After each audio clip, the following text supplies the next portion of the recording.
standing deflection. And a bang into the backboard. A proper injection and a drag flick. Low to stick side of the keeper into the backboard for a goal.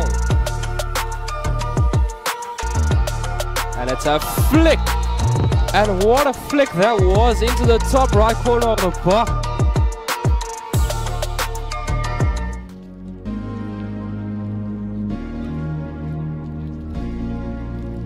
Good morning from Paarl Gimnasium. We're here at the AstroTurf for the Lime Crop Paarl Gim Hockey Festival. It's the under-19s in action today. It is Paarl Gimnasium versus Woerskool DF Malan. My name is Zahid Adams and it's Tian Steyn next to me. Isaiah, thank you very much. It's actually Paarl Gim versus Paarl Boys, so it's a fairly early inter-schools game in Paarl here. I'm sure there's a lot of people in Paarl that's tuned in for this game. Early in the season for these two teams to play against each other, and it should be a feisty one. Yeah, definitely. It's the local derby. That's the Paarl Gim lineup. It's Rocker Norkie in goals, Leon Muller, Chandre Botha, Strauss Venter, Lochner Basson, Christian van Aarde, Jacques Botha, Pietie Burden, Gerrit Stemmet, Liam Buys, Christophe Norkie, Ethan van Aswegen, Tinus Lawrence, Charles Devout, and Reece Steyn. A fantastic opportunity for these young gentlemen to play on Channel 247 and Supersport schools. Yes, Paarl Boys, Heinrich Luke, the goalkeeper, Billy Cronier, Joss Ben, Aidan Snyman, Hannes Scholes, Andrew Fabrilius, Janu Rousseau, John Hubert, Ricky van Rooyen, Samuel Botha, Stein Enslin, Van Reen en Olifie, Zander Boonzai, and Ulrich Leroux. Tian, a really fantastic opportunity for these young gentlemen. They've been stuck in the classrooms, they've been stuck at home to get out here at the festival. It's out in the open, out in the fresh air, nice little fresh morning in Paarl, just to get the blood moving again. There's a bit of rain in the air, so hopefully it'll hold up for this game, but I'm sure these kids are looking forward to a festival. They've been locked in the classroom and home for a year. There's a lot of energy to get rid of, so hopefully see a bumper game here today. Paarl Gim off. Leon Bays rolls it out, Ethan leaves it, Chandre Botha on the ball. It's good hockey so far, good interception by the Paarl Boys player. A few double turnovers. Paarl Gymnasium still has the ball on the left hand side with Liam Bays, who wins a foot. Paarl Gim have showed good intent here. They're moving the ball around quickly. Intercepted by Boys but they get the feed again. Jacques Botha on the ball here. Grade 11 student at Paarl Gymnasium. Here is Christian van Aarde, also known as Weasel. Weasel, you gotta love the nicknames here. The boys. Yeah, they get their nicknames when they get in grade 8 in the school. So okay. I'm just not very familiar with the boys. They've got nicknames, but I know the Paarl Gym boys pretty well. That's fantastic. Charles Nevold on the ball, goes on the run inside, tries to pop it inside the circle, win a short corner. Unfortunately couldn't. Good defending by the boys player over there. Good pressure by Paarl Gymnasium, trying to win the ball high up the field. Leon Miller tries to intercept. Boys might look to play on the counter attack a bit today. I think the Gym boys, they know the Astro very well. They know the areas, they know the pockets. They'll get in there. Boys are on the attack for the first time, but Gym intercepts. Gerrit Stemmers tries to roll it out to Ethan, wins a foot. Inside, Christian van Aarde trying to use some silky skill there.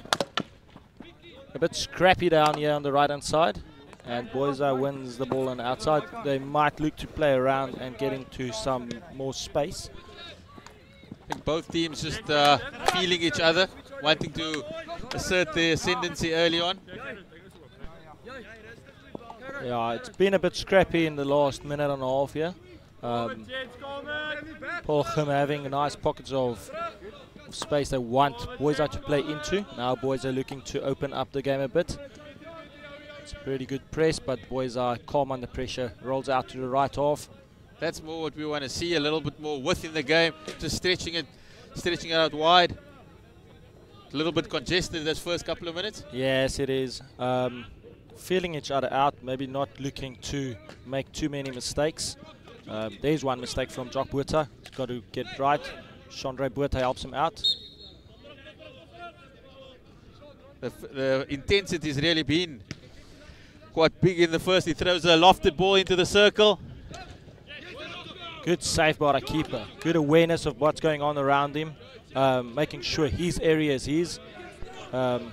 Cheaply given away by Paarl Gimnasium there. Gerrit Stemmert wins the ball.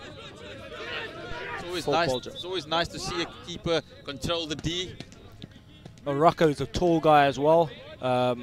Looks like he might be like almost 1.9 meters, which is almost the average size of these Paarl Gimnasium and Paarl Boys players. Big Afrikaans people. Just be sure to engage on the social media channels. It's hashtag SS Hockey and at Supersport Schools. Ivan van Aswegen trying to use quick hands to win a short corner, and he has. Short corner being awarded to Paarl Gimnasium early on in this game, within the first 5 minutes, and they should look to capitalize early in this game and get ahead. First PC of the tournament. Always interesting to see what they speak about in the huddle, what they come up with, all these plans worked out on training tier. Yeah, sometimes you've got incredible plans, but sometimes the most simple things works the easiest. I think we should see a Jock Botha drag flick here. Not a lot of people inside the PC. Ethan van Aswegen pushes out. Weasel traps. He's going alone. Loses control of the ball. Good defense by Boisai. And yeah, it wasn't what I thought it would be. Yeah. Tried to not a lot of people inside the PC. There we go. Pushes out. Pushes out. Stopped. He doesn't have a shot. He dribbles, but it's taken off him. Loses control. And the charge goes of begging, and Boys have an opportunity to get out. They on the attack now. Down the right-hand flank. Cuts in. But good defending there by the Gym again. Jock Botha with a nice tackle there.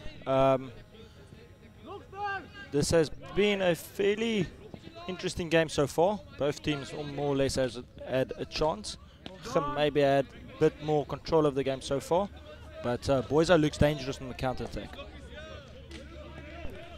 Lochner Basson works it inside, and yes, Boisa on Here's the a bit of counter-attack. space for Boisai. Pushing it out wide on the right-hand side. Towards the byline.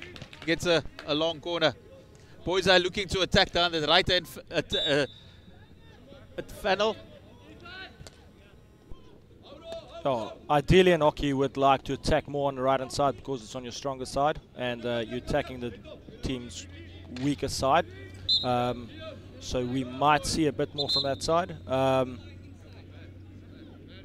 But obviously Paarl Gimnasium will try and read it as early as possible to see what they prefer, and try and counter that as well. So it's a bit of a ding-dong battle at the moment. There's a free hit for Boisai on the right-hand side again. They push it forward.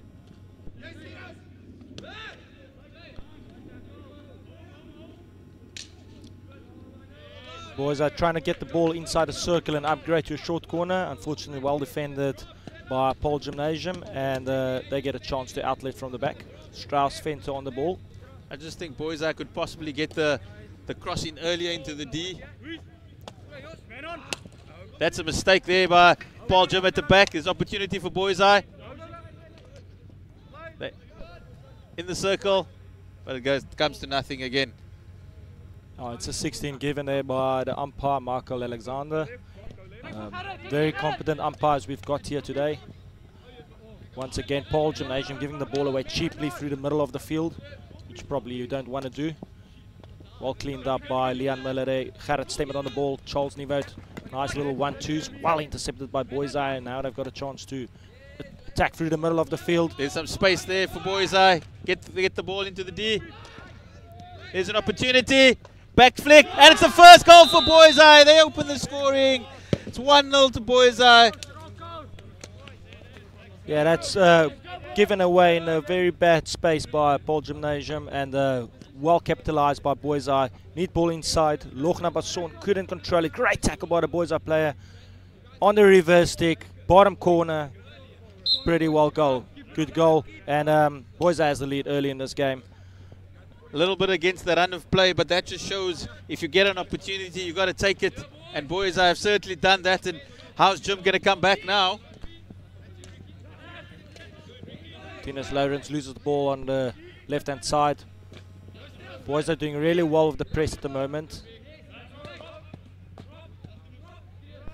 Paarl Gim trying to control it, loses it once again. Boys are defending really well 1v1 at the moment. Particularly down there on the right-hand flank, they're not allowing Gim to get through there. Like you said, Gim not looking to come down the right-hand side. They're going more central than down the left. And Boys have those areas covered at the moment. Definitely. I think there might be a little bit too little movement from Paarl Gimnasium at the moment in midfield, especially when the backs has the ball. And Boys are once again trying to force it down the right-hand side, which has been working for them, so why not keep on it?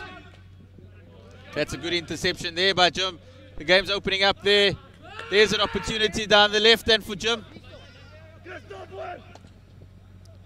Christoph Nokia looking to find his right back over there. Unfortunately goes out of play. Boys are trying to play very quickly before Paarl Gimnasium sets up. That's a neat little ball into the midfield pocket. Can he get out of there? Oh, that would have been beautiful. Unfortunately goes out. And I think the difference early on what we're seeing is Paarl Boys are willing to spread the field. They're willing to use the width. Where Gim at least they're coming through the middle like they're doing again, and they're being dispossessed, and it's opportunity.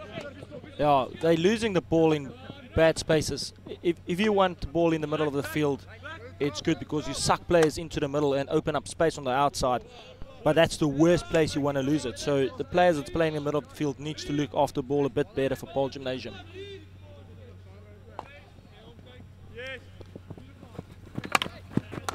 Good skill by the left wing of Boys. He cuts inside. He's got a bit of space. He's in the D. Oh, it's a fantastic tackle there by the Gim to nullify that threat there. That's an awesome tackle by Strauss Venter over there. Boys are on the attack, pushing hard into the D. Oh, he moves in, and a little jab tackle by Strauss Venter knocks against his foot, and Paarl Gim has an opportunity to go out again. But once again, on that counter-attack from Boys, as soon as the ball gets to their forwards, they're winning the 1v1 battles against the defenders and giving them space to run in behind.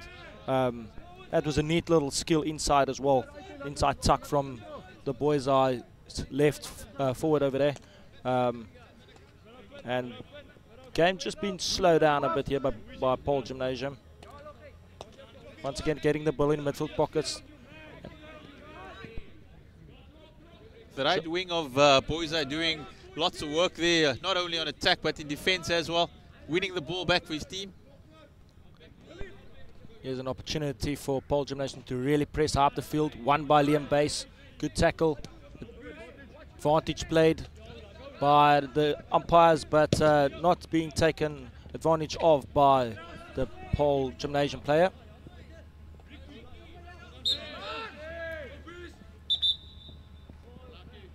Good work by Gim, just pressing the Boys' defense, not giving them any opportunities to get out of trouble. Remember, it's 1-0 to Boys' after the first 11 minutes. The Boys' keeper hasn't been forced to make a save yet. Gerrit Stemmert moves it inside. Good interception by the Boys' players. They're really very, very tight in the middle of the park, making Paarl Gimnasium go onto the outside, which they're not doing at the moment, and it's helping Boys quite a lot of breaking down all the attacks, especially in the final third of the field. Yeah, and isn't it though a fantastic opportunity for these young men to be watched on the live apps, SuperSport Schools. Can you imagine the opportunity when you were at school to be shown live on any streaming platform? I'm not sure there was TV there back then. But it's an opportunity. Well done by the keeper. Once again, commanding his area. And there's a counter-attack opportunity for Paarl Gimnasium. Clever foot there by Boys' play, breaking down play. Gerrit Stemmert trying to control a very difficult pass from Jock Buerta and couldn't do it 100%. Chandre Buerta intercepting, but unfortunately letting it roll out. Gets another opportunity at it and wins it again. Yeah, it's an incredible opportunity for all these boys to be seen on TV, not only by all the spectators that's watching, but especially their parents that can't be at the events because there's no spectators allowed. So that's so important for their parents to be able to see them, their friends being able to see them, and then obviously for them to watch the game afterwards and see what they did well, what they did wrong, what they can improve on, and maybe just see something they can cut a clip on or something like that. It's kids these days are very comfortable on any media platform, so they'll definitely use some of this. I think the banter during the breaks at school are going to be a little bit different these days. Did you see my goal? Did you see my mistake? You know, the guys are they're gonna have a full chat about that during a break. But a fantastic initiative by SuperSport Schools. Boys have an opportunity to come out of the defense again. He throws the aerial ball. The referee plays on. He's in the D. He's an opportunity. And he pushes it wide, unfortunately, for Boys. But Boys, the forwards really putting the Gim defense under pressure every time they in the last 25. Yeah, Michael Alexander interpreting the overhead rule a bit different than the players thought about it. So many people think that the overhead should not be over until the ball is down on the ground. So the ball bounced and was pretty high, which Paarl Gimnasium thought it might be a dangerous area, because as soon as the guy receives the ball, the opposing player needs to be 5 meters away, which was not the case in this situation. Michael Alexander thought that, or he interpreted that where it bounced is where it's over. So obviously players on the field need to anticipate what the umpire does and how he interprets stuff, and not make the same mistakes again. And the same on Boys' eye side, as soon as the overhead's done, so they understand the rule that the umpire interprets. That's why we have Tian staying here next to us. He'll give you all the nitty gritty. He'll break it down for you. You'll definitely know what's happening. Thanks, Tian. It's a very complicated thing. It's not easy, especially with a turf that bounces high. I personally don't think the overhead's over until it bounces. But once again, different people interpret things differently, and you've got to adapt to what umpires does on the field as well. And try and manipulate the rules as much as you can to your advantage. Here's a loose ball that might go out, well tucked in. Charles Nivo wins a sideline hit there for Paarl Gimnasium. Chandre Buerta infield, Restain rolls it again. Nice, neat little passing infield. Jacques Buerta. Here's a loose ball. Ethan van Aswegen tries to control it, still has it under control. Try and win a short corner. I think he will probably win a short corner over here. And there's a third and a short corner won by Ethan van Aswegen. That was really good work van Aswegen down the left. He showed good skill work. He got in the D. A little bit of a trouble, forcing the pressure, and Boys are eventually lenting. Oh, nice little spin move there by Ethan, and Paarl Gimnasium, huge opportunity here to make it even game 4 minutes before half time. We saw earlier on the first PC, we saw them dribble it into the corner. Will they have a first time shot this time? Oh, definitely. It seems like Christopher Norkier is on the top of the D. I don't want to jinx him here, but he really hits the ball cleanly. So I'm expecting a straight poke hit here from Christopher Norkier.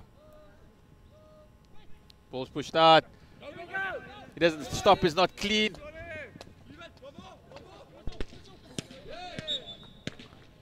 Well defended by Boys. It's a foot just outside the circle, so it's not going to be a short corner. The umpire on the far side said it was definitely inside the circle, so another short corner for Paarl Gimnasium.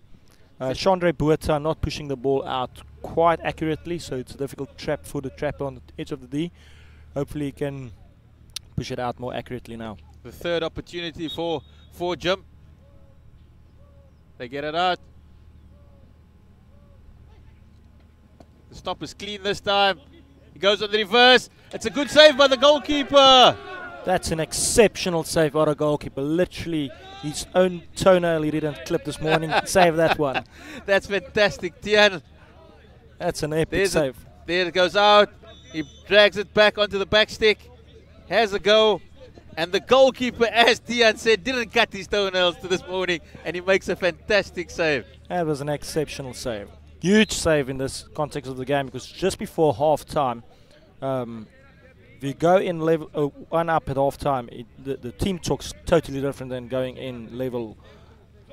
I think the beauty of that save was as well, the Boys Eye keeper hasn't had much to do throughout the game, and the first opportunity was called on, he was ready and he pounced and he kept the lead intact for Boys Eye.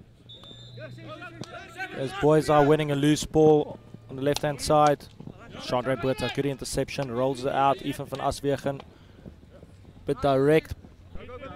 Little deflection on that ball from the Boys Eye player, Charles Nevo. Nice little V-drag inside.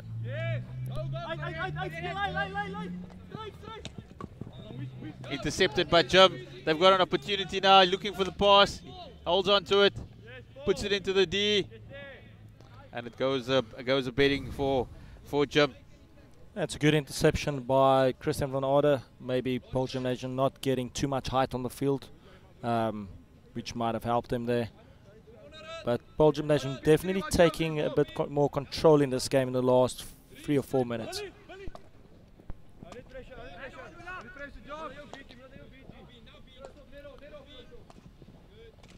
Boys are rolling the ball neatly. Good interception by Strauss-Venter. Here's an opportunity. Christian Lekier inside the 22. Maybe just a bit of over-elaboration. They try again. They come again down the left-hand side. That's Well a good save.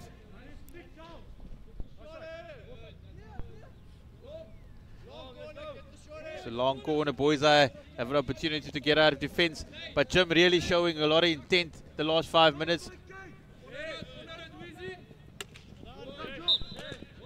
Yeah, and that's much better anticipation on the overhead from Paarl Gimnasium. Here's a loose ball in the circle. Ethan van Aswegen once again on the ball, gets inside the circle and rolls out for 16. And that should be half-time. It's a really a fantastic first half here by Boys Eye and Gim. Boys Eye using that one opportunity they had, they put it away to give them the lead. And they go into the break at 1-0. Paarl Gim, they've been dominating. They've had 3 short corners, haven't been able to utilize them as yet. I'm sure the coaches will have a stern talk on both sides of the field during the break. Yes, definitely. I think that Paarl Gimnasium has probably had more of the ascendancy in the game, not capitalized on all their opportunities they had. There's Coach Cody van der Merwe from Boys Eye. Cody plays for Namibia and was at indoor African champs a few weeks ago, where Namibia really put on a hard fight against South Africa. Unfortunately for Namibia, they lost, and South Africa will be going to Belgium next year for the Indoor World Cup. It's fantastic to hear that these schoolboys have such the level of expertise in the coaching, that you have current internationals imparting their knowledge, imparting their wisdom on the game, and teaching these young men how to go about things. And you can see he's really showing them which way to go, where Gim are looking to attack. So fantastic opportunity for these young men to have an international on board. Absolutely. I think they can learn so much from him. And what a guy to have as your second team coach as well.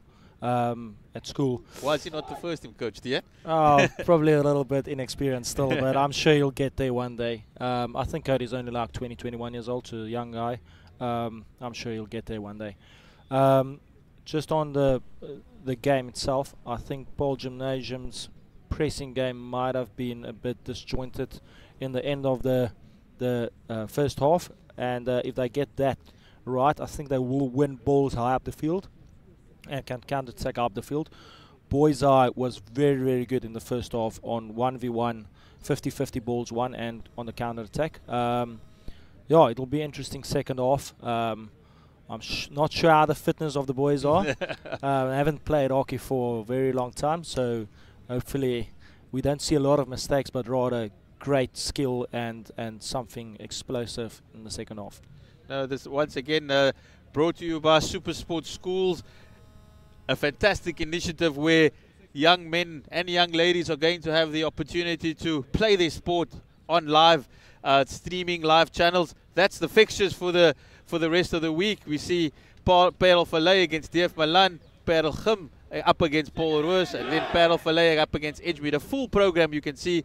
Gim against Swartland, Paul Roos against DF Malan, Gim against Somerset College, Swartland against Curro Durbanville, Somerset College against DF Malan, and the big game tonight, under lights, Durbanville against Paul Roos. So a full day of hockey we have here down in Paarl, and a fantastic experience for these young men. Yeah, as you can see, it's a under 19B tournament, so it's second team tournament, and a 16A tournament. It's being hosted here at Paarl Gymnasium. There's also a 14B on the other side of the field. So there's two turfs at Paarl Gymnasium. We're very privileged to have two AstroTurfs here. And on the other AstroTurf, the under 14Bs are playing. No, it's a wonderful. And obviously no spectators allowed due to COVID restrictions. We're in level 1, but and that's why you're joining us on Super Sports Schools. You're watching your son, you're watching your mates. And the second half is about to get underway. Paarl Boys still leading 1-0 against Gim. Gim looking to hit back on their home turf. There we go. Second half. Boys are leading 1-0. Neat little play by Boys Eye. Good interception by Chandre. Jock Buerta trying to move through the middle of the park. Paarl Gymnasium trying to get it on the right hand side, which they didn't do too often in the previous half. Loose ball inside the circle. It's a good save by the keeper.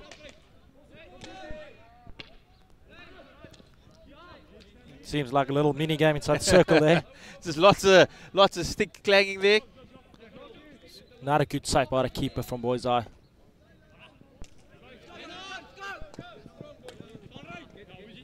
Paarl Gim really pushing up here, exerting early pressure on Boys Eye. They're wanting to get that to level up the game.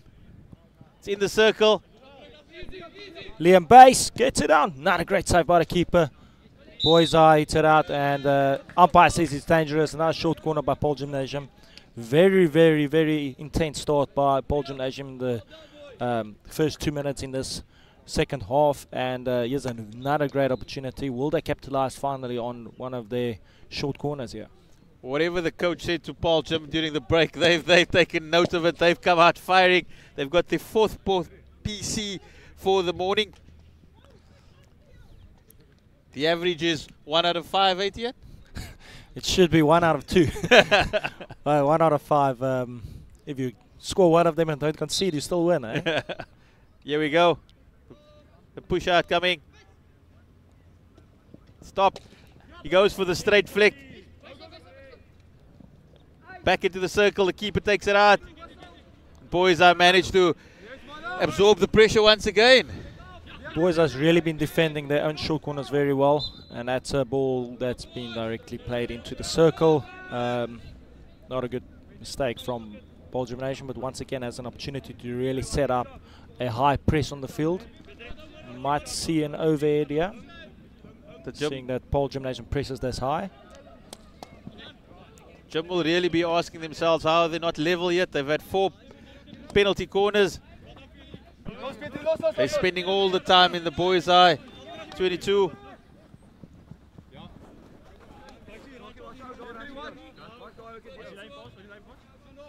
Paarl Gymnasium's press looking a lot better. Christian van Aarde winning the overhead over there. Nice composed on the ball. Rolls it out to the right hand side. Starts Venter. Rolls it. Gerrit Stemmet on the ball. Neat little play. Paarl Gymnasium really playing a lot better in the beginning of the second half here.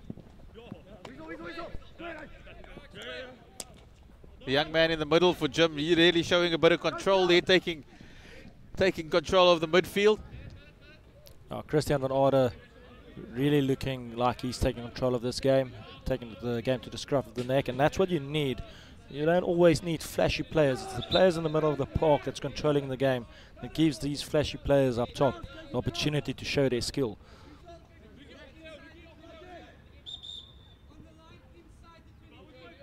The referee just putting down the leg down the law there on the right hand side. He says the ball is inside the 22, which he has an opportunity, a huge counter-attack opportunity through the middle of the field for Boys Eye. Just a little bit too strong for Boys Eye. They was the first opportunity to break free. Unfortunately for the visitors, just hitting the one too long there. Boys Eye, Paarl Gymnasium overcommitting players inside the circle and giving a cheap ball away for Boys Eye to counter-attack on.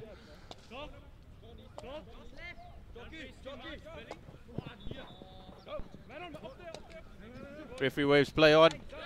Doesn't deem it as dangerous.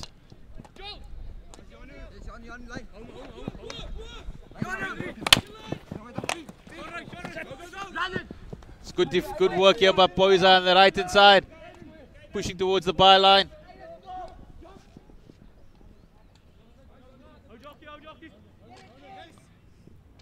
Once again, Christian van Aarde doing very well. Ball's getting kept in by Liam Bass, and then couldn't keep hold of the ball. Boys are getting out of their own half and looking to control the game from here. Christian van Aarde really doing some good work for Gim, both on attack and defense. There could be an opportunity for... Keeper probably makes the right decision there. Not playing taking it any safe. chances. Gim really want to make this count now.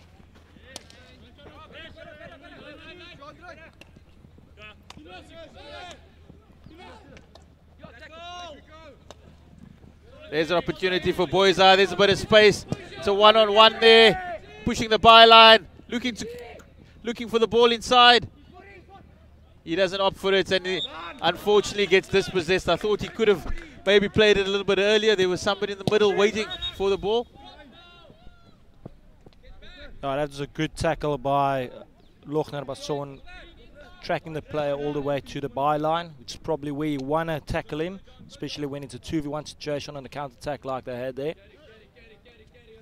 Boys are certainly showing that when they do have the opportunity to counter-attack, they're going to open the spaces with Gim exerting all this pressure. Yeah, Paarl Gymnasium losing the ball in midfield, 1v1 once again, and then giving Paarl Boys Eye the opportunity to counter-attack right through the middle of the park. That's good play by Boys Eye, centre link there. There's an opportunity on the edge of the D. There's a shot and goal. It just goes just wide there for Boys Eye. A real chance for Boys Eye to extend their lead. But the right wing pushes it just past the left hand upright. Here's the good work by the centre link. He pushes it out wide.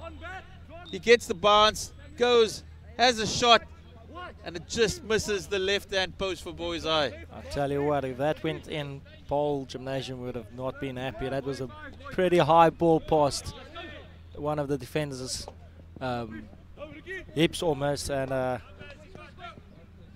got away with one there. Boys Eye once again getting the ball inside the circle. Your big opportunity. What a save! The keeper's having an epic game. Here's an opportunity to counter-attack from Paarl Gymnasium. Tinus Lawrence on the ball. Rolls it out. Liam Bass. Keeps it in neatly. And he might have won a short corner there.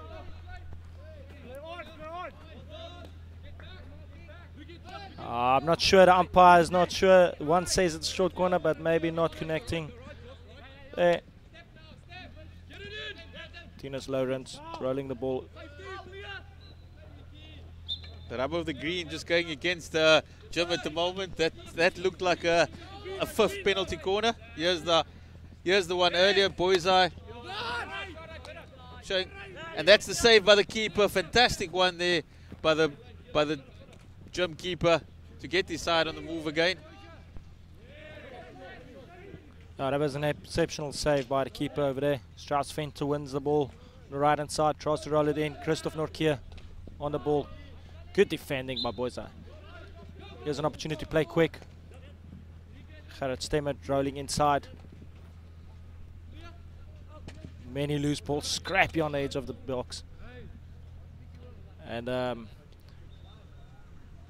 yeah, it's all Paarl Gymnasium, and the Boys team is really defending well, playing on the counter attack, and it almost seems like Boys might be more dangerous than Paarl Gymnasium, even though they're having less of the ball.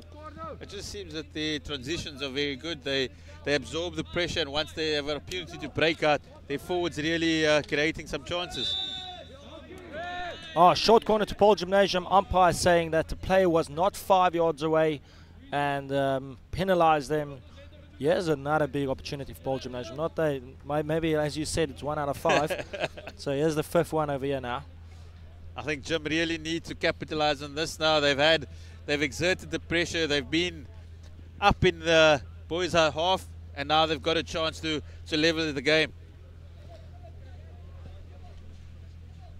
We have seen though that the Boys keeper, he's really been on the mark today. He's up for the challenge. So he's another one awaiting him here.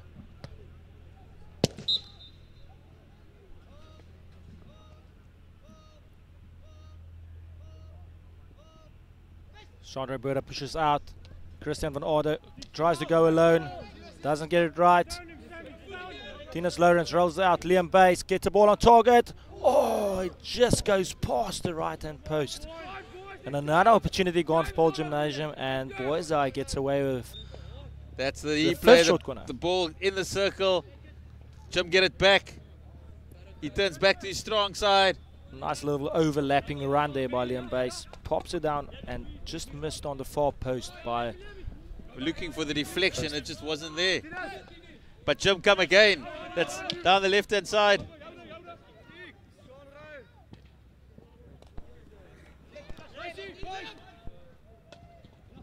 There's a nice ball out. Christian van Orde tries to roll. Very silky skills over there. Rolls quite quickly.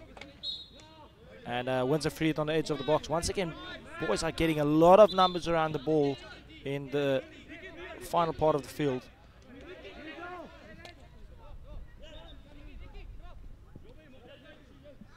Gimmy basically building a house in the Boys 22 at the moment. Yeah, they are. And this is maybe not where Boys want to play, but they have been pretty well on the counter attack, so they might not mind it too much. Just think, Gimmy maybe a little bit more composure in the D, a little bit more execution.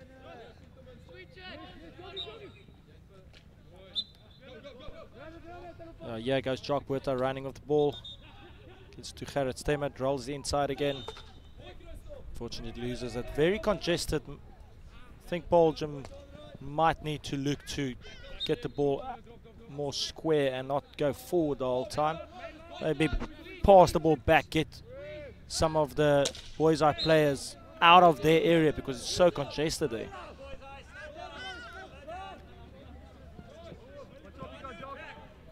Boys, another opportunity to get out through the middle.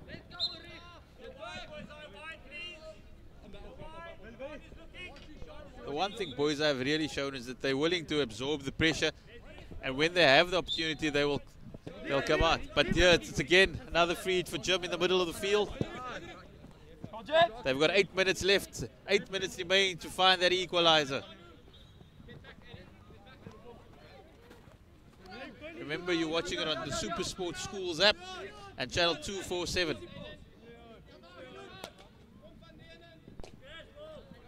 Strauss fence on the right hand side.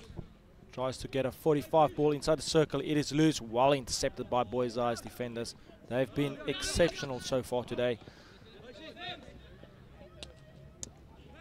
Once again, a great interception. It's very congested on the edge of the box. Paarl Gymnasium needs to start looking for T-point entries on the baseline.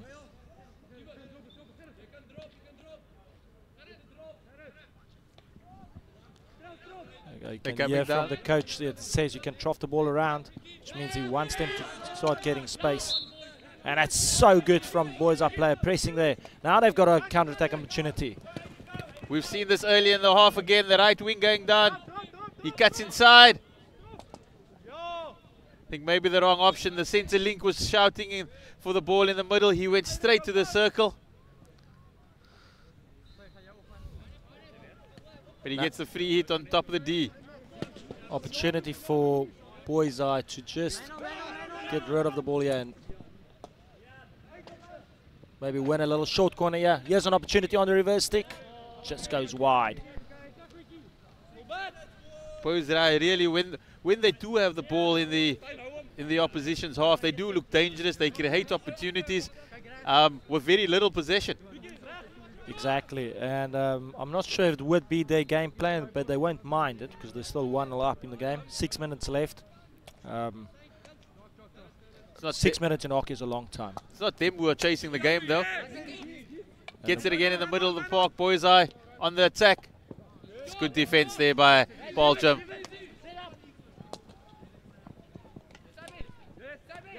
Oh, great defense. The Boys Eye's defenders in this game has been really, really well. Center link, take control of the ball, calmness on the ball. Here's a loose ball, 50-50, who's going to win it? Keeper wins it. That's a big save by the keeper. He came off his line immediately, he saw the danger and he pounced.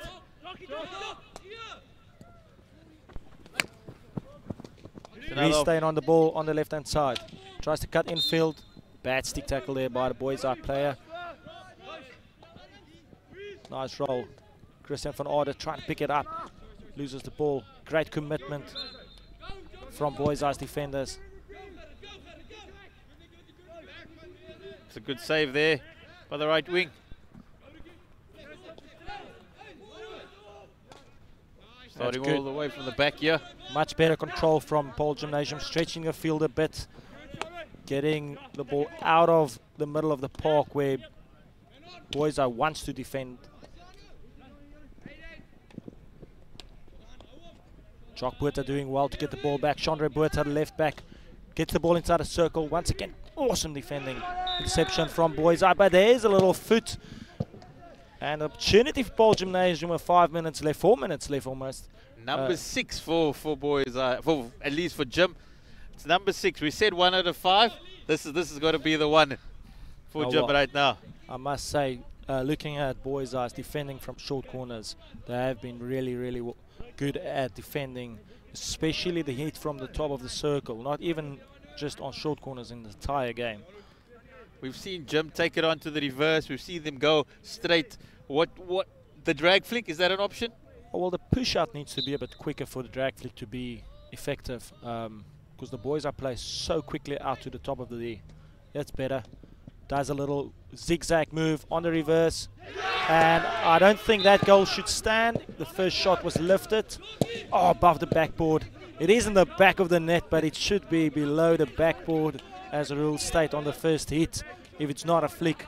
And here we go. It's a little zigzag move, right, left, and Jock Buerta goes on the reverse, hits it and lifts it above the backboard, and that's why the goal doesn't stand. It's no goal there. No goal. It's just that Gim cannot catch a break at the moment. They're back in the circle, but unfortunately Boys Eye again defending well, and they've got an opportunity to come out of this half again. And ball rolls out high on the field. Boys Eye might look to make the game a bit slow here.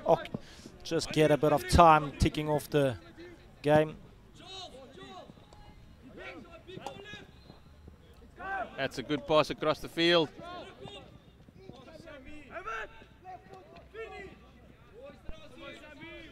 Boys Eye will be very happy to be on this side of the field with about 2.5 minutes left on the clock. Thought that ball was bouncing a bit much there into the circle, but the referees waved play on.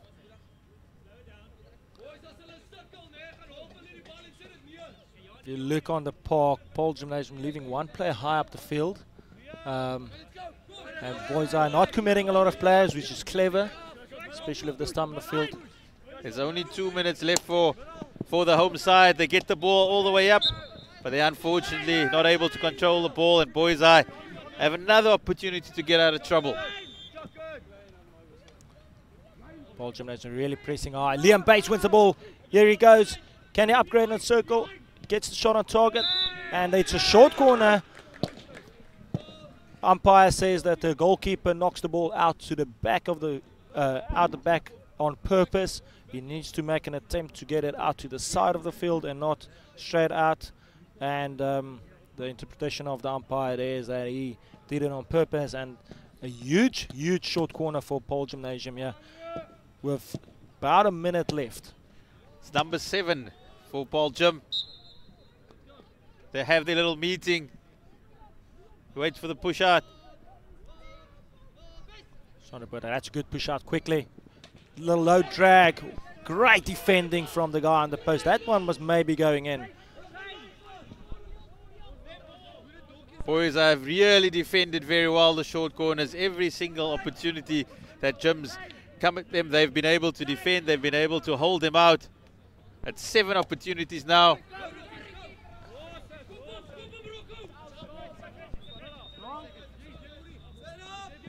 And the goalkeeper not seeing what's going on in the game, so he decided to let it roll out.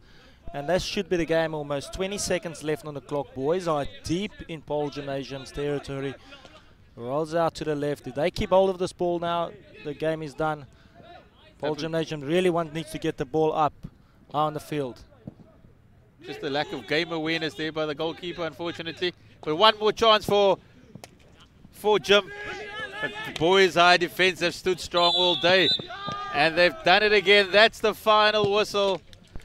It is a win for Boys High. They've managed to hold on. They've defended resolutely. Gim had 7 penalty corners. Unfortunately, not able to capitalize on one. And it's Boys High that are the winners in the opening game of the festival. That was a very good game. Well done to Boys High, winning 1-0 on Paarl Gimnasium's turf as well. So that's an extra boost for them. And what an exceptional game for the first one in the tournament. And I'm sure we'll see a lot more fireworks. Boys High defended absolutely tremendously, especially in their deep zones. We know the rivalry that exists between these two schools on the rugby field was nothing less here on the hockey field. Both sides gave it their all. Paarl Gim were all over them for most of the day, but this was the goal, this was the opportunity. Boys are intercepting it in the D, taking it onto the reverse stick and punishing Paarl Gim. That was the only goal for Boys High. That was the winner, and that was enough for Boys High to walk away victorious in the opening derby here in Paarl.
Welcome to Super Sports Schools for the second encounter at the Paarl Gimnasium Astro. It's Parel Vallei under 19B versus DF Malan B. I've got a new commentator alongside me, Namibian international Cody. How are you doing, bud?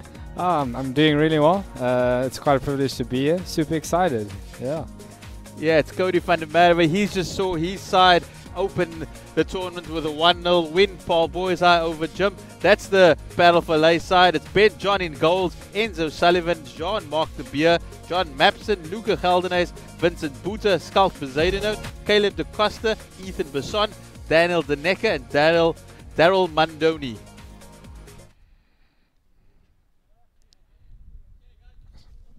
Okay, and for DF Malan, we have Frans Hendrik, Badenhorst, Xavier Barnard, Johan Boersen, Christian Botha, Henry Bothwell, Tommy Bothwell, Andre de Toy, Tian Engelbrecht, Luca Kitsov, Andrew Leroux, Erasmus Leroux, Hanu Matheson, Henry Pieterse, Tristan Stewart, and Rian Vier.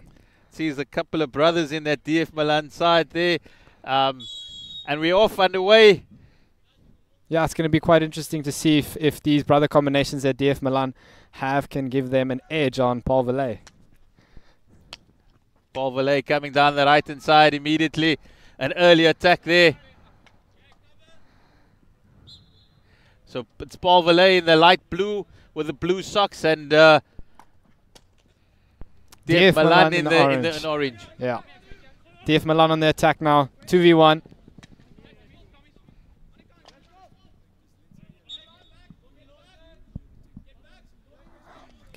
Okay, cool.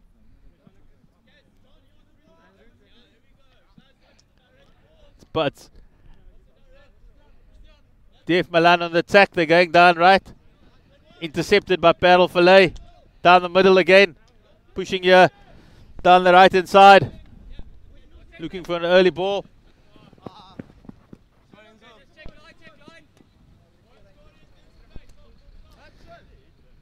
Again, we cannot say it enough times how fortunate these young men are to be playing in the festival after being stuck in the classroom, stuck at home for a full year due to COVID.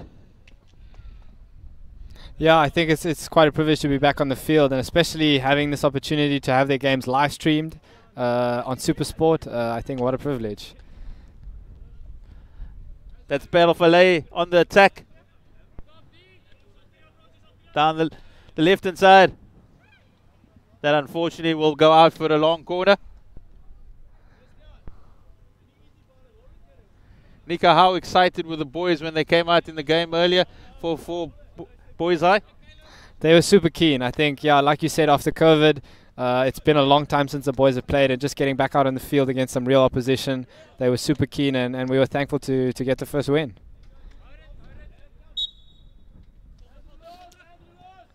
That's DF Malan with a free hit on the edge of the D. Just a little bit of confusion on who's actually going to take it. It's a ball into the circle, but Paarl Vallei are up to the task. They've defended that well. Coming down the right hand side here. Yeah, great tackle from DF Malan there, setting up well.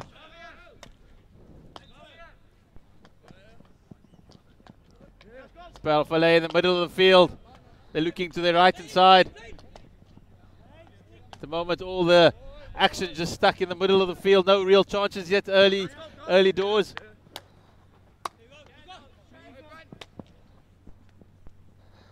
Yeah, I think as the game progresses, we'll see Paarl Vallei try and stretch the field a little bit more. Hopefully the guys will start stretching the field, playing the ball a bit wider, and we'll see some more attacking opportunities. That's a good ball into the heart of the Paarl Vallei defense.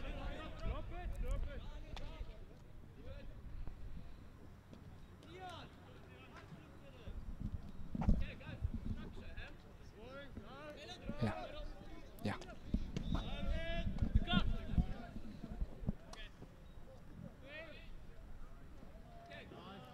Here's another opportunity for DF Malan on the attack. Balls into the circle. That was a little bit high, unfortunately. And the referee blows. That's a free hit for Paarl Vallei, an opportunity to get out of defense. Yeah, well defended from Paarl Vallei. Let's see if they can stretch the ball and create a good attacking opportunity. Lucky to get away with that one. But DF Malan intercept, they into the circle. There's an opportunity. Oh, he unfortunately unable to control the ball. Would have been the first chance of the game within the first 5 minutes. But it goes a begging. And Parel Vallei have the opportunity to get out of it. Oh, that.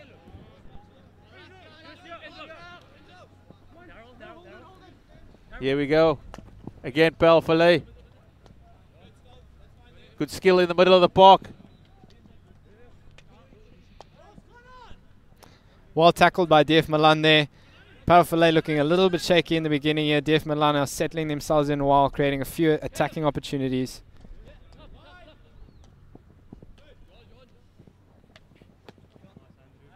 Both teams not able to settle just yet, find their rhythm.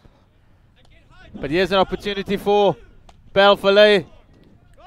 Into the circle, on the reverse, comes back onto his strong side.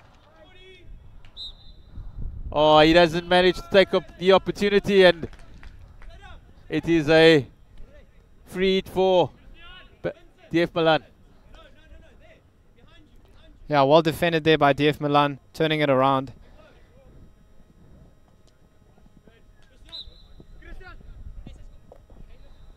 Once again, Paarl Vallei on the attack. They're pushing it out wide. Oh, just a little bit too far for the Paarl Vallei attacker.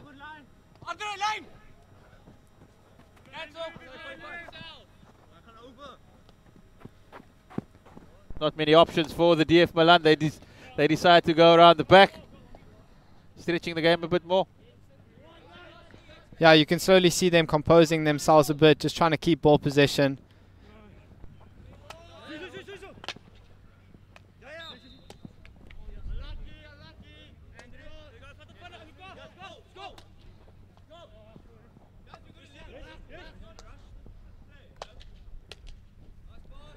It's all in the middle of the park at the moment. DF Malan cleaning up. But Parel Vallei strong in defense there, and they have an opportunity to launch another attack. Yeah, DF Malan defending really well, getting numbers back. Yeah, game is still quite congested in the middle of the field, but we'll see. Maybe we can get an opportunity soon. The referee he was considering a short corner. He was looking, but he's gone the other way.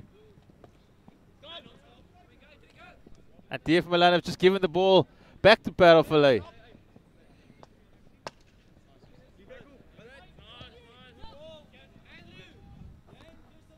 Yeah, so far, game is going both ways, 50-50. Hopefully we'll see one of the teams settle in and start keeping retaining some ball possession and start creating some good opportunities. I think we saw earlier in the first game as well, the first 10 minutes is a cagey affair for both sides.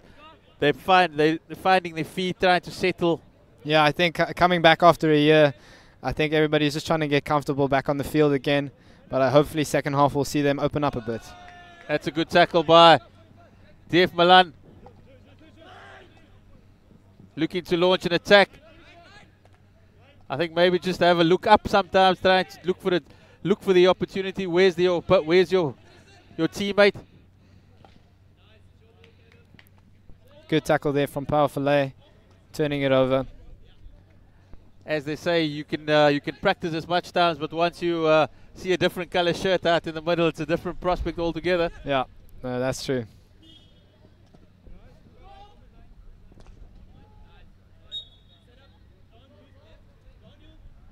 Really has been a scrappy affair thus far. No team able to create a clear-cut chance.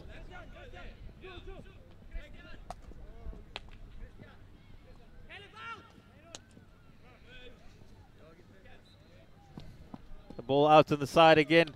Another opportunity for DF Malan. It's a strong challenge there, but DF Malan still managed to get the ball. But that's good work, but they're right back, the right half of Parel Vallei. Yeah, he's having a great game so far, defending well, creating a few of their opportunities. Hopefully we'll see more of him throughout this game. It's nice and strong in the tackle. Yeah, definitely. Big boy. Yeah. Parel Vallei up to go across their goal. Look for a bit of width. They've managed to do it really nicely. It could be an opportunity down the left flank. That was really good stick work there. He's still working nicely. That's a good little move. And he gets it across. Here's an opportunity for Paarl Vallei. Unfortunately for Paarl Vallei, the goalkeeper, DF Malan, just standing up strong.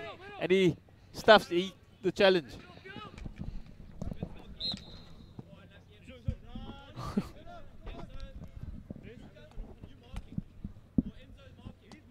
That's the replay. Good work there. He's into the circle, looks at the keeper, who just makes himself big. And the opportunity was denied. It's DF Malan's chance now, though. They come up on the offense. Yeah, I think we can slowly but surely see the game opening up a little bit more now, creating some better opportunities.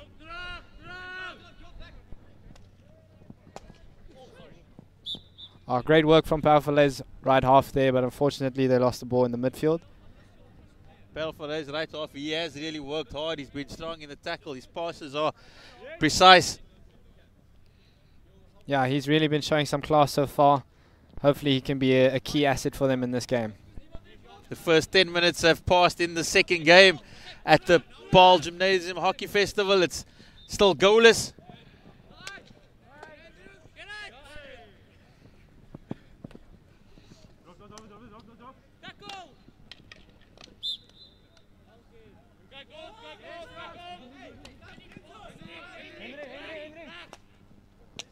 That's a good interception by Paarl Vallei. Looking for a runner. Goes inside. Finds it. The referee plays advantage. It's good skill work again by the left wing. Yeah, we've seen some good things from him so far. Unfortunately, just overdoes it there on that occasion. But it's Paarl. It's DF Malan. And it's back to DF Malan.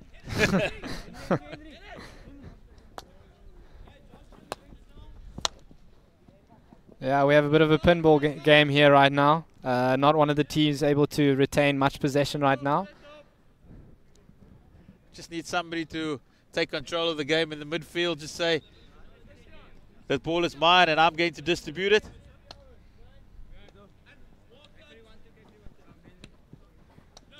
As we've seen, the right half of Paarl Vallei, he's been in control. Every time he gets the ball, he does something. It's down the left flank again for...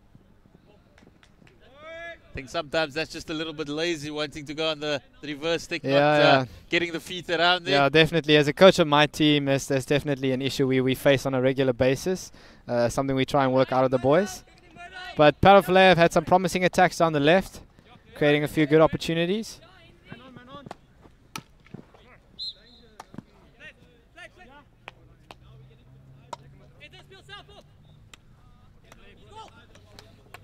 There, the right half again of Paarl Vallei. He goes on a run. Cody, you've just represented Namibia in the international event. What's happening in Namibian hockey? Is it seems to be thriving. It seems to be really prospering at the moment. Yeah. Namibian hockey is growing. We've completely restructured our national setup. Got a lot of young players in. Have a great high performance program. And been exposing a lot of younger players to some high international style of hockey, level of hockey, and we've had a few players play overseas. I myself have played in Germany for a few months, so I think through gaining the experience from different countries, we've really been able to step up our level and definitely starting to compete with South Africa and hopefully beat them one day. Currently in our school's level, when we talk, that's also one of the factors that has really improved our hockey, is our school has become very competitive. Windhoek High School and Windhoek Gymnasium are the two front runners in Namibian schools hockey right now. Windhoek High School competing really well the last few years at the Brothers Festival in Cape Town. So through that they have also been just improving the general level of the game in our country. And Would we see one of the Namibian schools in action at these events? Yes, definitely. I assume VIS will be coming down. Windhoek High School will be coming down for this year's Brothers Festival once again, as well as Windhoek Gymnasium taking place. I think Windhoek High School will also be taking place in the Wynberg Festival, if I'm not mistaken. I think we haven't seen much of them due to COVID recently with the travel restrictions, but hopefully this year, as the restrictions minimize, we'll be seeing more of them. We actually just saw the Namibian cricket side beat South African emerging cricket team. So if it's happening in cricket, I'm sure it's going to be happening fairly soon. Yeah, no, that was quite a great win for us. You know, as a country, regardless of which sport we play, when we win, we all win. So it's really, really cool. And yeah, I think slowly but surely, all the sport is gradually growing. Oh, that's fantastic to hear, Cody. And it's great that you can share your expertise here with the Boys Eye and with the Boys Eye players. I'm sure they'll learn quite a bit. Yeah, it's an absolute privilege to be coaching Boys High, and I think just working with Rowan, the first team coach, and combining our thoughts on the game, we can hopefully do something fruitful this season. Oh, that's fantastic. It's still goalless here between Parel Vallei under 19B and DF Malan under 19B after 15 minutes. 5 minutes remaining in this first half. Just the one clear-cut chance earlier that just went begging. But this young man has shown real good strength and real good skill. Every single time he's got the ball, he's gone forward. That's a good interception by Parel Vallei. It's a bit of space. But he goes down the middle. Good composure shown there from DF Malan to just retain ball possession and get the free hit. Let's see if they can make something of it.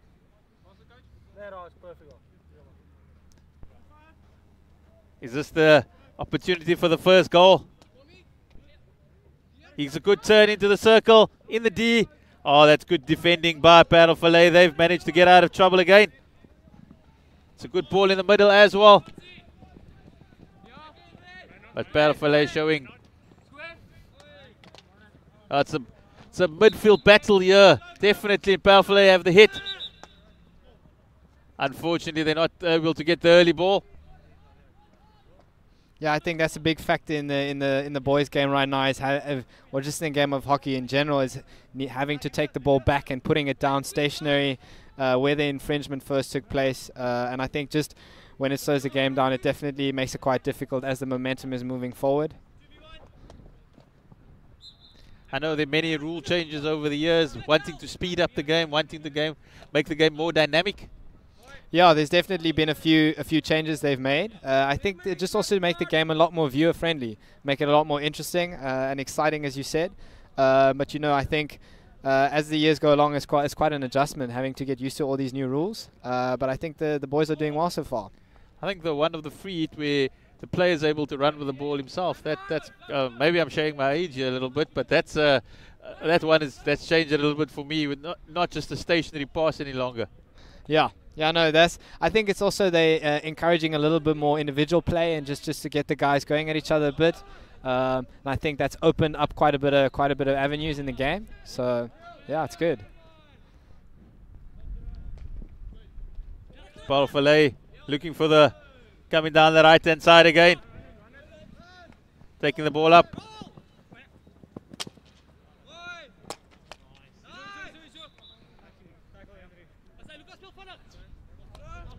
Paarl Vallei looking to speed up the game. Going down the right hand side. Looking for the big ball into the circle. That's the chance opportunity. And that's the first penalty corner of the game to Paarl Vallei. So if you were wondering, that tackle, the short corner, was not awarded because he was lying on the ground, but because it was touching the backside of his stick. I think a lot of people get confused because in outdoor you are allowed to slide on the ground. So that was a great call there from Tian, our umpire. Let's see. Tian really showed his expertise when he was alongside me in the commentary box earlier, and now we know why. He's the man with the whistle. So the first penalty corner for Paarl Vallei. Just 90 seconds remaining in the half. Is this the opener that we've been waiting for? Yeah, it's going to be quite interesting to see if they go with the straight poke, if they're going to try the variation. We saw in the earlier game your side was very good defending short corners. They had 7 against them. The ball's out. Stop. And it's the first goal for the morning.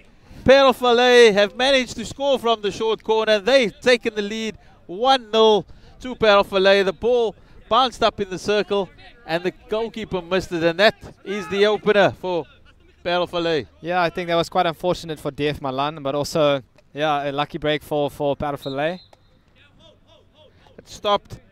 He takes the shot, goes up, defended off his own stick and into the back of the net.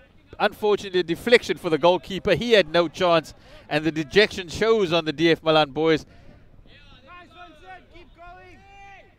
But DF Malan want a bit more before the break. Yeah, but I think, as we said, a goal is a goal, eh? So I think Parel Vallei will take what they can get right now.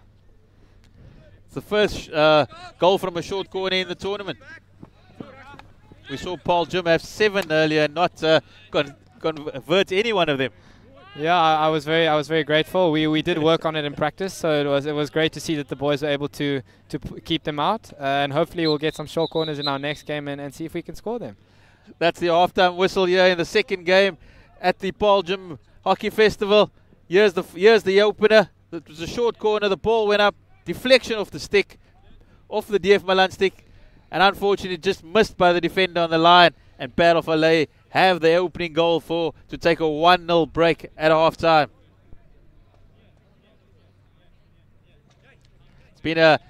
Hasn't been the hockey maybe or the standard we saw in the first game, a little bit scrappy with both teams trying to find each other's feet. But hopefully the opening goal will open it up and DF Malan will come roaring back in the second half. Yeah, I think it's gonna go both ways now. I think we'll see Parel Vallei have a lot more confidence to go forward now. But I think DF Malan are going to be hungry to get some redemption now. So it's going to be interesting to see how both teams approach the second half. So what do the coaches speak about at halftime? What is the discussions in their huddles at the moment? Sure, that's a good question. I think right now, if we had to assume what DF Malan were chatting about, I think they definitely want to retain some more ball possession and stretch the field, try and go down the sides, and I think create more circle opportunities. They've gotten close a few times, but I think their coach is going to be quite keen to get them have a few shots on goal. Whereas Parel Vallei, if it was me, I would come out a little bit more structured, just maintain the first 5 minutes and settle in, having a goal up, but also not sit back completely and see if you can't get a second goal. No, 100% there. It's, I think Parel Vallei they will look to continue. Their right half was very integral to their defense and their attack in the first half. They definitely want to bring him more into the game, to create more opportunities.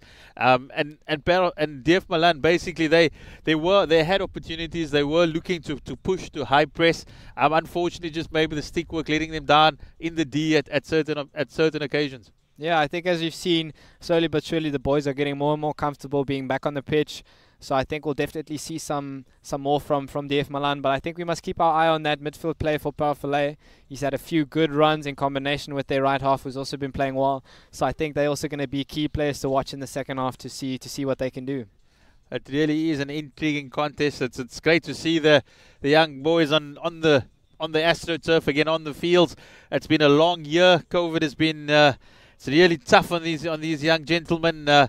You thinking you're in grade 10, you're in grade 11, and you're wanting to push for a first team spot maybe next year, and this is your opportunity. This is your chance to shine. You're on television now, you're on Super Sport Schools, you're on the DSTV app. It's a fantastic opportunity these young men have, and it's their chance to take it with both hands. Yeah, I mean, what a privilege. I mean, what I would have given to be on TV in high school, that would have been really cool. But I mean, yeah, just the facilities, the scenery, the surroundings here at the Paarl Gim Festival is really, really fantastic. And I think the boys are just thankful to be here, and hopefully we'll see them, take their chances in the second half.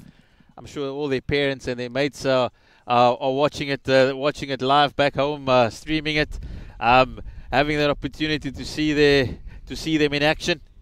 Yeah, definitely. We know in the surrounding Paarl area we've got a strong sport community, a lot of great supporters, a lot of people that love watching the game. So I think there's definitely quite a few people that are watching this game back at home. the players are coming out for the second half. The goalkeeper getting all his kits on, the helmet, the gloves. It's just it's quite a mission, all that equipment. I remember playing the game back at school and university.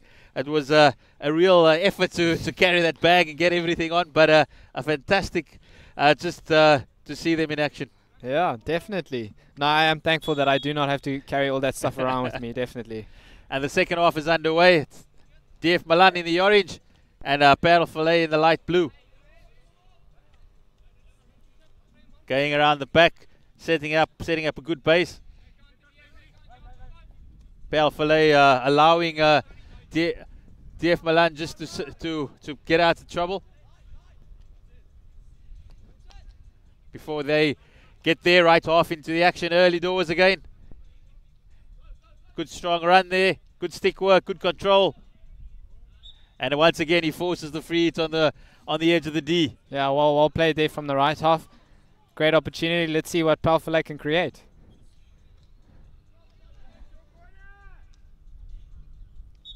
It's another free hit on the edge of the D. They opt to go back. Unfortunately not able to maximize the opportunity. And DF Malan will have a chance to play out from the back. We've seen them like to go wide. Create a bit of a platform. Oh, that's a little bit loose from DF Malan. It allows Paarl Vallei on the attack. The ball goes through the middle.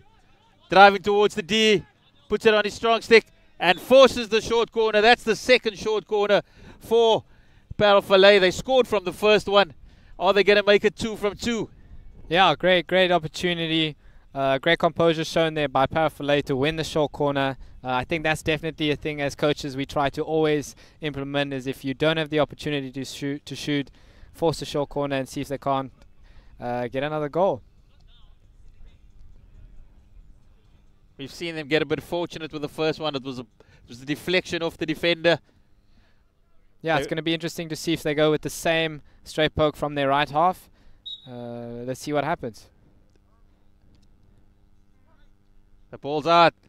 He goes again. It's a good save by the goalkeeper.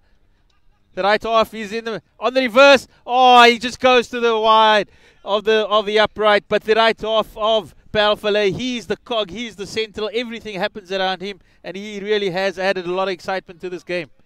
Yeah, no, definitely. I mean, as a right back, we've seen him deep in the circle, so he's definitely carrying the attack for Paarl Vallei at the moment. We'll see what DF Malan can do. Paarl Vallei intercept again. They get the ball down the middle. They're pushing towards the D. And unfortunately for Paarl Vallei, the ball goes wide, but here it comes out again. The ball strapped. He goes straight for the goalkeeper, who makes a good save. But he comes back, puts it on his reverse, has another go, and goes just wide. Yeah, well defended in the end there by DF Malan, able to get it out. Great save from the goalkeeper. That's why he's got all that protection. It's when you're the bullseye, you got to be looked after. Yeah, no, I can definitely say that's one thing I still don't understand. I'm not sure if I would go and stand in that box and let people hit the ball at me.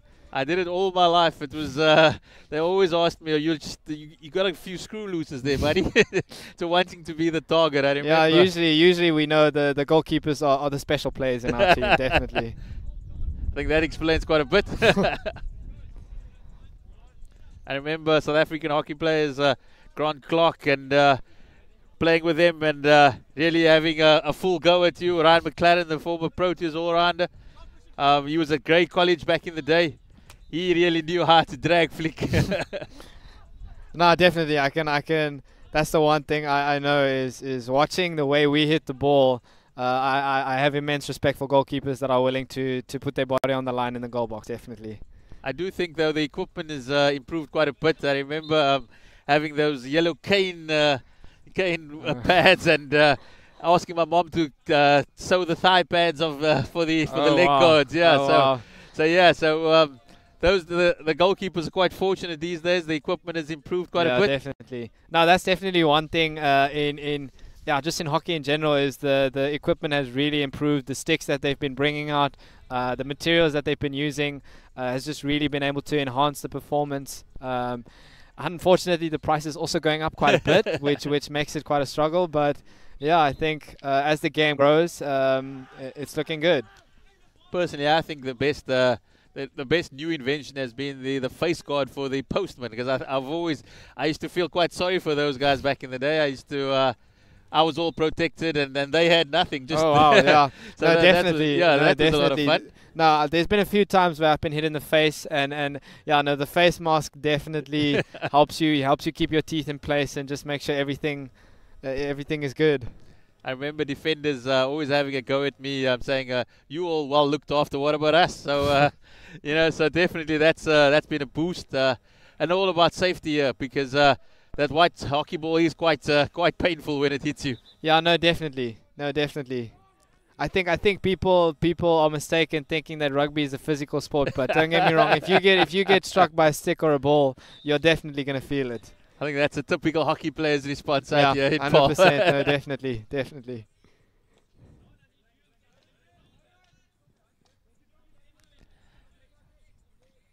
That's DF Malan on the attack. They're looking for that equalizer. Yeah, seeing a lot more composure from DF Malan in the second half, trying to create a clean opportunity. Just bobbling into the circle, and Parel Vallei have opportunity to get out there. But intercepted again there by DF Malan.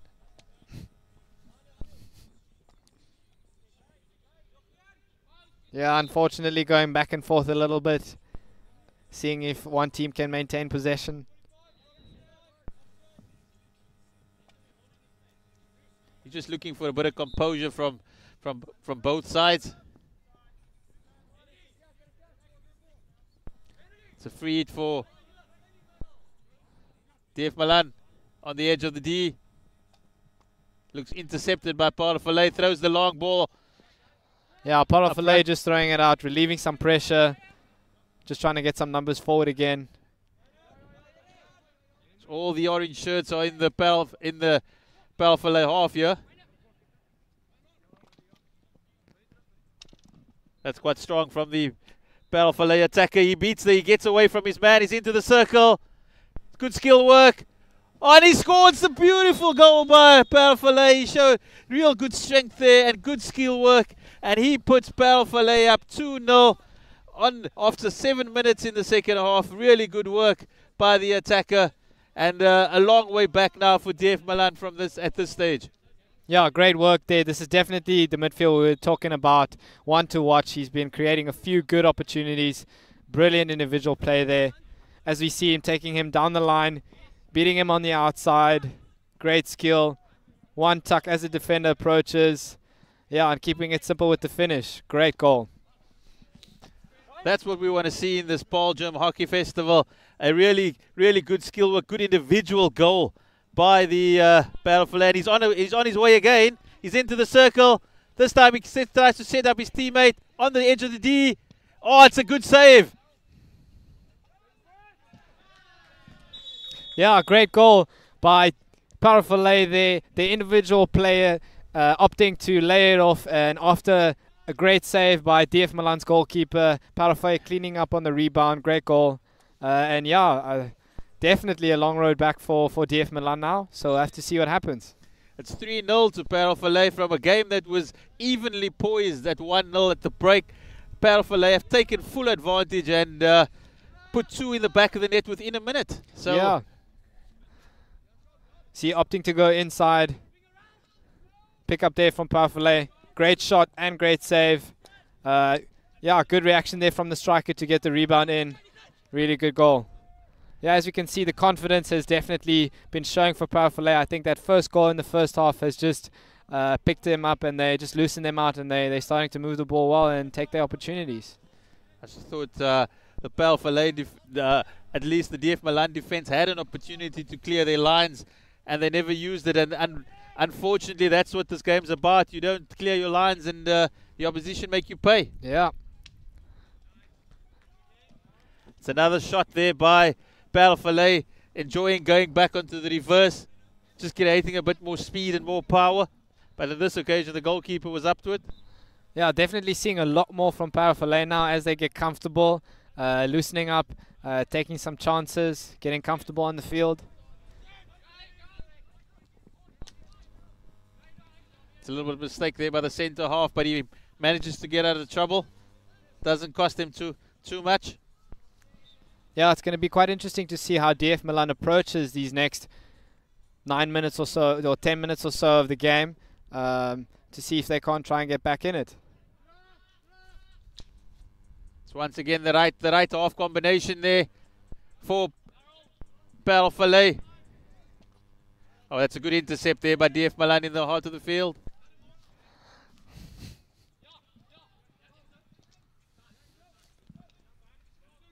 Parel Vallei coming down the middle.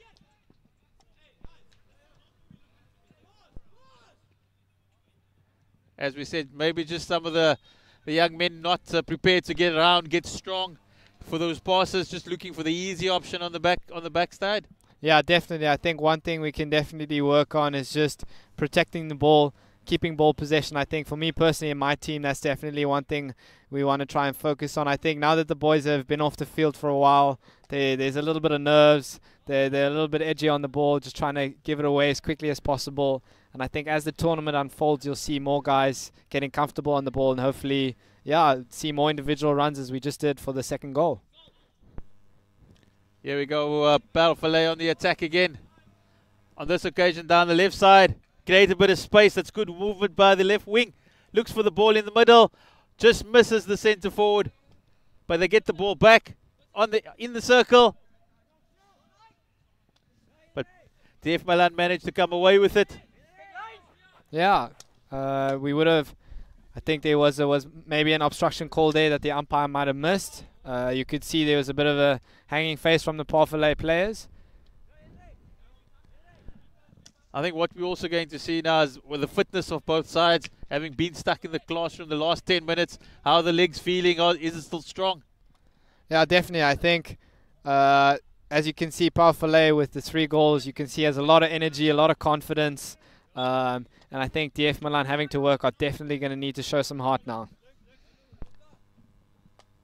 Looking for the ball in the middle. It's not strong in the pass. Back to the right half. Parel Vallei on their way again.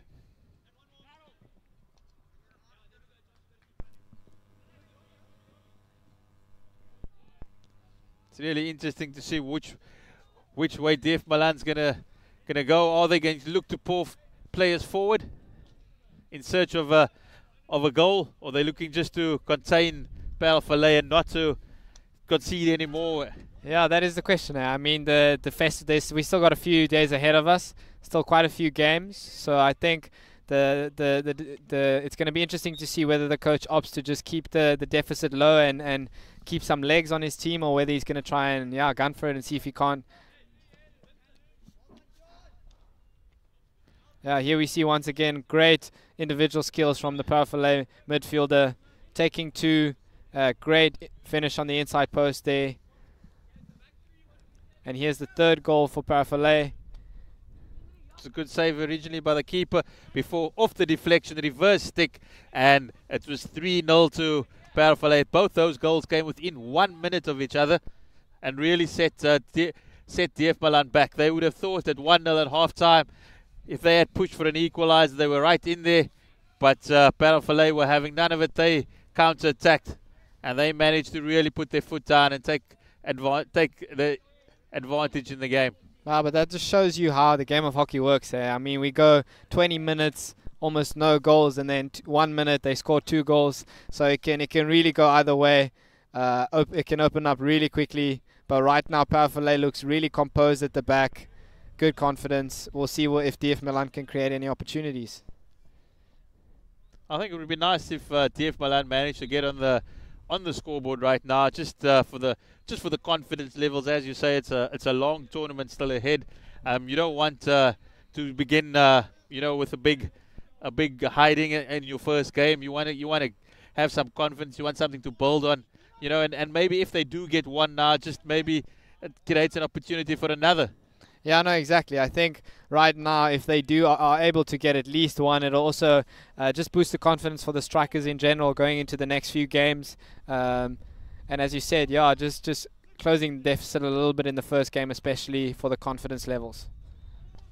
That looked a little bit high, but the referee has waved play on. And DF Malan have got out there. They've got numbers forward. Yeah, so that's definitely one of the new rules that have been implemented, where the ball is allowed to go above the knee as long as there's no clear danger. So if the ball flies and it's in between players, but it doesn't clearly endanger any of the players specifically, then players are allowed to continue. Just keep the game moving, keep the game moving.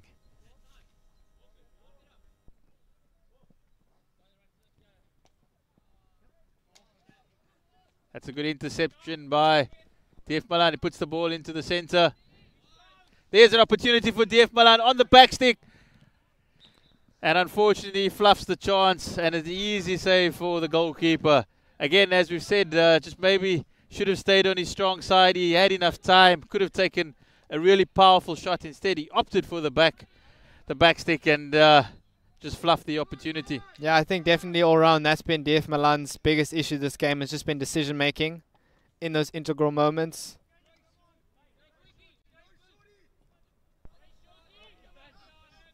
Yeah, once again we see just not using the opportunity that they created for themselves. That's definitely been their biggest issue this game.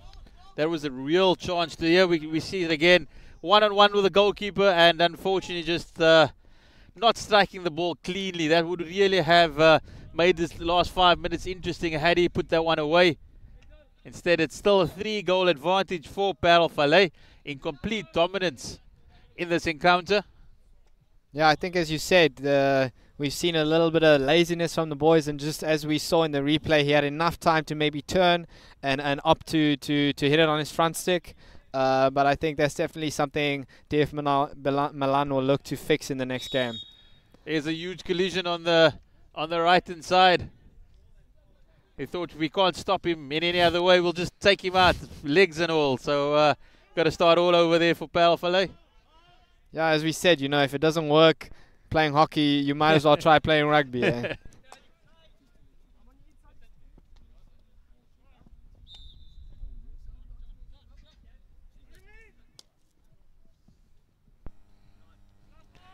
A really fantastic morning of hockey we've seen here. We've seen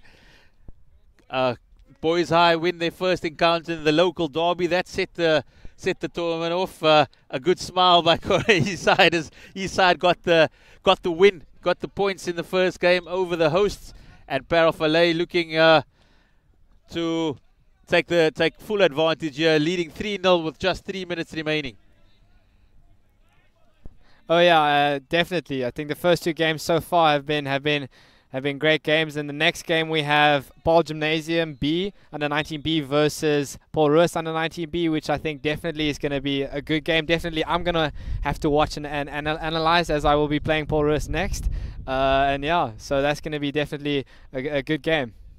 The notebook out, the pen out. Just or is that still the way we do it? Yeah. I mean, unfortunately, I think we try and use the iPad now. I think we've moved away from the Stone Age. Yeah, you get some guys that still use the notebook and the pen. I mean, here I am multitasking, commentating, and trying to analyze Paarl Vallei as we play. So, yeah, definitely. Dual roles. Yeah, definitely. Definitely great having you in the studio with us, Corey. Learned a lot about Namibian hockey today. Learned about where Namibian hockey is moving forward, and looking forward to seeing those schools in these festivals. Yeah, right on SuperSport Schools and the DSTV app. I'm looking forward to, I'm sure the data is quite good there in Namibia, and we will be streaming them all the way there. Oh yes, definitely. I think if you can tell them that they'll be on SuperSport Live, you'll see a lot of Namibian schools come down to play hockey in South Africa, definitely. That is awesome. That's awesome to hear. The last couple of minutes, we're down to the 90 seconds of the second encounter between Parel Vallei and DF Malan. DF Malan on at least Parel Vallei, one last opportunity here, approaching the D. DF Malan though managing to handle the pressure on this occasion. They will learn quite a bit from this first encounter, what it takes to be successful here in this tournament, what the level is, what the standard is required. Yeah, no, definitely. I think this was a good reflection, and I think a good learner. And I think Paarl Vallei are definitely going to take some confidence, getting a 3-0 win in their first game, having done a lot right. And we'll definitely see DF Malan hopefully come out fixing some of the mistakes they made this game. The big difference in this game was the clinical finishing by Parel Vallei. They had just a few opportunities, and when they had them, they used them to the best of their abilities. It was a blitz midway through the second half that set these teams apart. We winding down the clock here with DF Malan pushing for one last opportunity and a consolation goal. But that is it. That is the referee blowing his final whistle. Paarl Vallei victors here, runaway victors, 3-0 in their opening encounter over DF Malan. A really entertaining clash. Lots of good individual skill work that we saw from the Paarl Vallei boys, and they run out 3-0 victors in the second game. Yeah, no, definitely a great game to watch. Having Paarl Vallei, like you said, taking their opportunities, and that I think definitely going into the tournament is going to be the decider between many of the games.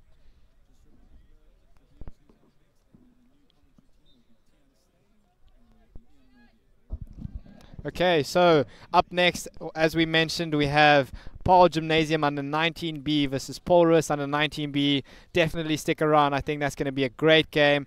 And our next commentators will be Tian Stein and Ian Nordia. Here we go. That's the opener. Off the short corner, a deflection. Unlucky for DF Malan. The first goal bobbles into the circle, into the goals, and that's 1-0 to Paarl Vallei. That was the opener, and then some brilliant individual skill work here down the right-hand side, down the left-hand side at least, into the D, cuts it back and puts it past the goalkeeper. 2-0, and the third goal came within 1 minute of that. A deflection off the goalkeeper. The Paarl Vallei attacker, he found the ball, he got the ball, and he put it back into the back of the net. 3-0 to Paarl Vallei, and that's all she wrote in the second game. Our third game today is Paarl Gimnasium up against Paul Roos, another local derby. We will see you in a short bit.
Hi, good morning. This is an absolute fantastic day here in Paarl.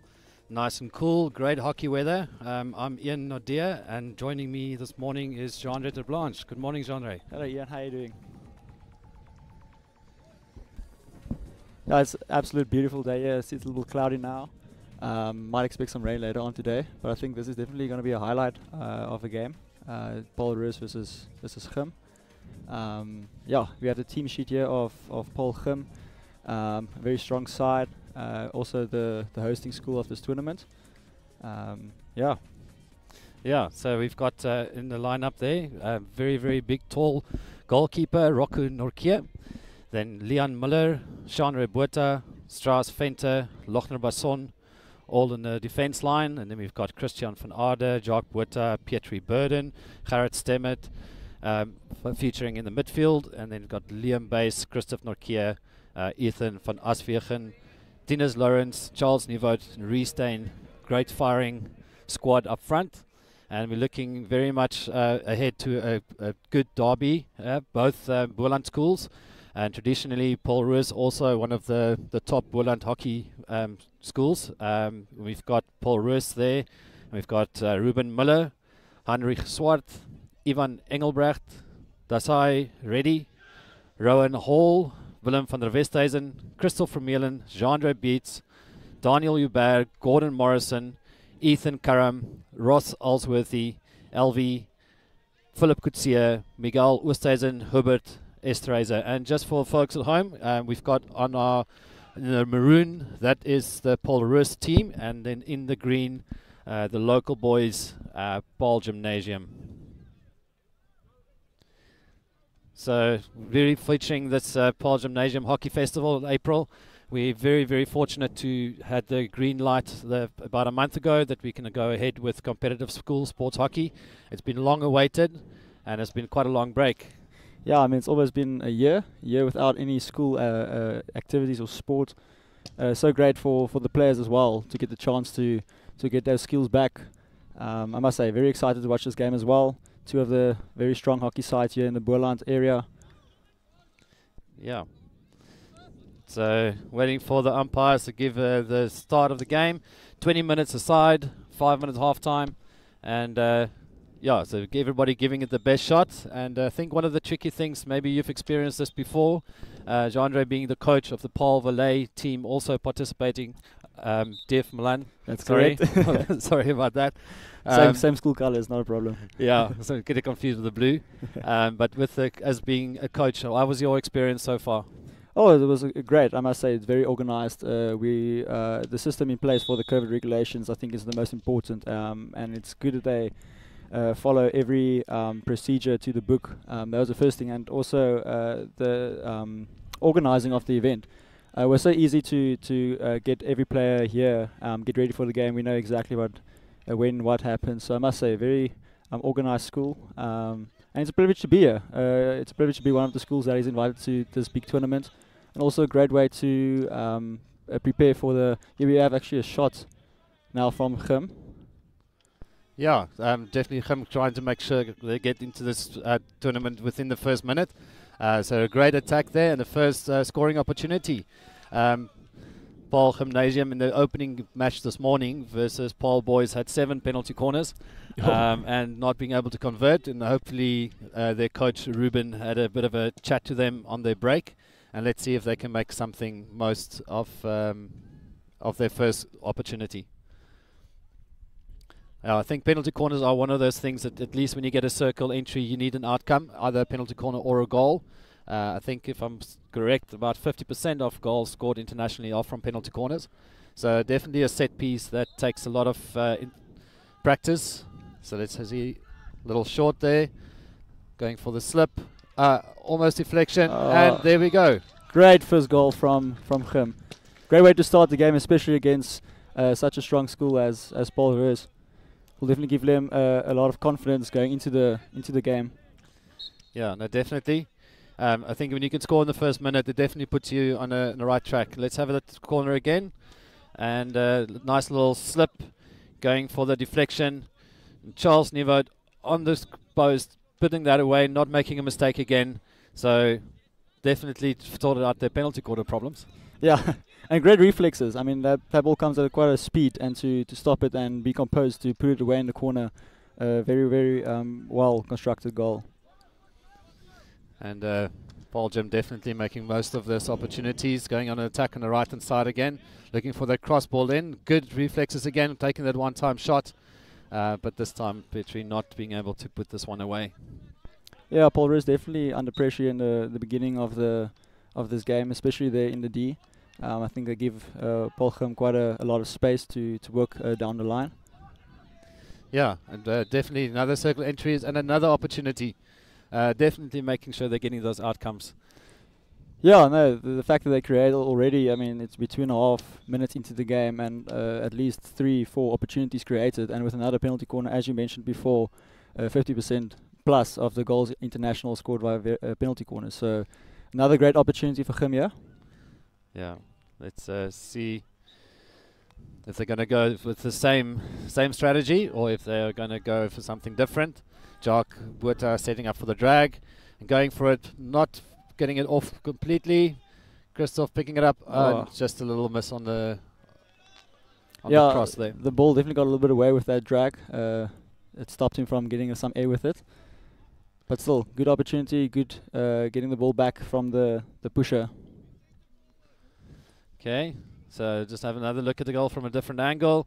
See Charles setting up very good low body position, nice split hands, and there we go, not making mistakes there. Very, very good, like you mentioned before, good reflexes, and that's what you need from a good striker. Let's see Paul Roos attacking down the right hand side. The first time that they're getting it right in this half. But good pass opportunity there, and see good keeping the ball in, very good setup there. Unlucky not being able to get the ball in a good space there. Paul Roos definitely getting into the circle now, getting part of this game. But we're only almost about 4 minutes into the match, so anything can still happen. And I think it's the team that is going to be the most settled that's going to be able to create those that much needed opportunities. Paul Roos in the attack, but well stopped there with the Paarl Gymnasium defense. Yeah, there's a great intensity from the Paarl Gim boys, especially when they lose the ball. 2-3 players come back, try to win it back. So great composure and structure from the Paarl Gim boys. But yeah, Paul Roos' confidence is definitely building. The more they work into the quarter of Paarl Boys, Paarl Gim goal. Yes. And let's see Paarl Gim on the attack again. I think also with you mentioned the defensive setup there from Paarl Gim earlier on. How do you think the pressing standards in terms of your previous games? Did you have the press set up quite easily against Parel Vallei? Oh, we struggle with our press against Parel Vallei.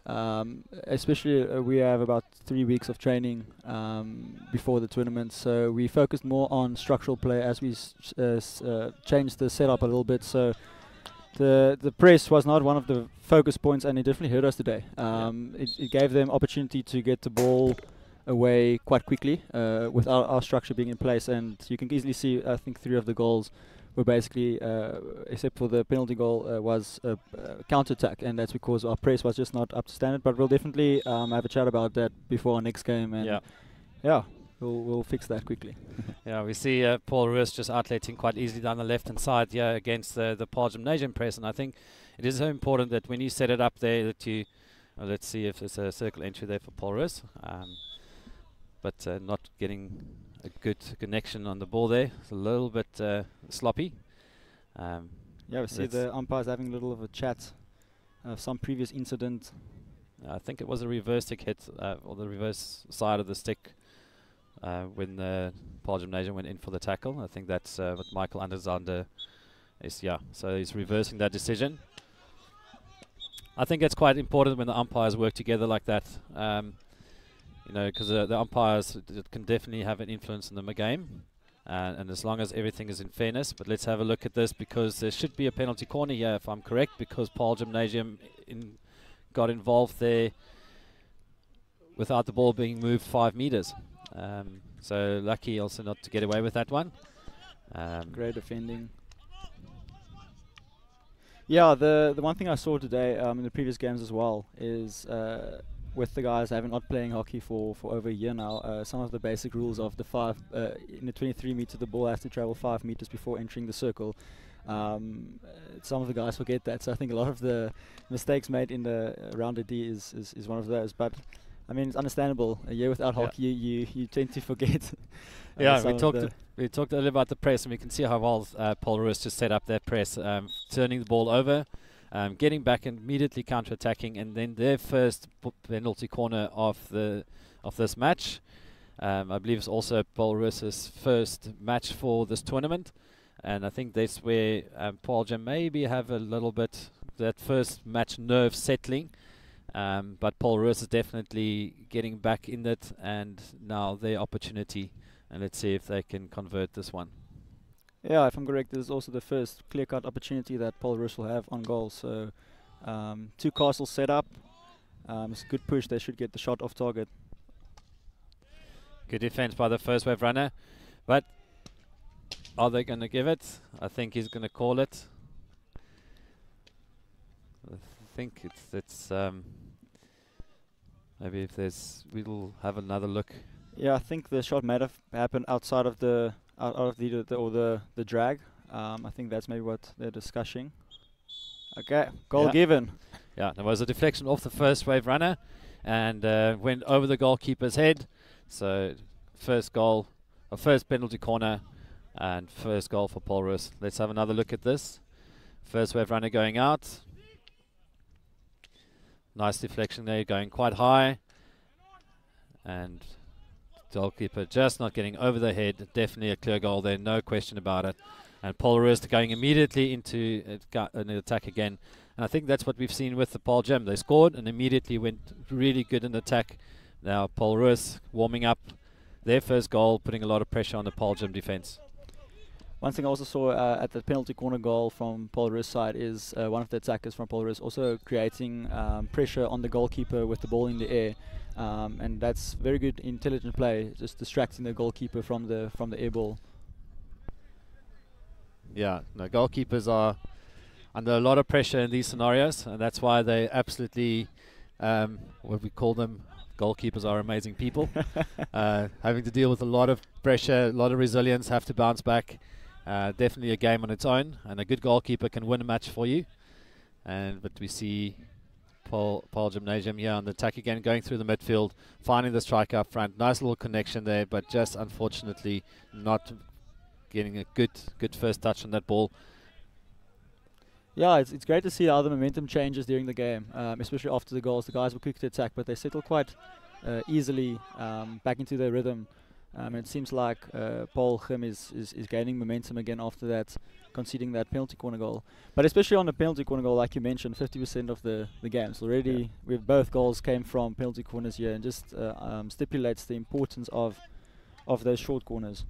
I think Paarl Gymnasium is exposing their midfield a little bit at the moment, so a good outlet and a good counter here, and attacking opportunity down the left hand side. Good defense there by Christoph Norkier, trying to clear the ball out the back. But I think if we're going to try and hit the long balls, especially against a team like Paul Roos we see here, they will just intercept and counter-attack. A lot of sloppy reversing tackles, but Reece Steyn getting away there.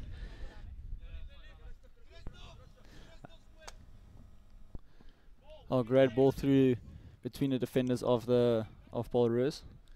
Yeah, the defenders calling them flat a little bit there behind the seam, and Liam Bass just not quick enough to get that ball, but a great pass. And breakthrough that, and here's another opportunity. A bit of a great defending from Paul Roos there. Yeah, I think that that first pass was a bit of a hospital pass, putting them under a little bit of pressure there, but at least they were able to get back from that. And a good outlet. That's the second time that, but a much better press from Paarl Gim, going for that inside pass. But it's the second time that Paul Roos was able to play that ball into the midfield, but this time Paarl Gim was ready with that pocket to turn the ball over and create that counter-attack. And I think it's important, especially at this level, that you've got your outletting sorted out and try and defy it and manipulate where the press is weak. Yeah, I mean, Paarl Gim is pressing quite high with a lot of numbers. I think with the previous 16 there was about around 5 guys setting up the press, and also realized that Paul Roos is setting up with the back 3 with 2 pivot midfielders. Oh, we've got an opportunity. Oh, Unlucky. so close. Yeah, you're mentioning Paarl Gim setting up quite high, and I think that's exactly the thing that they've got to be careful of, because once they've had the opportunity now, not 2v1 with one defender at the back, Paul Roos obviously identifying that early and getting their numbers up and behind defence. So it's really important that you've got a good balance when you're setting up. Nice little individual skill there, nice little inside tuck, but not getting away with it this time. Yeah, no, Paul Roos is definitely playing very well on the counter attack. As like you mentioned, because of Paarl Gim pressing so high, Paul Roos have quite fast players down the flank. So getting behind Paarl Gim is definitely the strategy at the moment. And yeah, they're definitely going for the short corners as well. So it's a great strategy for the first half. I'm excited to see what both coaches will tell their teams at halftime and how the structure will change. Yeah, it's half time was that opportunity, but another opportunity, another circle entry here for Paarl Gim, but they're not connecting it. So let's see who's going and taking it quite quickly. Ball moving 5 yards.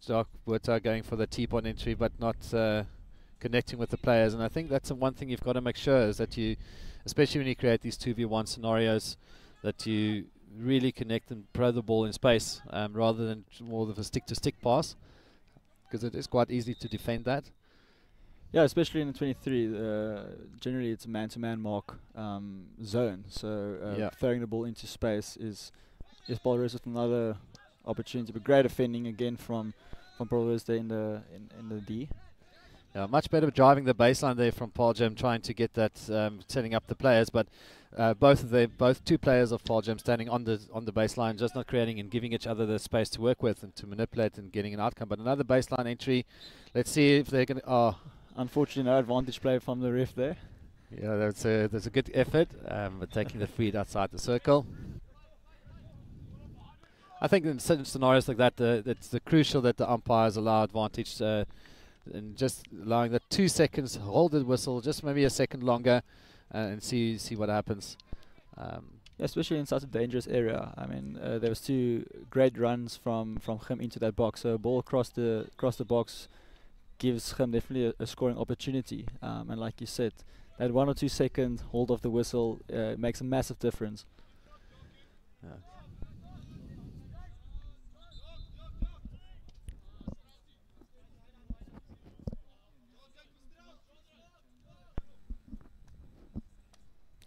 So yeah, if I'm correct, you are the tournament director here at Paarl Gim for this tournament. So any challenges you guys experienced with organizing this event? I think the biggest challenges was just trying to, because we got the go-ahead about a month ago. The biggest challenge is teams withdrawing quite last minute, and then having to find teams to replace. Because it's always we want to have the maximum opportunity for teams to participate in an event like this, and also teams driving in and out, want to play more than one match a day, and have that opportunity to make use of this. So that was definitely a big challenge for us, but we've managed to get enough teams together to be able to not cancel the tournament. And then just making sure that we've got all the protocols in place, making sure we've got our sanitizer station set up, the registration of players, and but other than that, I think we always planned for plan A and B, so we were quite prepared. So when we got the go ahead, it was pretty smooth sailing from there. Oh, wonderful. And the teams withdrawing, was that due to the COVID regulations, or is there other aspects that bothered them with the withdrawing?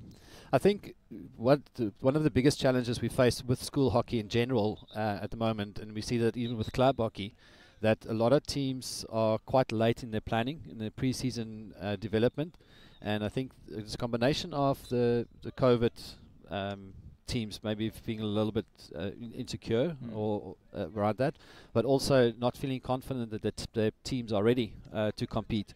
And I can understand that and sympathize to the extent that the pre-season preparation is crucial, and you don't want to injure your players. You don't want to go for like training 2-3 weeks to a competitive tournament and a little bit of a bump there, and there we go. Expecting a card, yeah. Yeah, it's quite strict nowadays with body contact where you're bringing a player down. If that happened in the circle, it would have been immediately a penalty stroke.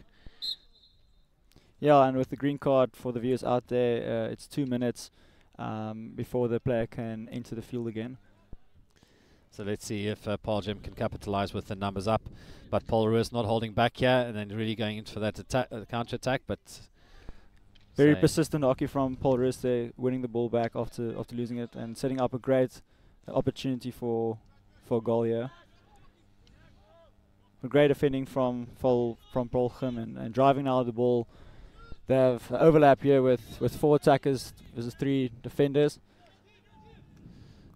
That's a good decision there from Tinus, seeing that the pass was being cut off by the defense, but going into a bit of a individual effort then eventually and not being able to pull it off. I think in a kind of scenario like that, from the outlet, right from the 23-yard from Paarl Gim defense line, going into the circle entry, it's important that you roll the ball as quickly as possible. If you see that space, then you've got to use it as quickly, otherwise it gets cut off. And the great defensive work there by Paul Roos, denying Tinus that a scoring opportunity there. Yeah, especially with Paul Roos being a man down at the moment, using the opportunities now with the extra man will be crucial for Paarl Gim, and especially going into the end of the first half, getting a goal here before halftime will definitely build the confidence of Paarl Gim going into the second half and trying to take control of the game. Yes, we've got about just over a minute left, and let's see Paarl Gim really pushing hard here, trying to see if they can capitalize. And there's a good reverse stick opportunity and a fantastic finish there by Liam Bass. And great individual skill there, pulling into space, backstick shot, great composure. Especially what we just talked about, Paarl Gim grabbing that 1 goal before the second half will definitely give them confidence going into the second half there. But really good, that's what you want from a good striker, finding that space and being able to set yourself up and not making any mistakes there. Great finish there. Let's have another look at there. Good circle entry. Immediately see the defender off wrong-footed, pulling it to his left-hand side, and a great reverse stick finish there. It's great to see nice goals, nice field goals for a change, not just from penalty corners. Yeah, that goal is almost perfect from the training ground in terms of where you train with your strikers, moving the ball into space, taking that shot. And yeah, we're taking half-time. Whistle just went, so we are a quick 2.5 minute break before we will enter the second half. So if you were the Paarl Gymnasium coach, what would if you had to take this team talk half-time, what would you say to your team? Well, personally, I think their midfield is quite pushing up a little bit high. That creates a space behind where Paul Roos found a few opportunities to move into. So I'll definitely tell them to maybe just keep a little bit down, because they are quite quick on the counter from Paarl Gim's side. So I will definitely say their links can build more or link between the forwards and the backs to take more control of the midfield. But all in all, I think they identified the one weakness from Paul Roos, and that is that they're playing with a back 3 with the 2 pivot players in the middle. So the high press is creating that pressure, and I haven't seen actually one overhead. So they have to pass the ball, and with more players overloading that space, they're winning most of the balls in the Paul Roos half. So all in all, I think they adjusted to the game quite well. I think the Paul Roos coach definitely has some more words to speak with his players, but it's definitely going to be an interesting second half. Yeah, no, I'm looking forward to. This is always a game breaker. What do you say to your team? You're leading 2-1. Do you try to hold on to that lead? Do you become aggressive and really try and maybe capitalize on another goal, or are you just going to maybe, as a bad term probably, park the bus? But I'm sure that we're going to see some exciting hockey in the second half. And I think also I agree with you 100%. Paul Roos might want to focus on the outletting a little bit, getting that ball into the midfield, and then if they can play wide, they've been successful once or twice, but I think with the press that Paarl Gim is setting up, they can definitely be more successful. Yeah, no, it's going to definitely be interesting, and from previous experience, I know Paul Roos is especially good in the dying minutes of the game, that last 5 minutes, especially when it's close, 2-1 for Gim, and even if it's a draw at that time, I know they're very good with pressing for that last few minutes. So yeah, if that identity is still in the team, and like we said, they are quite good on the counter, we're definitely going to be seeing more opportunities now, and with the game opening as well. Yeah, they're not called the Maroon Machine for nothing. They're going to give it their best. They're not standing back and holding back, and I'm sure we're going to see more of them in the second half. Looks like they're done with their team talk. Very quick words from the coach there, and the guys settling up and getting ready for the second half. No, I'm sure the coach basically focused on the 1 or 2 problems. It's not like it's a bad game at the moment. It's just 1 or 2 tweaks that needs to be made to bring them in the game quickly. And I'm sure it's going to be a very fast start to the second half to try and get that 1 goal back. And I mean, it's only 1 goal difference. It is. That's the great thing about hockey. It's a very dynamic sport. Scores of 5, 4, or goals in a game that's 8 or 9 goals. It's not unheard of. It's what's great about the sport. It's constant action, and like you mentioned, I really hope they don't park the bus here. Yeah. Okay, so let's have a look at that first opening goal. Going for the short push out, and then looking for that setup for the slip, and they're absolutely setting themselves up there for that opening goal. Here we see Paul Roos also from a penalty corner. Deflection going high, very, very difficult for the goalkeeper to reach that. You can see Rocco's frustration there. And here's the second goal from Paarl Gymnasium. No mistake on that reverse kick hit. And yeah, it's fantastic that we've got this replays that we can relive the moment with Super Sport Schools. It's going to be followed on the DSTV app as well. And let's see Paul Roos going in for immediate attack there, trying to get into the Paarl Gymnasium defense. Definitely showing the hand of what is to expect from the second half from them. Don't want to sit back on the back foot and wait for the Paarl Gym to come. No, I think that's with especially with under 18 boys level hockey, there's a lot less. You're a little bit more composed, and you know, even if there's a slight opportunity, you can use it. And we can definitely see that both teams are going to have to settle. I think a bit sloppy in the first minute. And the team that's going to be the more composed in the second half will definitely be able to take the win. That's a great ball through from Paarl Gim. It's unlucky. Great run, unlucky. Yeah. Unlucky not being able to keep that in. Yeah, the one thing I realized, especially with my team as well, is with the training only started about 3-4 weeks ago. In training, basics is quite easily. Sorry, hold on. Great opportunity there for Gim. He just needed to get that stick on the ball, and it would have been a great tapping goal. But a great start from Paarl Gim in the second half at the moment. But yeah, as I wanted to mention, is training and training fitness and match fitness is quite a different aspect. And I think that's a great thing about this tournament, is to prepare the teams for the leagues that is going to happen. It started, I think, the 7th of May. The league hockey is starting. So this is a great opportunity for the players to get match awareness, match sharpness, yes, up and running, especially with the strong schools we have here at the tournament. It will definitely encourage. And as you saw, it's only some of the basics that are great turn there from Paul Roos, making my statement look foolish with the no, but with the basics. But the small mistakes we see here today is literally the basics of stopping and just turning. I think as the tournament builds till Wednesday, we'll definitely see more match sharpness coming through and a lot more individual skill. So yeah, definitely looking forward for the next 2 days as well. Yeah, Paul Roos really trying to put pressure here on Paarl Gymnasium and looking for that extra circle entries. And let's see if they can get an outcome here. what I've noticed now that the strategy, we talked about halftime changes, and the Paul Roos coach has definitely stretched the field quite nicely, where when they were outletting they had the strikers really high, and this definitely seemed to work for them, being able to get the ball out of pressure. Nice little overhead, finding the strikers up front again, and a good opportunity here. Paarl Gim numbers up, but not quick enough to be able to capitalize on that numbers. Paul Roos getting into the defense.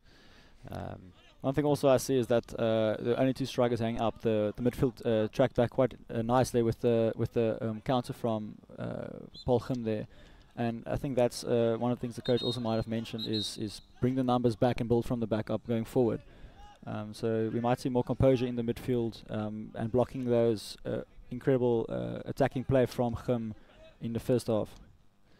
Let's see, Paul Roos intercepting that overhead. But interesting rule with the overhead is that the receiver needs to bring the ball down, and then everybody needs to give him 5 meter space. But with that interception there, the ball was played clear into open space, and Paarl Gymnasium was able to intercept that again. So a little double turnover there. Oh, it's great to see how the Paul Roos guys are working back. But a great overhead there into space, perfect. Just a little bit of miscommunication there. Yeah. But it's interesting. It's now the 3rd overhead that we've seen in this half. Maybe that's something the coach said, like, guys, come, let's play those little short overheads and find the space behind the Paul Roos defense. Good little outlet getting down the sideline here. And great trying ball to find the high striker, but the striker's just a little bit too far infield to pick that up. That's sometimes what they say, especially with that ball going across the circle there, with the Paarl Gim pressing so high. That was quite a risky pass, but as I say, high risk, high reward. Yeah, that definitely set up for a good down the line attacking phase from a great stop there from Paul Roos, setting them up for the counter.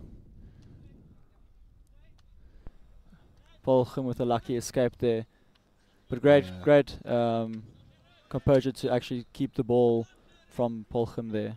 Yeah, it came off a little bit off the Paarl Gim body there, but obviously the umpire couldn't see that behind the back.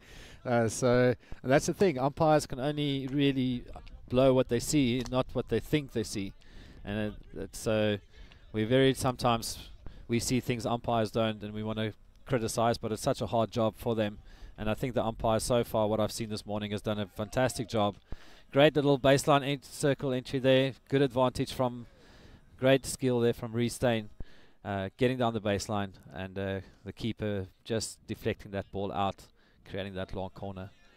Yeah, the run down the line is especially difficult to defend because, especially with the good hands Paarl Gim showed there, just one pop inside, it gives away a penalty corner, and that's, as a defender, that's probably going to be your worst nightmare. Yeah. So it's well defended, but I think the keeper closed the space well down so that he couldn't get the pass away across the goal. Well, definitely putting a lot of pressure here on the Paul Roos defense. Decided to run it out the back. It's also sometimes that's the only option you have. And if you've got fast outside halves, it's definitely something you can use. Paul Roos trying to find that midfield transfer, but not being able to connect well. Good holding up there, trying to get numbers up. Well played there by Paarl Gymnasium, but a little bit of a fumble. Yeah, it gives Paul Roos the opportunity there. I think with sometimes when the heat is like this, AstroTurf does get a little bit bouncy, and it's supposed to be raining maybe a little bit later this afternoon, but at the moment it's very, very sunny. And goalkeeper coming out quite far there with 2 Paul Roos guys open, and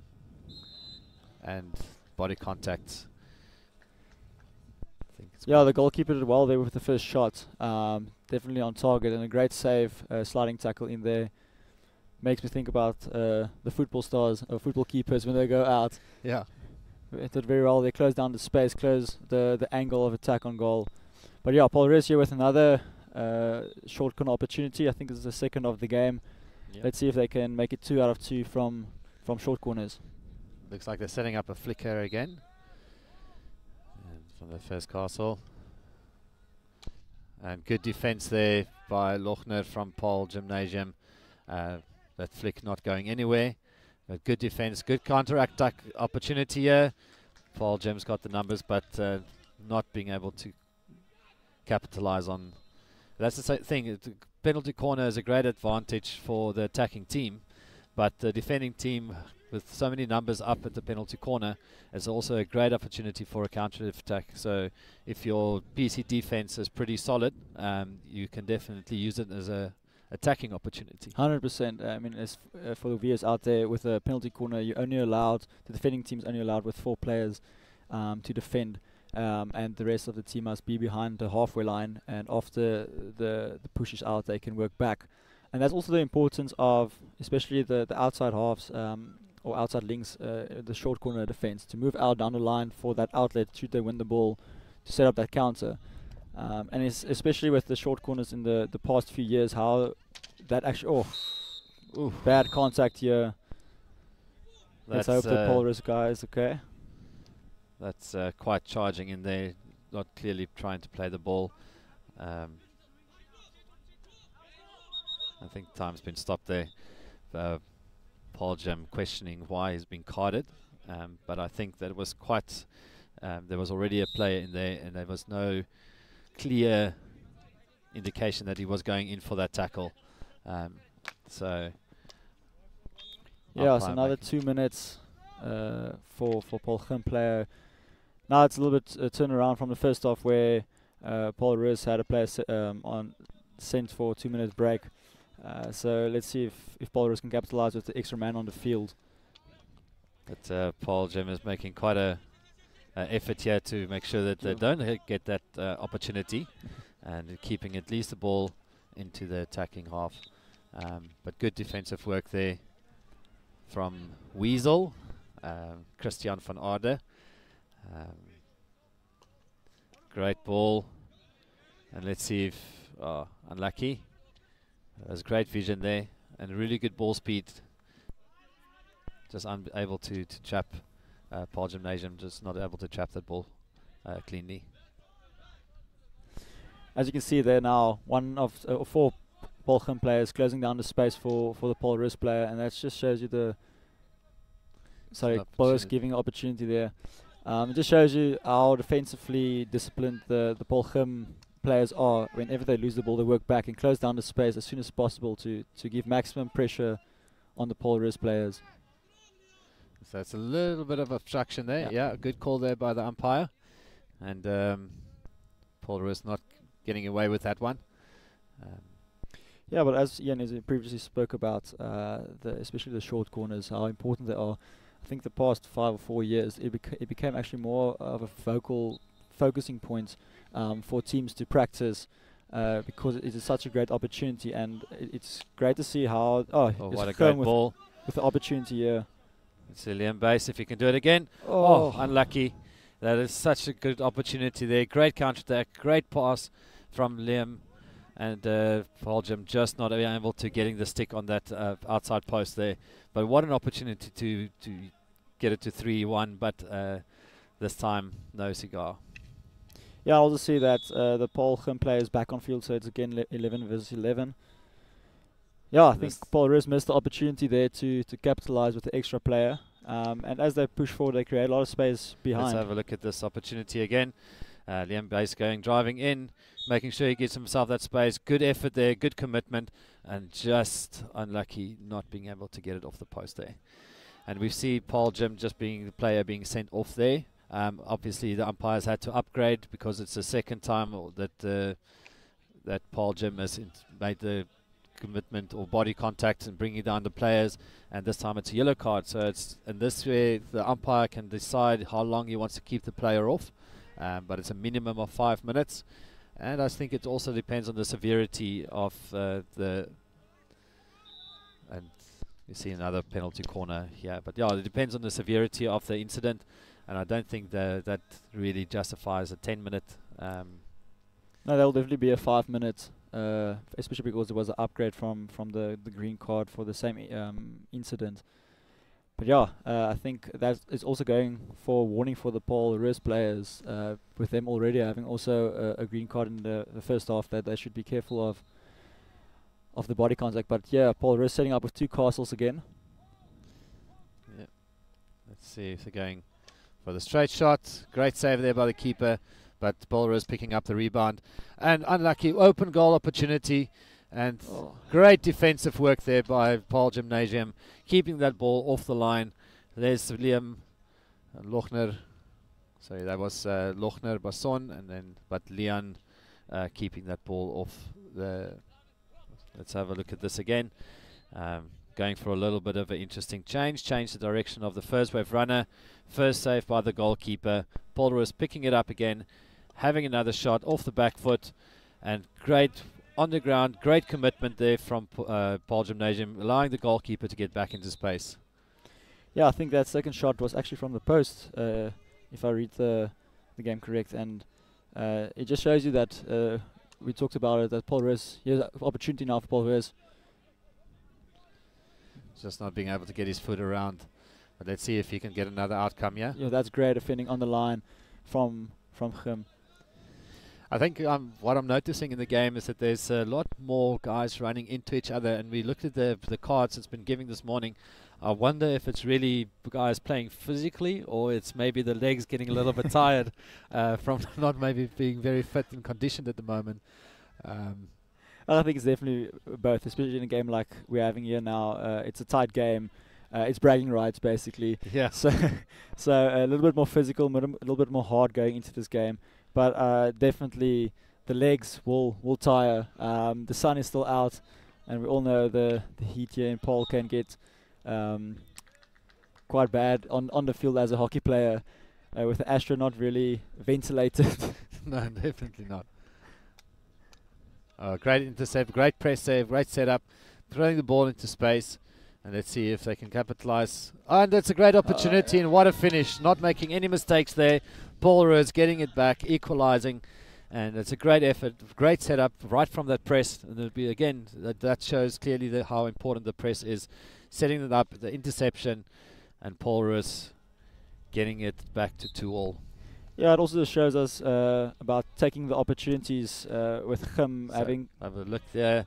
There we go. That shot across the goals in a great position. Stop and flicking out, getting it into the goal there. Goalkeeper getting a stick to the ball. Unluckily, the shot was just with enough power to go through there. But yeah, Gim with their first mistake from the back, and unfortunately you have to pay for that. And yeah, like Paul Roos struggled in the first half with that as well, and just shows you the opportunities that Gim had they taken, it could have been a quite different game. But now Paul Roos is back into the game. Paarl Gymnasium really coming back firing. Looks like it's the back of the stick that the umpire indicated, but Paarl Gymnasium not holding back and not going to take it. Going for that baseline entry again. Try a great drive there. Good opportunity, but just not finding the foot. I don't know if he was trying to set up a play or try to play it onto the foot of the Paul Roos defense, but good quick outlet there by Paul Roos, driving into the midfield. Player into the... No. Okay, and there we go. Post player putting away that goalkeeper, and you can pass the goalkeeper, and you can see the frustration from Rocco about letting that one slip in. Yeah, I think with that previous call now, with the Paul Roos player running into the Paarl Gim, one thing the players need to realize that he stood his ground. He didn't move into the player. Yeah. That's totally different than going for the player itself. But Paul Roos here with another shot. Going Seems wide. like that was a back stick. On the back stick, so great opportunity again. Paul Roos definitely pressing now for that winning goal. There's definitely a change in tempo and momentum in the Paul Roos match, Paul Roos game. You can see that goal just put them. I would say there we go for the defense. It's an interesting call because a lot of times when the ball is thrown overhead, and there's two receivers in the receiving the ball, it's most likely they're going to go to the defensive team. But well called there by the umpire, noticing that Paarl Gim was under the ball first and to receive the ball, and then Paul Roos moving in on that onto that player, where he should have allowed him to get at least 5 meters to be able to get the ball under control. Yeah, and it can become quite dangerous when players run into like that, because you don't know how the ball's going to come off from the stick. And especially with the tempo the guys are playing, there is always the possibility of getting hurt. So players must be aware of that. We don't want to hurt anybody here today. So No. But it's definitely, if I look at hockey over the last few years, it's definitely become more of a contact sport. Hence the restrictions we had earlier this year regarding contact training or non-contact training. And sometimes we get confused. But hockey is definitely nowadays a bit of a contact sport. yeah, I think it's something that came from, especially from the Dutch. They have a lot of clinics here in South Africa, especially before the season starts. And something I experienced while I was there is that they definitely play more physical. Yeah. And we can see the training camps bringing that type of game into the South African hockey. And if I'm correct, I mean, it was the Dutch that brought hockey, actually, or made hockey a bigger sport here in South Africa about 10 to 15 years ago. So definitely some of that DNA creeping into the South African way. Yeah, we've got just over a minute left in this match. It's 2-2, and I think both teams are putting a lot of pressure on each other to see if they could be a winner at the end of the clock. And there we can see again pressing really hard, getting that connection and going for that circle entry, but just not. But there was no danger. Good pick up there by Paarl Gim. I think Paarl Gim is maybe going to look and try and see if they can at least get a penalty corner here, but they didn't make most of that opportunity they had there to get another circle entry. Well, Paul Roos here with maybe one last opportunity for the game. Let's have a look. And both teams are. It's going to be from one end to another end in a few seconds. Anything can happen in the last heated seconds of this match between Paul Roos in the maroon and Paarl Gimnasium in the green. And let's see. I think it has been quite a well contested match. I don't think that one team, they've dominated each other from one end. Okay, going. Oh, there's an opportunity here. 2 seconds. Oh. Almost won the game with the last shot there in the dying seconds. Unlucky, but what a game we had here with two very powerful hockey schools. With the 2-2 draw at full time. Yeah, you can see the smiles on the guys' faces. There's no hard feelings between these schools. A lot of respect for each other, and I think today, it's a good reflection. The result, both teams had their moments where they were dominating, but it was very, very well contested and equally well played. Yeah, it was great to watch. I think, especially with a game of this magnitude on the first day, and if I'm correct, I think it's Paarl Gim's second game of the tournament. So, yeah, it will be interesting to see how Paul Roos' game develops over the next few days. Here we have a look at the goals of the game. It's Paarl Gimnasium's first one. That's from a penalty corner. Nice little tip in on the post there. Paul Roos going for their first penalty corner of the day. High deflection from the first wave runner. And here's Paarl Gimnasium's second goal. Great reverse stick effort there from Liam Base. I must say, between that goal and the last goal of Paul Roos, both absolutely beautiful play and individual skill. I mean, that ball across the goal for the postman, absolute perfect. So yeah, I must say, great goals there from Paarl Gim and Paul Roos at the end. Each team scoring field goals, each team scoring penalty corner goals. Let's see what the next match brings us. Thanks.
Back to the Paarl Gymnasium Astro for the Schools Festival, the Schools Hockey Festival. It's Parel Vallei under 19B versus Edgemead under 19B.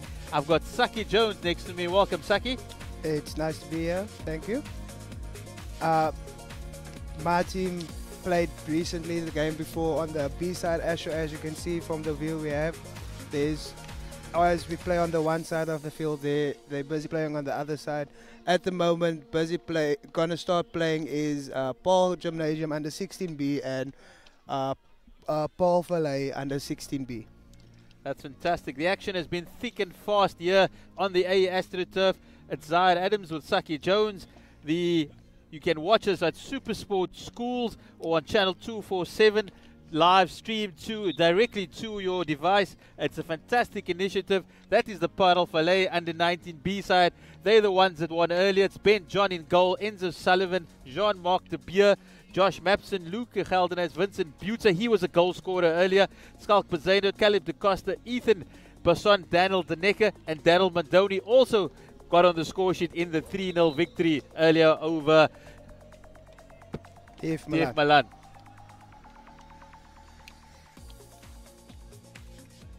The Edgemead side is Aiden van Heerden, Connor Brown, Darren Kratz, Ethan Stein, Ethan Pitot, Ethan Francis, Joshua Kelly, Joshua Lee, Ryan Stockdale, Tembe Healy Thomas, Jordan Scott, Joshua Ebden, Matthew Kruger, Jordan Malan, and Matthew Maton.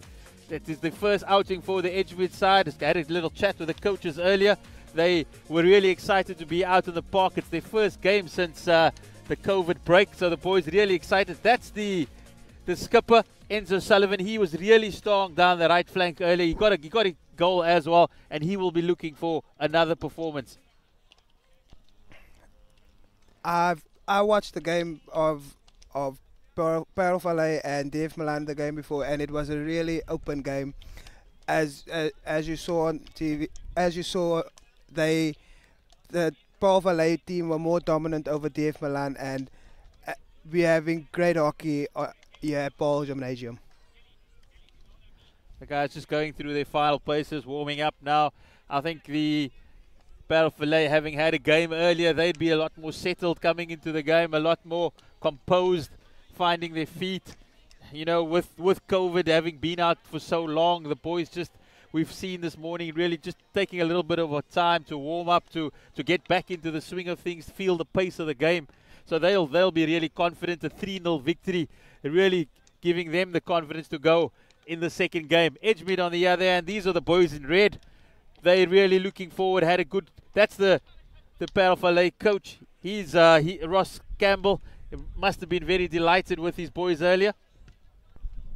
How does a coach feel when his team wins 3-0? What's the team talk second time around, Saki?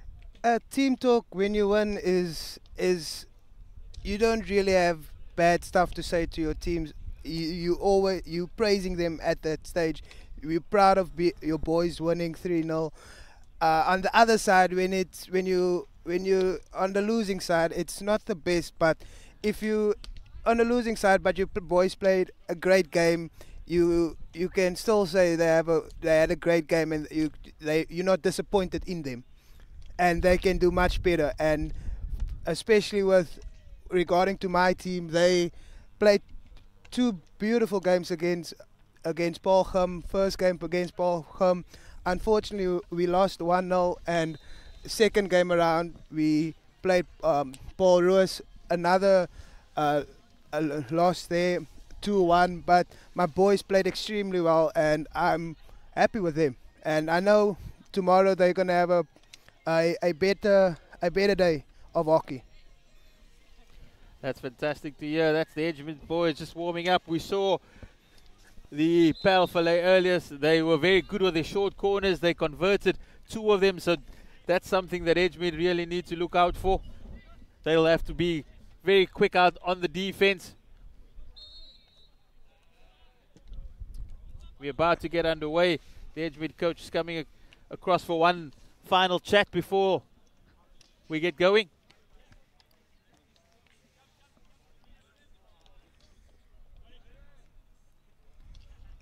As you see you don't see it on the screen, but as I'm looking to my right, you see Paarl Boys, Paarl Paarl Gim versus Parel Vallei under 16B. Paarl Gim at the moment on the defending side. Very good team. Their counter attack is very good. Good quality hockey, and I believe they can overcome Parel Vallei. We're just a few minutes away from the start here. The early results, we saw Paarl Boys beating the host Paarl Gim 1-0 in the opener. A really intense tussle. The second one was Parel Vallei defeating DF Malan 3-0, and a real humdinger earlier between Paul Roos and the local boys Paarl Gim. 2-2 was the result. So really exciting hockey played on the A field. We're hoping that this is going to be another cracker between Edgemead and Paarl Vallei. I believe it will be another cracker. I haven't seen Edgemead played before. This is the first time for me seeing them play, and I've seen the previous game of Parel Vallei, so I'm quite excited on how this game is going to end up. Just a few moments away, and we're about for the start. The goalkeeper's just tightening up the straps, getting the gloves, getting the helmet. It's not easy being a goalkeeper, eh? That's Joshua Lee in goals for Edgemead. Sure, he's looking forward to getting stuck into the thing of things.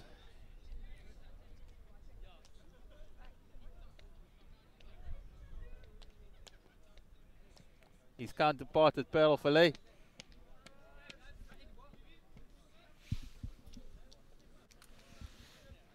We're ready to get underway, and that's Parel Vallei kicking us off. We saw in the earlier game, the ball goes immediately to the captain, Enzo Sullivan. Goes on a bit of a run. He walks right through, he's all the way to the into the circle. And that's a long corner, it was outside the circle, and Edgemead have an opportunity to clear their lines. But that's clearly the way that Parel Vallei enjoy playing. They do enjoy going down the right through the skipper, Sullivan.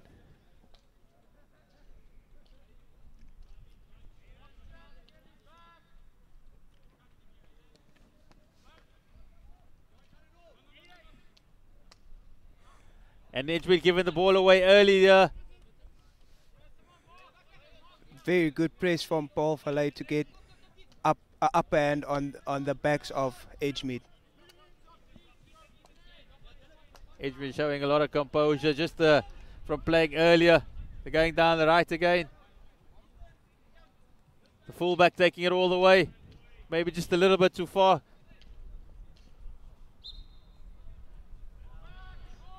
That's good work there by Daryl Mandoni, breaking it up for Parel Vallei. That's a good intercept by Edgemead. They are on the counter-attack on the halfway line, pushing it forward.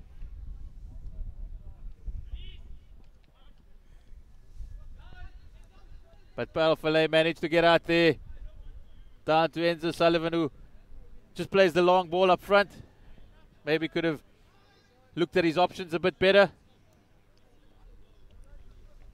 Definitely, I think he should have just slowed the ball down, relax, take a breather, and look towards his other teammates to make an easy pass off, just to show them they can control the game and they can get out of any situation.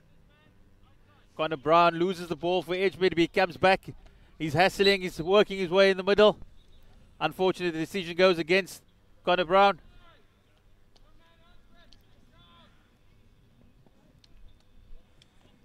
It's good skill work there. That's Vincent Buter. He scored a beauty from the same position earlier in the previous game. On this occasion, he chose not to go himself and just lay it off to a teammate. Unfortunately, it doesn't work for Parel Vallei on this occasion. It was that pass was a little bit behind his teammate. Unfortunately, going out for a 16. As you can see, Parel Vallei taking it easy, keeping possession of the ball, playing it out to the backs, and make sure to keep possession.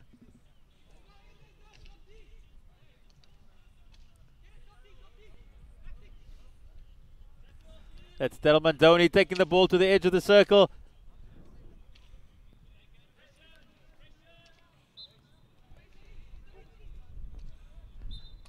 Sullivan turns into the back stick on this occasion, doesn't manage to pull it off, and Edgemead have the opportunity to get out of their 22.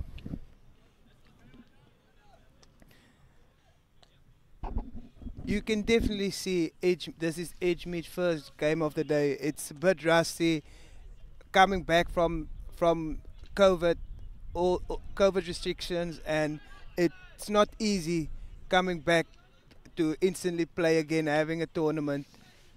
Everything must come back slowly but surely. I had a chat with the Parel Vallei coach during the break, Ross Campbell. He was saying that the Parel Vallei guys have at least had the opportunity of training for the last couple of months. They've been on the turf, they're really looking forward to just getting some game time now. But this is Edgemead. Unfortunately, the young man slips. He loses his footing there in the far left-hand corner, and Paarl Vallei have the opportunity to clear their lines. As he was saying, it's one thing working by yourselves on the turf. It's a different thing all of a sudden seeing a red shirt in front of you. But that's Butzer going down the left-hand side again. He's looking to cut inside. Lays off the pass into the D. But again, as we saw in the previous game, sometimes the young gentlemen just not wanting to get their feet around the ball, get on the strong side, and just using the reversing. Does that frustrate you as a coach, Saki? Definitely. For me, if you know you're not strong on your back stick, rather bring your feet around and be able to go and get a nice pass off towards your teammates instead of losing the ball, standing a chance of getting a shot on target. So for me, I prefer you when you're on your weak side, go get your feet around, get the pass off. Much easier for yourself and your teammates. It's a good interception there by the Paarl Vallei centre half. Unfortunately, he finds the opposition in red. But Vincent Buters again, he's on the charge. He's in the circle again. He's looking for the ball. Hits the bar. It's close. That's a close shy for Edgemead, but they managed to get the ball out. But that's Paarl Vallei back in the circle. That's the first penalty corner. They forced that, all the pressure that they exerted on the Edgemead goal, and they now have the first penalty corner of the day. That's good work there from Paarl Vallei. Keep on working until they get what they want, and that's good hockey. You don't want to, as soon as you lose the ball, you don't want to stop playing. You want to keep on playing. As you see there, nice run from Vincent, just hitting the post. Unfortunately, getting into a Edgemead onto an Edgemead stick. As you see here, we're going to go to the first penalty corner. They stop. Oh, that's a brilliant shot by Sullivan, but the Edgemead keeper, Joshua Lee, he was up to the task. He saw the ball and he managed to make a good save off Sullivan's flick.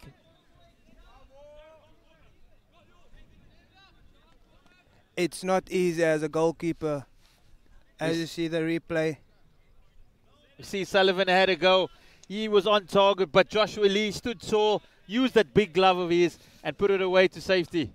Like I said before, it's not easy being a goalkeeper, especially when you have, if your opponent has a nice flicker on their side.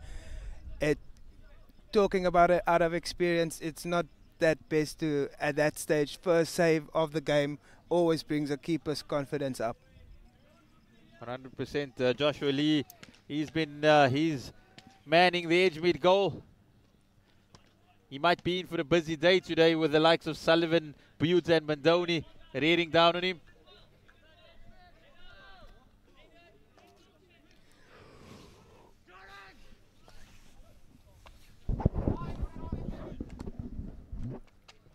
It's again good work there by Butzer. He's been in the thick of things. Strong in the midfield. Unfortunately losing the ball there, but still working hard after he lost the ball. That's good work ethic from this young boy from Paarl Vallei.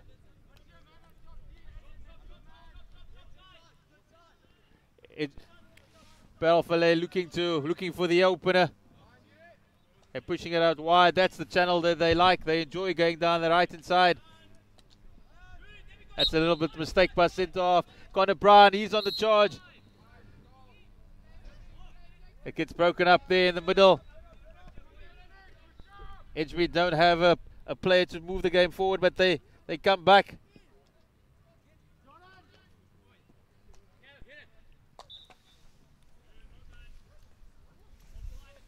It's a little bit. This is a period where Edgemead would look to dominate. They've been pegged back in their own half for the majority of the game, but it's their chance to attack now.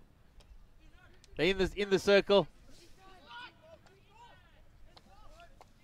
but Paarl Vallei managed to negate the danger, and Edgemead's got to start all over again.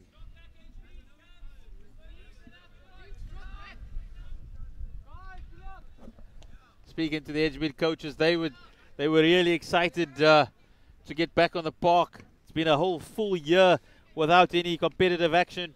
The last time they were on the field was on a tour to Neisner in 2019, so they really keen to play some hockey and show off their skills. It's definitely not nice sitting out for a year, especially when you're a schoolboy, sitting out a year of hockey and not be able to do the sport you love to do. And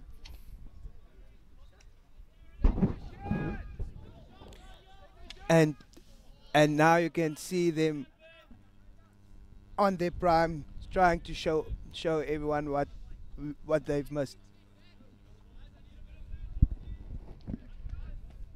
That's Paarl Vallei down the right hand side.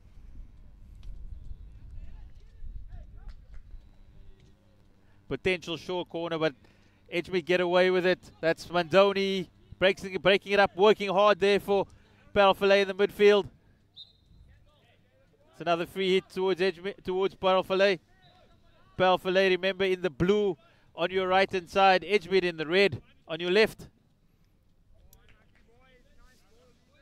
Saki, just how tough has it been for the kids? Just I'm not sure how much interaction you have with the boys during COVID, during lockdown, but how tough was it for them?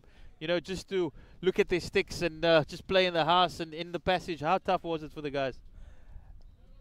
It's I can't explain to you how tough it was for the boys, especially when you know this kid loves playing hockey and he just wants to go out there and play, and not being able to do that is.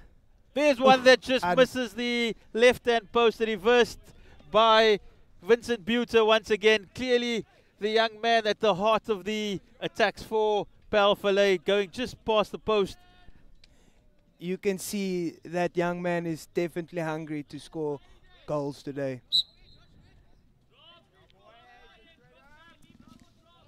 Like I said before, it's seeing the boys back on the field is a great view. Seeing them back in their prime, doing their thing.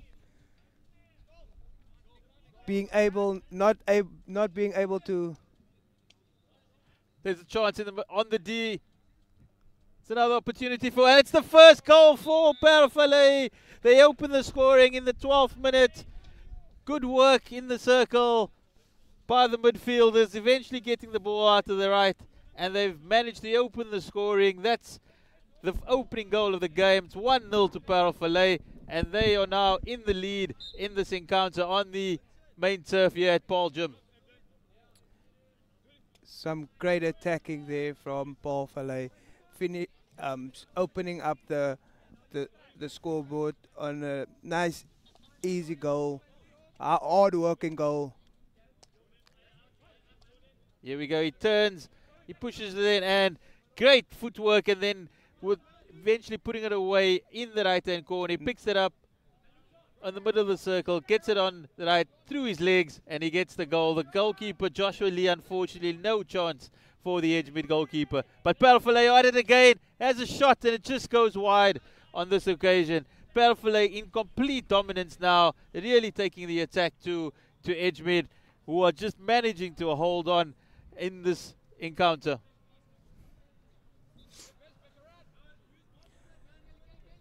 the first 13 minutes, you can see Parel Vallei dominating the first 30 minutes of the game, and you can see Edgemead is still getting around things, getting used to the turf, getting used to being on the field playing again. First game is always rusty. That's a good interception by the men in red, pushing towards the circle. But again, it's that man Buter. He comes out with the ball, looking to start an attack. He gets the ball away, he gets it back. That's beautiful by Parel Vallei. He goes all the way to the circle. He's got an opportunity. He's turning around, gets it in the middle. Unfortunate, just bobbles there, but that was beautiful work by Parel Vallei all the way from the halfway line between the two halves. They're enjoying a little chuckle there. You can see pushing it into the circle. He had the opportunity for the shot. He turned back and pushed it into his mate, who unfortunately on this occasion couldn't finish for Parel Vallei. Great action brought to you here by Supersport Schools. Sure, that's definitely something going to be spoken about at break time when the boys get back after their holidays. That little clip there showing that Buter's on his way again, coming down the left-hand side, pushing it in the middle.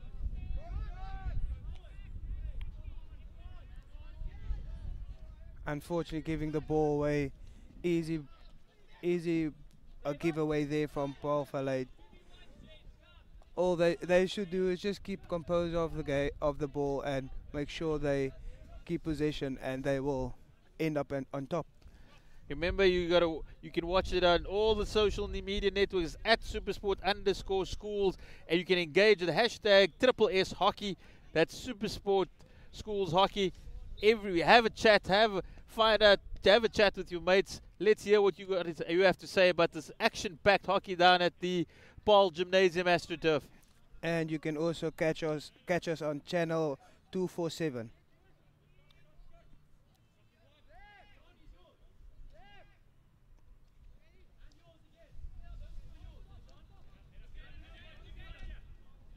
The men in red really need to find a way. How are they going to breach this Parel Vallei defense? It's 2 games now that no goals have been scored against Parel Vallei. Really looking like a team out on a mission here at this festival. It's a good turn there by Daryl Mandoni. Lots of movement by the Parel Vallei midfielders and also the halves, getting the ball into the circle. And it's a short corner, another short corner for Parel Vallei. They're really dominating this encounter, looking for their second goal. Yeah, Stocky.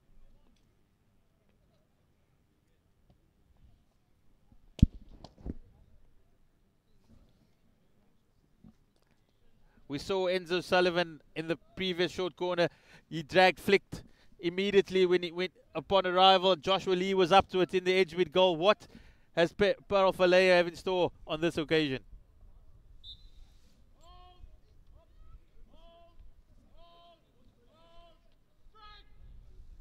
Ball's out. He has a stack. That's a good save there by Joshua Lee in the Edgemead goal.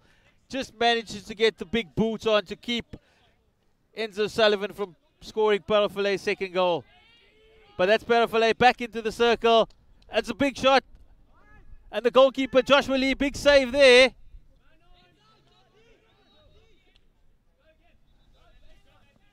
Sullivan down the right again gets it in.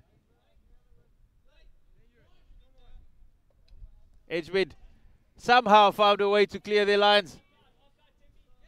That's Tembalini Thomas showing some skill work there. He manages to control possession. That's Temba Thomas for Edgemead.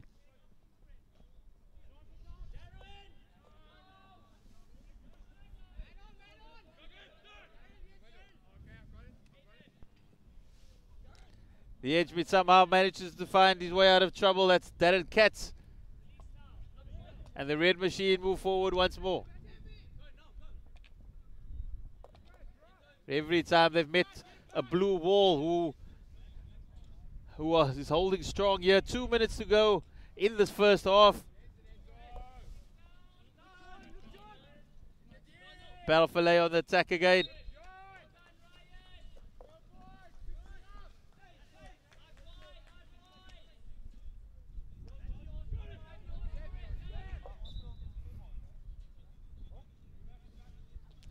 The referee just asking them to retake it. That's the short corner. Sullivan has a shot at goal, but Joshua Lee, as he's shown previously, he's up to the task. Really good goalkeeping by Joshua Lee on his feet.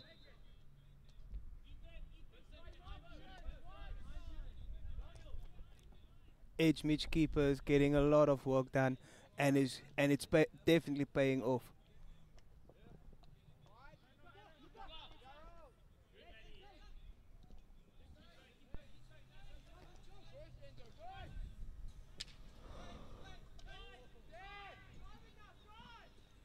That's the Red Army on the attack. But they've been met by, as we've said before, just a blue wall, not willing to give an inch away. Getting the ball down back to Vincent Buter, who's formed a potent partnership down the left-hand side here. On this occasion, nothing much is the result, but certainly plenty of confidence shown by the men in blue. Definitely the three up front is definitely doing a great job, especially Vincent. His gameplay has been brilliant this first half. Edgemead will look to get back into the half-time at 1-0, not concede again, and maybe regroup, have a good chat with their coach, just to find out what exactly has gone wrong. But at least that mistake's not going to cost them anything. It's half-time at the Paarl Gimnasium AstroTurf. 1-0 to Parel Vallei. They lead at the break.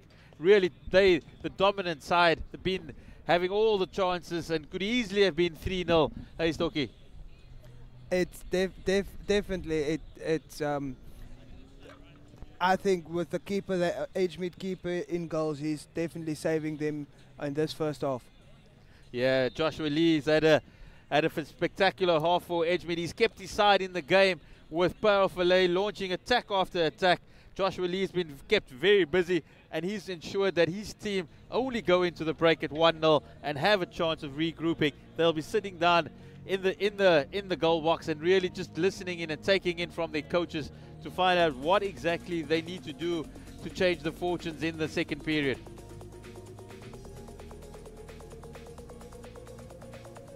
And we will be back in a few moments with the second period.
We're back here at the Paarl Gim AstroTurf. It's a entertaining clash between Parel Vallei under 19B against Edgemead under 19B.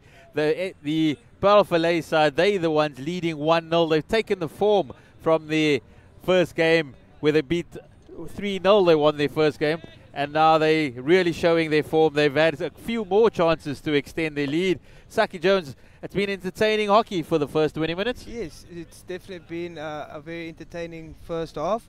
As you can see, Paarl Vallei being the more dominant side. Because from what I see, it's Edgemead's first game back on the Astro, and yeah, so they're still a bit rusty, and I believe they will give a better second half. We're underway, plays underway here.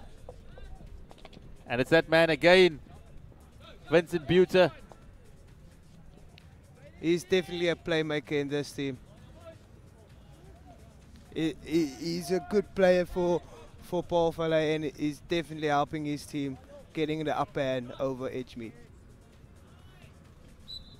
It's not only his own individual skill, but he brings his teammates into the play as well. The left wing and the centre forward combining all the time, creating those chances. That's really putting the red on. There's a mistake in the D, and unfortunately for Edgemead, they get away with it and they're able to clear their lines.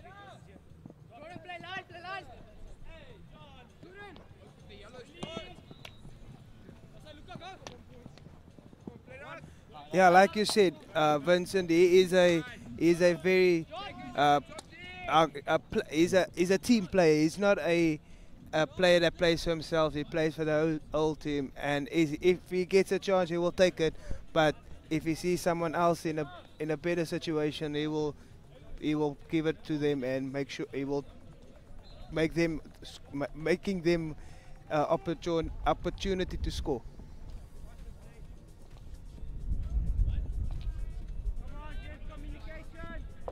But a lack of communication there by the Paarl Vallei centre halves, but they manage to get the ball back, and then they lose it again, and it's the Red Army that's on the attack now.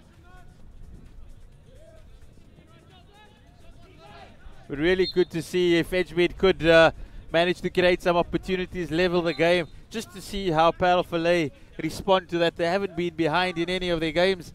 They've been on the front foot, so they really know how to dominate when going forward. So it would be nice just to see Edgemead sneak a goal in there to liven things up. This is Scott down the left-hand side for Edgemead.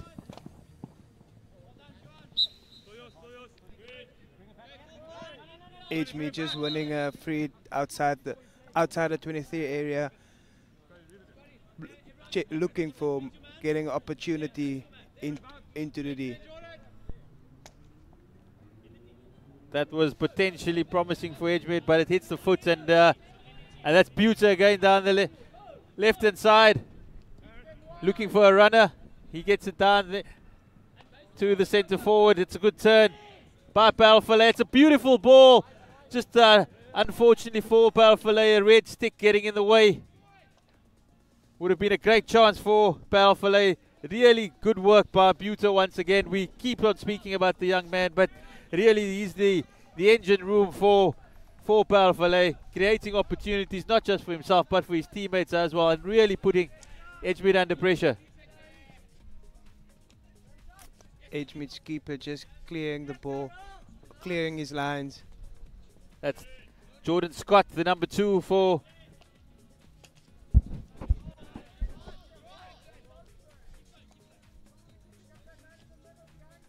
That's Buter again, pushing his way. He sets him up. There's a chance. That's a big good save there by Joshua Lee.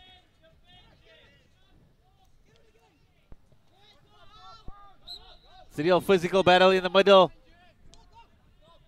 It's in the D. Is he going to have a go? No, he brings it back.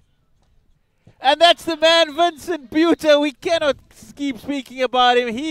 He was the opportunity, saw the space, the ball landed on his stick, and he stuck it away for Paarl Vallei's second goal early in the second half, within the first 5 minutes, and they head into a 2-goal advantage. He's definitely hungry to score more goals.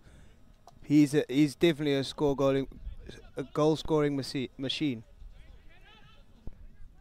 Here it is. It's pulled back onto the edge of the D. He's waiting there, and he took no second chances on the first time attempt, and it is the second goal for Parel Vallei. Vincent Buter having a delightful tournament here for Parel Vallei. That's his second goal of the tournament already.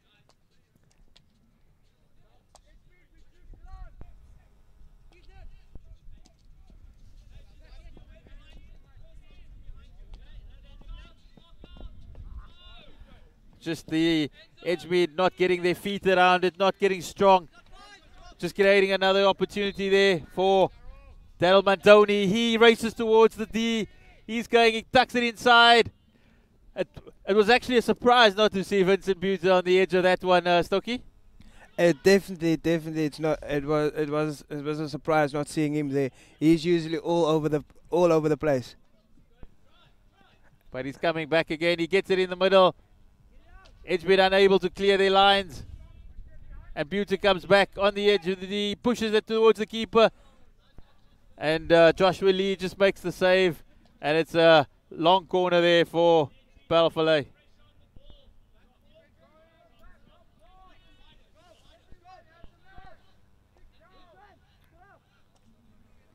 The ball, that's the opportunity, that's a chance. Big save by Joshua Lee. Edgemead really thankful to their goalkeeper here. It could easily have been a lot more already, were it not for the heroics of Joshua Lee in the Edgemead goal. He makes him big, and another save there by the Edgemead goalkeeper. It's an opportunity for Jordan Scott. Good tackle there from the skipper of Parel Vallei.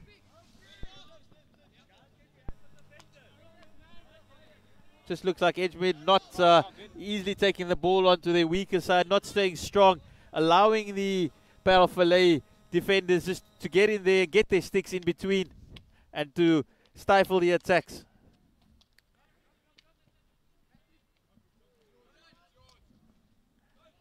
It's that man, it's that man Buter again. He's raining down on the Edgemead goal. He's taking it on all on his own this time. And there's no one to stop that man. He's on fire today. And he's forced a short corner, the third of the game, and that's the third of the game for Parel Vallei. Enzo Sullivan, the skipper, he's running up again. He wants to get his name on the score sheet. He got one in the first game. He's missed out here. He's going to look to add his name and possibly push Parel Vallei further into the lead.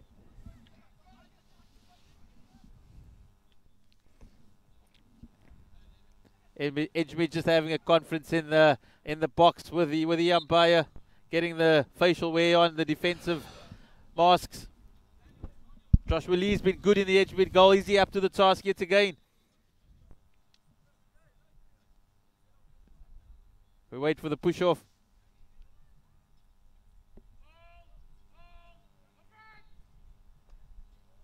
They've changed it around this time.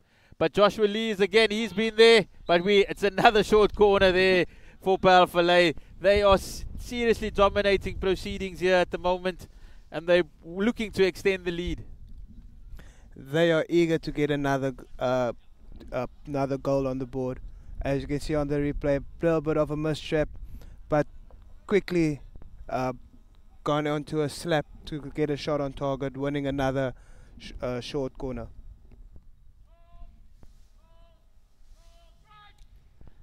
Goes wide this time. It's a good save by Joshua Lee.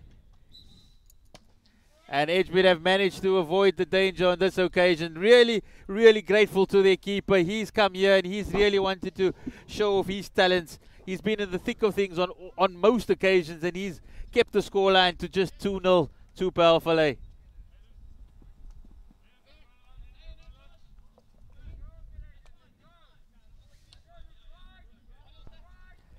It's a long tournament though still for Edgemead.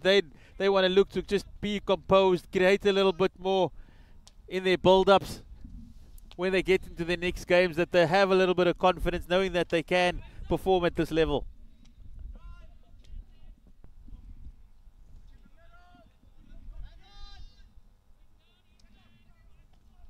Oh, that was beautiful from Parel Vallei. Vincent Buter again picking out the centre forward right on the edge of the goal post, and the deflection going just past the left outpost. Here we see Buter pushing the ball into the circle. The deflection, it was perfect, but for a couple of centimetres.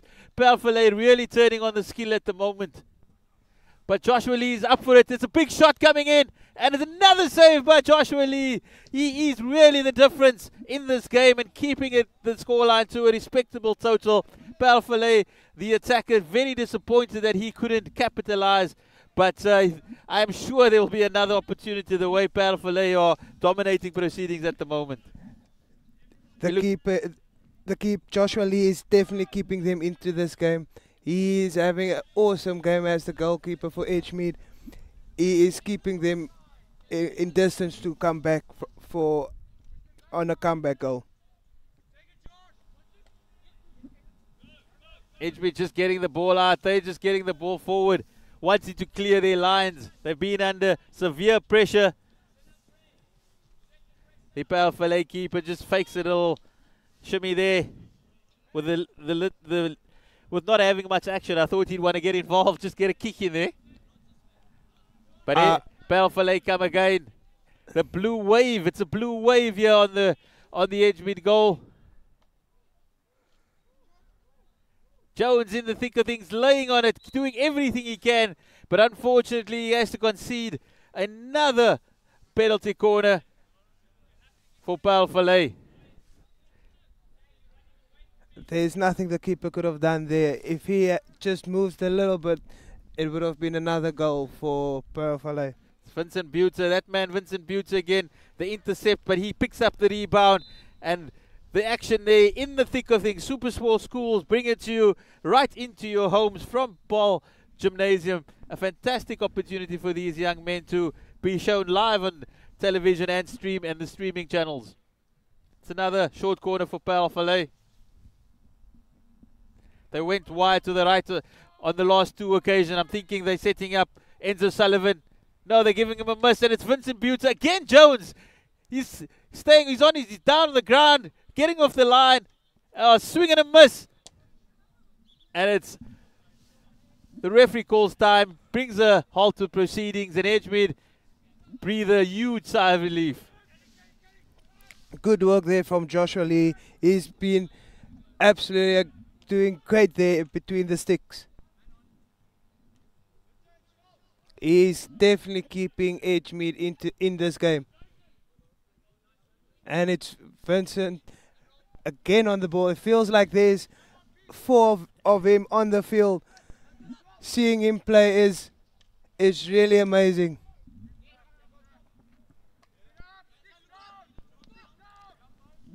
Pushing the ball to the byline, gets it across. On this occasion, the red wall stands firm.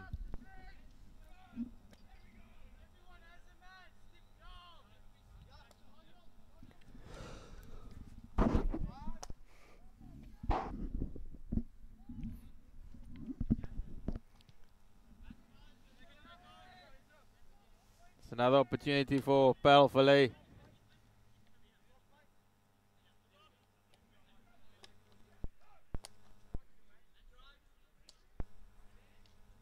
Coming down the left. Parel Vallei is very, very patient on the ball, not forcing everything in, and that's why at the moment they are dominating the game. And they've managed to to get the ball forward again, the blue.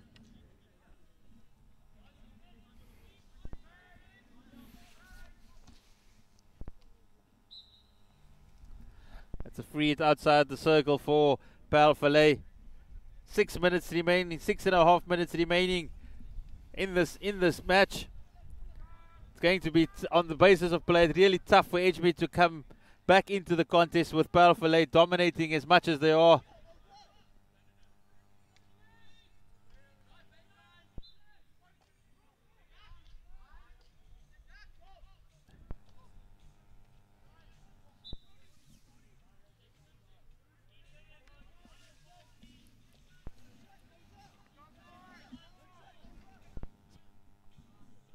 Just a little bit too fancy from Buta on that occasion. Maybe the confidence just riding high. Thought he could basically do anything at that moment, but somehow he gets the ball back. He gets another opportunity.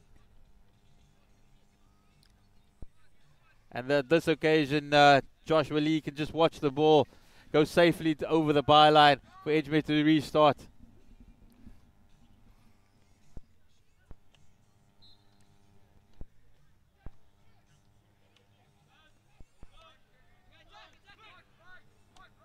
The Edgemead coaches will really have a good talking with these boys after the game.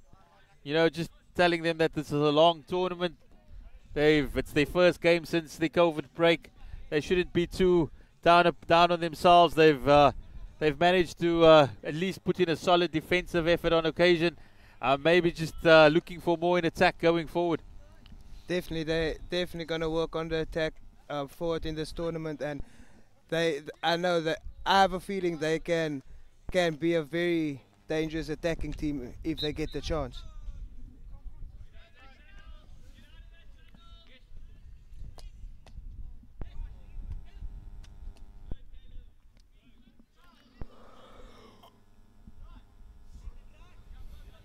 Butte on the edge of the D. He forces a short corner, but the Waves play on. Gets a shot at goal. Joshua Lee's up to the task, but the referee eventually awards it. It's another short corner for Parel Vallei. They really having a full crack at the Edgemead defensive line here at the moment, and we will hope to see Enzo Sullivan having a crack. They've looked past him on 2 occasions, gone to the right, they've gone to the left. I'm thinking they're going for the straight strike on this occasion, Saki. Yes, I will.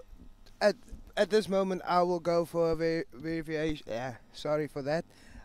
Bit of a tongue knot there. Yeah, they can go for a different option, because what I think is they've seen the skipper been flicking the whole time. Just give a nice slip to the left, and from there they can work on something. Oh, that's what we said. That's the goal. Joshua Lee made the first save, but there was nobody picking up the rebound in red, and it was the men in blue who scored their 3rd goal for the day. They won their first game 3-0. They're leading Edgemead by another 3 goals to naught here in the second encounter. It really is the team in blue in dominating proceedings. The ball got hit out, a clean stop. Sullivan has the shot. The keeper, Joshua Lee, makes the first save, but his defenders wouldn't reacted fast enough, and it was the men in blue putting it away for a 3-0 advantage.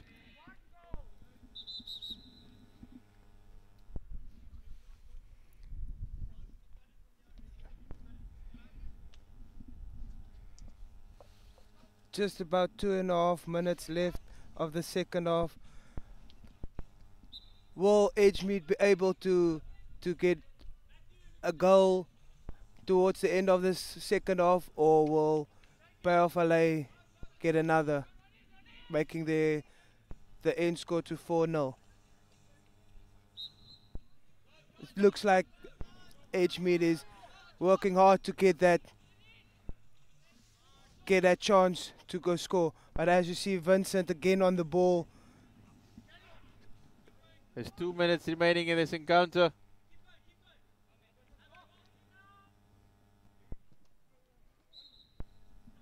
Once again, Joshua Lee in the goals for Edgemead.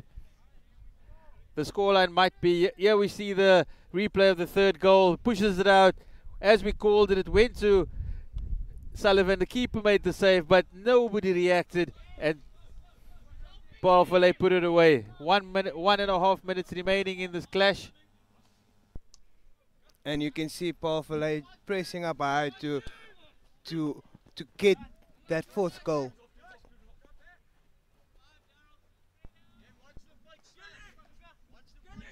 "90 seconds remaining here in this clash. Paarl Vallei, the dominant outfit. As we said earlier, they won their first game 3-0 against DF Malan. They're leading 3-0 again, clearly showing one of the form teams. They've got another chance. It gets in the middle. Buter on the stick, puts it on his reverse, has a go, and it's a beauty from Vincent Buter. He turned it around, put it on his reverse stick.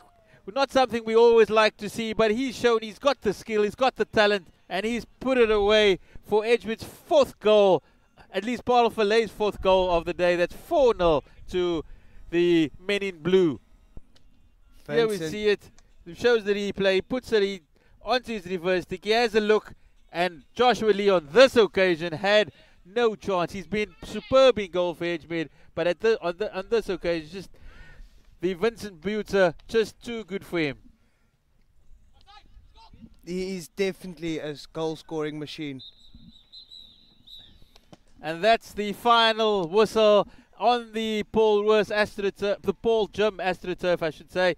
It is Parel Vallei, 4 goals to the good over Edgemead. The boys in red really tried hard. They gave a good account of themselves, but they unfortunately have suffered a 4-0 defeat. Saki, a really good performance by Parel Vallei. Definitely a very good performance from Paarl Vallei. Edgemead shouldn't be too disappointed in the game. They had a really good game, especially their keeper kept them alive in this game. The score may say 4-0, but he really had a great game towards the end. I really think though the difference in this clash was Vincent Buter, the left link of Paarl Vallei. He was involved in everything that Paarl Vallei did, whether it was defensively or on attack. He was the one that was in control. That's the results for the day. You see Paarl Vallei winning their first game 3-0 against DF Malan, and now again even going one better 4-0 against Edgemead under 19. That is the results for the day. Paarl Gim losing to Boys in the opening encounter and then drawing their second one with Paul Roos. An entertaining clash there as well. We've got lots of hockey for the rest of the day. Paarl Gim under 16A against Swartland under 16A. That's up next here on the main field. We also have Paul Roos under 16 against DF Malan. Lots of hockey to come. This is Zaire Adams and Stocky Jones saying have a good afternoon, and we'll see you shortly.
I'm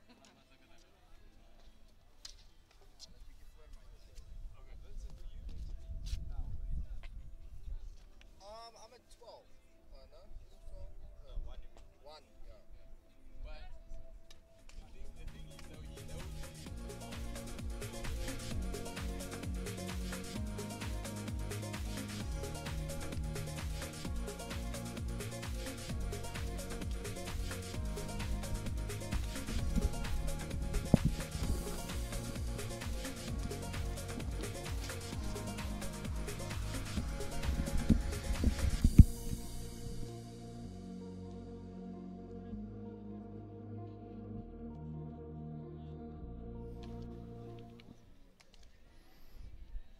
Welcome back to the Paarl Gymnasium Astro. It's the hosts, the Paarl Gim under 16A up against the Swartland under 16A. It is our first 16A contest. We've had some of the under 19s earlier this morning down on the A AstroTurf, but now we got the younger boys really wanting to show off and show their skills on Super Sports schools. We've got Vincent Brouwer next to me.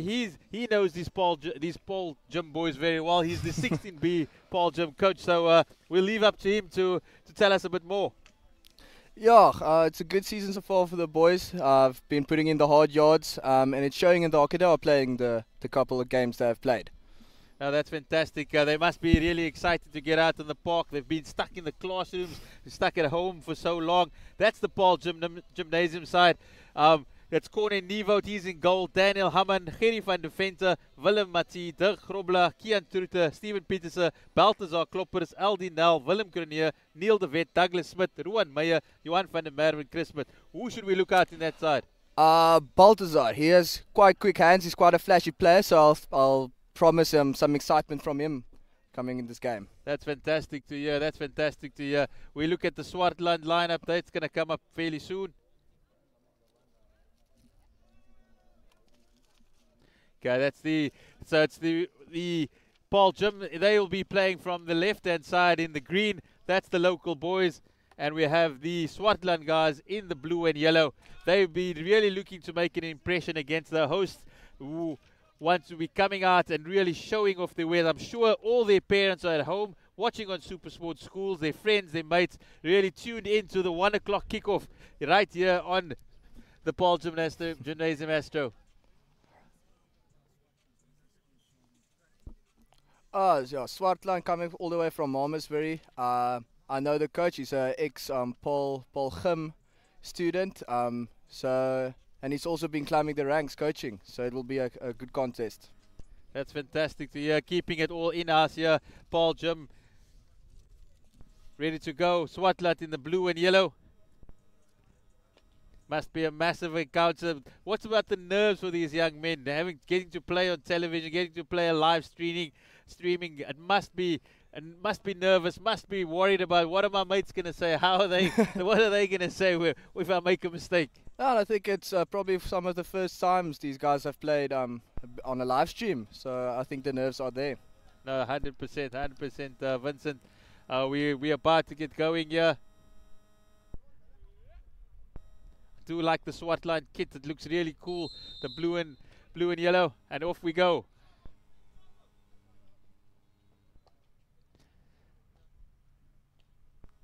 So obviously no numbers, a traditional thing with the schools in terms of only the first team have numbers. So these boys, they are numberless here. Oh, that's Willem with a good outlet there. Neil de Wet making a run. And that's Balthazar. Just watch his hands. Oh, that's the guy we said we have to watch. With a name like that, we definitely want to watch him, Balthazar.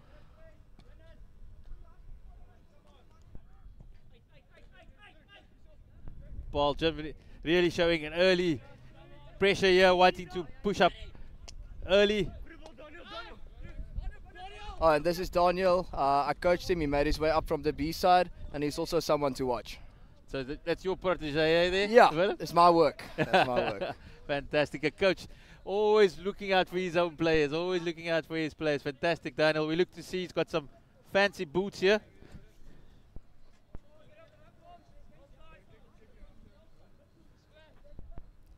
It's a good setup here from Paarl Gim. Let's see what Swartland can do.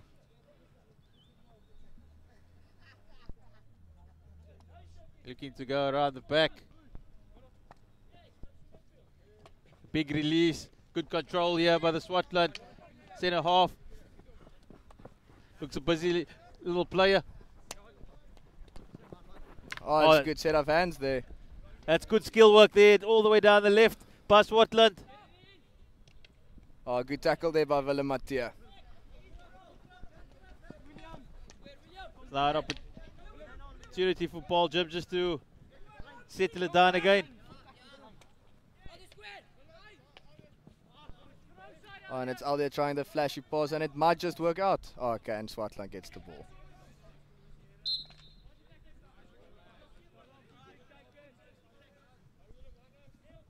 I think Paarl Gim have set themselves up nicely. They're going to push high. They're going to look to pressurize Swartland into defensive areas, deep into their half in the bid to capitalize.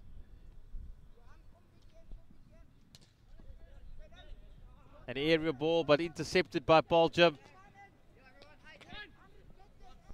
And it's a good tackle there in the midfield by Swartland.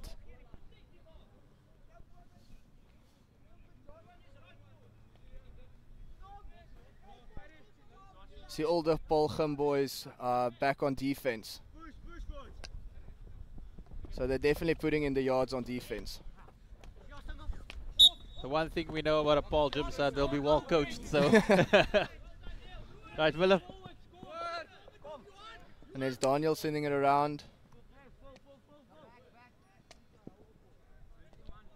And that's Gary on the ball now. Also a youngster in this side, one of the grade 9 people. So I mean, these under 16s here, a lot of them would not have played last year. So some of them, maybe the last time they played was at junior school. Would that be correct? Yeah. Last year I was at the under 14Bs. We had a quick tournament before the COVID hit, and yeah, that will be the first few games in a while that you guys have played. Yeah. So the last time you could have been in junior school, you know, playing with little under 13 boys, and suddenly you're up here with the big boys in the under 16 division. That's a chance here for Paarl Gim. Oh, and Neil de Wet sends it wide. And Neil de Wet, as my colleague Willem says, he sends it wide. He had the opportunity. He was rounding the goalkeeper, but unfortunately just couldn't keep the composure, couldn't settle himself to put Paarl Gim in the lead there. And it's quite remarkable how the boys have stepped up after this long wait. We see it goes into a mistake there by the Swartland defender that gave de Wet the chance, and unfortunately he just couldn't put it away. But he's got another chance there, and it's a big save there by the Swartland keeper. And good defense there by Swartland. You were saying, Willem, about the boys? It's quite remarkable the step up they've made after this long wait of not playing hockey. It's great seeing the guys step up and such eagerness to play. And it's Balthazar there.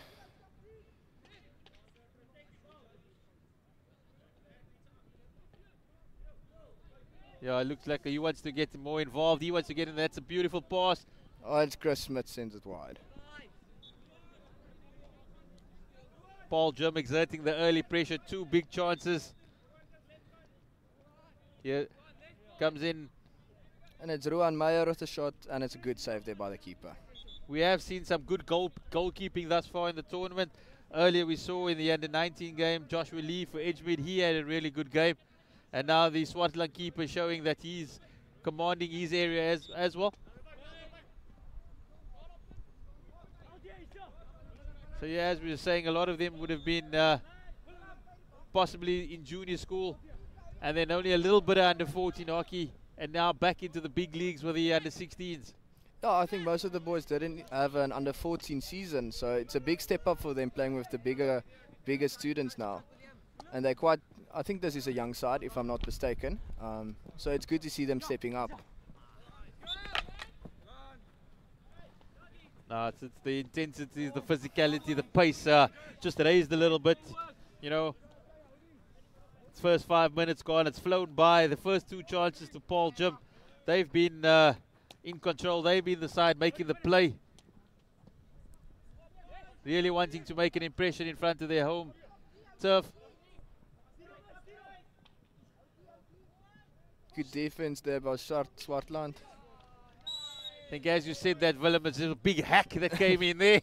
He could have taken the ankles off of the Paarl Gim player there by Swartland, but he's conceded a short corner, the first penalty corner for Paarl Gim of this contest. Big chance here. I believe Aldia will be on a flick. He's quite a powerful flick for a young guy, so let's watch. Some fancy tricks up the sleeves there as well. Let's hope. Let's hope for some entertainment. Here we go. We get ready for the push. Defense lines up.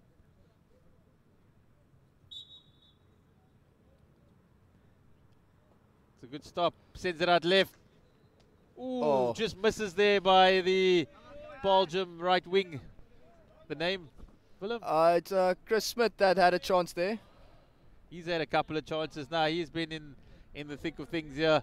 Paarl Gim just slipping it to the left, going out wide, and Chris Smith unable to capitalize on the opportunity. Yeah, I believe the players are starting to find their groove, so the hockey will just pick up.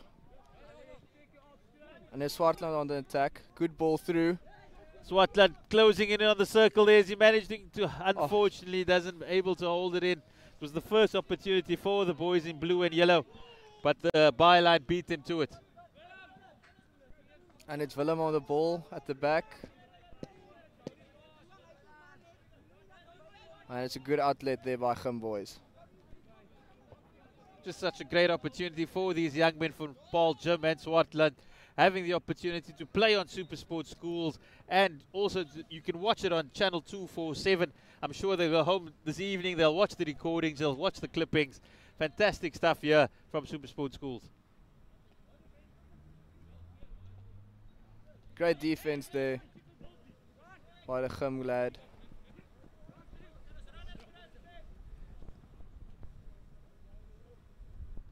It's good little awareness there by the Swartland goalkeeper, realizing that the Paarl Gim attackers were closing on his goal. He just let it run, and Swartland can restart the match.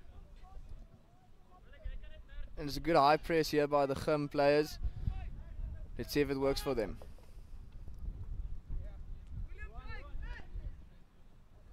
Oh, that was good hockey there by Swartland, And getting out Swartland of that did well one. to get out there. But Paarl Gim have regained possession. It's They come Aldia. towards the byline in the D. Balthazar showing some hands there, trying to get the upgrade. But Swartland concede another short corner. It's the second one of the game. We saw some good skill from Paarl Gim on the first one. I'm sure they've got something in store for us again. I'm sure they will try and capitalize on this one. We saw with the under-19s earlier, Paarl Gim had 7 short corners against Boys High, weren't able to convert, and unfortunately cost them the game. Paarl Gim, the under-16s, they don't want to be repeating those mistakes. Yeah, the hockey is a game of chances, and you need to take every one of them. Comes out, stops. He goes directly It's towards Aldia goal. on the flick. Good And goal there by Aldia. And it's on the edge of the box. It's on the edge of the goal. And that's the opening goal for Paarl Gim. They go into the lead on the stroke of 10 minutes. The short corners, they've shown that the under-19s that they're going to use their opportunities, and they've stuck one away for the opening goal of this encounter.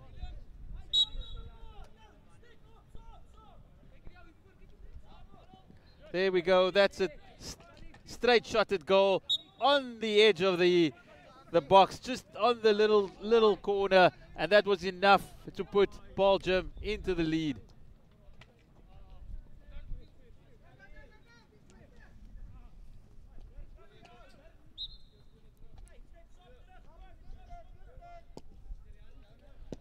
And it's Swartland immediately back on the attack after conceding a goal.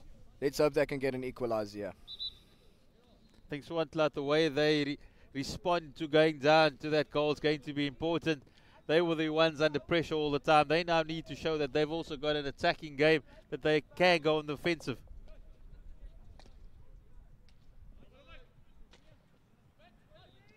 That's good hustling by the Swartland. But he wins the free hit.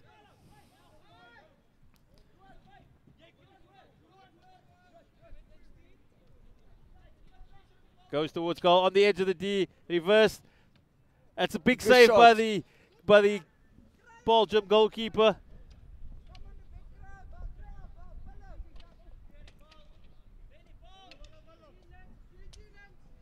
Somehow Paarl Gim managed to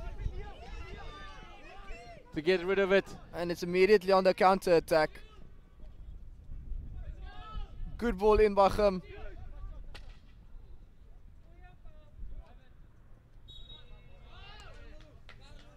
And Swartland concede another short corner. I'm convinced that that's the same defender that's given away all 3 short corners thus far.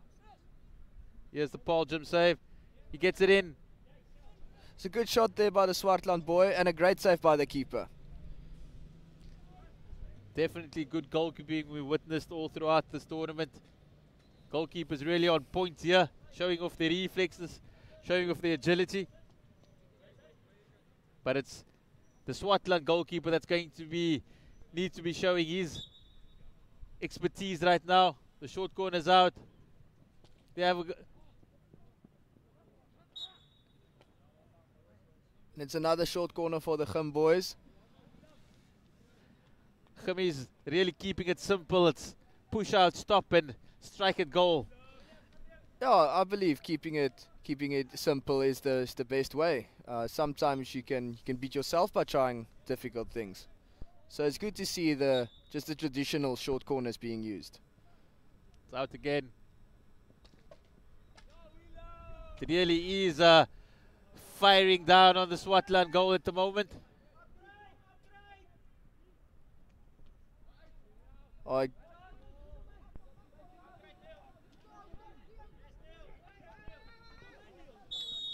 That's really good work. That's really good work. That's your man Daniel, isn't it? That's Neil the vet showing he also has some hands. Okay, yeah, he was strong in the attack there.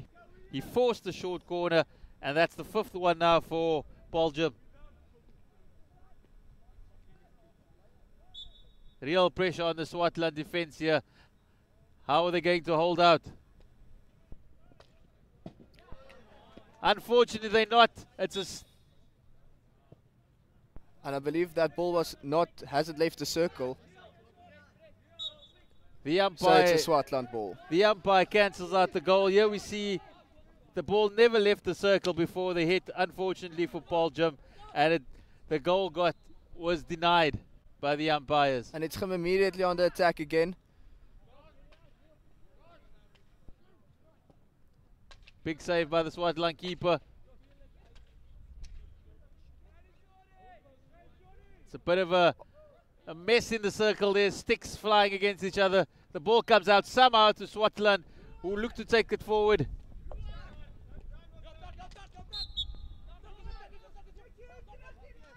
And it's Gim playing it quickly. Good save there by the keeper. Paarl Gim playing at pace here, really looking to take the game, but Swartland somehow they have an opportunity now. They're on the halfway line. Pushing forward is Swartland. The blue and yellow. Big run, and he's continuing his run. Gets good ball in. So close to a good chance there for Swartland. Unfortunately, the centre forward wasn't expecting it. Came a little bit too quick for him, and he's missed the opportunity for Swartland. It would have been really against the run of play.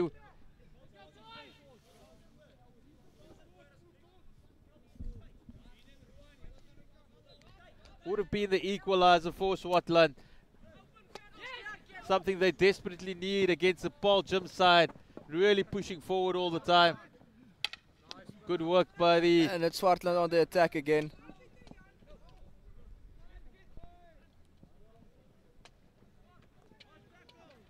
Good defense there by Dirk.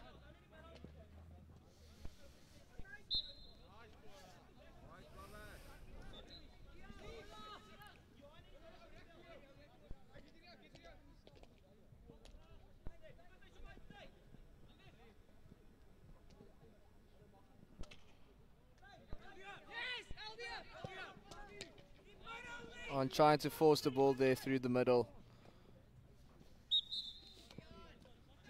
Swartland have a chance to regain their composure, just look for the simple pass. And it's a good ball there by Swartland, just couldn't be picked up. It was a good ball. Just 3 minutes left in this encounter. Paarl Gim definitely the dominant side, the hosts. I'm sure if it wasn't still that we're under lockdown level 1 restrictions, this grandstand would have been packed to the rafters. Yeah, I think the parents all wanted to be here, but are just not allowed. So they'll be tuned in this live stream. But I think they much prefer to be at the game watching their sons play. It's the new norm now. Got to log on and watch the games on the live stream. Wonderful initiative by Supersport Schools.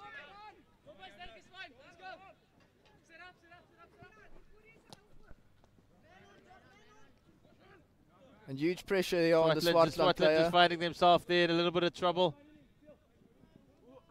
He misses the first opportunity, goes again. That's better defense there from Swartland.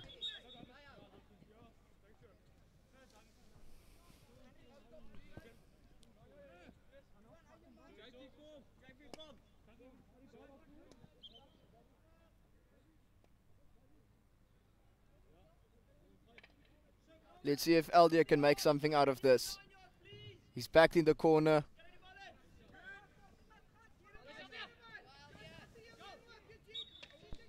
Oh, and he did well to get a foot there just outside the circle.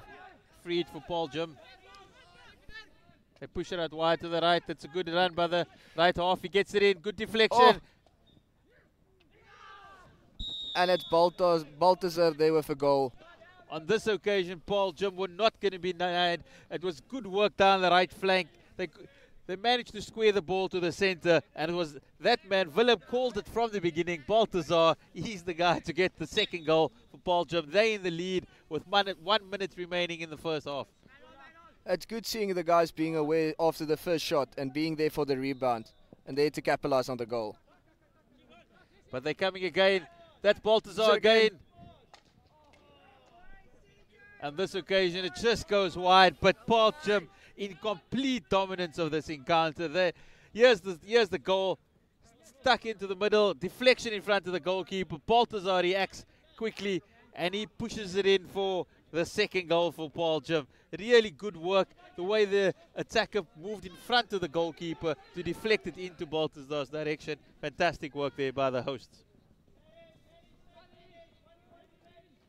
1 minute remaining on the clock. Swartland have one last attack, and they just conceded a foot.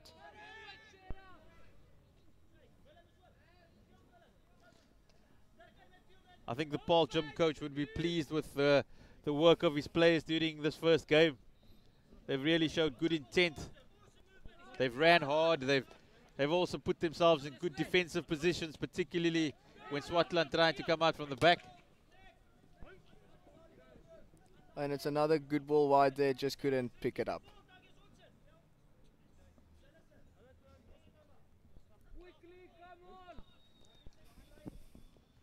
20 seconds remaining in this first half here in Paarl. Beautiful day, just a couple of clouds in the sky. The rain has stayed away. This is when Paarl Gim have been really good, the way they've set themselves up, put Swartland under pressure. As we say, but the halftime whistle beats them to it. As we said, that's the way Paarl Gim have played. They've really kept Swartland under the pump in the first half. They go into the break at 2-0 after the first half. Yeah, some good hockey is being played, and a huge amounts of pressure by Paarl Gim being put on the Swartland team. And it's good to see them capitalize the two chances they had. Willem, if you were standing in that huddle now, what would you be saying to the Paarl Gim players? What would you be saying to the Swartland players who were 2-0 behind? For the Swartland players, keep their heads high. 2-0 is still they have chances. They're playing good hockey. It's just that one or two things that they need to work on, and I believe the coach Francois will be telling them that now. And to the Paarl Gim boys, not to get too comfortable with the lead. There's still 20 minutes left of hard hockey that's needing to be played. Swartland will be more motivated than ever to get back. So it's only their game to lose, so they need to still be keeping to put in the hard yards. That's straight from the, as they say, from the horse's mouth, from the coach's mouth. Willem coaches the under-16Bs here at Paarl Gim. His boys have played early on the other fields. They've gone all right. So it's up to the A side now to show what they're all about.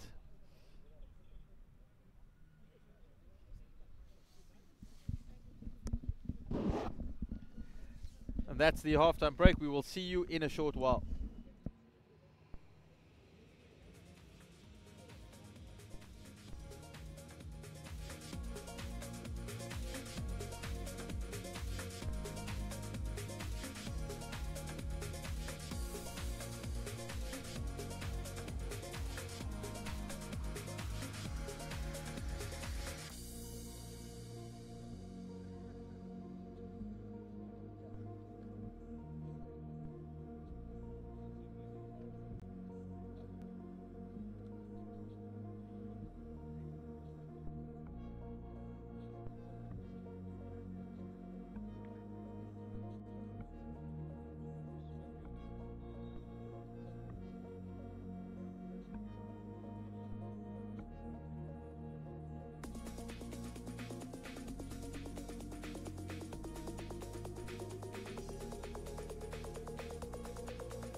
Second half of the Paarl Gim under 16A, a game against Swartland. The hosts are leading 2-0. They are the dominant team in this encounter thus far. Swartland have it all to do in the second half.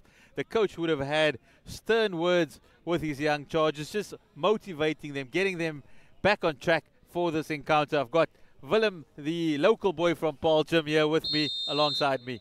Yeah, let's hope Gim keeps their foot on the gas, and let's say some exciting hockey being played here in the second half.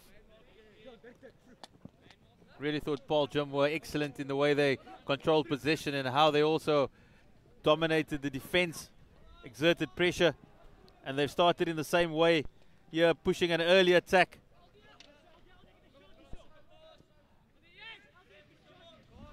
It's Alder there on the ball.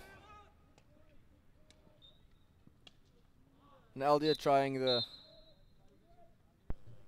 And Zakardia being shown to, I believe it's Ruan from Gim, one of the forwards. That's an interesting development. We would like to see what actually happened there, but the Gim down to 10 men, being given a green card.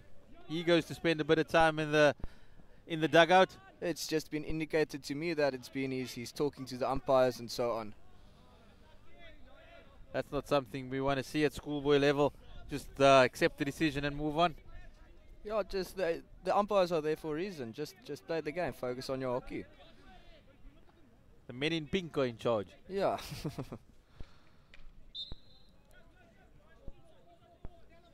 And it's Kian on the ball. Let's see what he can do. I think this is a good opportunity for Swartland now, down with Paarl Gim down to 10 men. How are they going to take advantage of the man down that Paarl Gim is suffering? Yeah, and also being behind, they're almost a bit let loose, so they can try stuff and see how it goes for them. Maybe it works.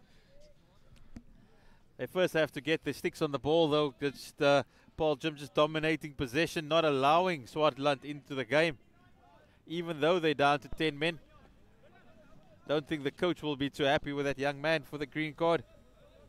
I think Gim is playing this very well, being a man down, just controlling the game, not trying to press hard, just wasting the time to get a player back on the field.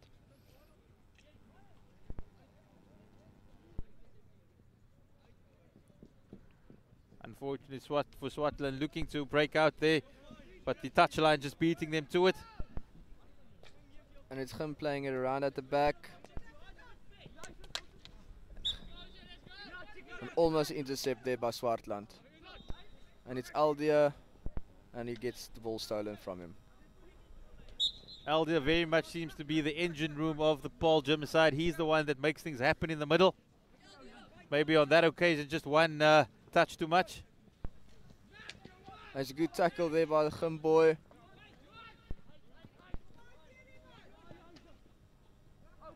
And it's the facilitator Aldia again on the ball.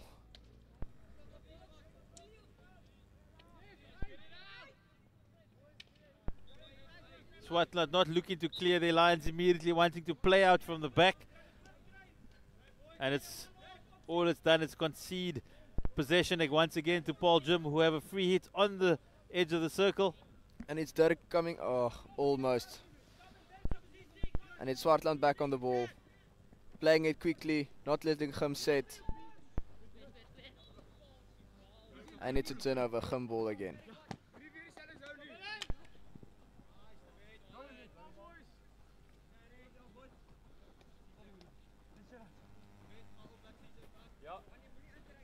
Swartland looking to build away from the right-hand touchline.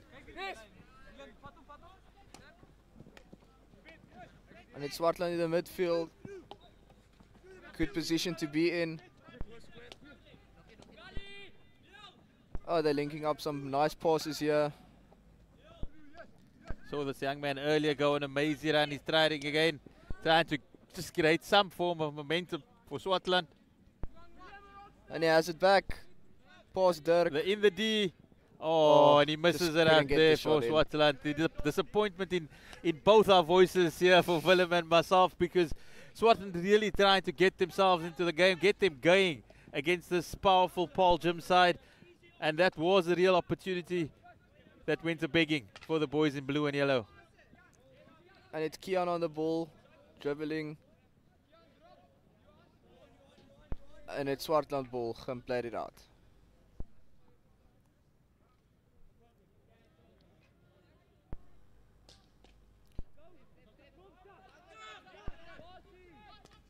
Paarl Gim Good playing the ball. There. And it's Douglas on the ball. Dougie as his mates know him. Still on the ball, trying to make something out of it. Dougie's done really well there. On that occasion, he was in a spot to bother, but he turned and he bobbed and weaved his way through it. And it's Aldia taking a shot just over the goal. There was an opportunity. He saw the goal. He turned towards his back stick and unleashed one, which just flew over the crossbar. It's a good ball there by Swartland. And good defense by Willem Mattia. And it's Gary, also one of the grade 9s in the team. It's a really young outfit here that Paarl Gim have put out, but these young chargers have shown that they're keen, they're hungry, they're carrying the school's badge with pride.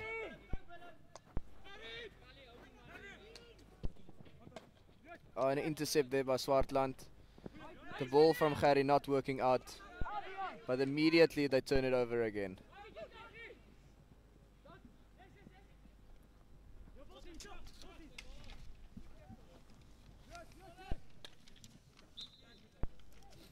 Swartland have an opportunity to clear their lines.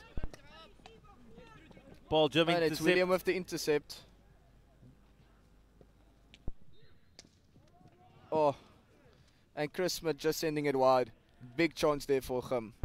That was a mistake by the goalkeeper there. He plays quite high up as a sweeper. His clearance going straight to Chris Smith, who has his second chance of the game. Unfortunately, once again, he cannot put it away, and Paarl Gim stay 2-0 ahead. And immediately Chris putting on some pressure. Good baseline run. Going for goal from a very acute angle. Chris Smith had two Paarl Gim's two green shirts in the middle. Could have looked up, could have stuck it back. Instead he went for glory. And that's the third chance that goes a-begging for the young man.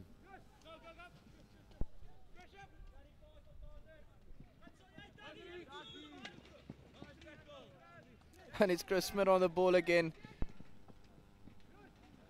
On this occasion he looks for the green shirt. Doesn't find it, unfortunately. Only manages to find some blue. And Swartland once again living dangerously by getting out of a bit of trouble. Good take there by Dirk out of the air.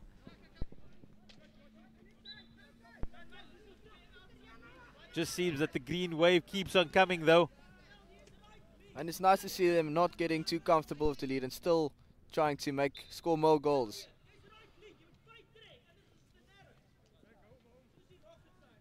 Just don't see a way how Swartland are going to find a way out of this. They're just absorbing all the time, clearing the ball, and back the green wave comes. A very high press here set up by Paarl Gim. Good take there out of the air, good overhead. And that's Daniel on the defense getting intercept. Willem backing his young man there. That's his protege, brought up from the B side into the A side. Willem very proud of young Daniel. And it's Swartland here with a chance. And good defense by Willem Matthea.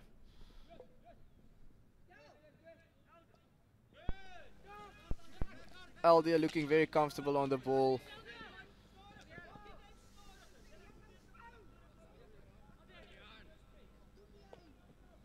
Swartland somehow finding a way out of trouble there.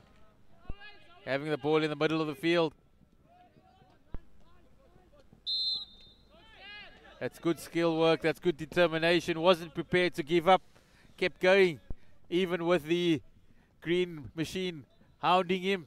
The Swartland managed to find a free hit on the edge of the 22. Well, Swartland in a good position here. Let's see what they can make of it. The chance, post. And that's a great goal by Swartland. A mistake by the Paarl Gim goalkeeper. He wasn't able to clear the ball sufficiently, and it landed at a blue and yellow stick. And they've managed to sneak one back very much against the run of play. But that opens up the contest again. It's just a one-goal game now. 2-1 to Paarl Gim. But Swartland very much in the back in the mix. Yeah, Swartland back in the game, getting some momentum. Here we see it again, the ball played into the middle. The goalkeeper, he doesn't clear it properly. He clears it straight to a blue and yellow stick. Tries to make the save, but there was a blue and yellow shirt who snuck it away.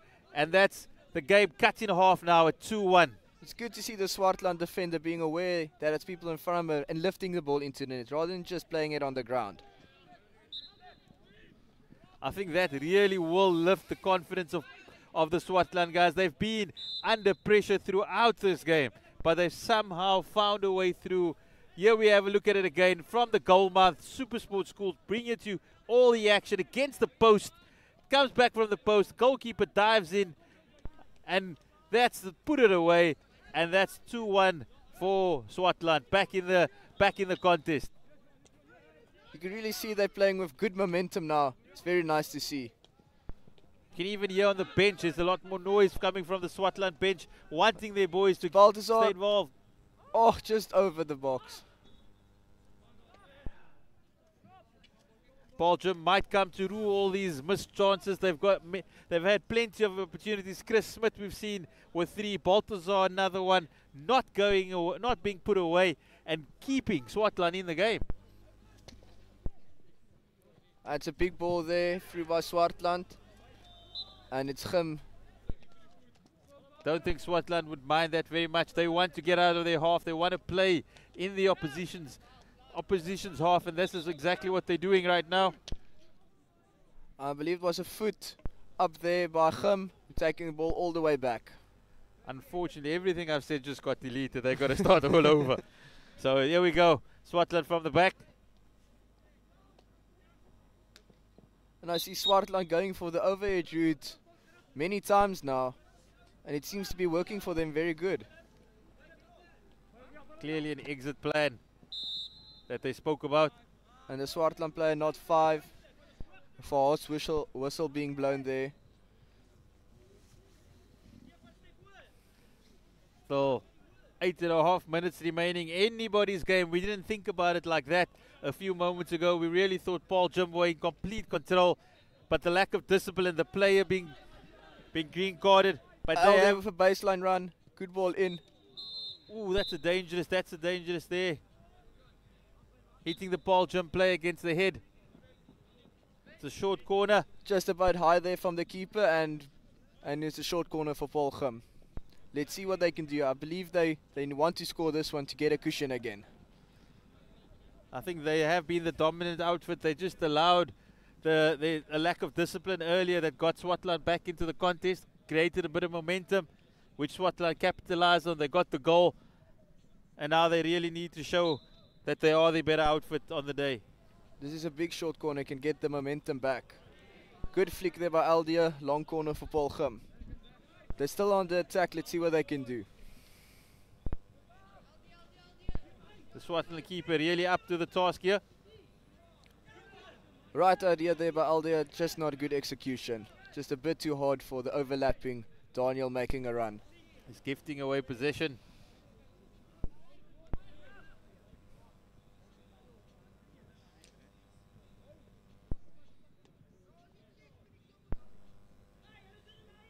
It's a good high press there, putting Swartland in the corner by Gim. As you can see, immediately results in an intercept. And Swartland did well there to get out of that tough position. It's a really good attacking move by Swartland here. Just giving away on the final opportunity. But some of the balls come back in the short. And it's Willem on the ball. That was a real let-off for Paarl Gim, and now they've got an opportunity through Aldia. He goes on the charge. Good defense there by Swartland. To putting in the hard yards, getting back, doing the cover defense, helping his team. And as you can see it's the aerial route they go for. Good receive into lots of space. There's Good a chance ball. for Swartland. Unfortunately, the big dive got put in. He just couldn't make contact. Would have been really interesting to see if he could get a stick on that. And Paarl Gim living very dangerously at the moment. It's turning out to be quite an exciting few minutes here in the end of the game. And it's Dougie on the ball, one-on-one with the defender, and the defender wins the battle. But Dougie not letting up. Well done there by the defender, one-on-one with the Gim boys. Swartland have shown great resolve to not just get themselves back into the contest, but to create opportunities. Here we see it, the dive goes in.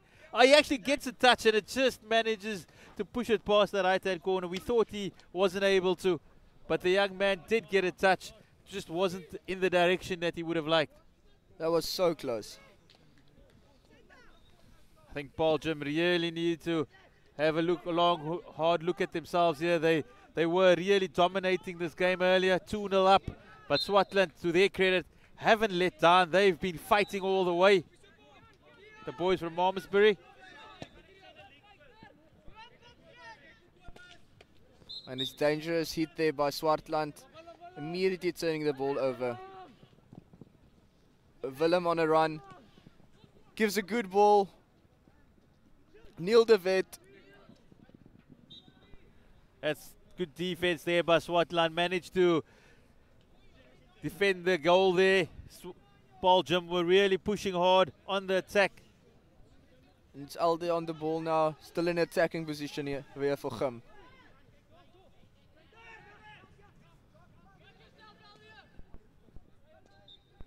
And it's Dirk. Looking his options. William getting tackled there. Foot for Gim just outside the circle. And Dirk hits it in. Good defense by Swartland. Swartland now have an opportunity to launch an attack of their own, showing great commitment there on the touchline, keeping the ball in. A real chance here through the middle. And Willem with good defense there. Aldia playing a bit of soccer there, kicking the ball along the way. But Swartland have been really impressed with their character and the resolve they've shown, and they're on the attack again. They have an opportunity. Oh, it's important touch there by Gerry. Last line of defense.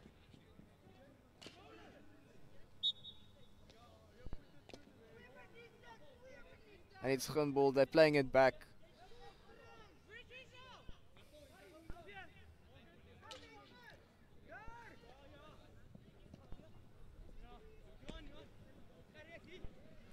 Good balls, Ruan Meyer chasing.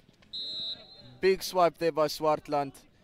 Giving the ball back to him. Balthazar on the ball, passing it to Ruan Meyer. Ruan hitting it at goal.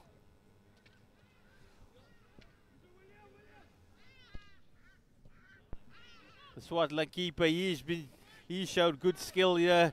He's kept his side in the contest. There's 2 minutes remaining on the clock. It's anybody's game still. It's Paarl Gim hanging on for the victory, or will Swartland find a way to get the equalizer? And it's a good ball hit there by William across the box. Just no boy being able to get a stick on there to capitalize for a third goal. And it's Swartland with the ball in the corner. Big pressure by Gim, trying to keep them in their half.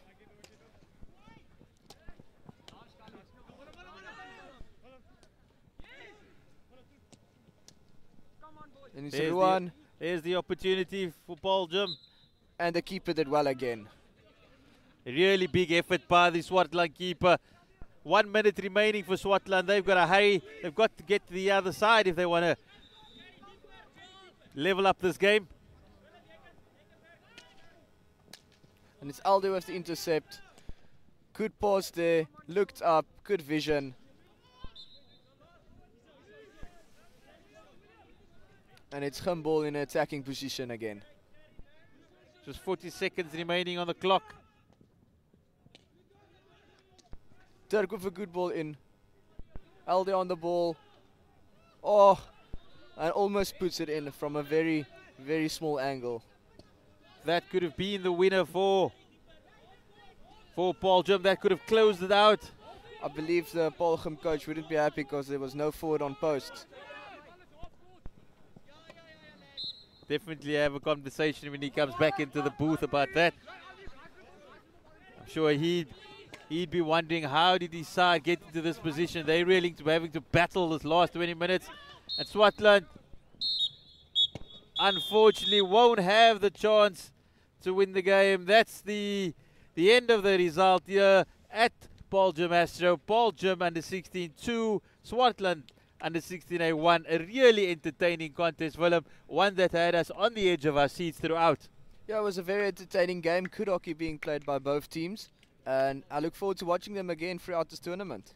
100%. I thought Paarl Gim dominated proceedings in the first half. They looked the side most likely to win, but Swartland, lots of character out there. They showed lots of resolve. They came back. The goalkeeper, he kept them in the game. He put in a really good performance. And unfortunately, it wasn't enough with Paarl Gim hanging on for victors 2-1 on the day.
Hi, good afternoon, everyone.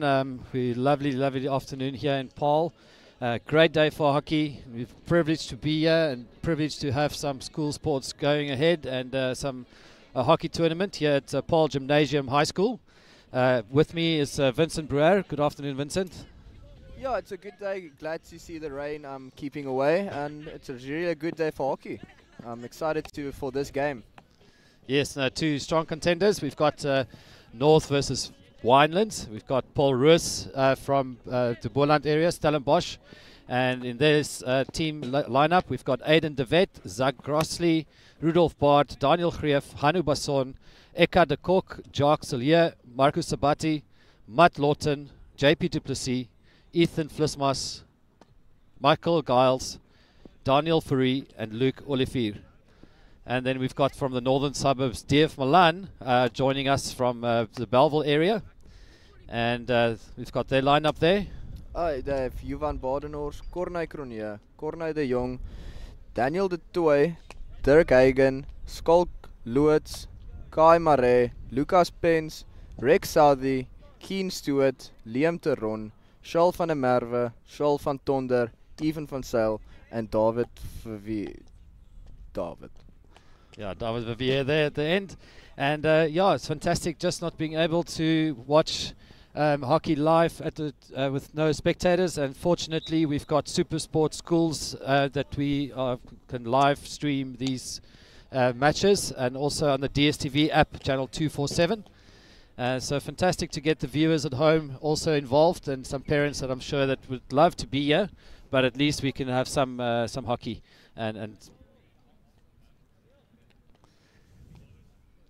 so we're just waiting for the captains. They've tossed, and just for the viewers at home, so we've got DF Malan playing in the blue shirts and the Maroon Machine in their maroon and navy shorts.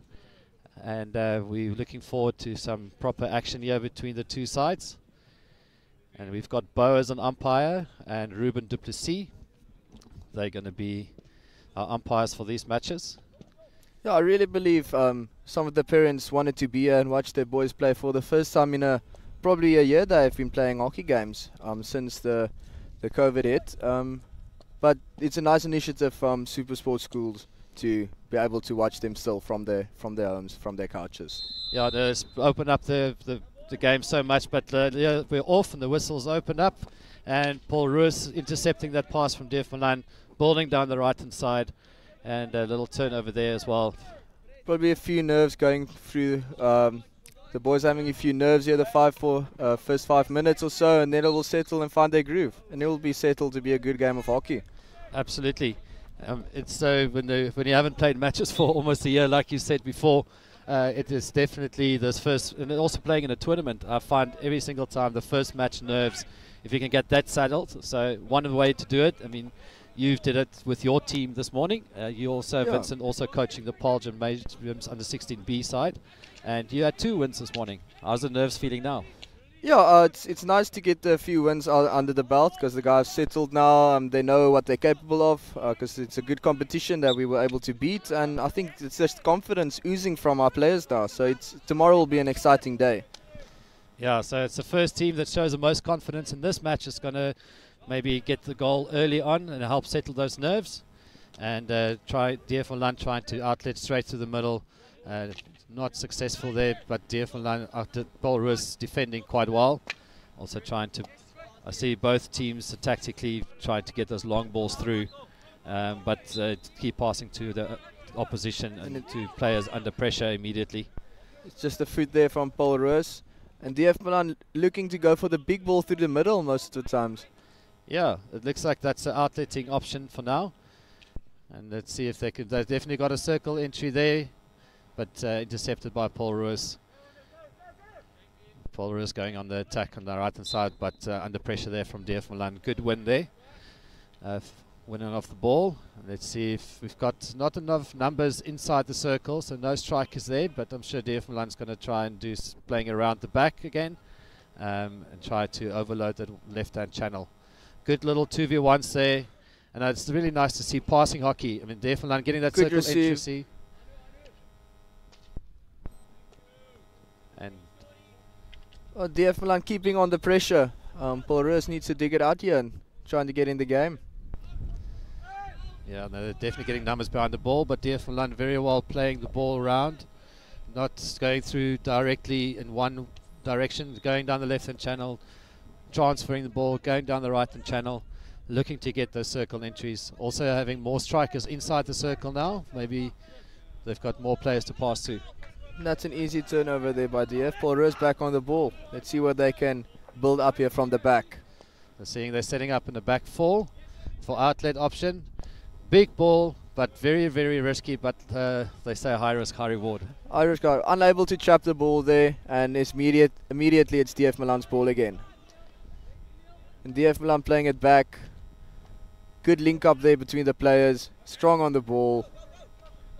Good intercept there by Paul Roos. Definitely looks like DF Malan is settling up a little bit earlier, or settling their nerves earlier in this match. Paul Roos on the attack now. A bit of a sloppy tackle. Another circle entry and a chance here for Paul Roos. Oh, it's a big chance there, but just couldn't capitalize. I think in this level, maybe if he just tried getting that on his forehand instead of going for a reverse stick sweep, might have been an option. But then again, we know the pressure in that moment. Very true. A lot of the young players are very hesitant and fast. They actually don't realize they have a lot of time on the ball, and I think that's something that we can work on. Yeah, definitely realizing that you've got time and space. Good little skill indoor. There's a lot of I see a lot of indoor skills popping through, and I think most of these Boland players are quite involved with actively indoor and outdoor. It's the right idea there. And Paul Roos taking an outlet here again. See that the strikers are trying to stretch the field a little bit. Good ball there. And he did well to get there on the foot. Still having the ball. Good advantage being played there by the umpires.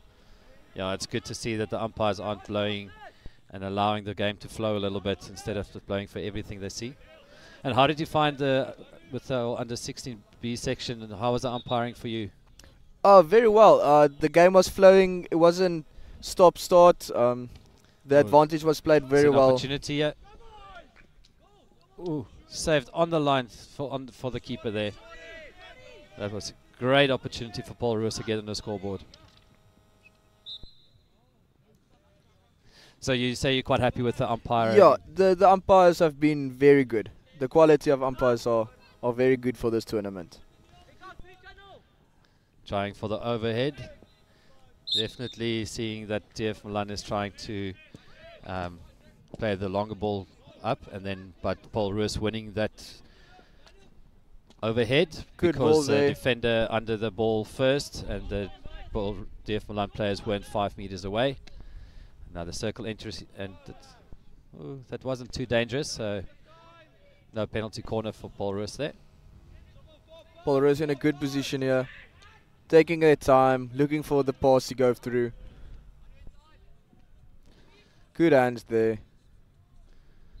Ooh, playing the guard player, trying to get the ball. Good circle entry, good opportunity here again. Let's see, are they taking it? Little deflection, and the unfortunately there was a back stick there from that shot. But good hockey being played by Paul Roos, creating chances. That's a very, very upsetting.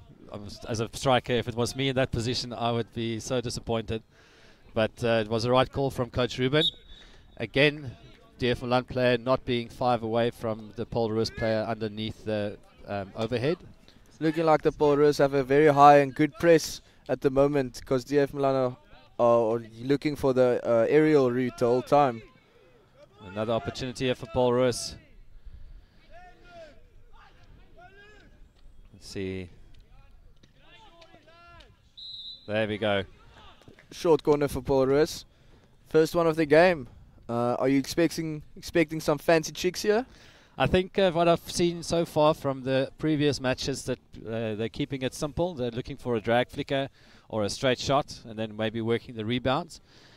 We've seen quite a number of goals being scored this morning from penalty corners. And it's quite a good opener, I think, for any coach. When you want to get a circle entry, you would like an outcome, either a PC or a goal. So let's see what Paul Roos is setting up a flicker. And let's see if he could be good push out, good ball speed, but unfortunately the trap wasn't successful on the foot there. That's a big lead off there for Paul Roos. They're wanting to exert some pressure there on DF Malan early with a quick goal. Just couldn't let it happen. Again, as you mentioned, the press, you can see Paul Roos are pressing quite tightly. It's quite a high press, and forcing the players now to run. And an interception there by Paul Roos. Great, looking for that inside pass. Got the numbers in the route one, but the DF Malan defense getting there back quite quickly. Well done by DF Malan, keeping the ball out of the circle. The Paul Roos player had so much space, trying to force that big ball. So 8 minutes into the match, into the first half, and Paul Roos has definitely looked like they've started taking control. Although that's quite a scrappy tackle there. We've seen quite a number of cards already being handed out this morning. So for any grievous mistakes that players make, and there was a lot of body contact, and also for really bad stick tackles. So I think what they've got to be careful of here is making those breakdown tackles in the 23-yard area, because it could result in a penalty corner. And as I said, that a penalty corner being awarded to DF Malan. Yeah, early short corner in a game can also help settle the nerves. Let's see what DF Malan can do here. I think let's see. It's also what we've mentioned before in other matches. Also a great counter attack opportunity for the defending team. If you've got a good PC defense, it can also work in your advantage due to the high number of attacking players involved with the PC. But let's see. Also not a good trap, but DF Malan, good stop by the post player, playing it onto the foot of DF Malan. Great shorty defense there by Paul Roos, letting off some pressure, and now they're in control of the ball again. And setting out the back three on the outlet here. Also DF Malan setting up quite a high press, but Paul Roos finding the midfielder. So in your opinion, do you think with the outlet there, would you like to stretch your strikers a little bit higher, or would you rather just build it up pass by pass? Oh, that's a very bad tackle by DF Malan. Getting back to your question, I prefer stretching the field, strikers high, working back, and also links working back to help, and stretching the field, getting you the space in the midfield that's leading to transfers. That's just how I prefer it. And how do you? No, I agree 100%, because on the outlet the field's quite congested at the moment. That's why we're seeing so many interferences in the midfield. But Paul Roos here with their second penalty corner. Looks like they're setting up the flicker again. But unfortunately, just for the viewers at home, if the pusher outer has played the ball, he can't play the ball again until one of his teammates has either brought the ball out of the circle or has touched the ball. So they're losing the opportunity again with their PC there. A great interception there on the press. Good opportunity. Great pass. Great chance. Keeper did well there to step in front of the attacker. Yeah, no, the keepers are really game changers. If you've got a really good keeper, you can definitely win games for you. And you being an old Paarl Gymnasium boy, investing back into your school, do you miss playing? Do you miss school hockey? I miss it a lot. Seeing how the coaching is at Gim now, I'm glad to be a part of it, because it's only been growing since I've left, and it's really great being a part of it. And also me being a new coach, the coaching staff we had, that's helping me and teaching me how to be a better coach. Oh, no, that's fantastic. When people, I think, if I look at the majority of the coaches in this tournament, we've got so many old players, some national players. We've got Jody, that's a Namibian national men's player. We've got Ross Campbell, which is former SA Under 21 player. So it's great that you guys are investing back in the sport. Yeah, it's we will always love the game of hockey, and it's just one way of being a part of it and not letting it go. Because we might not always be allowed to play hockey anymore. Bodies won't allow it. So coaching is a good alternative to still be part of the game. Yeah, no, definitely. You could. I remember my lower back problems from hockey, so age is definitely a factor there. So DF Malan really creating some big width there, but it looks like DF Paul Roos have changed their. Oh, they've made a substitution. I thought they maybe went into a 3/4 press there, but they've changed their striker. Paul Roos really going with a high press here, and it's really causing some problems for DF Malan. Yeah, DF Malan seems to be struggling to get out the back there, but they're successful now. But Paul Roos won the ball again. Good little effort on the outside right half.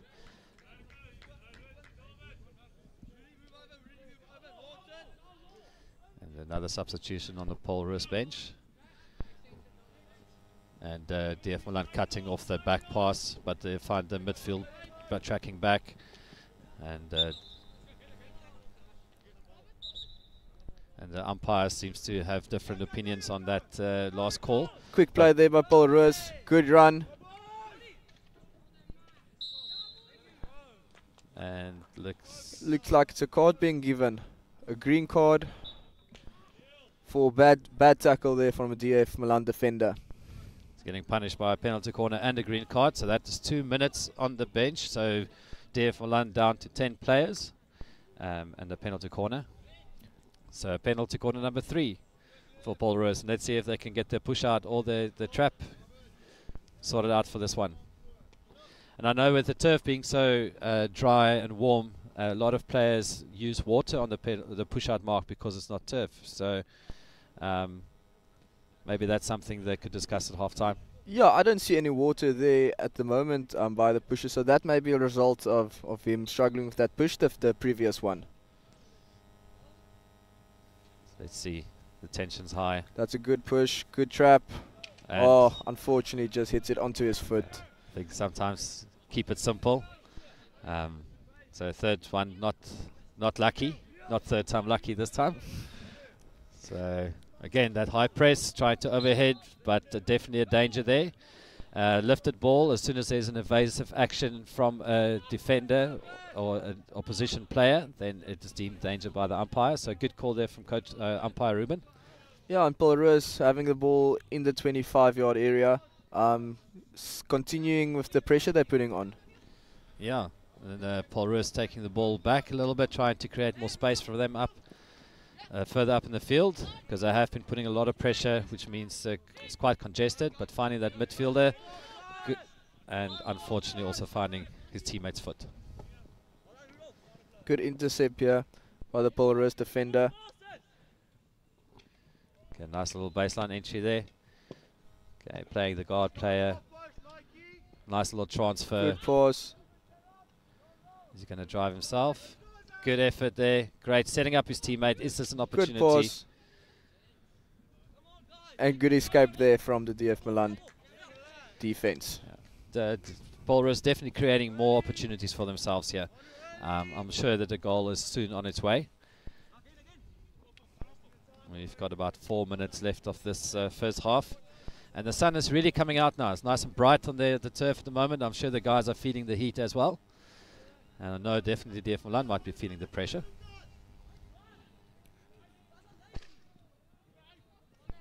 Good tackle there by Paul Roos, immediately on the attack. Trying to look for the shorty again, but not successful. They just keep on attacking. It's never ending. Yeah, I think DF Malan might want to just try to hold on to the ball a little bit longer. It seems like they're difficulty connecting their passes. I think if they could just get those 1 or 2 passes going forward, things will look better for them. But they're setting up the back 3 again, but that's also again maybe should have considered just playing 2v1s down the sideline, because they're putting their backs on a tremendous amount of pressure. Good job there by the keeper, coming out and rescuing the situation. Definitely a good idea to clear the ball wide. It's a bit more of a difficult attacking angle.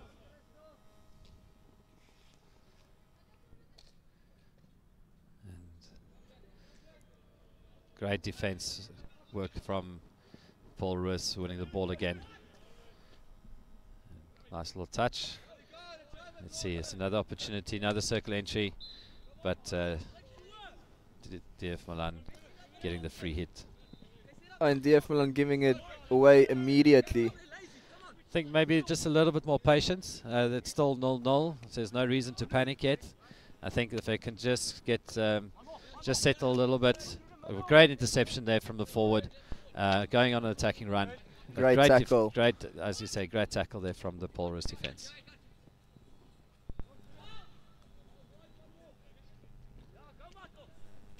A little danger ball. That's always a tricky one. What do you think? Those calling that the lifted ball. When is it danger? When not dangerous? It's a difficult rule. I struggle with it playing. Get upset a few times, but I probably know I'm in the wrong. It's hard to see if it is deflection also. That's also implicating the rule. Yes. No, it's definitely a difficult call, because when is it danger? When is it not danger? Is a player running into the line of the ball, or was it hit straight at the ball? So and it also depends, and that's why I think the positioning of the umpirings are so crucial. And I think the umpires this tournament have been very good in their positioning, because they've been able to make a few difficult calls and made the correct decisions. Yes, definitely. And there's another circle entry there for Paul Roos down the left-hand channel. Nice little pass, ball-up play, midfield transfer, but unfortunately just not connecting that last one in the circle. Yeah, in the last minute of this first half. And there's Paul Roos is just not taking off the pressure. Are we going to see a last-minute goal here? That should be a penalty corner. I think DF Malan needs to work on their discipline inside the circle. What do you think? Yeah, definitely. I think it's the fourth short corner now. That's too many, and it's silly tackles that are giving it away. So it's definitely something to talk about in the halftime huddle. Yeah, no, halftime team talks are always an interesting time for coach. And I would love to hear your opinion, but let's first have a look at this fourth penalty corner for Paul Roos. Much better push out, but I don't think that ball was stopped outside the circle. But good defense. That's half time. So penalty corner deemed over as soon as the ball leaves over the 5-yard line, and it's half time. Then the penalty corner is over. So if you were the coach of DF Malan, what would you say to your team right now? I would definitely recognize the high press by Paul Roos. I'll try and work around maybe a bit deeper setup at the backs and playing it wide rather than forcing the direct ball most times. Maybe stretching the Paul Roos press, and maybe they will open up some cracks and you can get some chances with 1-2s and build up play. Yeah, no, I think that's a good strategy, and especially if there could maybe a little bit more movement from your midfielders. Definitely. Yeah, that's the centerpiece of your whole build-up, and if they slacking, it's a difficult job getting a build-up and going forward. So definitely something to look at. Yeah, midfielders being your connectors between the defense line and your striker line.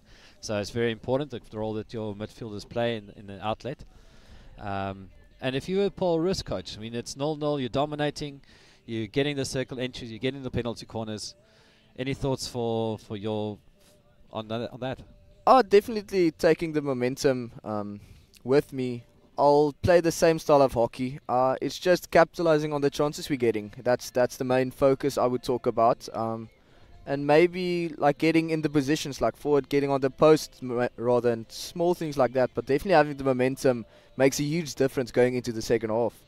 Yes, no, definitely. I agree 100% with you. I think that the opportunities that Paul Roos tried to create, they definitely didn't have key areas filled in quickly enough, but they're definitely getting there.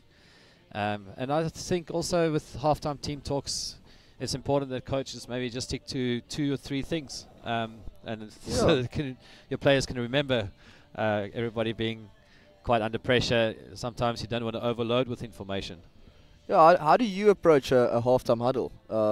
Few things that you see, or do you change the game plan regarding how the game is going? No, it all depends on if I will never change to something that my team's not comfortable, because there's no point in changing a whole system just because I want to change things and the team's not comfortable. Maybe because it's different pressing with 2 strikers than it is with 3 strikers. So for me to go into playing a Fario system versus an old traditional 3-4-3, so I will always highlight 2 main things defensively and 2 main things in an attack. The rest of the time I'll talk to players on the bench and I'll make changes there, and when I make a substitution I will make sure that the message get carried across. So 2 key points, and I think for me definitely if I was the DF Malan coach I would definitely talk to my defenders about giving away less PCs. Yeah. And if I were the Paul Roos guys I would say maybe try and get more outcomes in the circle, win more PCs if you can win them.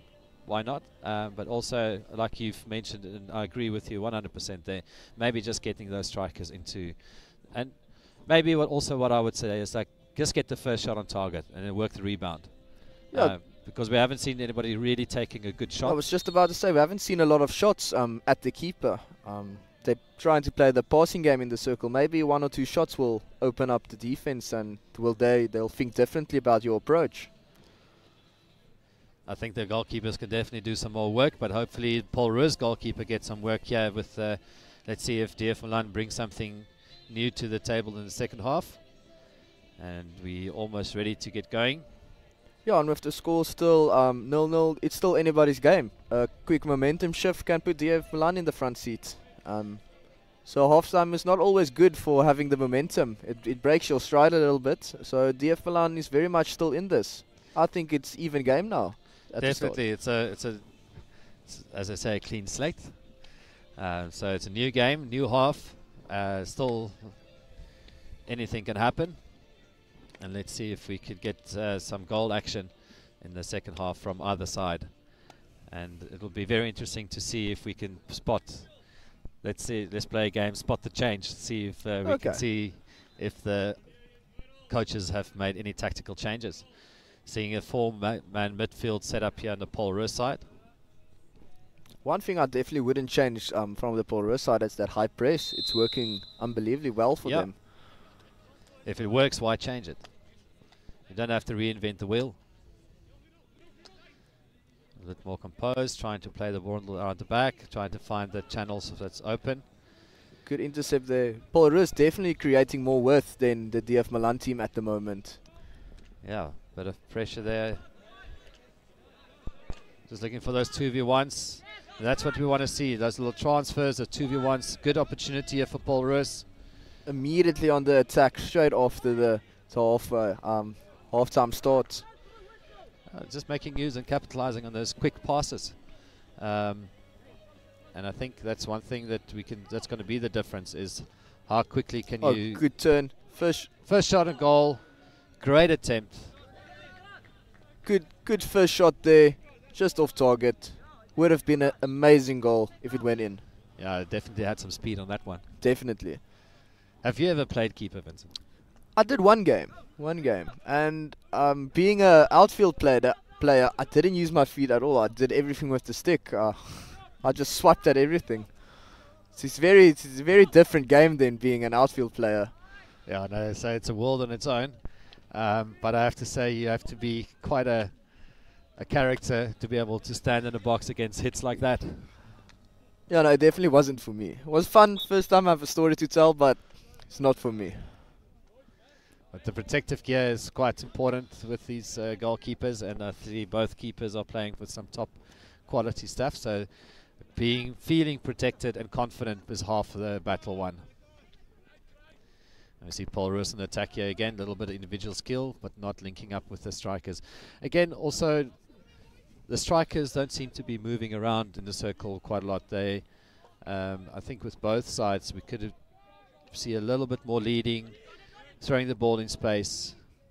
Yeah, it's mostly the linked player, the player on the ball going at the D on his own. I don't, like you said, there isn't movement, there's no options for passes into the D. It's always the player going on his own trying to create something. Great tackle there, great defensive work by DF Malan there. But unfortunately, Paul Roos working really hard to win that ball, 50-50 ball again.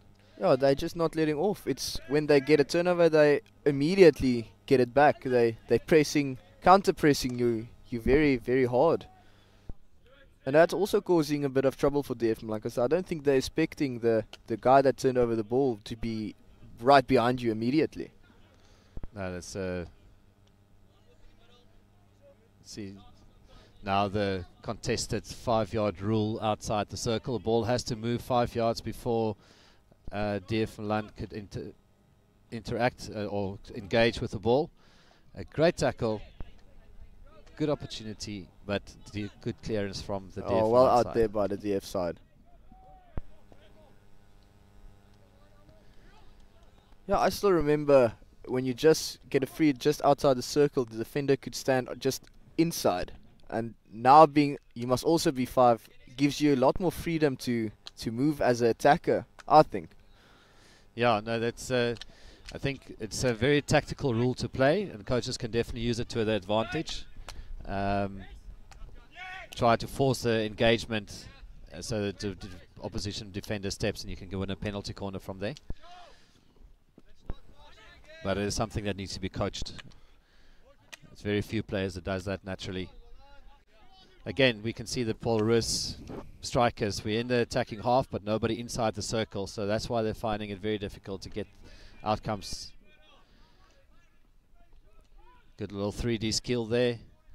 Left-hand side circle entry. And good defense there, getting a foot from the attacker. Yes, definitely DF Malan not giving away any penalty corners in this half.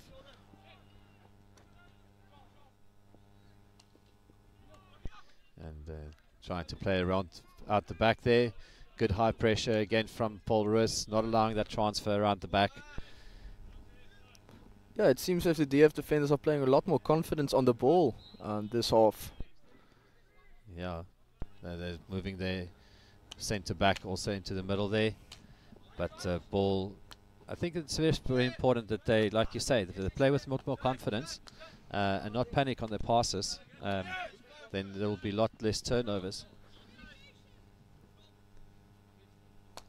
Okay, so Yeah, playing around, I see the right back also quite flat. Maybe getting a bit width is also making the press easier for Paul Roos, because there's no width from the DF Malan side.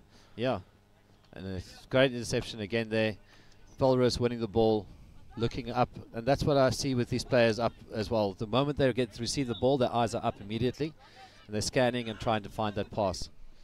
I think that's such an important skill to have, or characteristic to have, to be able to pre-scan and see your options before you even receive the ball. And when you receive the ball, eyes up and try to make that connection. Yeah, and 5 minutes in, I think it's a much more even game than the end of the first half. And so that's very nice to see. Yes, DF Malan on the attack there, but good defense there by the Paul Roos defender. Yeah, DF Malan did well to get a stick on that ball, keeping it in there in the Paul Roos half. Yeah, also setting up a high press there, but First overhead I see from the Paul Roos side. intercepted there by. It's always a risky from your own 23-yard playing it into your midfield, because as we've seen, DF Malan turning the ball over, winning the ball, nice little build up on the right hand side circle entry, but unfortunately not able to convert. Still on the attack, still in a good position, and hitting it straight to the Paul Roos defender. Looks like they're trying to mix it up versus circle entries versus crash balls. And, Paul Roos strikers now getting high, playing it back to the guard player, going to look for that transfer. Good ball wide. And looking into ball into space early. Just at 1 second too long before he played that pass. And it's nice to see the defender stepping in front of the attacker. Yeah, that's great marking by the Paul Roos defender. And again, lot of these boys are stepping for the ball and not waiting. That's very nice to see. Yeah, no, that's for me, that's probably one of the most important defensive attributes that you could have is to try to step and make that interception and avoid contact, because immediately you can set up a counter attack, creating numbers for your team, and we've seen that being done effectively in this match. Yeah, and DF Malan with a chance to get a setup going and maybe a good build-up play. Seeing they're pushing one of their centre backs through into the middle, trying to create more players and more options inside the middle.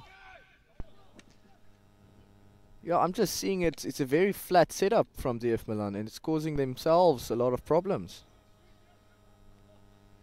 I think they just need to be a bit more patient and maybe look for... that's a bit of a sloppy pass. But then again, we all have those from time to time.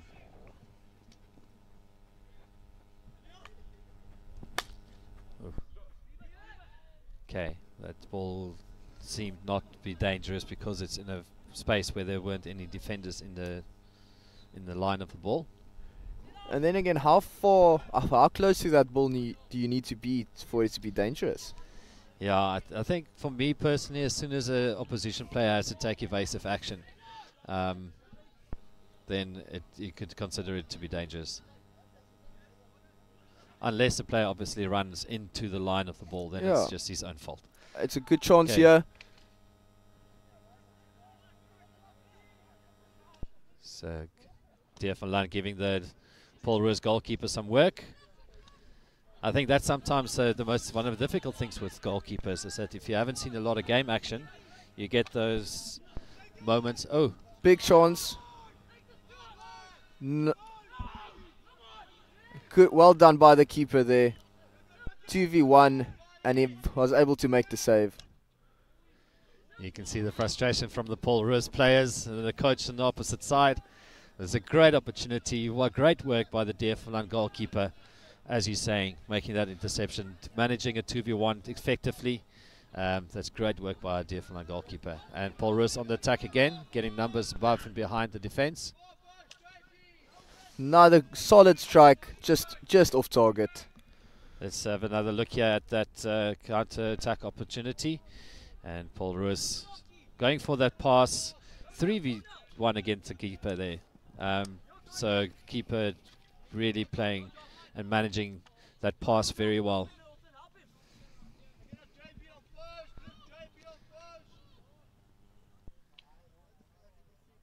And 16-yard hit, another outletting opportunity here for DF Malan.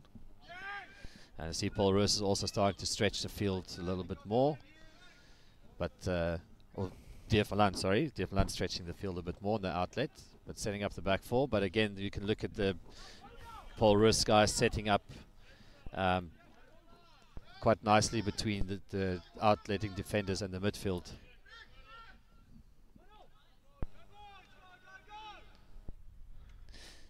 And Vincent, you were a defender, if I remember correctly. Yeah, I play defender, and I've been able to move into the links a bit. It's also nice to experience that. And as a defender, gaining that knowledge helps me a lot. Defensively, these guys are playing good hockey. Yeah, they're much more disciplined in their defense. Yeah. No penalty corners yet. And again, another good tackle there.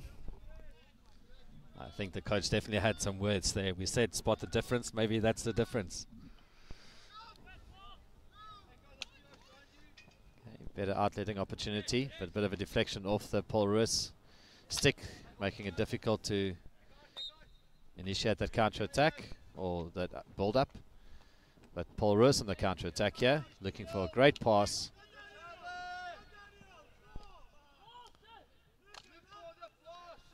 I think maybe a bit lucky getting away. There was a bit of a, I don't know, in my opinion, a reverse. Or I agree with you. I also see a bit of a backstick there.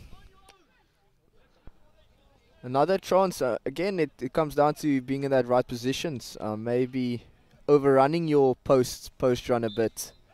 I think happened there, and it went behind him. Yes. Another opportunity here from DF Paul Roos.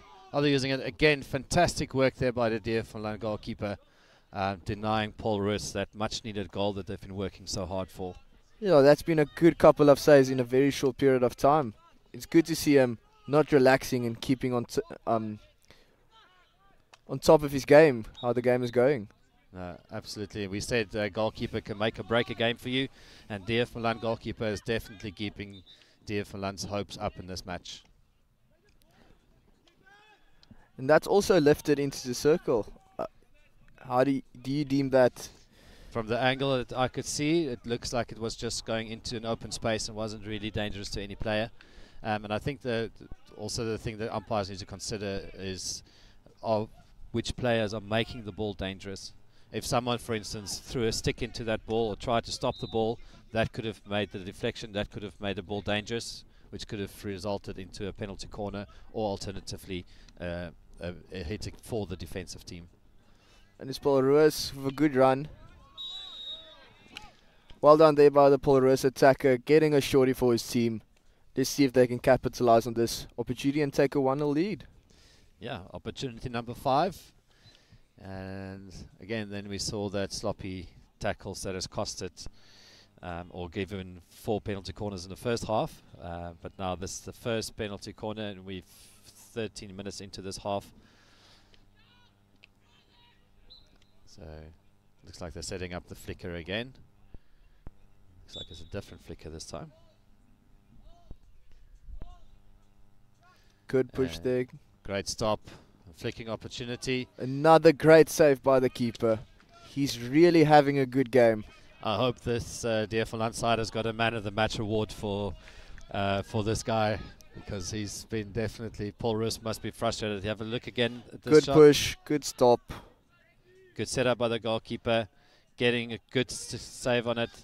And what's really important with that save also is he kept it wide so that the long corner is not immediately directly in front. But yes, we see good advantage there by umpire Ruben. It's Paul Roos on the attack now. Showing some hands. Another good save by the keeper. Yeah, no, that's. I think Paul Roos must be frustrated with this guy at the moment. He surely has my vote for man of the match. Yeah, good individual skill by Paul Roos, but keeper getting that stick on there. Great reach there by the keeper. This he's got my vote for goalkeeper of the tournament. Good tackle there by the DF Malan defender. And there, as I said, that counter defense, immediately you turn over the ball and then you're back defending. Like you say, the reverse press on this from the Paul Roos guys are really good. They don't, if they lost the ball, they fix their mistakes. Paul Roos on the attack again. Good advantage by the umpires again. Little indoor skill. And another shorty opportunity. Yeah. I think that the Paul Roos there, immediately after he hit the foot, he looked up at the umpire, but maybe the umpire could have allowed him a goal scoring opportunity. Yeah, there was a bit of time maybe to get a shot off, but ultimately the umpire saw no advantage. And it's another short corner for Paul Roos.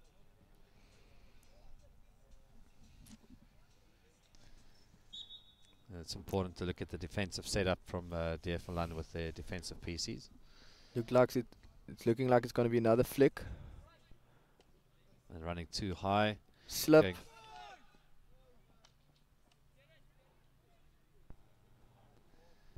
And Paul Roos still on the attack there with a long corner being given to them. That's still again denied by the PC defense. A goal scoring opportunity. Oh, just under 4 minutes left in this nail biter of a game. Paul Roos playing the ball back, trying to draw out the DF Malan defenders, trying to create space for themselves, being patient here, playing the ball. Good pressure there by DF Malan strikers. Good ball.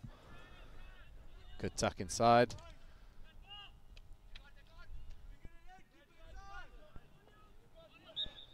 And it's really good defensive work here by DF Malan.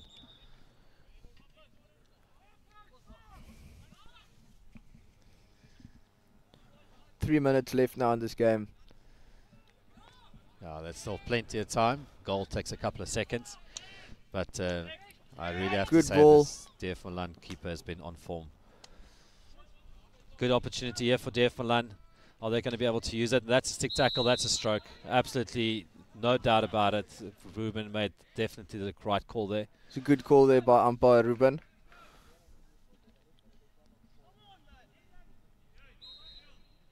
And that's the focus area we saw earlier. The goalkeeper not being involved with the match that much. Suddenly, let's have a look at it again. Going. Good opportunity to score. Wanting to go. And taking the player down. I don't know if it was for the stick tackle or bringing it down, but nowadays with the danger aspect of it inside the circle, if you bring a player down, okay, let's have a look. It's quiet, patient. Good opportunity here against the run of play.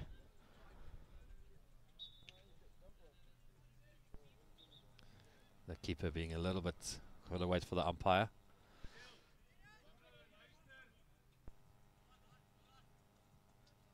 And that's a penalty corner there. Goalkeeper not being able to get to that ball. 1-0 to DF Malan with only a 1 minute and 19 seconds to go. Will they be able to keep the score up? Yeah, Paul Roos have been dominating. Yeah, it's like you said, the keeper not being involved in the game and getting maybe switched off for this couple of seconds that the goal was conceded. Yeah, definitely. It's just that focus. It's so important to stay focused, and I think this is definitely a match that we could hand it to DF Malan's goalkeeper, because they've given his team the opportunity to score and not concede any goals.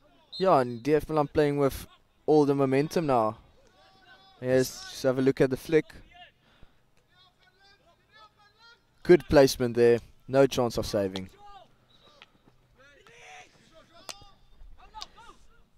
Being one up with a minute or so to go as a coach, what would you tell your players?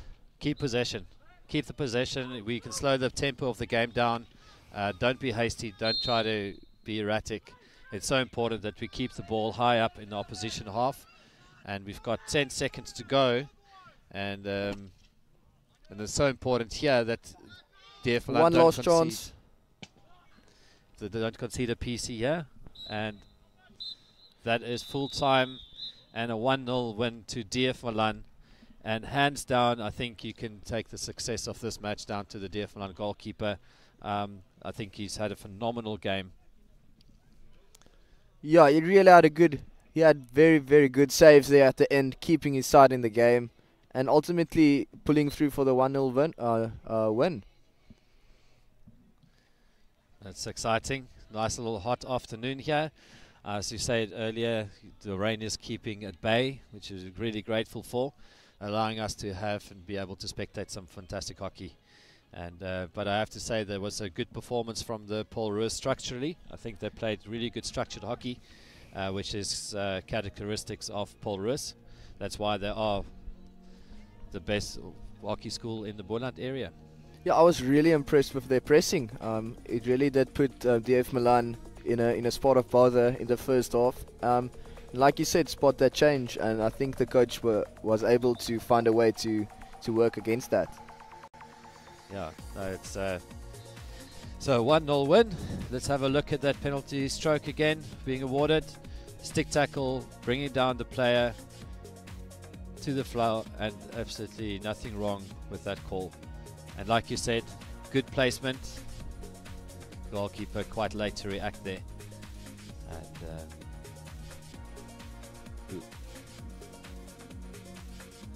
okay. And so that's the end of that match. And the next match we've got is Paarl Gimnasium versus Somerset College. Another two Boland schools going head to head. And thank you.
So welcome back to the Paarl Gymnasium AstroTurf. We've got a big clash here this afternoon. It's the Paarl Gim, the host, the under-16As. They were really impressive earlier in their 2-1 victory. They're up against the boys from Somerset College, under-16s as well. It's been an entertaining first day of the festival here at Paarl Gymnasium. The weather's held. It's quite cool. It's perfect weather for hockey, and we're ready to go for this wonderful game. Yeah, no, absolutely. There was a bit of rain predicted for this afternoon, but we've seen none of that. In fact, we've seen more sunshine than cloudy weather, and but we've also seen some cloudy faces, and with some upset results we've had a very good goalkeeper clash in the previous match, where the DF Malan goalkeeper denied Paul Roos plenty of opportunities, but DF Malan being able to slot away a penalty stroke, giving DF Malan that 1-0 victory. I've been impressed throughout the day with the standard of goalkeeping. I think in all the games, from the under-19 games to the under-16 games, the goalkeepers have really been on point. You see here the Raptors here. He's for Somerset College. He's going to be quite keen.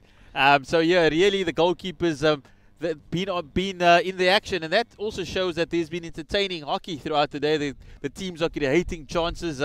At the moment, the strikers not putting it away, but the goalkeepers are really showing great courage and commitment in all the collisions. Yeah, no, definitely. We've seen, like they say, so many circle entries. We've seen plenty of penalty corners. And we've got the lineup there for Paarl Gymnasium under 16A side, and we've got Corné Nivert, which is a goalkeeper in the box for Paarl Gim. Then we've got Daniel Hamman, Gerry van Deventer, Willem Mathieu, Dirk Groblaar, Kian Tritter, Stefan Pieterse, Balthazar Kloppers, Alde Nal, Willem Cronier, Neil de Wet, Douglas Smith, Ruan Meyer, Johan van der Merwe, and Chris Smith. Chris Smith, in the previous game, he had quite a few chances for Paarl Gim against Swartland. Unfortunately, couldn't put it away. He will be looking to improve in that against these Somerset College boys. Yeah, no, I think you've got to use every single opportunity. That's the Somerset College lineup. Jacob Strauss, he's the Raptor in goal. And it's Michael De Toy, Benjamin Cox, Tyron Reese, Hugo, Alexander Williams, Connor Murphy, Evan Holthausen, Nicholas Reith, Massimo Contopirakis, Nicholas Plotz, Hayden Eagleston, Luke Limbert, and Matthew Lowe. That is the Somerset College lineup. It's their first game, if I'm not mistaken, for the day.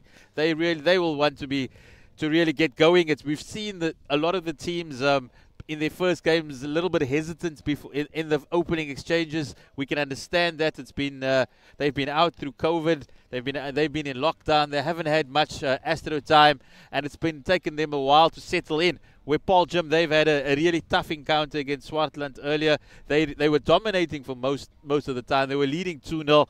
They had a man sent to the sin bin, and allowed Swartland back into the game for a couple of nervy moments to finish 2-1 victors. I'm sure their coach would have had a good chat with him. He's still having a few final words. He's really amped for this encounter. Yeah, no, we've this Derek Ferry umpire, and the coach of the Paul Roos under 19B side umpiring this match. And we've got Tian Stein as the coach of the Paarl Gim boys team, and Garen Bevan, both of them Saha level 2 coaches and up and coming provincial coaches. So we'll definitely see what the coaches are going to pull out of the hats for this match happening in front of us right now. We had Ian up in the commentary box earlier this morning. He was he was really excited about seeing his boys in action, really keen to get them out in the park. Added his technical knowledge as well on the game. A real student of the game. So he's in charge of the hosts, and he'd like to see them build on the momentum from the victory early on. No, definitely. He's an absolute passionate guy. He loves hockey, and he's been with Paarl Gymnasium for almost 5 years, very committed to the growth of the boys' sport. And we can see with where Paarl Gymnasium is currently with the boys' hockey, a lot of effort, but it's because of guys like Tian Stein really investing their time and effort. That's fantastic. It's It's these coaches that are the lifeblood of this of school sports. You know, giving up their time, giving up their energies to develop these young talents, and that's what we are here on Super Sports Schools. Also on channel 247 on the DSTV app. It's live streamed to you, to your house, to your office, you know, to your toilet, wherever you want to watch it. You know, it's there you go, YouTube at Super Sports Schools. Follow them on all the social medias, like it as well, and also the Twitter, always the Twittergram, always busy, always have a chat with your mates. And we're off here on the Paarl Gim Astro. A nice little outlet here around the back, looking up. Got Daniel Hamann there. A little bit of a bad pass, but he's fixing his mistake, and we can see immediately Somerset College is setting up a three-quarter press, not running to rush and put too much pressure on the Paarl Gymnasium defense line. And going on the outlet on the right-hand side, looking for those 2v1s on the outside, but unfortunately ball intercepted there by Somerset College. Immediately midfield transfer, trying to find the defense flat there. Good little pass, but unfortunately just lacking that little bit of juice on that pass to get it through. Somerset College really looking inventive, creating an early chance there. Mistake by the goalkeeper, but he manages to reclaim himself, redeem himself there with a good save. It was an early chance for Somerset. They're looking really to put on the early pressure here on Paarl Gim. Ball back into the circle. I think it's definitely the change in tempo of the two sides. We could see the Somerset College setting up the press quite nice and slow, but the moment they win the ball, they immediately change the tempo of their attack, and they're looking for those inside midfield passes, and then trying to catch the Paarl Gymnasium defenders flat to get break the seam through and get there's another replay here. The great save and recovery from the goalkeeper from Paarl Gymnasium, denying Somerset College their first goal.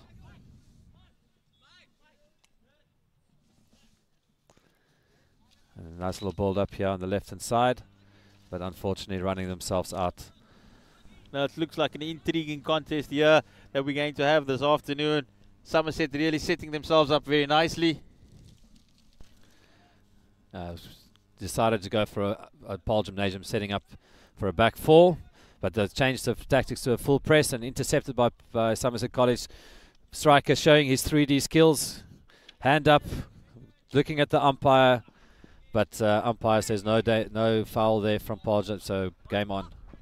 It's a good little busy period here in the middle. Right in front of us. A little bit better communication from Paarl Gymnasium. Players on top of each other and not really finding to link up with each other at all. I think they need to give each other a little bit more space. Building up here on the right hand side. Somerset College looking dangerous, but great defensive work by Paarl Gym.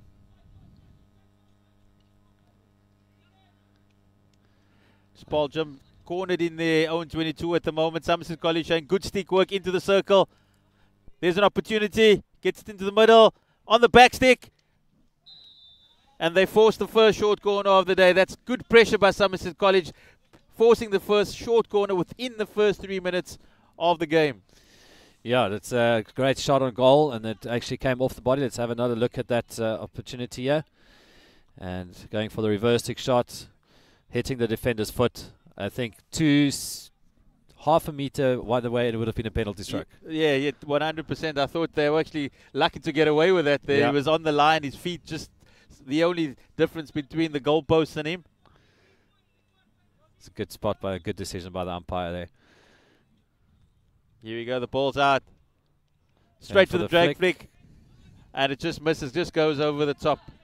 Somerset showing real intent here. They've come here to play. They're not going to sit back and allow the host to settle. No, definitely. They're guns blazing. That's why they've red in colour. All the heat. All the heat coming from the boys in red. Remember, yes, it's the boys in red at Somerset College on your right-hand side. On the green is Paarl Gim, the host. It's Daniel down the right-hand side for Paarl Gim. He loses possession. Somerset turn defense into attack. Daniel's really working hard back to. So it's really great to see with both teams the intensity. There's so many times that players, when they lose the ball, they don't work back. They're frustrated with themselves. But when the better sides, you really see the guys, if they make a mistake, they fix it. They work back There's a good outlet here by Somerset College, building it down the right hand side, finding that inside pass, really connecting the pass as well. That's really good hockey by Somerset. Just shows a lot of experience, a lot of composure to go via the back through the right channel.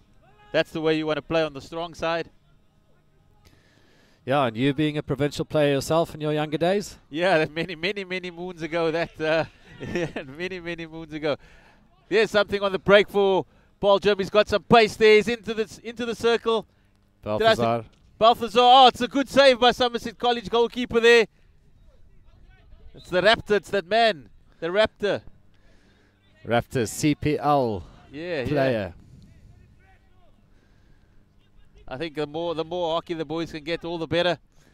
No, definitely, especially after such a long break. Being match ready is different from just developing your skills. There's a lot of non-contact training that has happened over the last couple of months when we didn't have distractions. And here's Balthazar Klopper on the go. Let's have another look at this shot.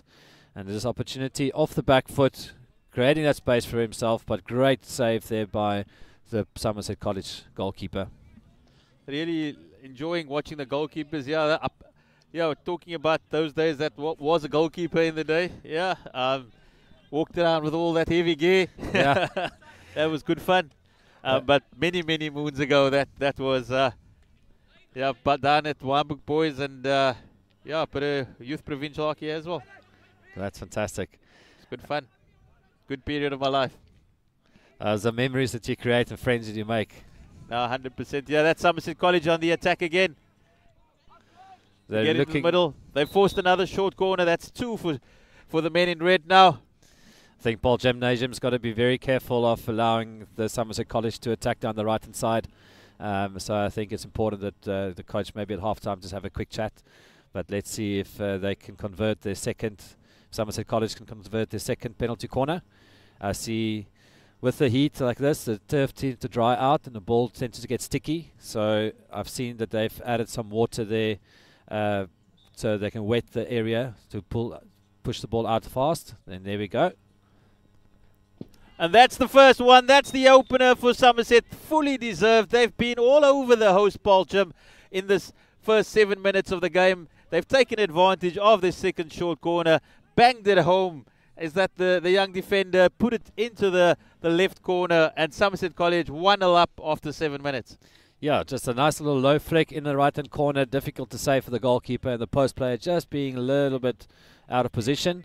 And that's the thing with penalty corners. It doesn't have to, with drag flicks, it doesn't have to go top high corners all the time. Sometimes the most effective is being low. And Somerset College building on the momentum, going in for the attack again. And this time not getting an outcome with that circle entry. Somerset College on the attack again.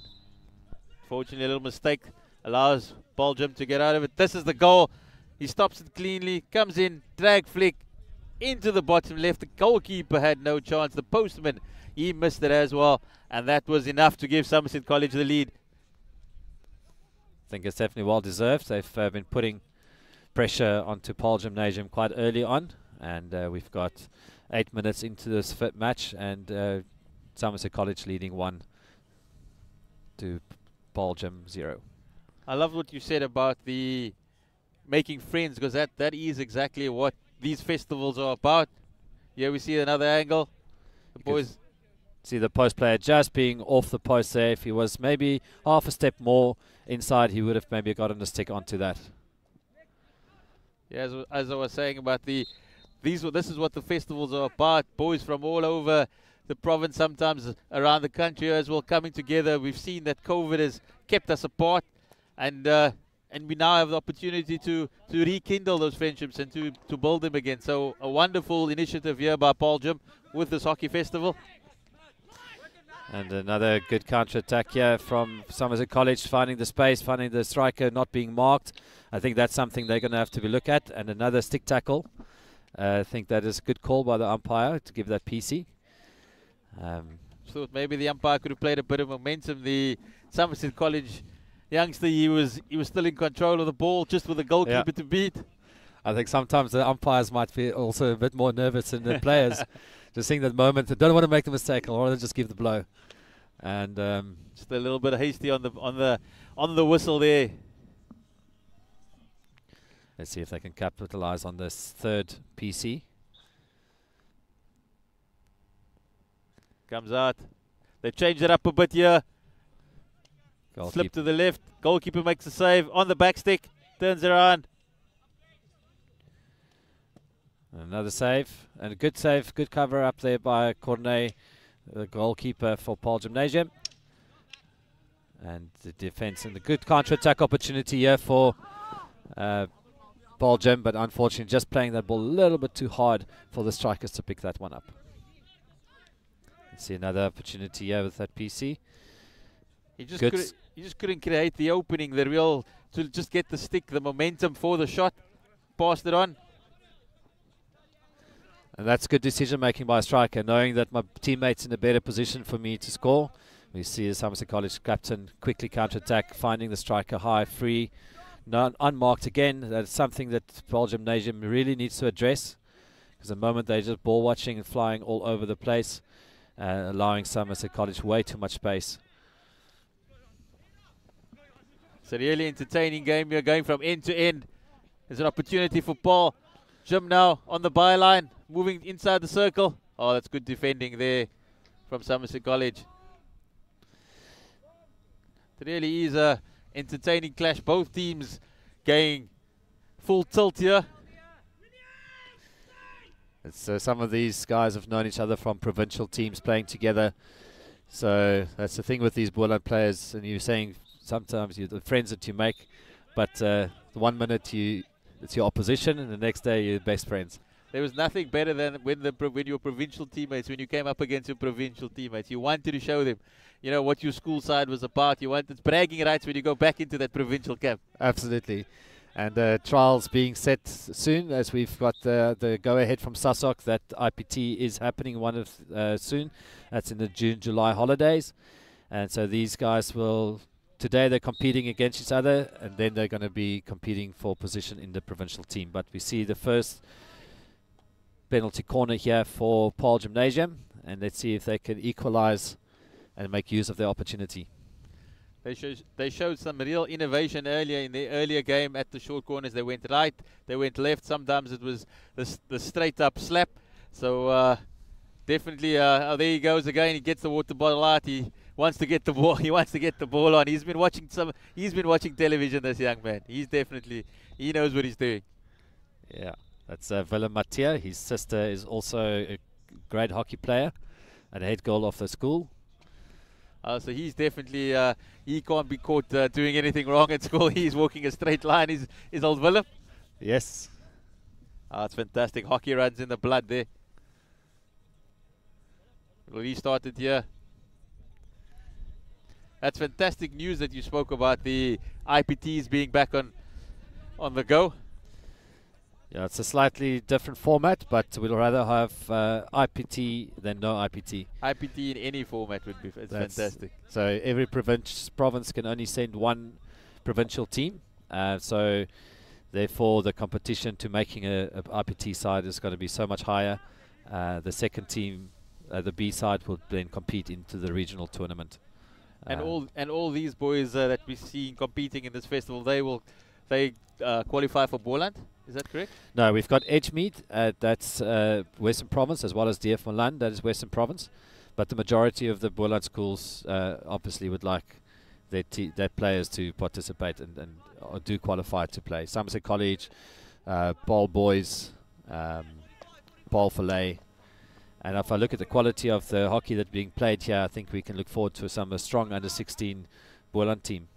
Should we ask the question how their mates are able to play for the Western Province rugby side, but they play for the Boland hockey side? I think that's a question I'd probably not want to answer.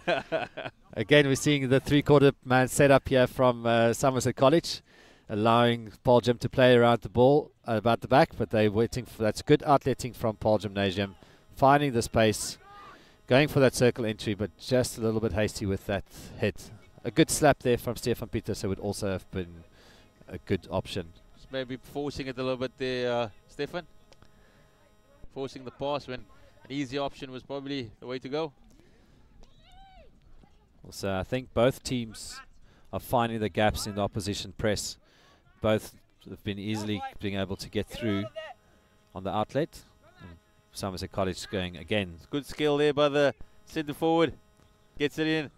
Unfortunately, it goes wide again for the boys in red. It's really been a action-packed first 15 minutes. I think arguably one of the most entertaining games thus far that we've seen. Both teams really showing off some good skill, both on attack and in defence. Yeah, no, these are two strong sides, and the moment you have good teams with good structure, the game opens up so much. And like those little 1-2s, that's what you want to see with the outlet. And then good decision making by Derek there, bringing the ball around the back again, seeing that channel's closed. So I think both teams are now settling into this match, and we're definitely seeing a much more even competition here between the two sides. There we go on the edge of the D. He takes it back. He wins Advantage. it back. Couldn't upgrade this time.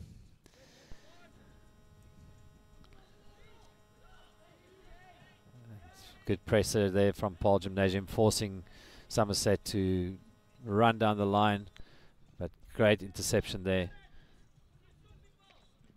A little bit blind hit there, just wanted to get the ball out. I think they've been under so much pressure. You just like anywhere was good enough.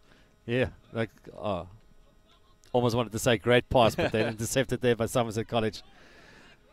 I think Somerset College really pressing, playing quite a high line up front.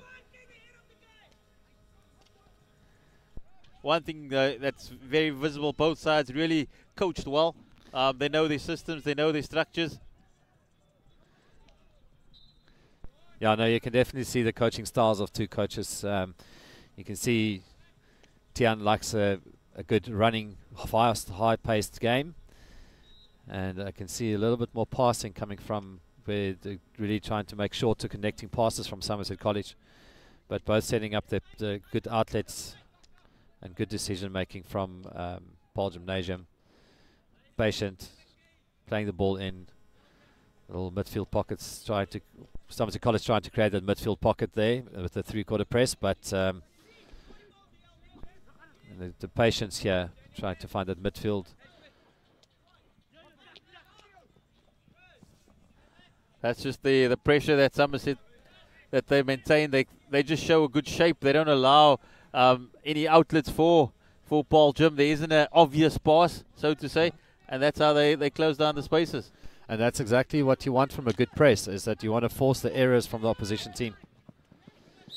Wait for them to become impatient and then play this just passes without making sure you get a connection on it.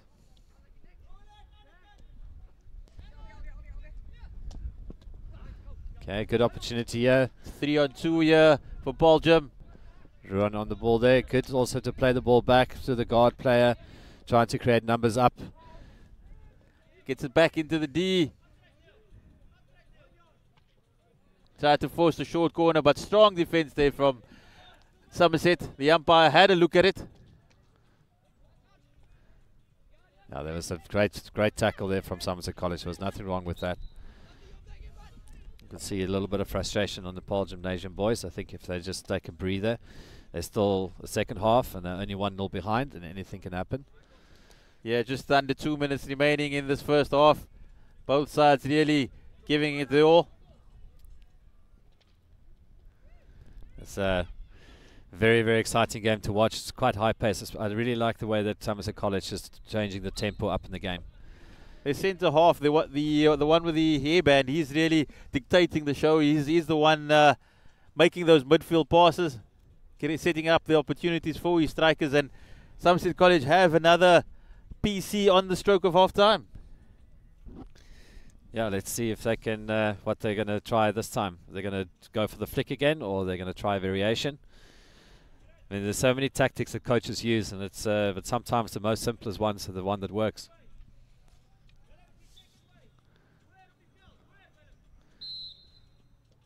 And the Paarl Gymnasium breaking too early, so one man down. So now normally only 4 players allowed to defend, now 3. There we go. Straight shot, one man down, and it's a goal. That was awfully simple from Somerset College on the stroke of half-time. That could be the death knell for Paarl Gim. They wouldn't have wanted to concede another one before going into the break. But Somerset, they knew exactly what they wanted to do. They were calm, collected. Here we see it. They stopped it. They moved it around, and a straight shot to the left, to the right of the goalkeeper, and that's 2-0 to Somerset College. Yeah, no, that's the man we've been speaking about, the one with the hairband. We've got to find out his name for the next game. He's really pulling the strings. It's half-time here at Paarl Gimnasium. The host down by 2 goals to Somerset College. Yes, that's what we call the 2-0 trap. And let's see if the half-time, if Paarl Gimnasium can come back from this. I think if they just work on their discipline a little bit and maybe just not so anxious to get the hasty passes away. You can see the frustration on Coach Tian's face there. I would like to hear what he is currently saying to his team. I think we'll mic him up for the next in the next game and just exactly, because he knows his team is a lot better than being 2-0 behind. He wants a little bit more. He just wants to motivate them. He wants them to give a little bit more, just to get back into this encounter. But we'll see you after the break.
We're back at Paarl Gim, the host, looking to overturn a 2-0 deficit against Somerset College, live on SuperSport Schools. Yeah, you can follow the match also on the DSTV app on channel 247 for those parents that would like to watch. And that's a great thing with the opportunities we have now with media platforms like this, with no spectators being allowed to watch the games here, but there's still live action, and there's plenty of action in this match between Somerset College in red and Paarl Gimnasium in green, if you've just joined us now. It's been a really entertaining clash thus far. Paarl Gim having won their previous game 2-1 1. They're now on the other side of the coin against Somerset College. 2-0 down at half-time. We saw the coach Tian Steyn having a few words, trying to motivate his young men to get them going. This is a really good effort also on the outlet. I think that's but a good turnover there by Somerset College, attacking straight down the right-hand channel, but denied access there by Dirk. Aldia Nell on the ball. Also a good drag flicker. I think if maybe they could win a couple of PCs, it'll give him the opportunity to get them back on track. We saw in the very first game this morning, the Paarl Gim under 19s, they had 7 penalty corners and unfortunately couldn't convert one of them, and it went against them. But that's this is it. This is Somerset College on the attack now again.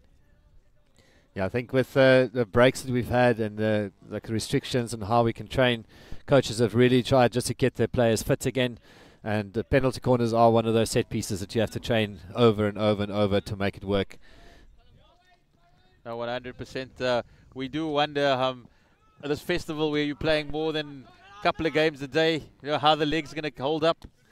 No, absolutely. I think that's also why some clubs have said that they're not ready to play yet when the whole club league has been postponed for 2-3 weeks.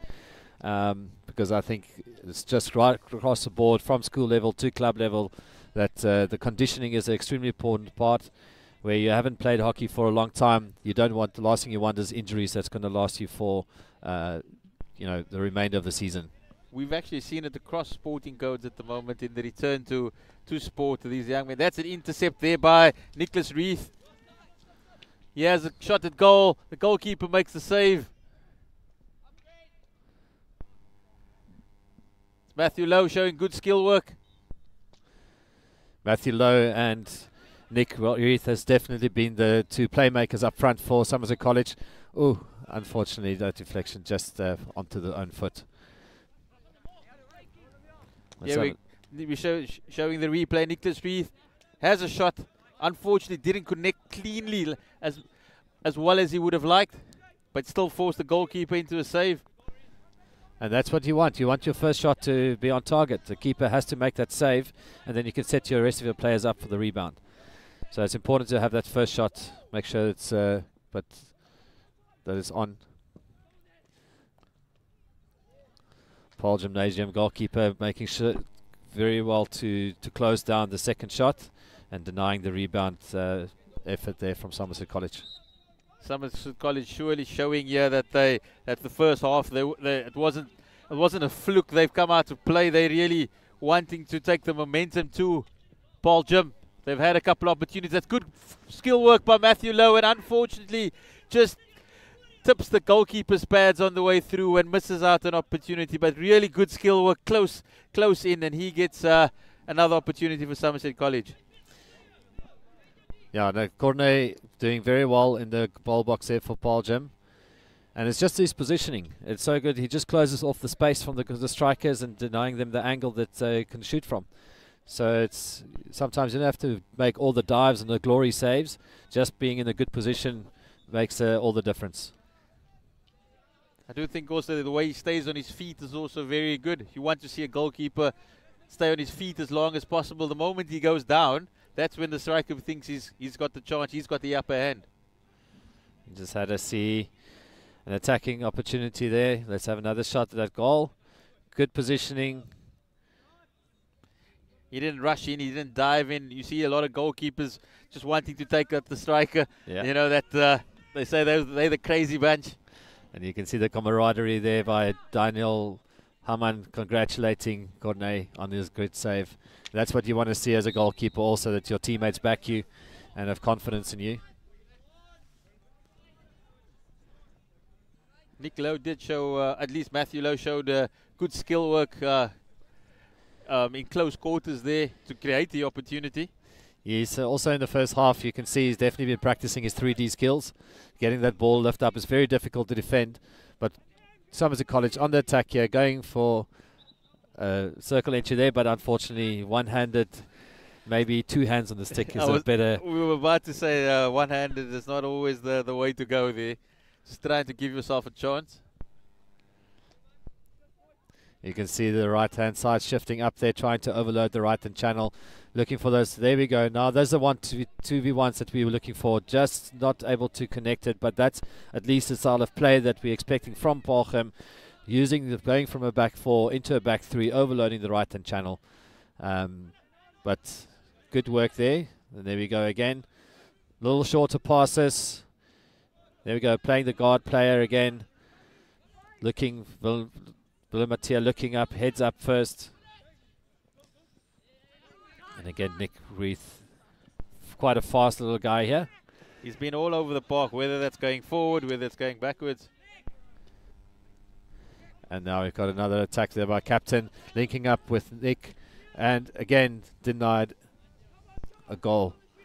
Matthew Lowe certainly had opportunities in this game to stretch Somerset College's lead even further. He's just unfortunately come up against a very good goalkeeper there at Paarl Gim. And again, just how quickly they are with the counter-attacks. So that's something that other teams will have to look out for.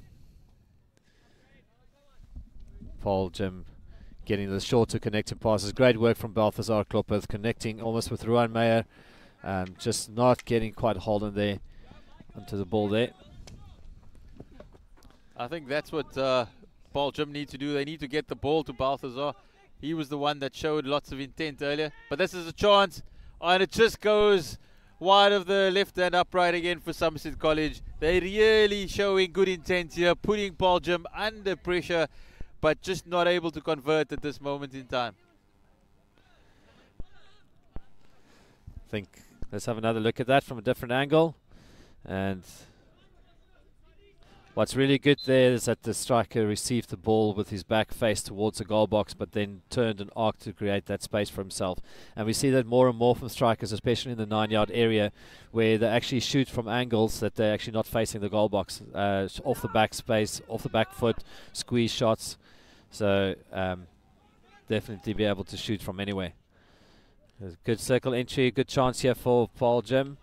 Umpire indicating that's what's nice to see with you working nicely with team umpires as a team, where you can indicate and help each other out to make a decision.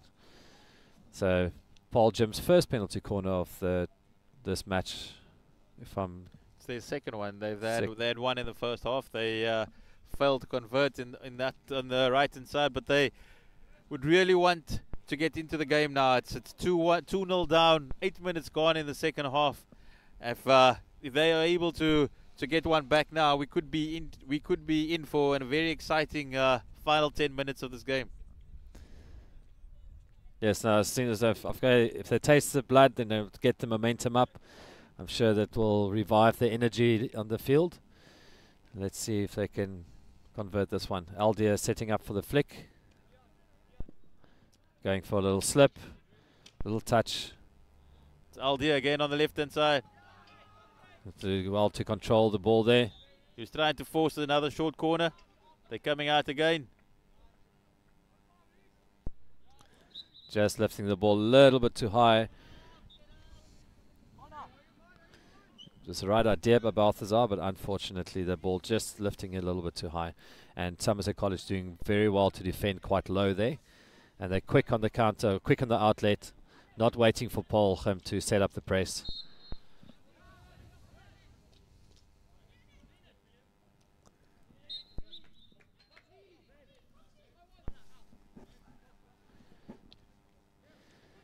Looking for Somerset College on the midfield transfer here.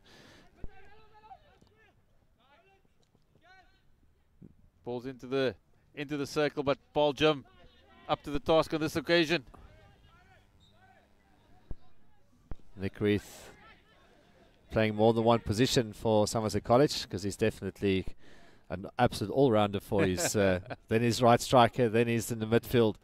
I actually think he's got a twin brother on the field, to be honest.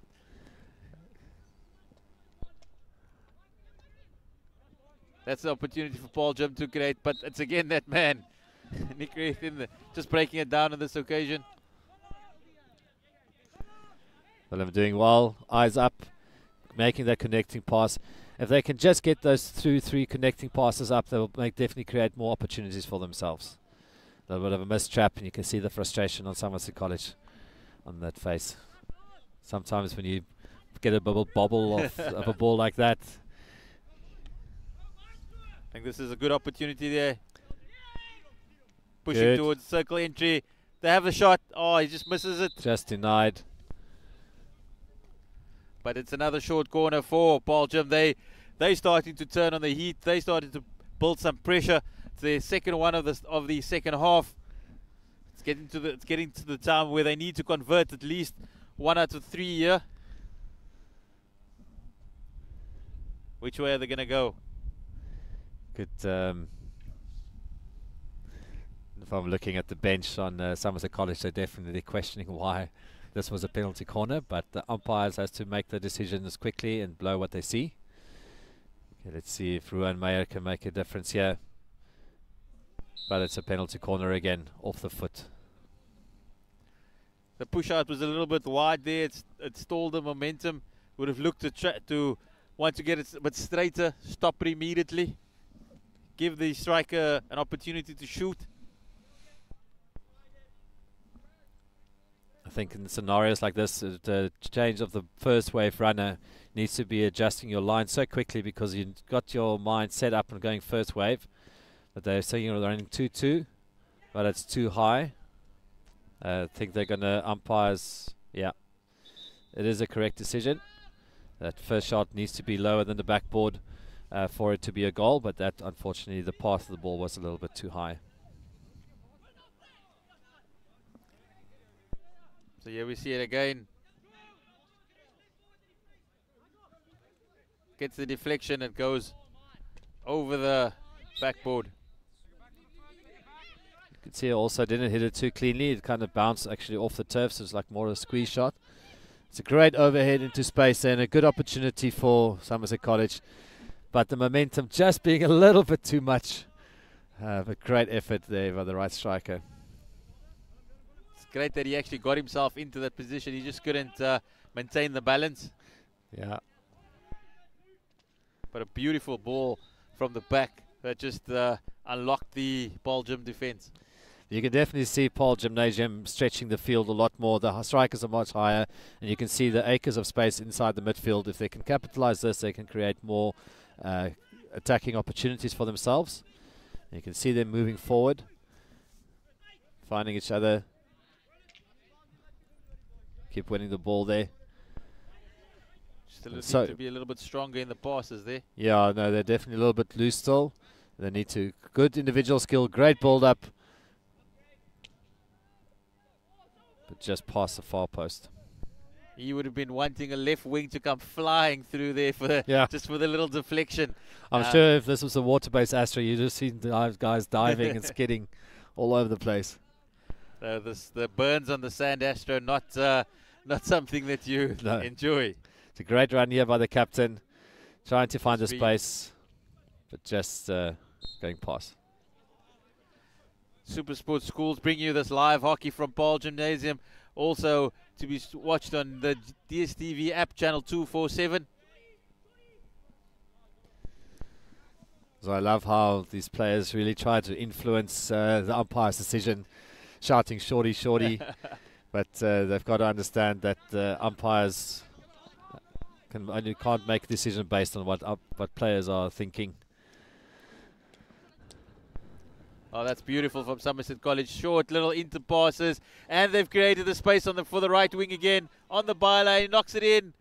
Oh, just a little bit too hard. That was beautiful from Somerset College. The build up all the way from their own half right down to the byline. And again, 3 unmarked Somerset College players open inside the circle. Could really create some danger for Paarl Gymnasium. Looking to outlet here. Let's just create those little 2v1 passes. I think that's the one difference between Paarl Gim and Somerset College in this match for me, is that the amount of passes that they connect together. Somerset College has just been better at it. They've just got these industrial links that just link the game actually. Yeah. You know, they're looking for whether it's between the halves, whether it's between the forwards. You know, they just that middle men there, creating the tempo of the game. It's a bit of a challenge there, stick challenge from Somerset. So Paarl Gim getting the numbers up. Ooh, and then Balthazar Klopper looking to set up his teammate, but good decision trying to run the baseline, going for that circle entry, and unfortunately losing the ball just on the edge of the circle. He would have wanted to try and force a short corner opportunity, but it wasn't to be, and it's given the men in red an opportunity up on the left again. They're in the circle. The goalkeeper, he's made away. And this time, no mistake. Somerset College creating that space for themselves on the reverse stick, bottom corner, and Coordinate just being beaten there past his left foot. That's 3-0 to Somerset College. They, again, all the way from the back, they transitions, they get the ball up early and into the circle.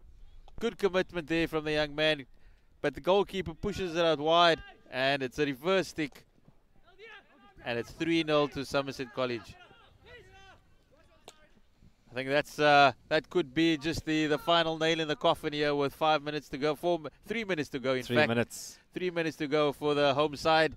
Not the result they would have been wanting, but they will look to finish strongly. They can definitely see them setting up a really high press here on the Somerset College defence, and let's see if they can get a consolation goal. Aldia applying pressure there, almost forcing Somerset College to go back. Somerset getting that outside half.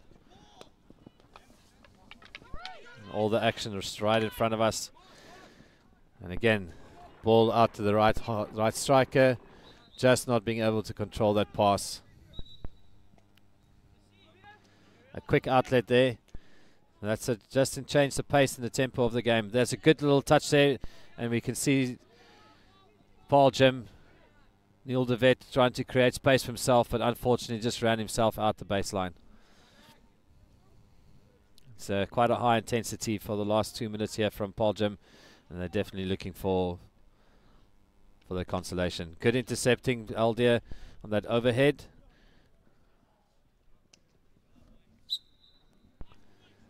But it's not to be. There's 90 seconds remaining in this encounter here at Paarl Gim. Somerset dominating proceedings.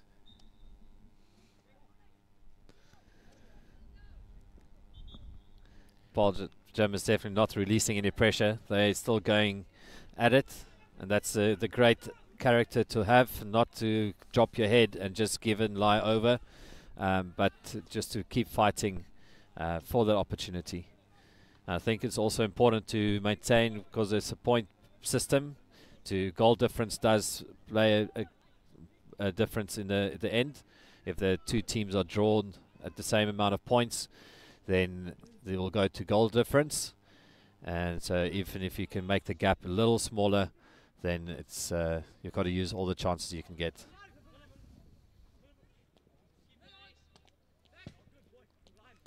I think this has been the difference. The Somerset midfield, they've been able to create the opportunities whenever their team's been in a little bit of trouble. They've used their individual skill to get themselves out of a bit of a problem, and then look further ahead from there.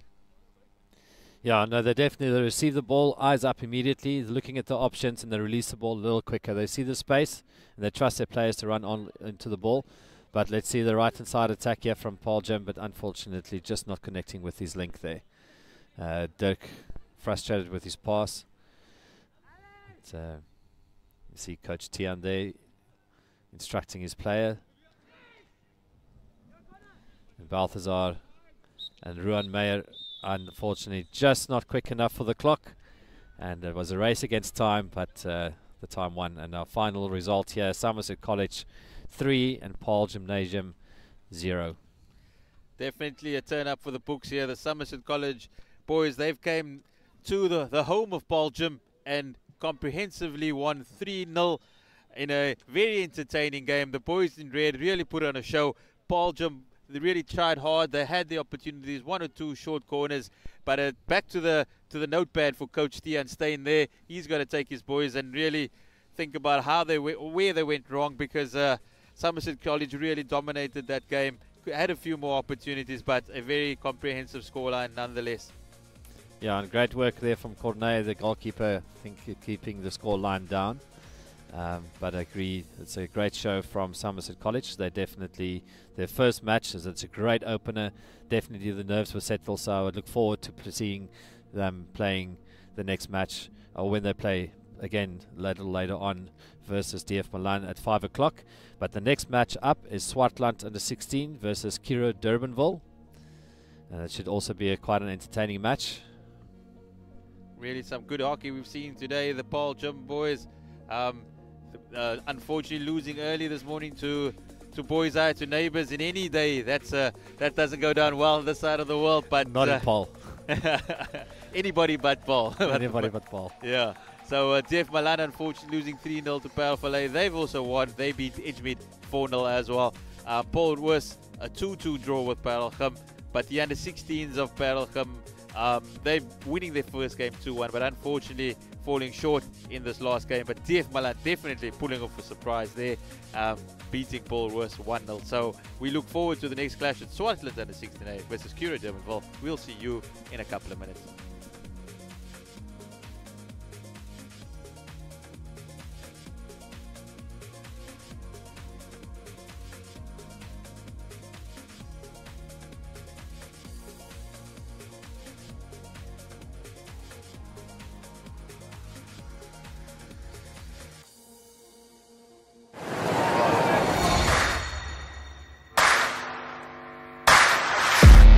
Quality rugby players, and if you look at the teams that's going to come on now.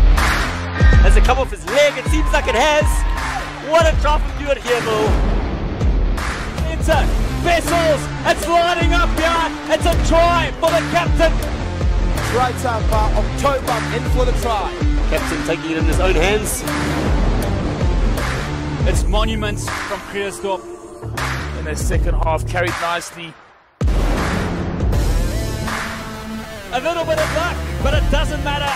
Try time. Down the blind side for Otinikwa. Hy besluit dit tog om aan te val. Skitterende voete deur sy. Hierdie manne van Curro College is hulle opbeweeg na die volgende. And out of nowhere, try scored by Durbanville. Oh, he's going to go all the way, will he? In the left-hand corner. He is going to score underneath the sticks. What a statement.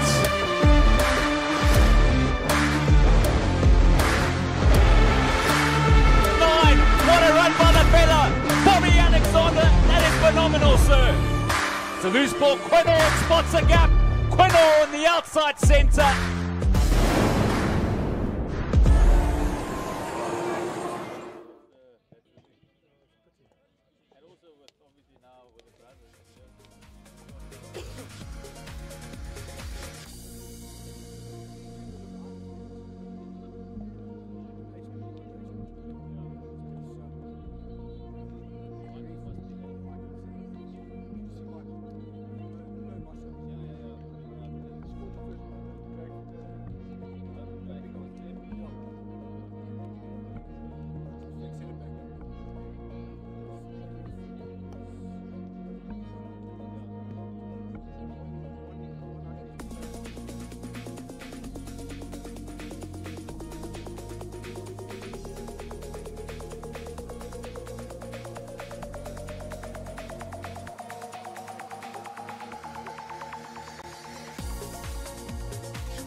We're back at Paarl Gimnasium Astro at Swartland under 16A versus Curro Durbanville for another entertaining clash in this Paarl Gimnasium Hockey Festival. Yeah, no, absolutely grateful that the weather's been holding up for us as well. So no raindrops falling, but I'm sure the guys are glad that it's a little bit more cloudy. Previous match was quite warm, and you can definitely feel the heat on this Astro when the sun has been baking on it. So we've got on the dark blue on our right hand side, that's Curro Durbanville, and the more bright royal blue is Swartland with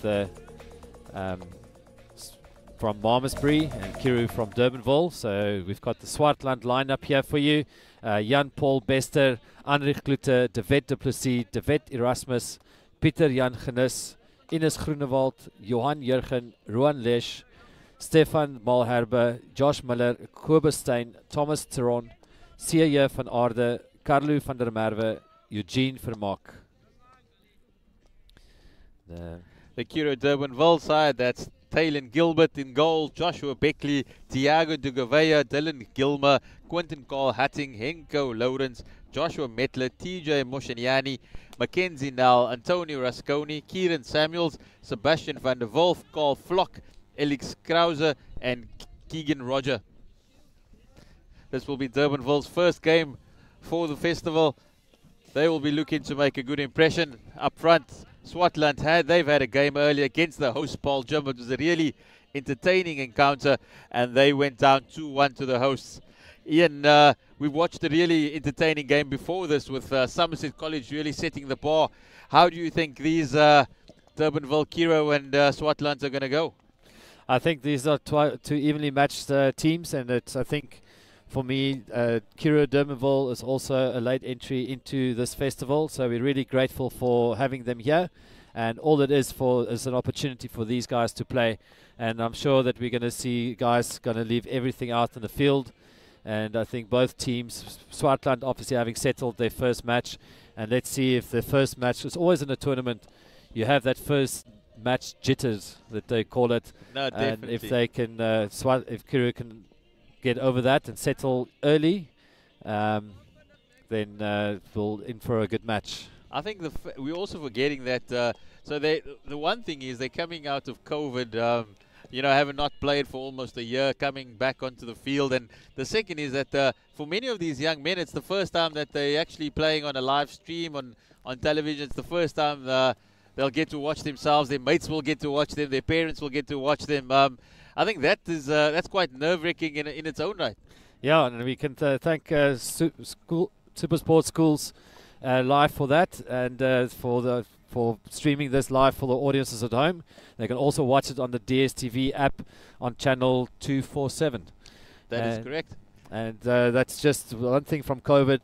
I have to say we miss the spectators here next to the turf, the cheers and the shouts and the songs that we hear, but at least we've got this opportunity in these media platforms on Twitter, on Facebook, or we can follow the matches still as it's happening, and we can keep the action red hot and people don't miss a thing. And the great advantage with this is we've got the instant replay. No, it's fantastic. The boys up in the van, they've been doing some unbelievably good work. Immediately when we've seen a goal, we've seen or some good skill, they've cut it up. They've managed to give us some highlights, some reels, and definitely the boys will be going home, and tonight they'll be watching it on their phones, their tablets, their laptops. They'll be wanting to see how they went. I do know that some of the coaches have already come up and said, "Have you seen that goal? Have you cut it for my son?" You know, so it's fantastic that the way it's been put together by the Supersport Schools team.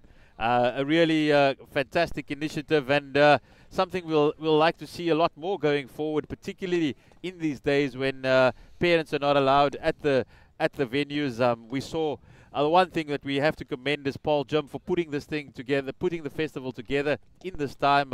All the boys have been temperature checked. They've had their screen before they've come in, and everybody hopefully healthy and good to go. Yeah, no, we've been quite strict with our protocols that we make sure that everybody is safe, because we've got this opportunity and we've got to be grateful for it, and we don't want anything to go wrong and not be able to play. We've only got the go-ahead about a month ago that school sports can have contact training and contact matches can go ahead. So we had a month to put this all into place. So we're grateful there, and we look like we're off to start our next match, and umpires are getting ready. I think the officiating's been really good over the day thus far, and we're underway. It's Swartland under 16 in the blue and yellow. And immediately playing the ball back, going straight through the middle, trying to bowl it up down the left-hand channel there, but intercepted by Curro. Quite a little fast outside half there. Playing the ball back. Curro setting up a back three, but Swartland really setting up a high press, but Curro finding the ball through the middle and finding the open space.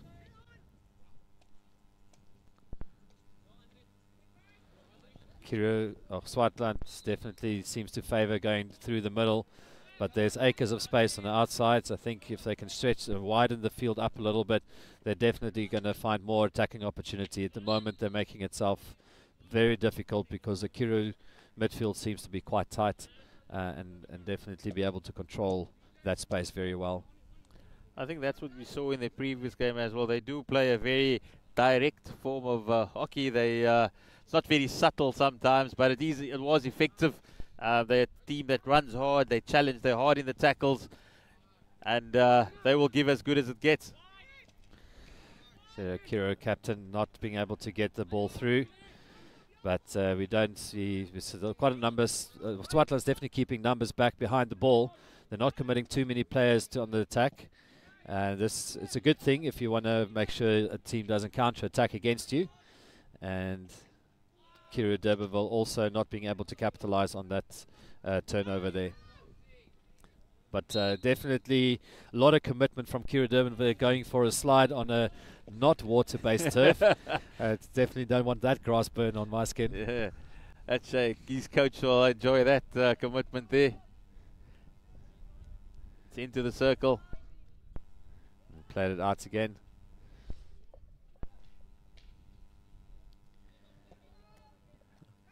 Just a bit too much pace down the left-hand side for Swartland. There's an opportunity, but he misses the chance right in front of the goal. But unfortunately, the ball just coming on a little bit too quick for the Swartland attacker, and the chance goes a-begging.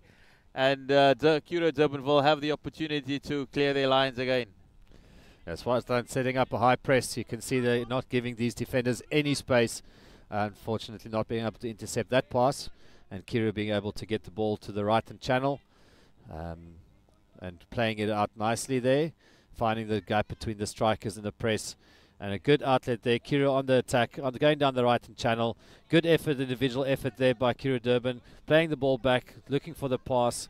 And coming down the left-hand channel. And that's what I like to see with these hockey, is that we start looking for the midfield transfers and going down the one channel, switching over to the other side. So good effort from Curro getting down to the left-hand channel, getting the first circle entry, but unfortunately not able to get an outcome.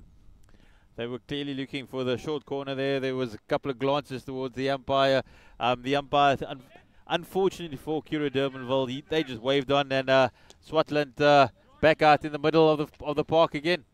Yeah, umpire Darren Davies on that side of the field. But here we go, Swartland on the attack, but not getting past the Curro defenders. And this is Curro, that's Jaden. And is a very, very key player. He was also in the CPL All-Stars Under-14 team in 2020 at the end of the CPL tournament, and winning their first PC of the match. 4 minutes in, and Curro's got their first PC. Definitely good pressure there by young Jaden. He's got long legs. He was moving down the middle, and he's forced a short corner for Curro Durbanville. Nice to hear these boys playing in different tournaments, different festivals as well, the CPL. Really, the more hockey these young men get, just all the better. No, definitely, especially with that format that they playing with different players from all over the Western Province or Boland. Really, really getting to know different people.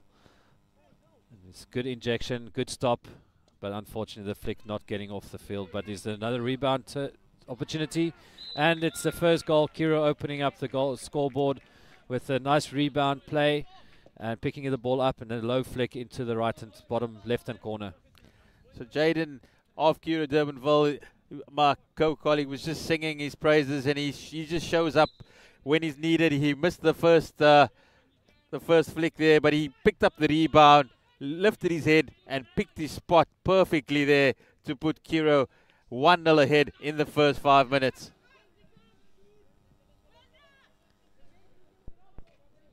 See Swartland coming straight back, and that's often what we see in these games, especially at the under-16 level. The moment you get scored against you, that it's so important that you settle, because obviously the opposition team will come at you hard and fast, and we see that Swartland definitely on the attack, going down the left-hand channel, trying to put the pressure back on at Curro Durbanville again. One thing we do know is that Swartland won't stop running. They showed that in their first game against Paarl Gim. They've got great commitment. There's lots of energy in the legs, and they will keep coming. And definitely a lot of pace in Curro Durbanville as well, going down the right-hand channel all the way from their defensive half. Striker leading up, keeping the ball inside, and winning the free just outside the circle. And this is where I hear the coach shouting, "Force the shorty." It's always a contest. How do you force the shorty? And I think it's also, especially with the 5-meter rule, it's quite something you can force. Actually, it can be a tactic, as the ball has to move 5 meters before a defender can engage or try to make the commitment, and otherwise it is a penalty corner against you. And what players do is they actually play towards, start carrying the ball towards the defender, forcing him to commit. That's good skill by the Curro midfielder. The goalkeeper makes the save there. That was very good skill by the Curro midfielder. He forced his way into the penalty area, but the Swartland goalkeeper was up to the task. Seems that Curro full of running here at their first game. Lots of energy still in the legs. Now that's one advantage of having playing your first matches. You're still quite fresh, but it sometimes can go against you, especially if it's midday and it's still hot, and sometimes you want that first match jitters to go away and have the nerves settled. But Curro is definitely not showing any of that. Also setting up quite a high press there, cutting the field in half, forcing the ball going down the left-hand channel for Swartland, and be able to turn the ball over on the right-hand side, which is a good, strong attacking side for Curro. Swartland trying to connect that 2v1s down the side, but unfortunately couldn't connect it there properly. It's 8 minutes of the first half gone. Really entertaining hockey that we've seen. We've seen Curro Durbanville take the advantage early on, and they ain't sitting back and just sitting back on their lead. They want to extend it. They're going to look for more opportunities. Yeah, it's quite good movement also from the back four from Curro. You can see them setting up in the back four, but the extra half, or the centre half, pushing through into the middle, creating that overload for them. That's what you want to see from a good structured team, and you can see that with the way that they outlet. And Curro showing some style here. Good left and entry, good individual skill, but well cleared there by Swartland. So opportunity for Swartland to get the attack moving. But that's good defense there from the Curro left half. He makes the play again down the left hand side. He's looking for that crash ball, but looking for the guard player, and well played there. Jaden on the ball, looking for the transfer again, which is great. Just not getting the ball off with enough speed. So the space that is closed down, unfortunately, by Swartland. Going all the way back now, trying to draw Swartland out and creating more space in the midfield for them, and they're doing so quite successfully. Bit of speed there, eyes up, one-handed carry, well done. Great individual effort there by Curro.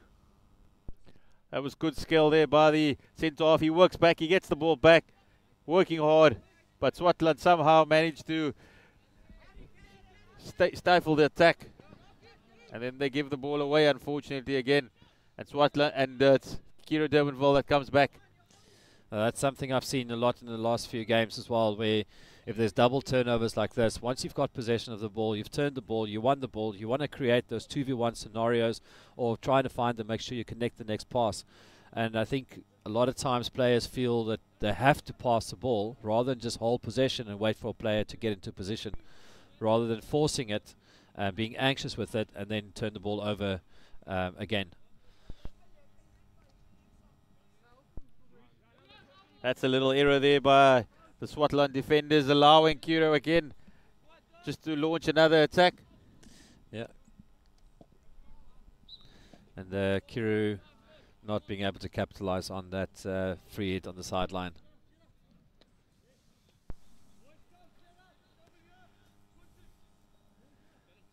And you can see the Swartland goalkeeper there talking to his defenders, and that's quite important for a goalkeeper, to be able to effectively communicate with your team, because you've got the most vision. You can see down the whole field.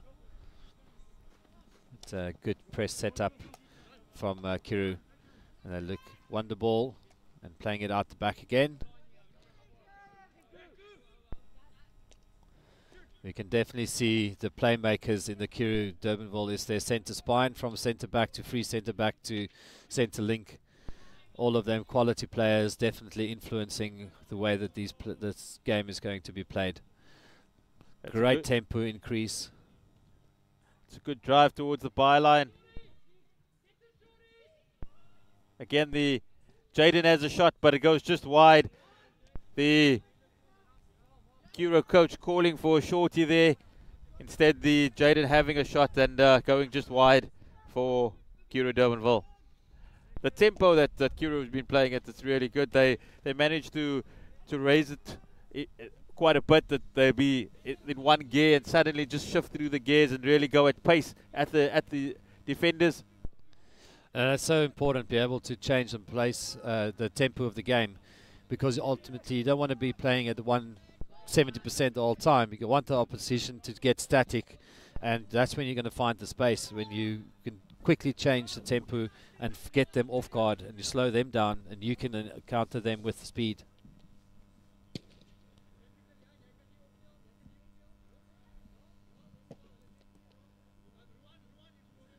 Umpire indicating the spot where the 16-yard needs to be taken. Curro setting up the back four this time, but looking for, it's a great fake slap there. I don't think anybody expected the ball to go that way. It's well done, well picked up by the outside half. Great attack down the channel, down the left-hand channel. That's also really good. I think for me as a coach, that's what I want to see from my team. They want to change up the way that we enter the circle. They're not just driving the baseline. They're holding up, trying to get a more of a centered entry into the circle. But here's an opportunity for Curro, and a penalty corner being won. it could actually be a penalty stroke if I'm not. It looked like the angle that I'm sitting that it was with the last foot. That was the last foot. He was the man on the line. The referee's changed it. He's called it a stroke, and Curro have a real opportunity to go 2-0 up. He's changed the decision from the regional penalty corner, but it was the last man on the line, and he's overturned it correctly. And this is Curro looking for a 2-goal advantage. Well, it's well done by the umpire, also stopping time and chatting to his fellow umpire. It's important that the teams are being split up. If people are wondering why the umpires were waving the arms, so that the players on the half-time can clear the goalkeeper's vision. It's a great flick, top right corner. No chance for the goalkeeper in this one. On television, on SuperSport Schools live, keeping his calm, keeping his composure, and there was no chance for the goalkeeper there, and he turns it on for the second goal for Curro Durbanville. And this is where Swartland will need to hold their composure and also keep their position or possession. Because now Curro is now amped up. They've got their 2 goals, and now they've got their structure and their rhythm. They've settled in, and it's a great opportunity, great save by the goalkeeper, and unfortunately they're giving away the penalty corner. I think the goalkeeper there just frustrated of letting that from the earlier incidents, giving away another penalty corner and putting Swartland under more pressure here. Curro really opening up the spaces, as you said, through the spine, from the centre half to the centre link, right through to the centre forward. Definitely the spine of the side. Jaden moving away. He's going to push it out now. Good speed, but unfortunately not stopped as the flicker would have initiated. And a great last-minute variety of variation on the PC. Not the flick didn't work, but they set themselves up wide, and a great flick there from Curro. Curro really showing off their skills here. Their option 1 didn't work, but like any good side, they have a few more in the pocket, and they hold out the joker in with the big flick, and it's 3-0 Curro Durbanville in the first half with 5 minutes still remaining. Let's have another look at this flick. Good angle, getting high, and that's a very, very difficult flick for a goalkeeper to save, because it went just past your ear, between your shoulder and your ear, and you don't know, do you use your arm, do you use your shoulder, do you need to headbutt the ball? It's the worst spot, just in between the shoulder and the helmet. You can't get the glove up there. There's a great 1-2 touch down the right-hand channel here for Swartland. Seeing them entering, they're not giving up. They're definitely giving it their all. Winning the free just outside the circle.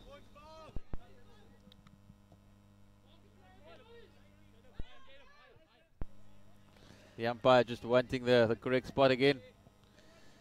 It is quite, especially around the circle, it is quite important that the ball, because 5 meters or 2 meters can make a difference.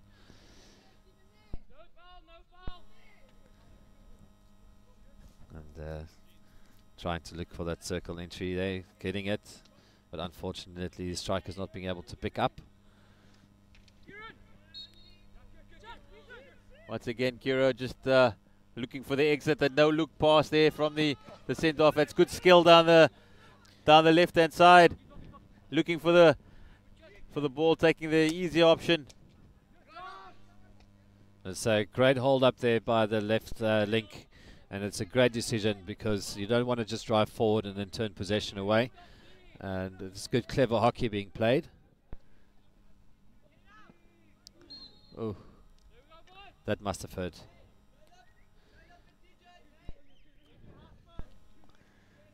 That angle, I think that really undercutted the ball there, going straight up in the air. But he's all okay, no blood, so carry on. Got to be strong for this game. Hockey ball and a hockey stick hurts quite a bit. Yeah. That's definitely not something you really want to connect with. But they're getting more and more clever with... Oh, what a great overhead. Great run by the captain of Curro, getting way high, calling it for his teammates. But that, unfortunately, it just shows the clever initiative that these Curro Durbanville players are showing. Little overheads, little fake slaps, no look passes, and that's what I would like to see in a tournament like this. You want to see the best players on show. You want to see them show off their skills. They've got a fantastic platform in Supersport schools and the DSTV app to showcase the skills. That's what it's all about. This is what the Supersport schools initiative is all about. It's to unearth that raw talent, the talent that you would not normally see unless you're attending Curro or you one of the parents there. That's where you would normally see this. But now they have a national audience or global audience, in fact, to showcase their skills. So the sky's the limit for these young men. Yes, and I don't think that this would stop even when spectators can be allowed back again. This is still something, because you still want your grandmother that can't travel from where she is to be able to watch you play. So this is a great opportunity, and sometimes we need to look at the positives that come from a go-over scenario. We've just got to make sure grandma's got a good Wi-Fi connection, and then her data's all up in stock, and then we're right there. Yes. The first half winding down now. We're in the last minute of this clash. Curro Durbanville, without a doubt, the dominant outfit in this first half. They're fully deserving of their 3-goal lead. They showed great enterprise in the midfield, great combinations. And they're definitely finding the space in the gaps in the Swartland defense. You can see them playing into the midfield and then being able to transfer to either the right channel or the left channel, and they've been really mixing it up. They're not sticking to, they find the space, and that's where they attack. And again, finding the outside half here on the outlet, but that's the first half done and dusted. The Curro Durbanville very deserving of their lead. Their coach will definitely have a few good things to say at the halftime break, but it's all up to the boys in blue and yellow now, how they're going to turn it around. Yes, I would like to sit in the huddle and to see what Coach Francois Lawrence will be telling his team and what tactics he might decide. I think he might want to tighten up on his press a little bit. But each coach, it's easy for us from a bit more of a bird's eye view. Standing next to the field, it's sometimes a little bit different. You see things a little bit differently. So I would definitely be interested to hear what he would be telling his team now.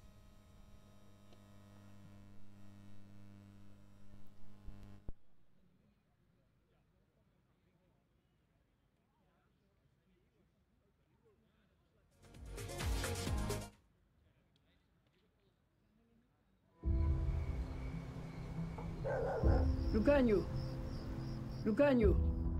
Look. Sometimes when I come home, I wonder what I would say to my younger self.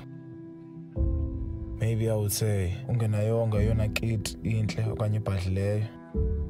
Awuyanga kwisikolo esikhulu.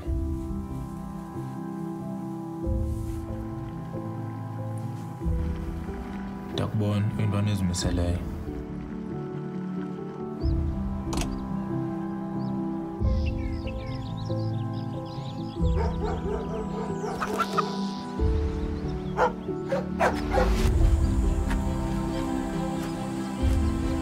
Lukhanya, funeka uzazi apho usuka khona, and uzazi apho ufuna ubheka khona.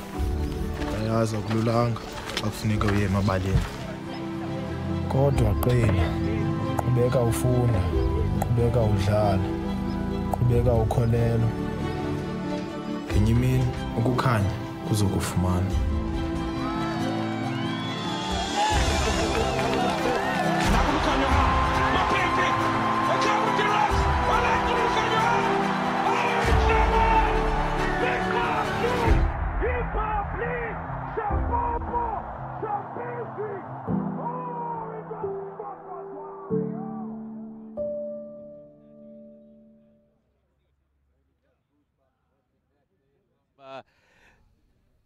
It's really got goosebumps watching that. Don't know about you, but look, watching Lucanio scoring that, giving the pass for the winning try in the Rugby World Cup final of 2019. Great memories there by the Springboks, but this is what it's all about. The Supersport Schools Live. Lukhanyo, the Springbok Centre, the Sharks captain, the ambassador for schools, for Supersport Schools.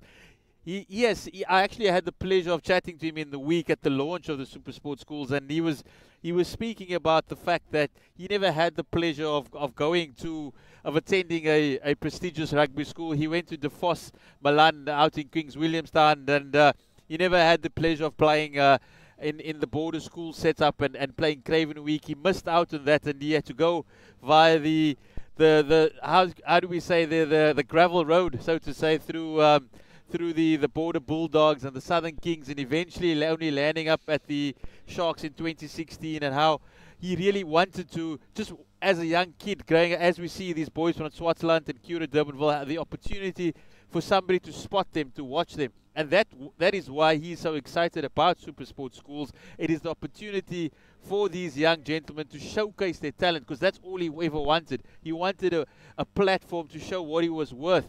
And that is what Supersport Schools is going to bring you going forward. It's bringing you this fantastic festival, hockey festival from Paarl Gim.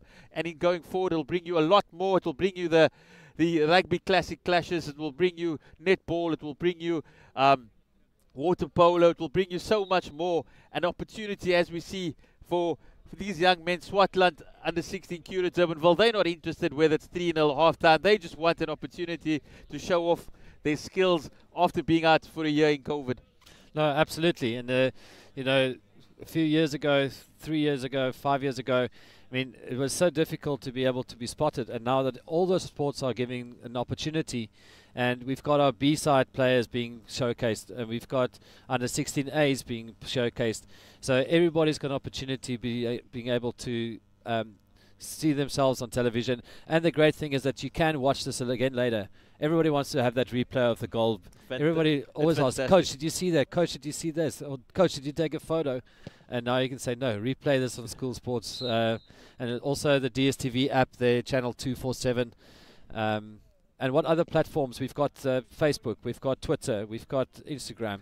It's fantastic. It's such a wonderful initiative that Supersport and the School Sports Live have come together and brought this into your homes, as I said earlier, into your homes, into your cars, into your toilets, wherever you are. You can sit down and you can have a watch. So a really opportunity for this young man Jaden, who's on the ball now, to showcase his skills and really show the country, the world, what he's all about.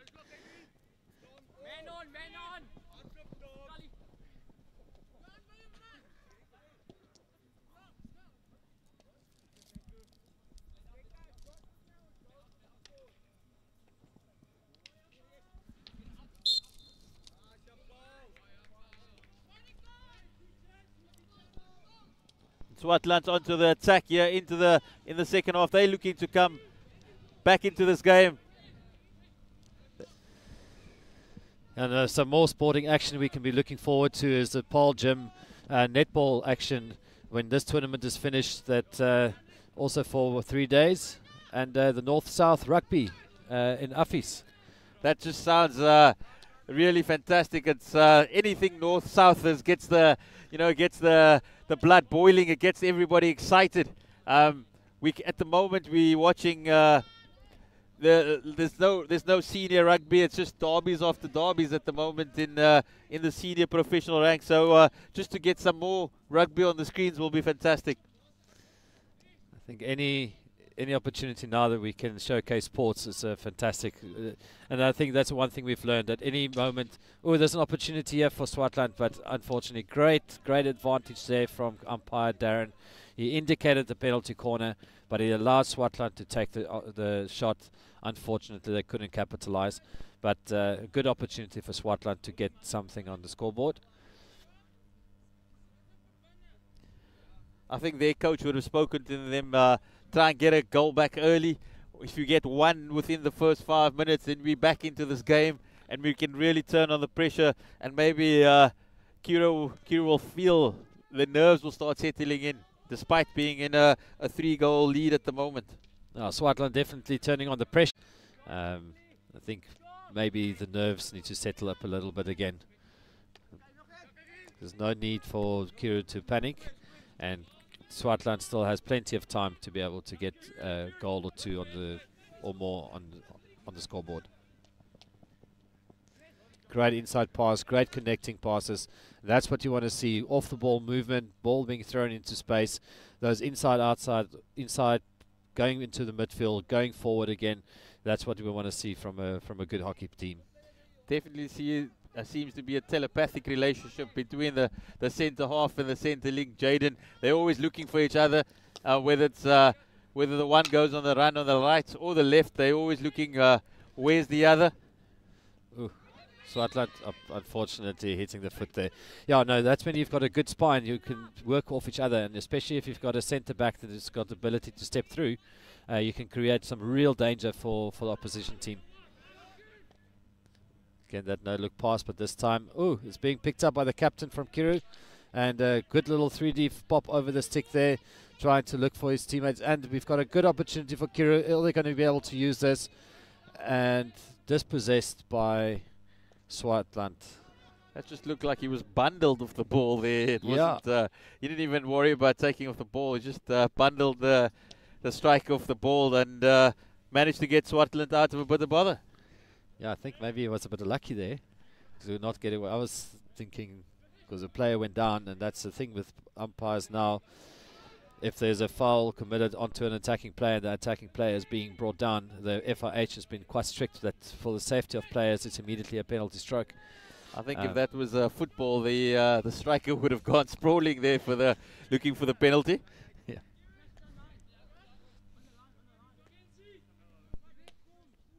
Curro Durbanville just settling again, restarting, taking shape. Splitting, going for a quick one-touch pass outlet, but it's working for them, coming down the left-hand channel and looking for that guard player again. Are they going to just, and he's not using it at the moment, and it's going great defensive work there by Swartland, but unfortunately a bit of stick interference. It was a really good width on that outlet, the way they managed to get out of there. They went all the way from the left, all the way from the right at least, across to the left.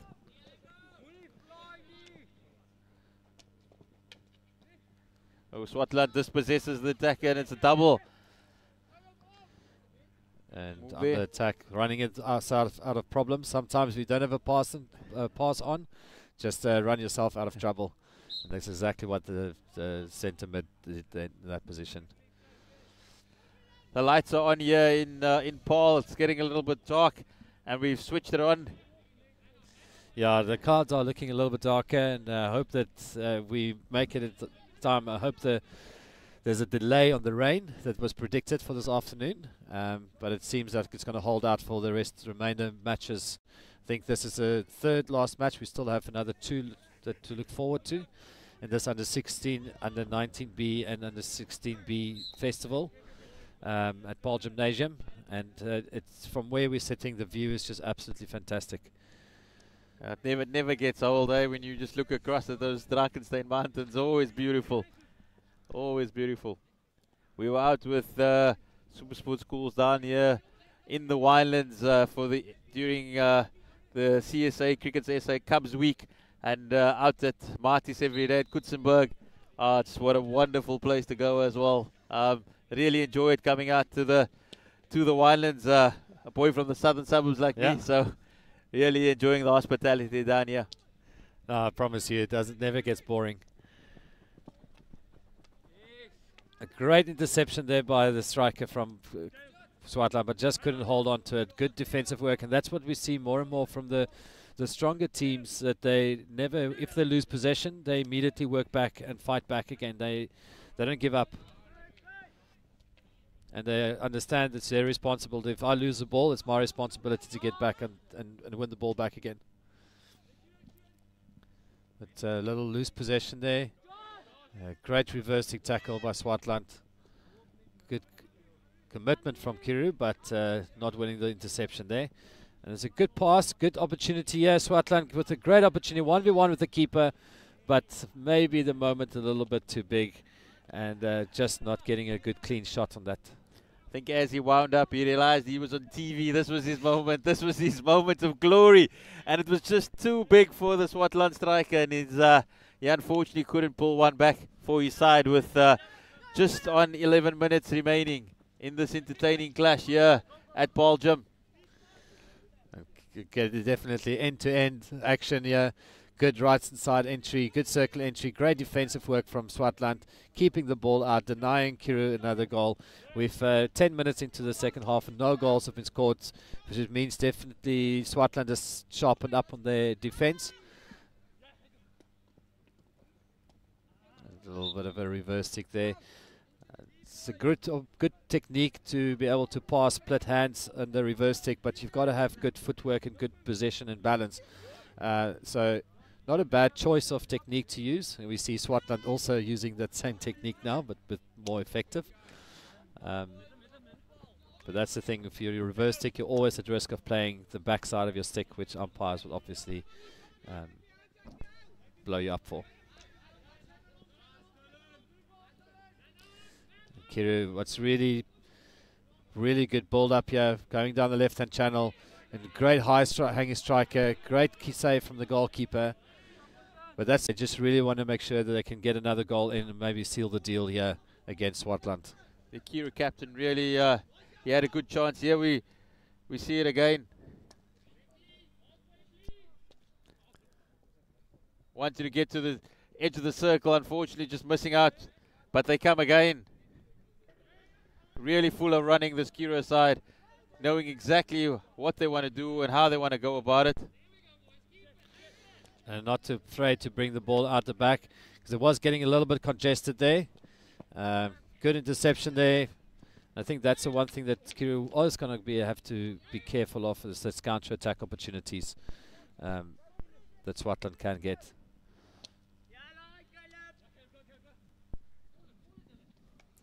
It's down the right flank again, really good. Good offensive play by the right half. Gets it into the circle. And Curro winning a penalty corner there. We saw how dangerous they were earlier in the first half from the penalty corners. They would look to extend their advantage here with just under 10 minutes to go in the second half. Let's see if they're going to go for an intended variation or on the spot think of out of the box scenario that worked for them in the first half. Really under pressure, Swartland here.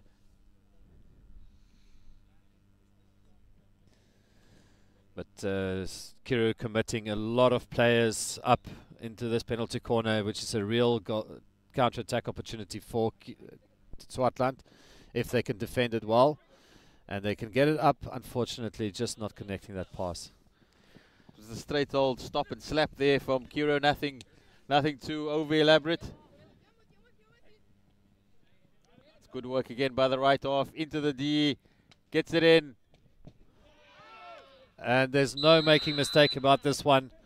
That's a great effort by Curro, attacking down the right-hand side.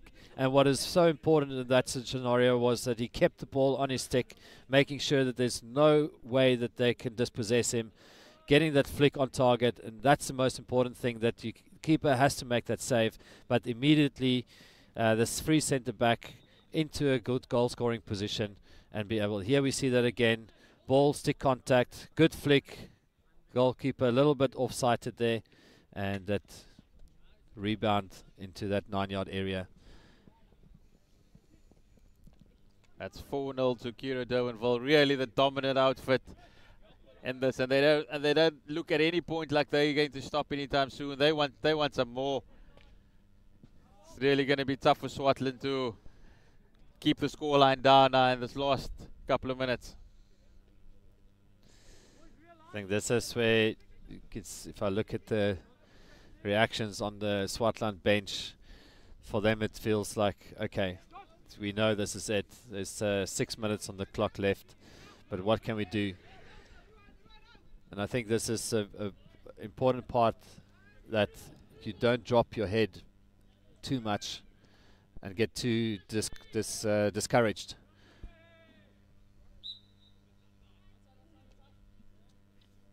Just waiting for the referee's whistle to blow there. Curro, another free hit on top of the D. Oh, that is such a difficult pass to defend. That was a great ball in from Curro. That lifted pass just under knee height, and you can looking for that deflection ball, but it's so difficult to defend that.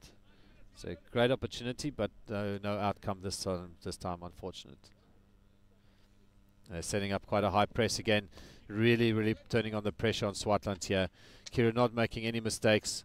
Again, opportunity for them. Goalkeeper diving, bit of a danger there for them. Goalkeeper off his feet, but this time Curro making the mistake and playing onto his own foot, getting possession away to Swartland. We saw Swartland in the previous games enjoying the aerial route for the outlet, but Jaden dispossesses them.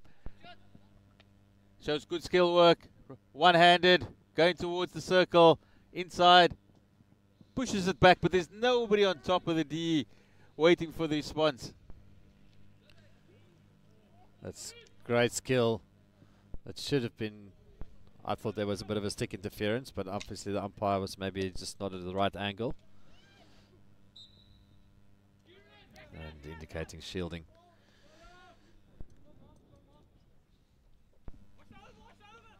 I think Swartland's just not trying to play the ball up, trying to get it out of their defensive half, but Curro is setting up very nicely in this press and intercepting every press and counter-attacking. They're really looking to make it 5-0 and really put, as you said earlier, a nail in the coffin. I think at the same time they're just sending a message to the other sides as well.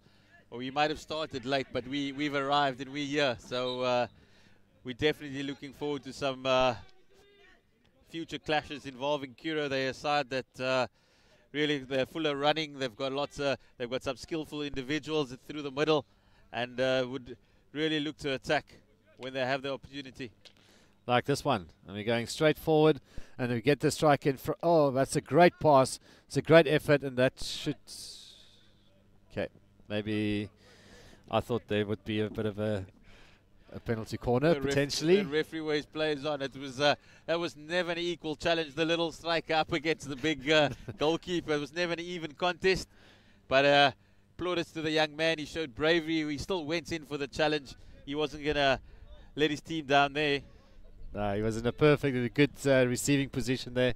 But it was great running. Again, that's just show the difference as well. Curro identifying the ideal passes, breaking the seam between the two flat defenders, and the strikers receiving the ball behind the defenders. And that's what you ultimately want, especially on a counter-attack like that.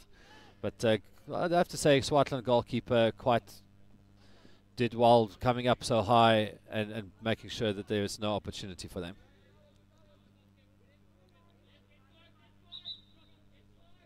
I think he's determined to. He's played better than the scoreline suggests. It's not his fault that the side's down 4-0. He's actually kept them in the game quite a bit.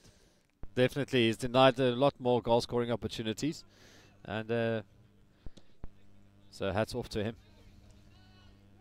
Sometimes you've just got to admit that the other side's a bit better, and that's what Curro showed. They've come out and really put on a show this afternoon with 2 minutes remaining in this late afternoon clash.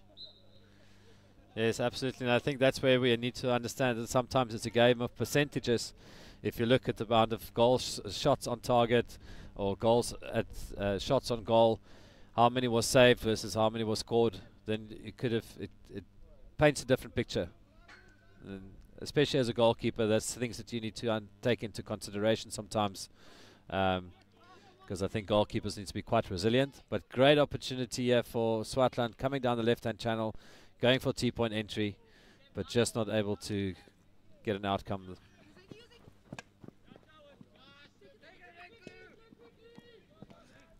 There you see the aerial ball again. That's the preferred route of Swartland to get out of trouble. Yeah, and they got the ball as well, which is great. There's a circle entry for them and a good opportunity. Can they make it to count? Can they? unfortunately, just not able to connect. But it's a real opportunity for Swartland there, just to reduce the scoreline a little bit, so it doesn't get when it gets to goal difference later on, where it might matter. One goal can make a huge difference. Again, great effort, but unfortunately, no one could get a touch on that. Just outside the circle, the striker just went the other way, and the ball went in the opposite direction. So for him to get there was going to be a bit of a stretch. And that's the final whistle here in this encounter between Swartland's under 16A and Curro Durbanville under 16A. The boys from Durbanville in navy blue, they've run out 4-0 victors, comprehensive victory for them. They have really laid down a market as a team to look out for going forward, and really a very good performance. Yes, no, absolutely. They came in here, the last team to arrive, and their first match, and they made it very, very clear what their intentions are for the next few days, and we're looking forward to seeing more of them now, so that they've settled into the tournament. They know what to expect, and I definitely expect to see another stellar performance for them later this afternoon. I think for Swartland, they'll go back to the drawing board. They've played 2 games, unfortunately come out on the other side on both occasions. 2-1 loss to host Paarl Gim, and now a 4-0 loss to Curro Durbanville. So they'll definitely go home tonight, sleep up on a bit, and hope to come back a bit better tomorrow. Yes, definitely. So the next match we've got lined up this afternoon is Somerset College versus DF Malan, and we've seen really good stuff from Somerset College in their opening match earlier with their 3-0 victory, so against Paarl Gymnasium, and so we're looking for another good performance from them versus DF Malan. Thank you very much for this afternoon and joining our time with us, and we'll see you again.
Good day to everybody tuning in for this game here at the Lime Crop Paarl Gymnasium Festival. We've got under 16As of Somerset College playing against DF Malan's under 16As in this tournament. Both teams have won their first games of the tournament so far. Somerset College beating Paarl Gymnasium 3-0 and DF Malan beating Paul Roos against the run of play in a very topsy-turvy game 1-0. So yeah, this is a top of the table clash at the moment. With me is Ruben Duplessis. Ruben, you actually umpired a game against DF Malan Paul Roos. And yeah, maybe you can tell us a bit more about that game. Oh, the game was a very good game to watch, very entertaining. Both teams had their chances. Paul Roos definitely had the upper hand through most of the game. But DF Malan stick to their guns, and the last minute of play got awarded a P flick, and they scored the P flick and won the game 1-0. In this game here, Somerset College in the red, playing from the right of your screen to the left, and DF Malan in the blue, playing from the left to the right. So here's the lineup for Somerset College. In goal we got Jacob Strauss, Michael De Toy, Benjamin Cox, Tyrone Reith, Reese Hichu, Alexander Williams, Connor Murphy, Evan Holzhausen, Nicholas Reith, Massimo, that's a difficult little Greek name. Kantopirikas. Nicholas Plotz, Hayden Eagleston, Luke Limbert, Matthew Lowe. That's the Somerset College A16A team. Here comes the DF Malan. And for DF Malan, we've got Jovan Badenhorst in goal, Corneille Cronje on the field, Corneille de Jong, Daniel De Toy, Dirk Hagen, Skalk Loots, Kai Mare, Lucas Pence, Rex Southey, Keen Stoot, Liam Tron, Charles van der Merwe, Charles van Tonder, Ethan van Zyl, and David de Viers. Yes, Ruben, we've definitely got a game on here. Two very good umpires. It's going to umpire this game. Bo on the far side, and Andrea, who's umpired some international games before. So very experienced and sought after umpires at this game for both teams looking to win their second game. Saw the Somerset College game earlier, and they've got very nice individuals on the ball, especially the little centerling, the captain Nicholas Reith, and the centre back Michael Du Toit. Two good players and proper players in the spine of the team. And Somerset College's goalkeeper Jakob Strauss is also a very good little player. Okay, here we go. Game is on. So the same, DF Malan's goalkeeper kept him in the game against Paul Roos, had a couple of magnificent saves. Definitely see a highlight reel of him. Nicholas playing the ball out left. There's a boy losing his shoe. Yeah. Advantage played there by Bo. Nice advantage. Okay, Nicholas running with the ball into the D. Can he upgrade to a circle? Good little tackle. Nicholas still has a lot of space on the there. Pulls infield. On the reverse stick hit. There's a little deflection. Ball's loose, and it's a freed out to DF Malan. Good early pressure from Somerset College early in this game.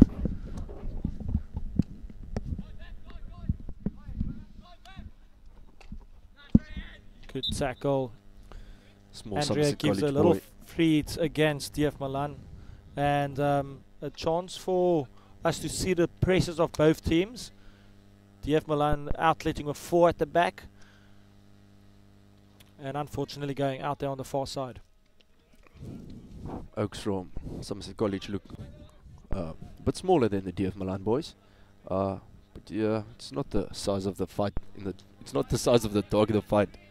Is the size of the fight in the dog, Etienne? That's correct. And obviously hockey is a very skillful game, so if you're tall it might help, but the little short and agile players always get away with some stuff. Good tackle there on the edge of the D by the DF Malan players. They break away down the left hand side, giving a line ball.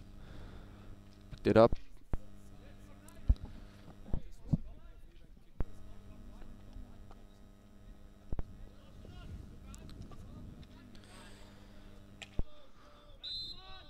Just on a previous counter attack from DF Malan, seeing the setup from Somerset College was very good defensive cover on the counter attack. Nice little arc out. Looking for pass left. Maybe not enough ball speed on it, but still one. And Nicholas Reef on the ball. Second time today he's cutting in from the right hand side on the baseline. Can he upgrades? Great tackle by DF Malan. And he hits the back of the stick of the Somerset College player. And DF Malan once again have an opportunity to play out from back. Somerset College setting on a more zonal type of press. And creating little pockets of space where they want to intercept or win the ball from. So you can see there's a proper game plan set up by Somerset College's coach for his players to implement. A lot of space on the left hand side. Drafting the ball around the back now, DF Malan. Gonna give it back to the other centre half. Losing the ball in the midfield. Double turnover, ball back to DF Malan. DF Malan looking to outlet on the left hand side. And that's cool, good little ball protection from the DF Malan player. But once again, Reith exits with the ball. And Somerset College really attacking the right hand side of DF Malan at the moment. Nicholas Reith on the ball. Ball's inside the circle. It's a loose ball. Can they upgrade?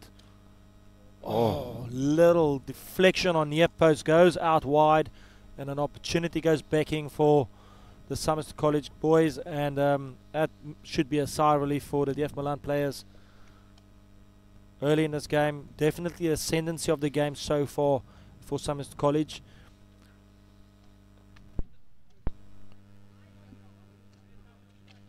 Good interception. Goes on the reverse stick. Probably not the right idea there.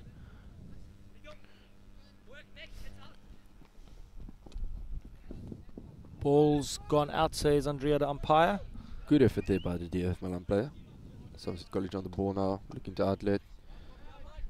DF Malan player touched the ball, but back in Somerset College position.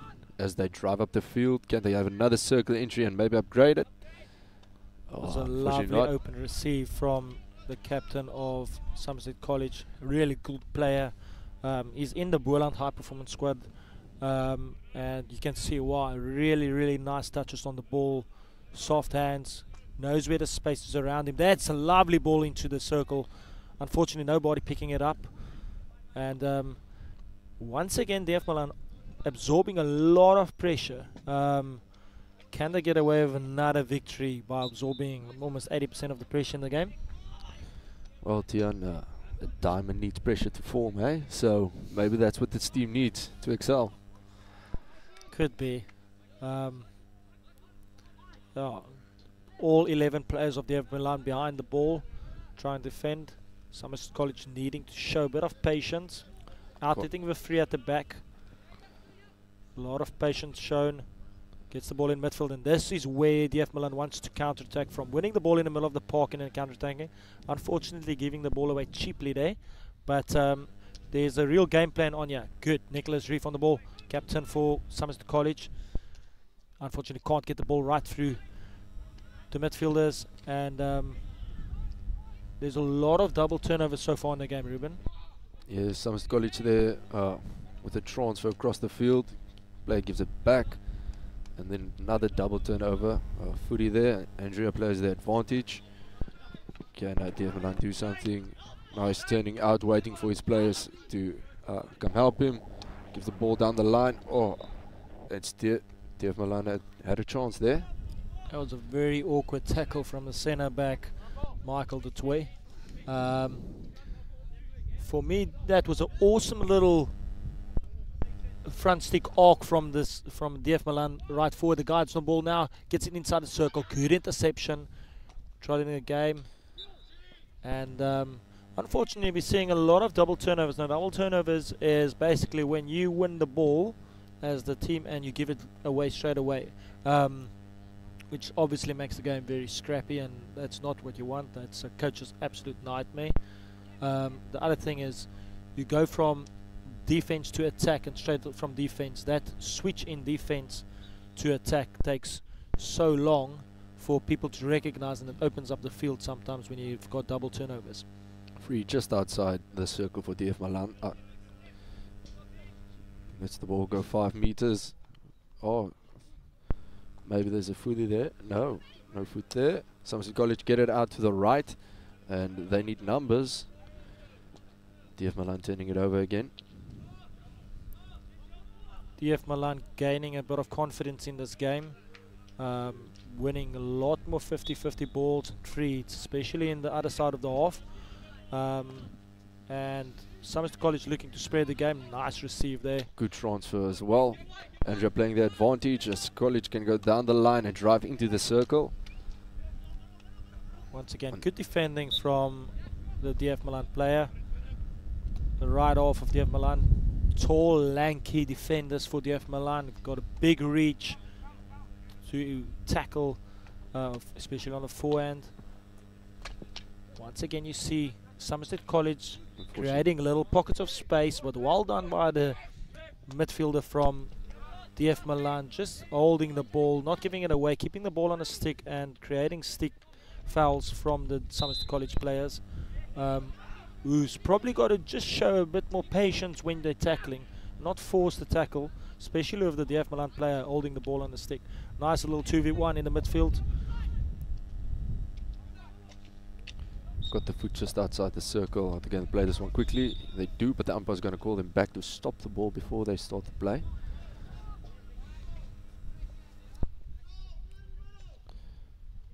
Getting the ball out, driving it in, lifted off a DF Malan player on the post. The DF Malan player receives it, but College gets the turnover, and they're going to have a shot on target. It's a slap and a save there by Jovan Badenhorst.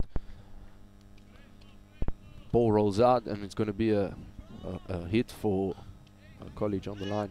That's a nice kick by Jovan, kicking it out to the side, away from danger. And that was a proper danger situation for the DF Malan team, and they once again get away with it quite well. A lot of space on the right hand side of the field. Little nutmeg pass by the Somerset College player. Now the space opens up on the right hand side. Yes, time on the ball for the right half. Gets in inside the circle. First time slap, and this should be a short corner. Somerset College winning the first short corner of the game. Awesome little slap inside the circle, but the movement of the ball made everything possible. Got into the right hand space. Got it inside the steer with a nice diagonal pass, creating beautiful angles and a quick time, first time finish attempt, which hit the foot of the DF Malan player. 10 minutes past in the game, the first short corner. Centre back Michael du Toit's got a very nice flick of him. Here we go. It's a beautiful angle, first time slap and against the foot. Let's just see the short corner here. Michael du Toit flicks it. Great first runner. Gets his stick in the way. And DF Malan very good defending their deep zone at the moment. Here's a counter attack opportunity for DF Malan. They've got 4 against 4 at the moment. Can they start cutting infield? Slowing the game down, passing it infield. Another 2v1. Can he get to the ball? That's nice. Okay, it's lifted unfortunately. It might have been the back of the stick, but I think it was maybe also lifted and let off for Somerset College, who got counter attack there from their deep zone. In College playing it around the back now. Not much pressure there from DF Malan. So get the hit for back of stick. College probably going to go around the back again. College out leading with 3 at the back at the moment, so they're moving the ball quite fast from left to right. Ball can go to the midfield now. And then another one in, but he's going to give a 45 down the line again. Lost the ball, got the ball back with double turnover. College is still on the ball. That's still College's ball if that ball goes out. DF Malan player not 5 yards away. Good recognition of the rules there by Nicholas Reith. Waiting for the ball to go out. Players within 5 meters of him, and then takes it quickly. That's good recognition of the rules from Nicholas Reith. And here's here on the ball again. Nice pass out to the right hand side. Good interception by the DF Malan player. And it's become a bit scrappy at the moment. I'm sure Somerset College want to take a bit more control of the ball and start moving it around. Because DF Malan probably also wants to play game clean, but they won't mind it, especially if you look at the ascendancy of the game if it becomes a bit scrappy. Turnover in the midfield, close to the... He has a lot of space. Can he get the ball inside the 9 area? He chooses to go slower.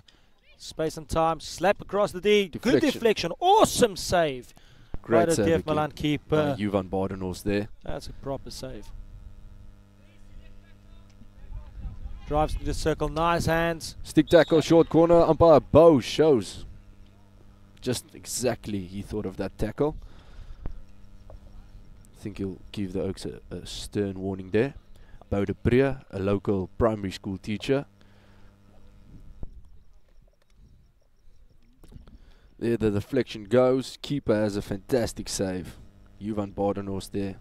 It's good reflexes, especially his decision making of what part of the body to use to save it. A lot of keepers there would just dive down, try and save it with the hand, but he used the left foot properly, kicked it out to the side as well. Very good save.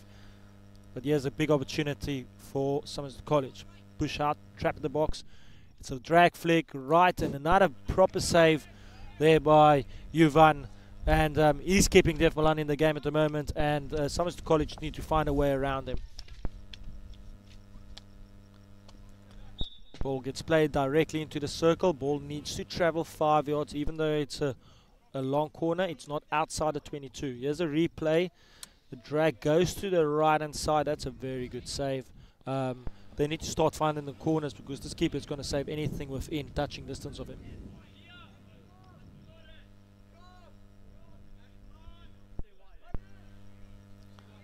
Got about 14 minutes gone in this first half. Somerset College doing all of the play at the moment, but can't break through. Johan Badenhorst of DF Malan really keeping them in the game. Once again, Somerset College idling with 3 at the back.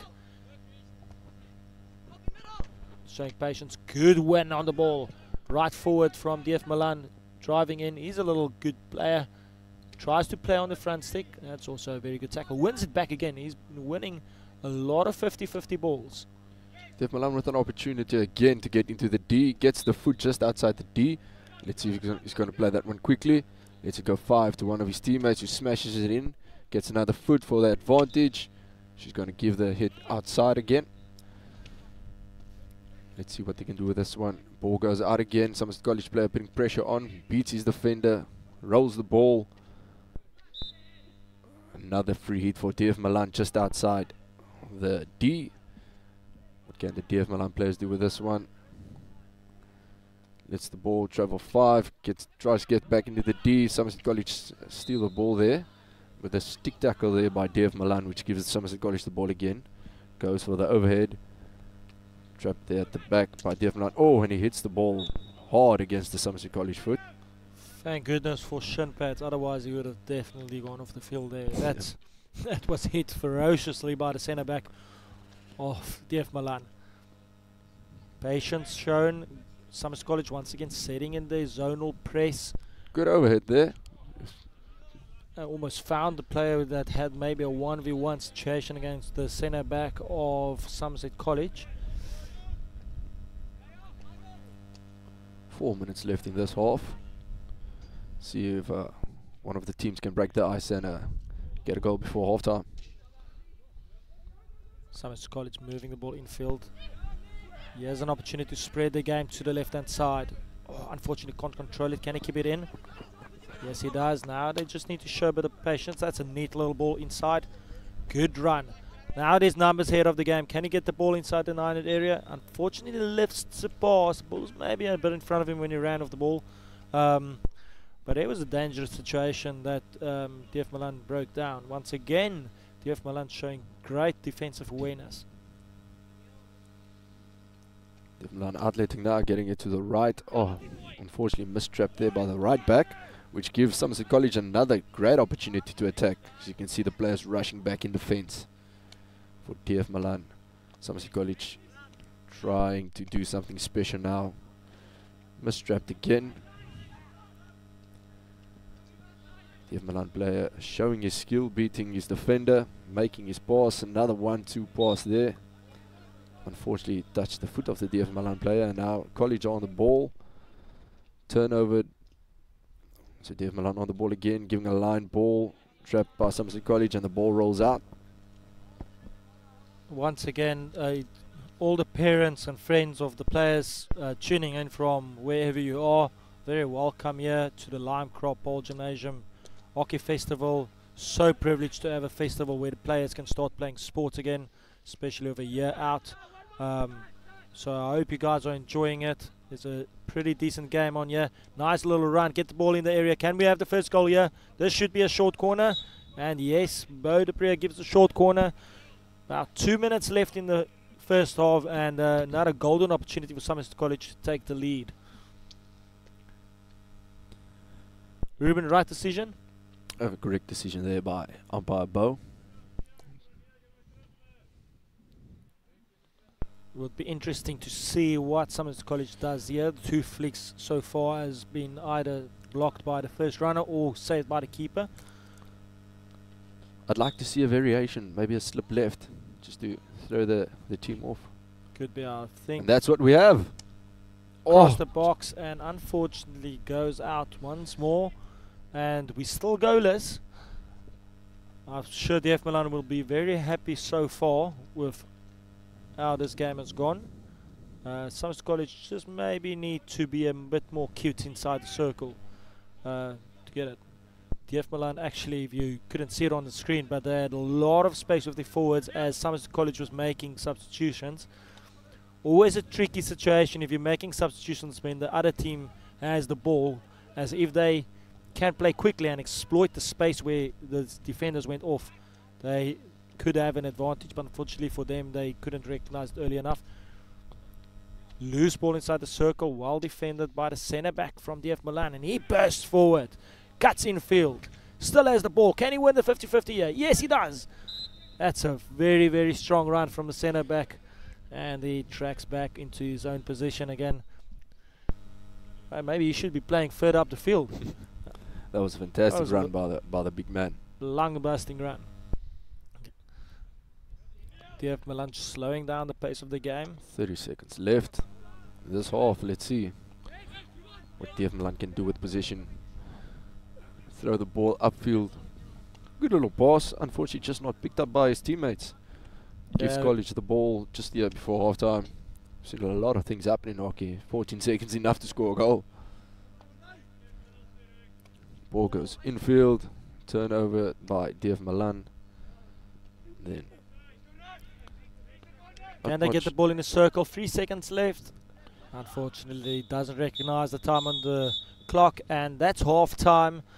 Somerset College, the ascendancy in this game for most of the game, controlling the game, but could not score. DF Malan had a couple of opportunities to score on a counter-attack, but still, this game is 0-0. And let's see what the coaches say at half-time to see which team comes back the second half prepared with a game plan. And let's see who can put the first points on the board, Tian. Yeah, Ruben, for me, I think Somerset College's press is very nice. They stick together as a team in a zonal press.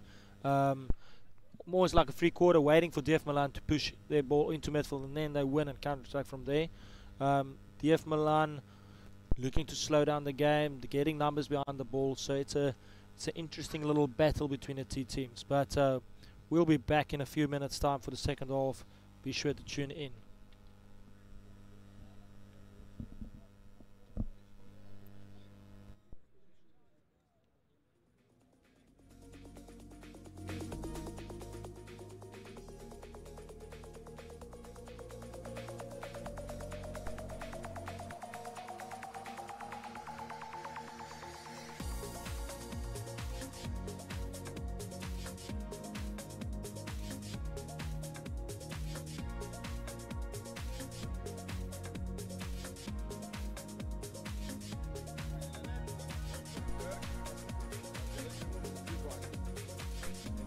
Bel my ore af. Nee. Ons het dit al met beurtjies gestuur, want ons het die nommer. Ja, skus. Julle sal nie beter geweet nie, maar die bel. lyk vir my is redelik weer. Ja.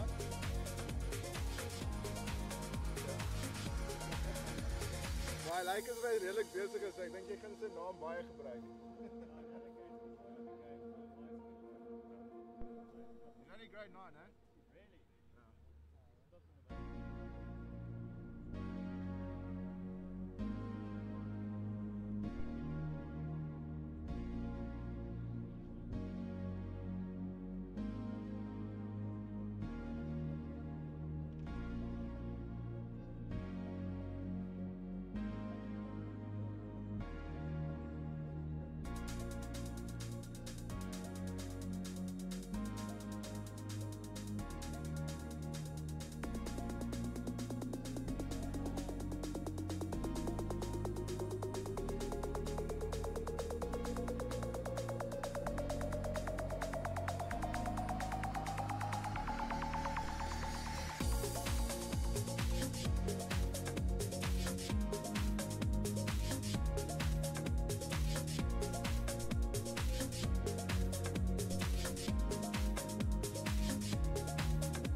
Tell you, your son has exceptional talent on goalkeeper.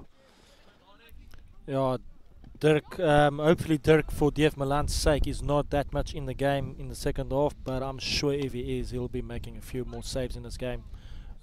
He's a very good keeper, Dirk. DF Malan controlling a bit of the game in the first part of the second half, and cutting off a lot of pass angles is DF Malan, the same as the first half. Be interesting what Somerset College's coaches said to them in half-time, how to break down this DF Malan defensive resilience. And here's an opportunity, driving in straight from D, huge opportunity. Can he upgrade? Once again, can't get control of the ball. Loose, very scrappy on the edge of the D. Passes out the left, and Somerset College trying to force it down the left channel. Probably not the perfect zone to force it down to.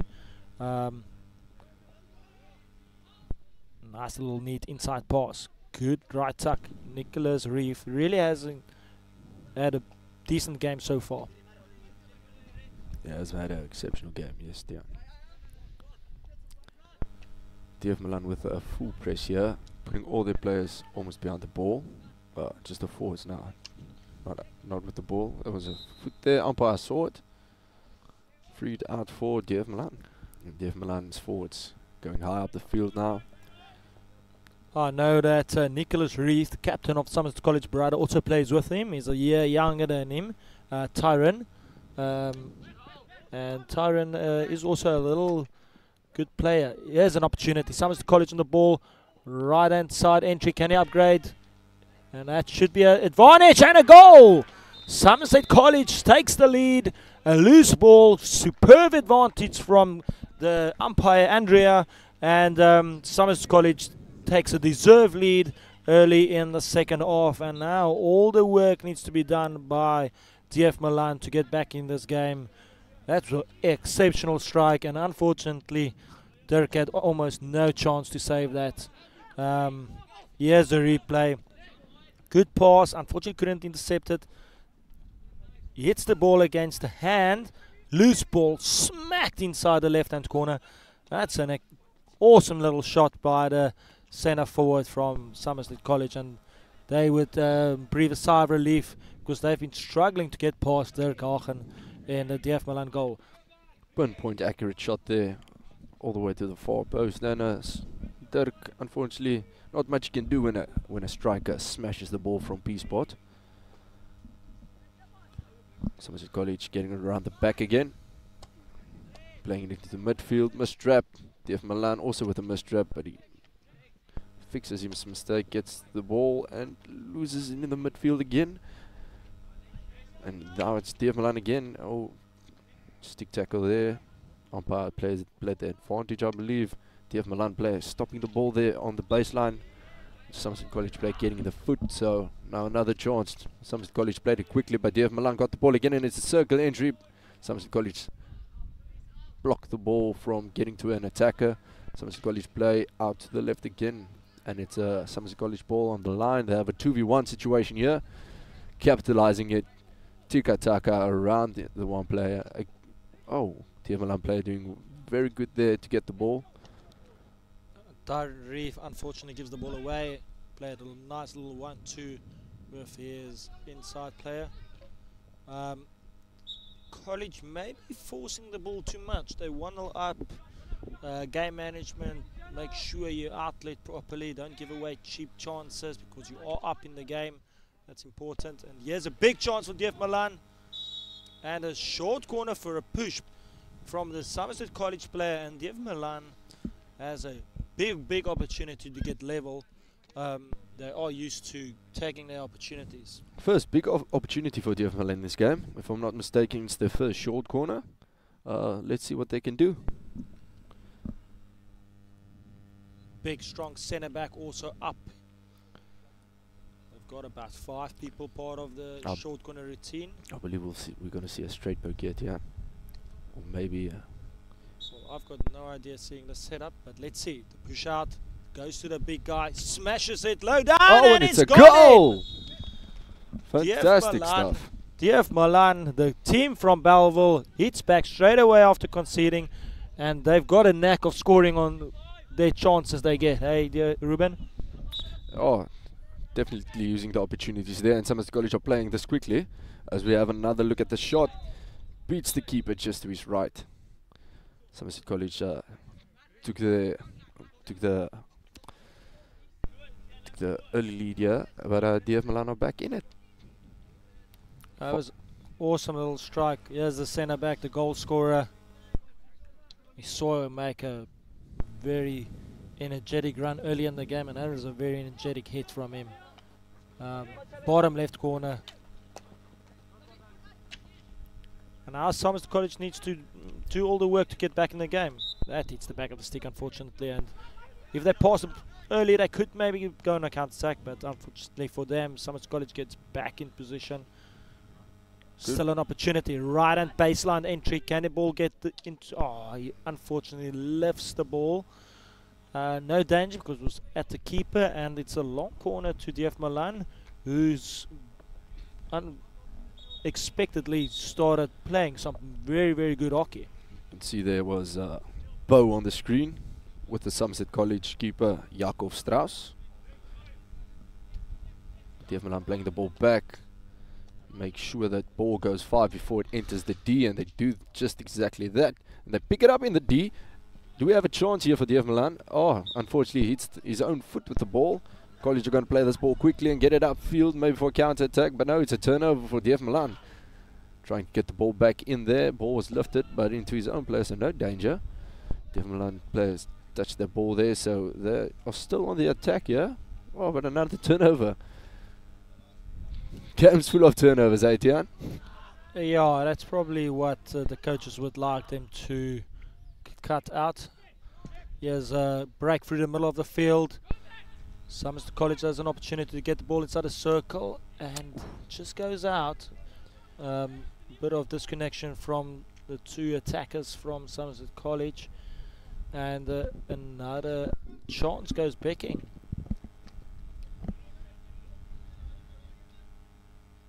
Just pops the ball onto a Somerset College foot there in the Yeah, right hand well, side of the field. That'll be tough winning the ball with your stick if your stick's up in the air. Might give a bit of advice there to the Somerset College player, get your stick close to the ground so you can tackle with it.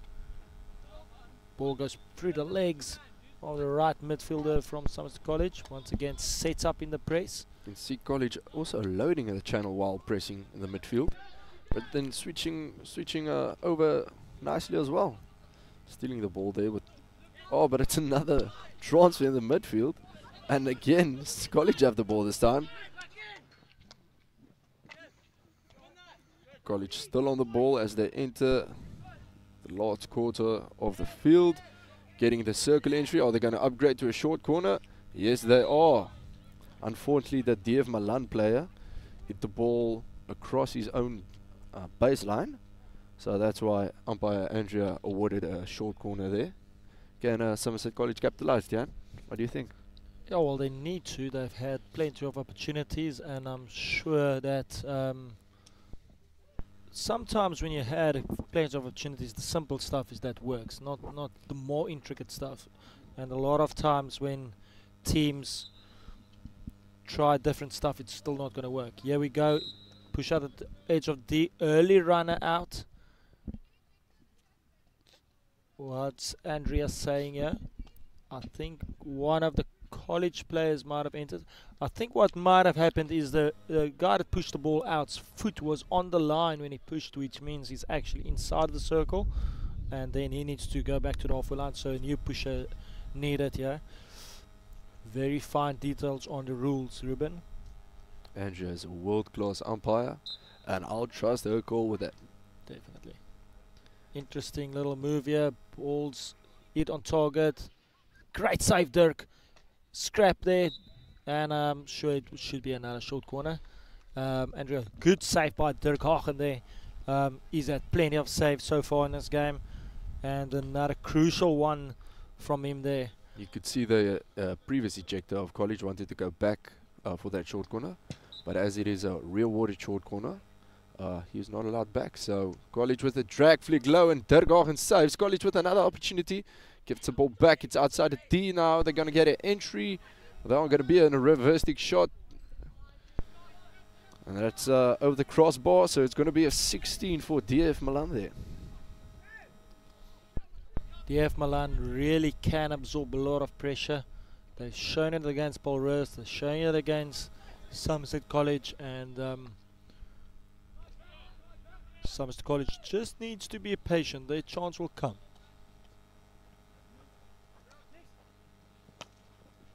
It's a neat little pass through the spaces in midfield, and can't control the left forward, can't control the ball unfortunately. It rolls out. We're just past halfway in this first half, and Ruben, do you see anything changing in this game? Somerset College are definitely putting more pressure on, but something I'd like to see change in this game is the amount of double turnovers that we have. I think it'll make the game flow more and not so stop-start. I think we'll see more goals as well if the double turnovers stop. Umpire calling back there for the ball not going the allowed 5 meters before entering the D. DF Malan player steps in front of the ball there. Now they have a chance again, but he's man alone with 3 others. Somerset College players. What can he do here? Waiting for someone to come help him. Neatly pulls the ball back onto his front stick and then doesn't make the greatest pass. Good pass past the left foot by Somerset College. Trying to play a 2v1. Here's an opportunity. Good jab there by the College player. College giving the ball away very cheaply at the moment. I don't think they'll be too happy with it. Stick check there, so Somerset College are playing quickly. Oh, if that ball could have been trapped, he could have had a T-point entry, and a ball across the box would have been for an interesting situation there, Etienne. Yeah, it might be interesting because Somerset College has been sitting on a 3-quarter press the entire game, which mostly worked for them. Interesting they start pressing high because DF Malan is getting used to the press and getting out much easier than they have previously in the game. And as you can see, pace shown there, going to the right. He'll smack it into the D. Unfortunately, goes out on the near post. If you're in that zone, you probably need to start hitting it to far post for a guy to tap it in. Maybe the idea was that the execution maybe wasn't just as perfect as he wanted it to be. Struck the ball nicely though, I'll give him that. Yes, and Somerset College starting to outlet with 3 at the back again. Nice little pass infield. Oh, unfortunately, just mistrapped again by the That's the back of the stick. Can he play quickly? He tries to play quickly. That's a nice Good ball lead towards posting the up. ball. Oh, just misses his first one touch he wanted to give to his right forward there. That was a very nice idea. I wouldn't complain about the idea. If he executed it, the guy was probably 1v1 onto the goalkeeper. But yeah. Lifted ball there by the DF Malan player. College captain taking it quickly. Oh, but he slips in the midfield. Oh, he still has the ball. Well done. Skill. And then the ball goes against the foot. Umpires didn't see it, so it's play on. Hockey, it's play until the whistle blows. As an umpire, I can say you can't always see everything. So parents out there, players out there watching, listening, just have some sympathy with the umpires every now and then. Yeah, that's a tough one, Ruben. We should, but it's a tough one. If you can see it, why can't the umpire see it, Etienne? Yeah, because we're on a different angle. Yes. Yeah, why aren't they on a better angle? No, I'm kidding. Why are your players where they shouldn't be, Etienne? Oh, here's a short corner opportunity. Yes, and the short corner is won there by Tyrone Reith. Good little pass onto the top D, and the first time slap against the foot. And about 5 minutes left in this game, and I think Somerset College should be starting to look at really finishing their chances because the time's running out, and DF Malan's defending the deep zones very well. The short corner defense has been well. Dirk Hagen, the goalkeeper, has made some terrific saves, and Somerset College needs to capitalize sometime.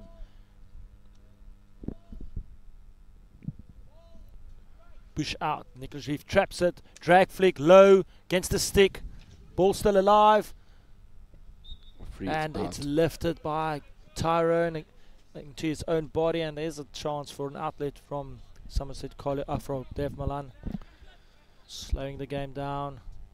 And this is my question: is Somerset College going to start pressing high up the field? Because DF Malan is very able to keep the ball at the back. But still gives the ball away a bit, DF Malan. So maybe Somerset College will just stick to their guns. Oh, turn with 5 minutes left. I would also tell my team to get a full press on there, get the ball, put the pressure on them, let them make the mistakes. But at the moment, it's working for College. They're getting the ball in the midfield as the outletting is going into the midfield. Yeah, they're winning the ball. Definitely. A nice little pass there by Nicholas into the 9 area. Unfortunately, couldn't get picked up by the Somerset College players. Very patient in their press. That's a nice little pass. Yeah, see midfield got the ball there just after the outlet in College. Have the ball entering the D. Can they upgrade to a short corner or maybe get a goal across?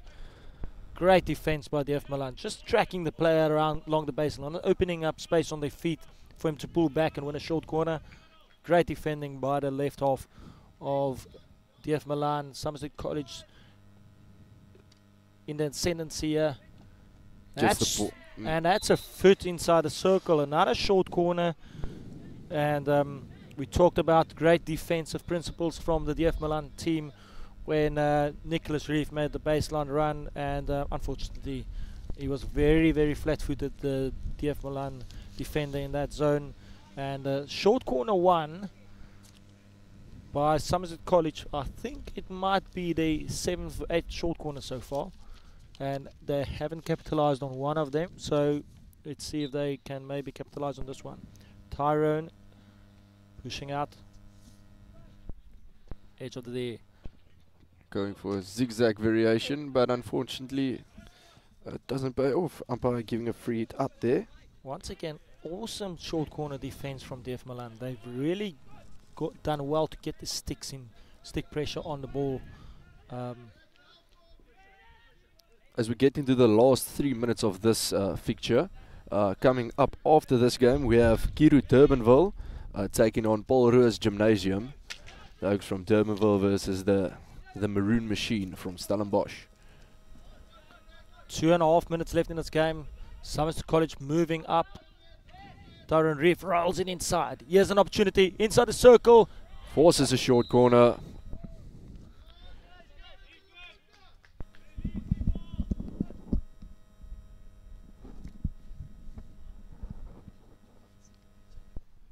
Michael the Toy there, winning the short corner for Somerset College. Good piece of play there by the young man. Can they capitalize with less than 2 minutes to play? Let's see what they can do with the short corner. Ball straight back to the pusher. Great save by Dirk Hagen. But College still have an opportunity. Getting the ball across the D. College on the ball. Oh, gives it across the box and unfortunately just misses the box there. 16 for DF Malan. DF Malan has almost played 80 minutes of this hockey today, and I think they might have had like 3 or 4 chances, and they have not lost so far, which is a very impressive defensive display. And just showing you when they have that ability and that chance to attack, they use it to full effect here. Yeah. Here's a last chance, maybe. Somerset College move the ball in.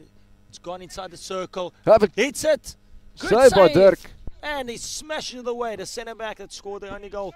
There's about 55 seconds left in the game. Coach there of College knows there's not a lot of time left, so he gets the ball for his players. Look at that save. Proper. Good. And what a hit. Out. I think it hit a foot because Andrea's given... Oh, it's actually hit a College stick and gone out on the sideline. There's about 35 seconds left in this game. Are DF Malan going to try and capitalize here and send a forward high to the D, or are they going to be happy with the draw there? College with another foot, player not 5, respecting the law, stepping away. Ooh, DF Malan giving the ball away in a risky place here. College winning a foot, but unfortunately umpire didn't see that one. DF Malan on the ball within the midfield. They have an opportunity if they send someone high to smash the ball into the D and just hope for a miracle, Tian. Oh, it seems like DF Malan is happy to keep the ball and see the game out. It should be a good point for them, and that's the game. A game full of chances for Somerset College, 1 chance for DF Malan, and the game ends 1-1.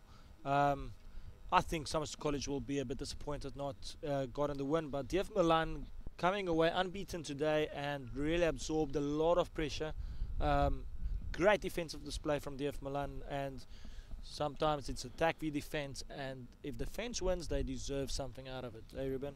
We have to give props to DF Malan as well for using the one opportunity they had, the one short corner they had, and making it count and scoring from it, eh? That's correct. Yeah, Somerset College, nice little team, got good press, but yeah, sometimes it's a game of taking your chances, and they unfortunately did not.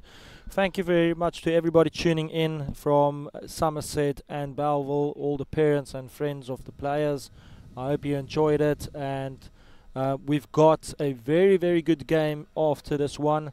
It's Curro Durbanville versus Paul Roos, which should be a great game to watch. Thank you for tuning in.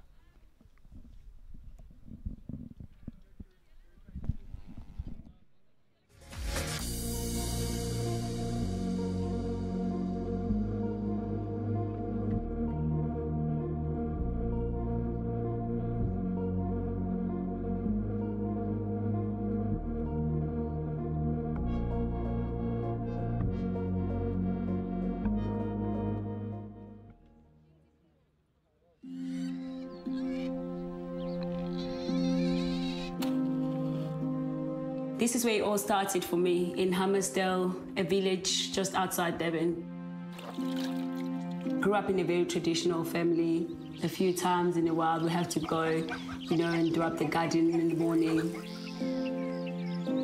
I wouldn't think much of sports. Happened to play netball by chance. I went to go and watch my neighborhood friends at training, sitting on the side, just watching and supporting. There were 13 of them on the netball courts. They needed 1 player to fill in. I can remember one of them saying to the coach, ask her to fill in From there, I had to borrow the shoes. The shoes were even bigger than my feet. I think I can remember that I wasn't even worried about the size of the shoes, but more of what I was going to do on courts. Pulled through that day. From there, it rolled on to being called to a national side. Paarl Gim gets it into the shooter's hands. Having to play overseas, I think all that journey actually created all of that. Now that I look forward into the future, I want to see more girls playing the sports. We need to find a way where we give them exposure. There's exciting stuff coming along. I think it's going to create a whole lot more vibe, and I have to be part of that. Because believe me, one day the shoes will fit and the lights will find you. Arguably one of the most deadly players on court right now.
Welcome guys for tuning into the last game of today's hockey tournament. Curro Durbanville versus Paul Roos. It's about to be a very good game. Looking forward to all the game. Yeah, I think the team sheets are going to come up now. Yeah, it's been a wonderful day of hockey being played by all schools. The quality of hockey is amazing. And it's good to see the guys still playing quality hockey after a year with no hockey at all. What's your opinion about the COVID that? Yeah, I agree. I think the boys are definitely taking every opportunity they're getting stuck in, which is really awesome to see. And yeah, I think these two sides are one of the stronger sides in the tournament. So I think it's going to be a really good game. And it's also good to see the boys enjoying it. You know, we've almost been out for a year and a bit now. So I think Oaks are hungry, Oaks are keen to get stuck in and just enjoy it. I think that's the main thing. That's good to see. Yeah, and here's the Durbanville side. It's Tylen Gilbert, Joshua Beckley, Tiago de Govia, Dylan Gilmer, Quinton Cole Hatting, Henku Lawrence, Joshua Metler, TJ Moshenyani, Kenzie Nell, Antonio Rasconi, Kieran Samuels, Sebastian van der Wolf, Cole Flock, Alex Grosse, and Keegan Roger. Yeah, that's the team from Durbanville facing Paul Roos.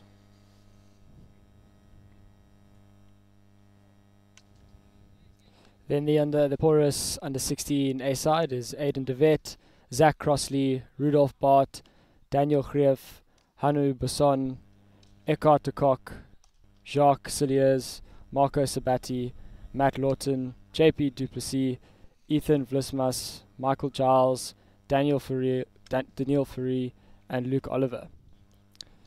Yeah, it's about to be an exciting game of hockey. If you were the coach now, what would you be telling the Paul Roos team? I think keep it simple. I think especially coming back after a year of no hockey, keeping it simple, focusing on good connecting passes, gaining ground on the field, and when you're in the circle, put it away. I think a lot of teams in this tournament have been trying to overcomplicate certain aspects, and the teams that have been doing well are the ones who are just keeping the game simple and allowing it to flow. Which is allowing for better chemistry between players as well. Yeah, it's quite chilly at the moment. Hoping the guys warm up quickly and so we can see some exciting hockey from the get-go. Well, you see now Curro just making their way to their places. We're bound to start now in the next few seconds. Yeah, Curro has quite a strong midfield. As we see, I think that's their strong point. They're going to work through that. Paul Roos is just quality as we know them. They've been for so many years. It's going to be a good contest. Yeah, definitely a lot of pace up front when it comes to the Paul Roos side. So let's see what they have to offer. First game under lights, always good. Always adds an extra element playing under the lights. A little bit chilly. Harder to see the ball. Yeah, Paul Roos playing it back, taking control early, keeping possession, trying to get a good build up here. Good outlet from the back. But Curro is holding them well. There's no pressure at all at the moment. Yeah, it's really good composure from Paul Roos, allowing the ball to do the work, easy connecting passes, forcing the foul to come to them. It's good to see the boys, these young boys, not rushing, trying to seek something. They know it will come. Good ball there down the line.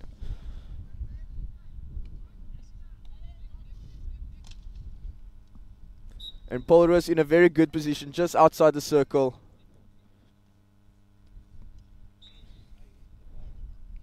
That's really good awareness. I think that a lot of the coaches can continue to teach their kids to, when you're in the attacking 23, take it early, force the foul. Increase the chance of your team getting a penalty corner, especially in a tournament like this. We're going to see the first circle entry. That's the first one. Good defense by Curro. And immediately Paul Roos with a turnover. First shot, good save by the keeper. And a foot there from the Paul Roos player. That's great save, but that's great running off the ball from Paul Roos as well, creating the angles that allowed the attacker to open receive and enter the D with a quick shot. First time we'll be seeing Curro getting a build up and getting some passes together. Let's see what they can do.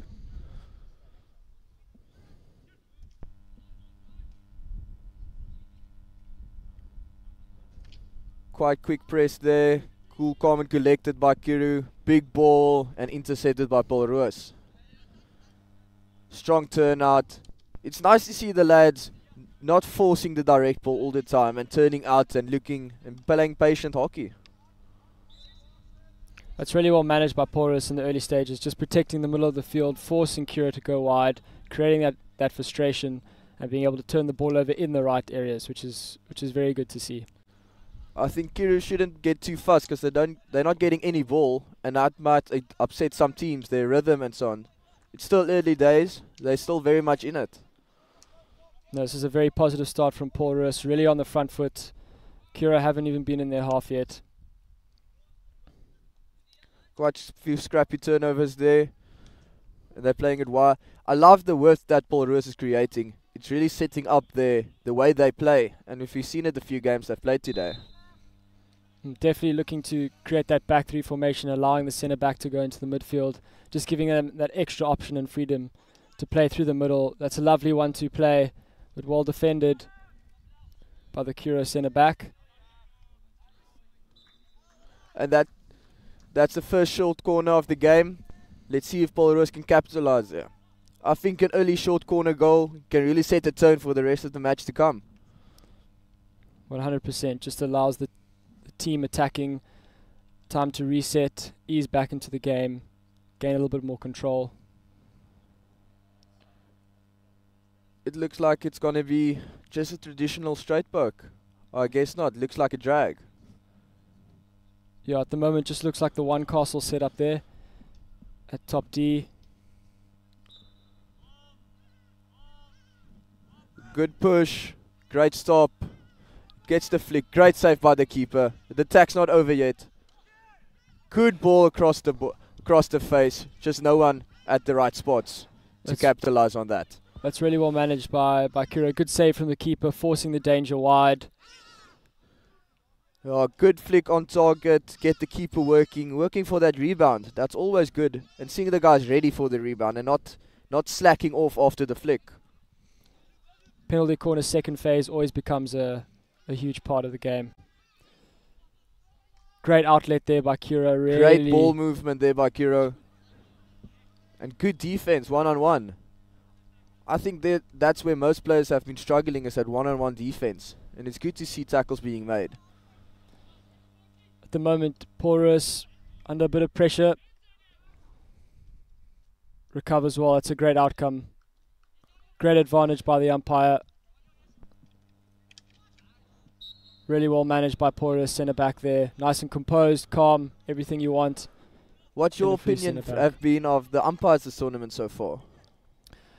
I think it's ebbed and flowed. A lot of consistency with regards to the way advantage is played, which is awesome to see, because at the end of the day, you want these games to flow. You want the game to run. You don't want it to be too stop-start.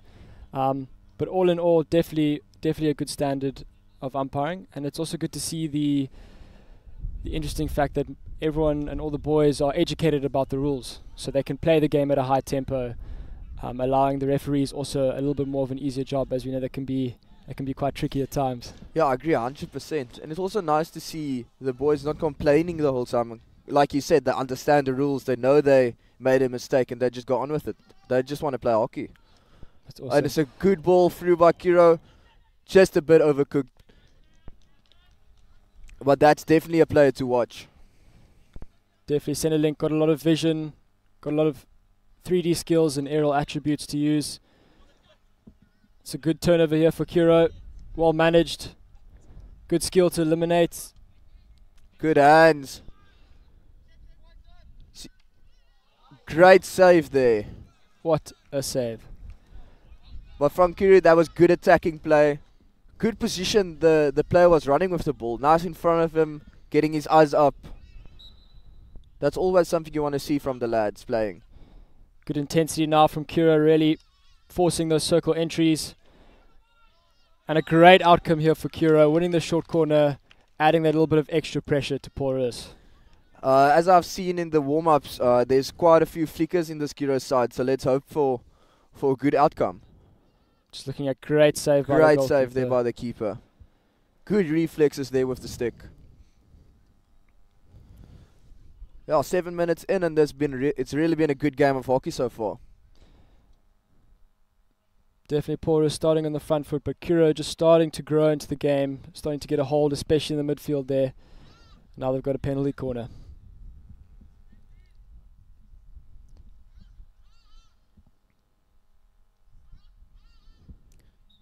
Yeah, as a coach, you always want your players to capitalize on these opportunities. Okay, good push, good stop. Great flick. Great goal there by Curro. Excellent finish by the centre link there of Curro. A lot of pace, beating the goalkeeper on his stick side. That's a really well executed short corner there by Curro.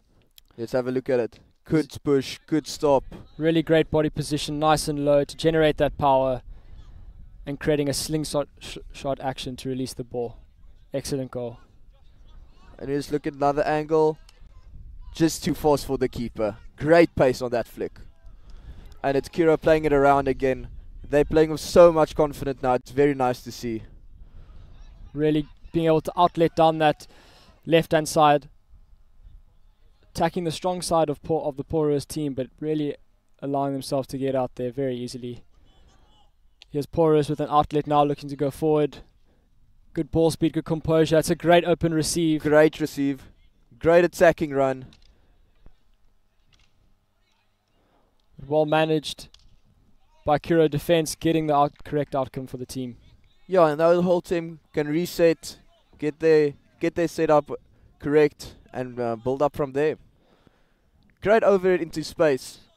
Really good vision there from the defender, but really well managed and well calmly tackled by Paarl Roos, but it's been turned over again by Curro. Advancing forward, that's a great ball, looking for the deflection. Great covered defense by the Paarl Roos defender. But the pressure's not over yet. Let's see if he can make. And unluckily, he just lifts the ball a bit too dangerous, and it's a Curro ball in a very attacking area. It's really good pressure from Curro, constantly on the hunt for the ball, creating that pressure even when the ball's lost. Really good to see the boys running hard. And it's nice to see Curro flooding that 9-yard area, getting numbers in for that rebound and that opportunities. It's another penalty corner for Curro. Paarl Roos succumbing to the pressure, but yeah, and really well executed. Like you said, putting loads of numbers into the circle, creating confusion, causing the defense to rush themselves. Brilliantly executed. Okay, we saw one great shorty, the previous one. Let's see if they can replicate that.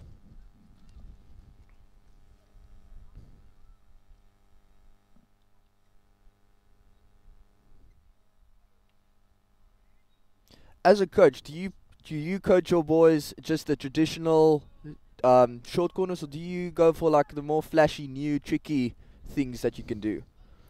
I think it's very important to firstly get the basics right, really well managed here by Paarl Roos, and at the same time, consider the skill level of your players in deciding whether or not they can do specific short corners. So a lot of the time, for me personally, I think it's very important to get the basics done, the straight poke, the drag, the left slip, but more complicated things like the zigzag and the sliders. Oh, and an unbelievable finish there by Curro. Brilliant tomahawk into the bottom left-hand corner. That's also nice as he posting up, open receive immediately onto his backstick. Very good hockey. Really composed finish under a lot of pressure there. Curro really turning this game around in the last 5 minutes or so. You see nice open receive, quick, getting his hand through it. Great placement there. Great goal. Really good finish. But as we all know, Paarl Roos, they're never out of a game. Never out. There's always that mindset of the two goal trap. So Curro just need to be able to manage this pressure for the next minute or so, and then look to get the third goal. Good idea there. Just not his player in place. After 11 minutes, this is really a good game of hockey. I think at this age, especially under 16, it's really important to look at the time and realize how much time you actually have. That's a great turnover. Oh, it just overcooks the pool, but still in a great position. Curro once again getting numbers forward. Just look at that circle, flooded with attackers.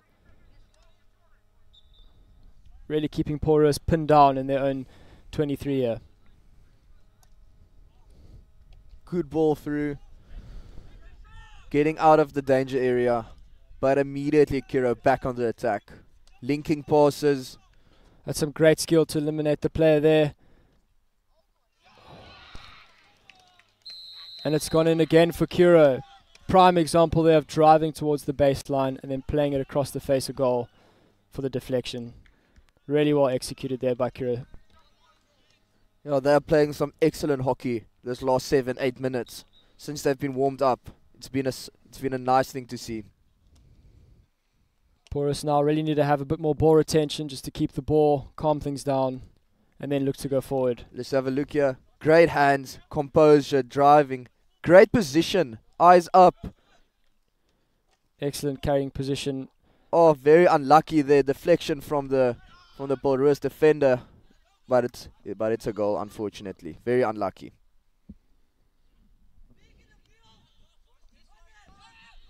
See, they're pinning Paul Roos in the corner. Great press set up by Curro. Really flooding that midfield, not giving them any space to breathe. Paul Roos really need to start moving off the ball and creating options for their team.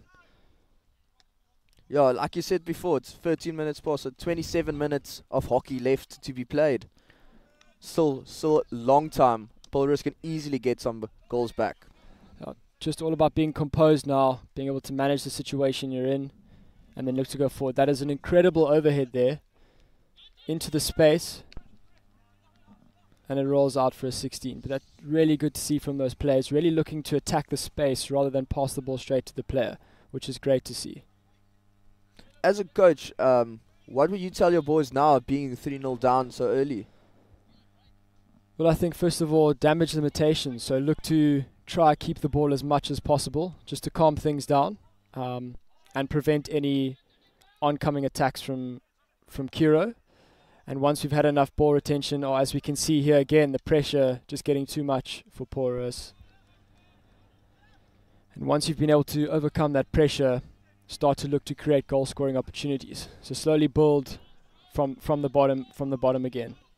And also stick to the basics. Don't complicate things that don't need to be complicated. Keep it simple, win those free hits, and keep fighting hard until the game's done. And again, it's a baseline drive, good position, hands up, flick, hits the post. That was a great drive again from Curro's free centre back, who's actually been put into the midfield now, and you can see that's just creating havoc for Paul Roos. Really got loads of space to play with.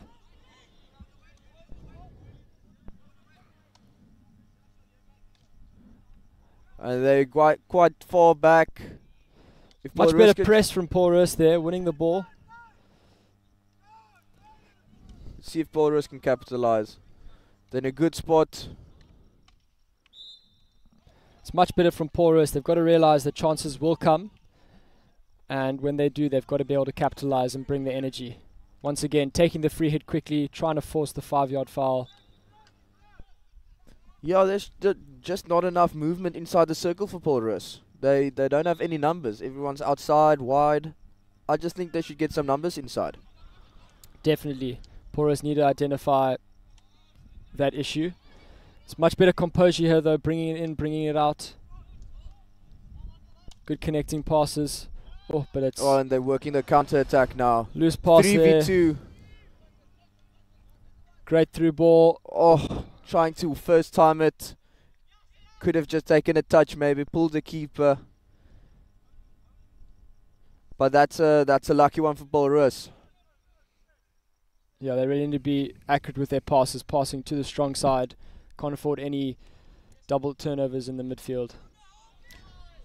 Paul Roos in space. Let's see what they can make of it. That's well executed. Good outcome. Slow the game down. Create some more structure.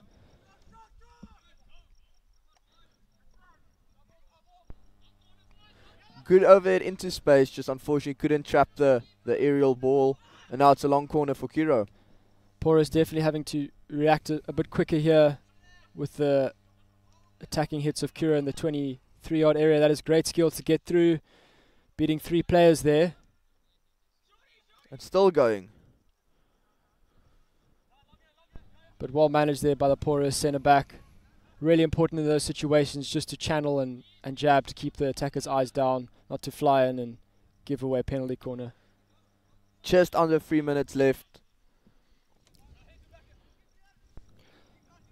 It's also good patience from Curro, even though there are a few goals up. Oh, that's a mistake. Let's see if Paul Roos can capitalize. 1-on-1 with the keeper. Great finish there by Paul Roos. Mistake by Curro, and Paul Roos capitalizes on it. Great stuff. Brilliant attacking. That will give them much needed confidence going into the second half and this last few minutes of this first half. Really good setup there by the strikers, holding the line, not overcommitting, forcing the defender to make the mistake. Brilliantly played by the Paarl striker. Let's have a look at it again. Great reading of the play, intercept, driving. And an excellent and a great finish. Really good slap finish over the keeper. Knowing 2 players behind him and lifting the ball over the keeper. Really good composure shown. It's important now for Paarl just to manage the game till the half-time whistle. Only 2 goals in it, game back on. Just got to manage the pressure for the next minute and a half. And they're on the attack again, playing with so much more confidence than the previous minutes. Ooh. Very intense tackle there. I think that'll be a green card for the Paarl striker. Not necessarily what Paarl need right now. Playing man down this last few minutes. Really got to sit deep now for the last minute or so, just to manage the pressure. Curro will definitely look to exploit this. Yeah, and just for the viewers that don't know, a green card is 2 minutes off the field. So Paul Roos will be playing for 2 minutes without a man down. It'd be interesting to see how the Paarl team communicates now with a free player roaming in Curro's team. How the captain takes charge, how they set up. It's beating the gap there. Curro on the attack now. Great intercept on the ball again. Last few seconds. Really much better from Paarl Roos, being a lot more direct in the last 3 or so minutes. Paul Roos needs to get numbers inside the circle. Capitalize on this. Oh, that was a very good chance at the end of the first half. Just couldn't capitalize. Really good play by this youngster who's come on and really made a difference up front. Different angle here. Pop over the stick. Great ball across. That was a very exciting first half. Great hockey. We're enjoying it as the commentators, and I believe the viewers also. Really good to see Paarl Roos coming back into that first half after being down and out in the first 10 minutes or so, showing great character, and as we said in the beginning, Paarl Roos are never out of it. Hoping for an even better, thrilling, goal-scoring second half to come up. Yeah, it's really nice to see Paarl Roos not going into their shell and really continuing their attack, and they got a goal from it. You know, as the Paarl Roos coach, what would you be telling your boys now? I think first and foremost, keep up the pressure. It's probably another 20 seconds or so left on the card, and it looks like the more Paarl Roos look to go forward and create that pressure, the dangerous they are. So I would say continue what you were doing for that last 5 or so minutes of the first half, because clearly it's squeezing Curro into making silly errors which can lead to goals, and it's a 2-goal game at the moment, which is nothing. So it's definitely go in with that mindset. Yeah, Paarl Roos definitely going in with the momentum into the second half, I believe. And Curro, they should just not get too complacent, and because they're in the lead, they have the 2-goal cushion. Just continuing to put their foot on the gas. That's all I would say as a coach. Yeah, and here's for the viewers tuning in. This is the results from the previous games. As you can see, Curro beat Swartland 4-0 in their first game, and Paarl Roos suffered a 1-0 loss against DF Malan. Amazing hockey game that was played, And as you can see, there's a 4-0 in there, 3-0 in there. Great attacking hockey from all schools and all boys here today. Yeah, it's really good to see the results ebbing and flowing. And yeah, just another look at it. Yeah, just look at the intercept again. Great finish. Really good finish under pressure. Good awareness to lift the ball over the goalkeeper who's looking to log and slide in there. Really great finish. Yeah, for the viewers, one-on-one with the keeper is actually not that easy, and being composed enough to lift the ball and that's a really good finish from the young lad. Curro really, I think, going into the second half, main focus should be keeping the ball and just looking to exploit the weaknesses of Paul Roos and having that patience to do so. Definitely look to do that because when they have the ball going forward, they're looking really good. They're flowing, looking very dangerous on the attack. It's just about building that play up and being patient. Yeah, they're looking very dangerously on attack. Defensively, it's a bit of creaks here and there, but it's definitely something you can sort out in a half-time huddle.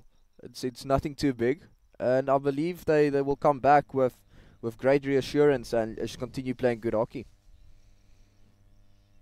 And as for Paul Roos, they see they can score now, so they'll come out guns blazing, trying to get 2 back.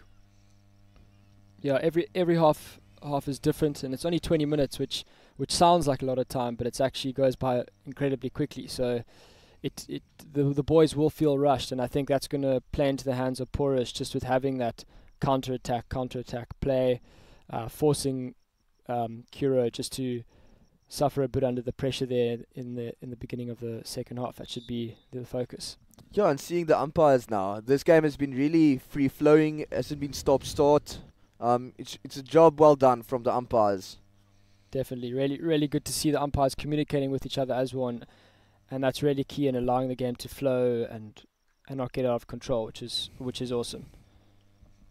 Yeah, and as you can see, the Paul Roos coach is cheering them on. He's still positive, and that will really motivate the boys, because if their coach is down and out, I think they will be down as well. It's nice seeing the coach still motivating them and gunning for the win. He still believes.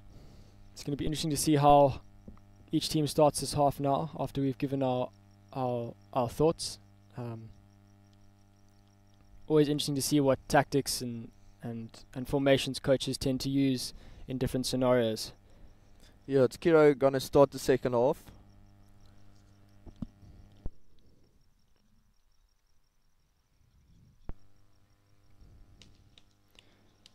And we're almost underway here. Once again, Curro straight off the front foot, throwing an overhead there. Really well managed by Paul Roos, but you can already see their intentions of what they want to do with this game. They want to get it finished quickly. Yeah, it's not looking if they're going to play defensively and continue to hold the 3-1 lead. They want more, and that's also good to see. Paul Roos building play up really well here. Very dangerous player there. Great receive. There's a chance. Shot comes in. Great save by the keeper. Really well managed there by Curro, but once again, Paul Roos really finding their strikers with a lot of space to move into. Really exciting to see that. Good patience from Paul Roos here. Oh, he just gives the ball away in the midfield. Not the greatest pass there, lapse in concentration. Curro have the counter. Great defense there, slowing the game down, making the tackle when it is most needed, and getting his team back, giving the Paul Roos time to get back. Yeah, Paul Roos definitely lucky there. Sloppy pass into the middle of the field. Turnover was on, creating a 3 versus 2 situation, but really well managed by Paul Roos. Yeah, and just from the first minute, I can see the guys want more goals. They're not happy with the game just yet. It's good reactions from Paul Roos at the same time, not wanting to lie down, forcing Curro into mistakes such as this one now. There's a chance to get into circle entry. Great save ball. Again. And again, pressure's on the Curro player immediately. Really good work rate from the attackers and the links.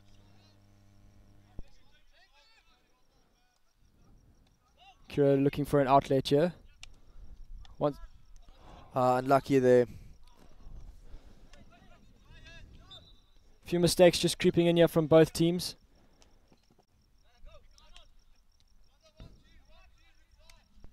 Great play from Paul Roos down the side. Driving the outside. Great tackle there by the Curro defender.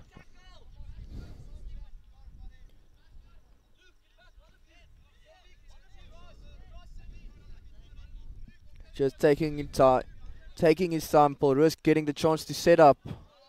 Ooh, just unlucky there from the attacker. You can see the front three are pressing, looking to cut the field. Almost a full press situation. Oh, 3 guys miss it. Oh, that's really Very good commitment. nearly. Don't think the coach would have been too happy if that went in. I think it's definitely harder to read the overhead under lights. Yeah, as a player here myself, it is quite difficult. It is quite low lights, so it's in your vision when you're trying to receive that aerial ball. Definitely looking like a tactic for Curro, looking to exploit that space in behind the porous defence. Not enough movement in the midfield for the defender to get passes through.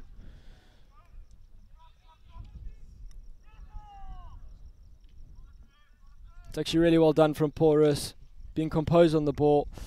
They can just keep it for longer periods to gain ground up the field. Curro launching another attack here. Early ball in. Really good control in a tight space there. Good awareness by the goalkeeper. Really closing down the attack and a great outcome for Paul Roos.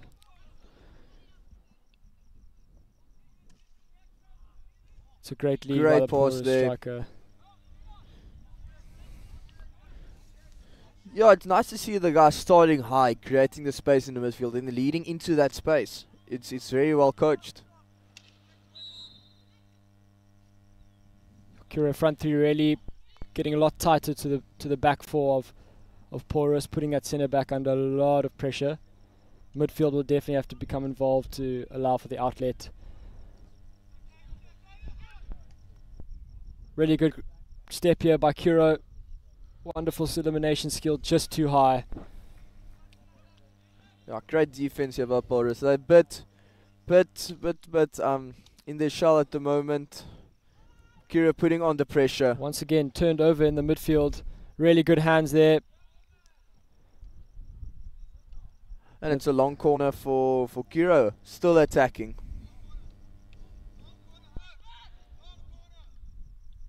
Paul Roos having to get defensively organised here.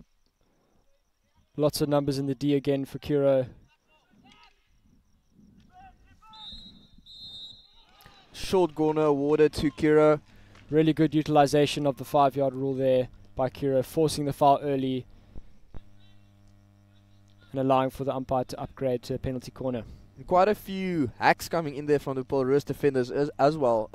They should just look at that and try and eliminate that, because that's an unnecessary short corner given away. Definitely some unforced errors coming to Paul Roos' game there. Really should look to rectify that. But it's another penalty corner. Let's see what variation Curro produced today.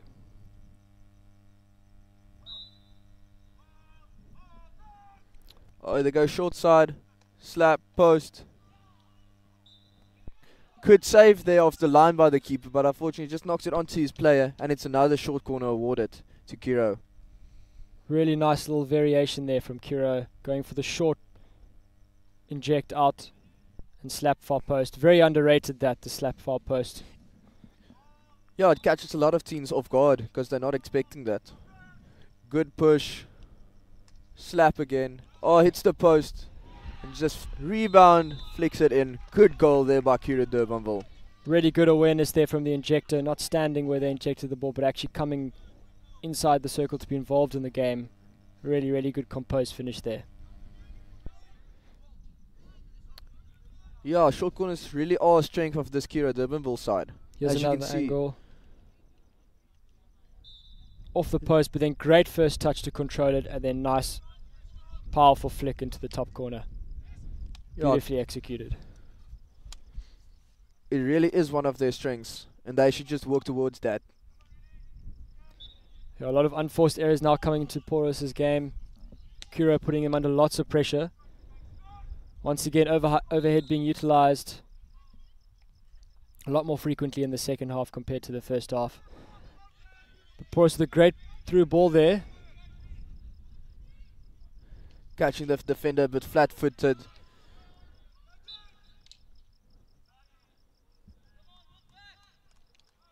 Very unfortunate for Paul Roos. Really need to get numbers higher up the field. And playing it around.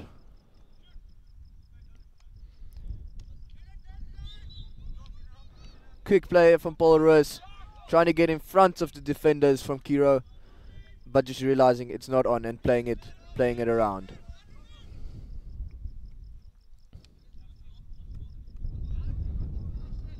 Good elimination skill there. But well defended by Curro. Just managing the situation in this tight corner. Paul Roos still going. Good chance here. Plays it back up. Great defense by Curro. It's a really great pick there from the centre back. Good eye-hand coordination used.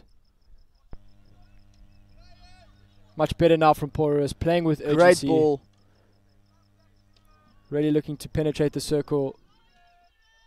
Great stuff there from the Curro defender, getting low and protecting his feet and not awarding a short corner to Paul Roos. Very great method of defending there.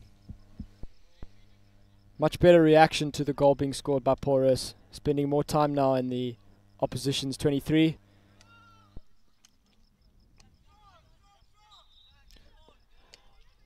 Once again, unforced error there, allowing Curro to get back onto the ball and relieve some pressure. Curro looking to outlet again. Ball speed being very important here.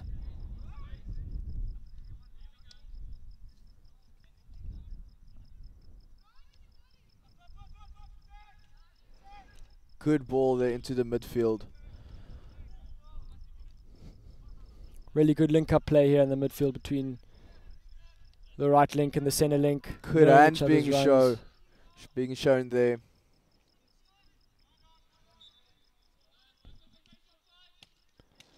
Really a lot of urgency coming now from Curro, really wanting to get another goal. Curro in lots of space, being able to get that Great slap away. receive there, good strength shown as well. And it's a long corner, 16 awarded to Paul Roos.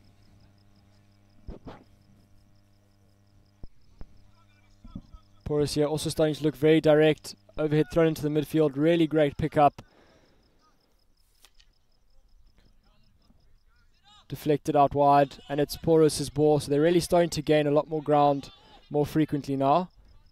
Getting into the positions, just need to capitalize on it. Great receive there. Really a lot of attacking coming down the right channel here for Paul Roos.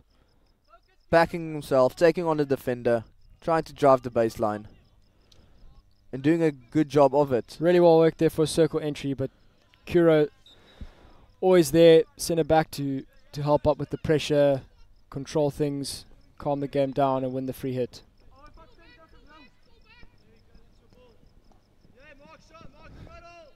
Great ball from the centre back there to the centre link. Some great pace on that slap.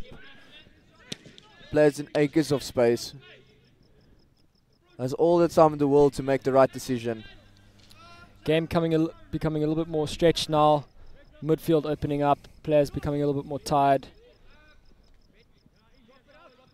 Interesting to see how each of the teams react to this. Yeah, well done playing it out again. Good patience from Curro. Not forcing it down the channels where the space is closed. Really making Paul Roos work for the ball here. A bad tackle coming in there from the Paul Roos attacker. It's a soft turnover. Once again, left half just creeping up the field to gain some more ground. Really well done. Once again, Curro flooding the circle with players.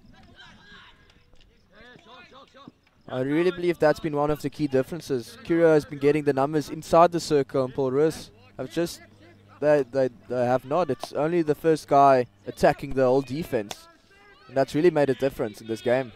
Definitely, the attacking options for Curro have been plentiful, whereas Paul Roos have really struggled to get players higher up the field.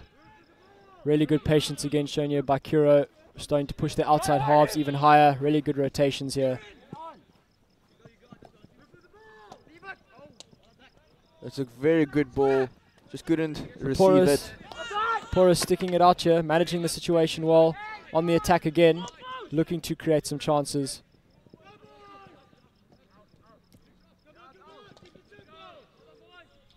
Paul Roos on the attack. There's the ball on the sideline. The player has some space. Is he going to back himself? Really well intercepted. Counters on here for Curro. Forwards working hard to get higher up. Great bit of creativity there, throwing the overhead. And a great outcome for Curro. Really a bit of magic there from the center link. Really well played. Great stuff. I didn't expect that overhead to come. Great bit of creative hockey there, like you said. About 6.5 minutes to go here. Curro really tightening their grip on the match. Here, just out of nowhere, flicks it. Great stuff. Brilliant receive and a great outcome for Curro. Really well executed. Okay, let's see what they can do in the shorty.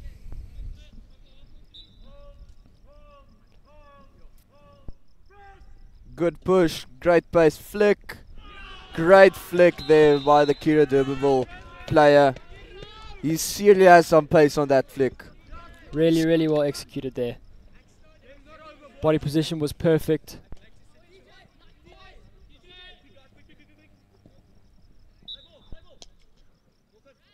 Here another angle, getting nice and low in the flick, creating a whipping action to put it into the top left-hand corner. Great execution. Really well done.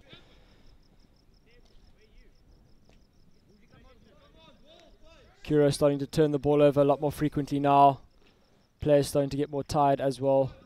Great bit of skill there.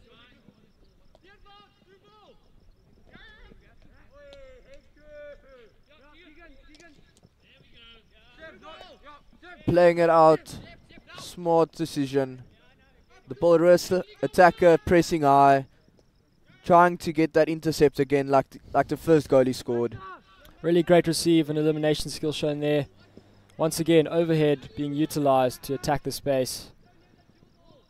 Seems like a frequently go-to tactic for this Curro side, who use it incredibly well to their advantage. About 4.5 minutes left in this game.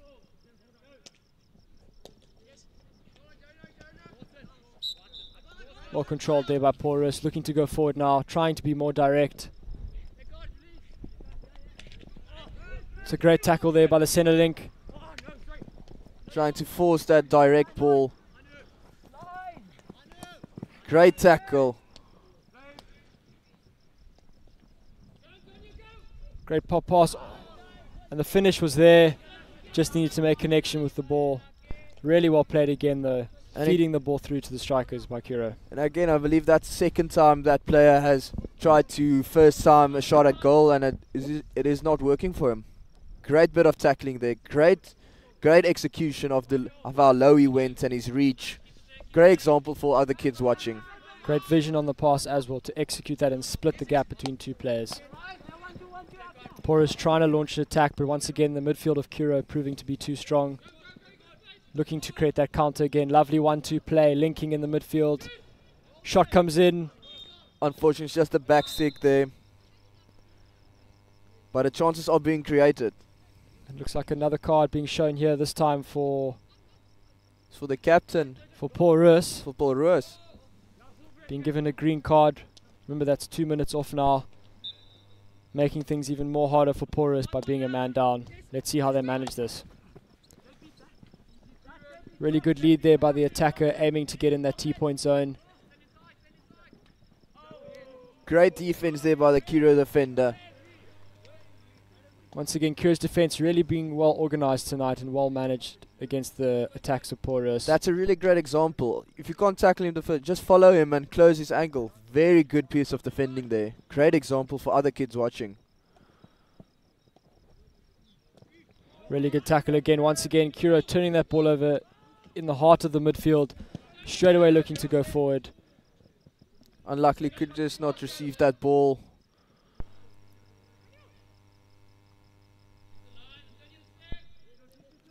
Paul Roos really have to try and manage things now, especially by being a man down.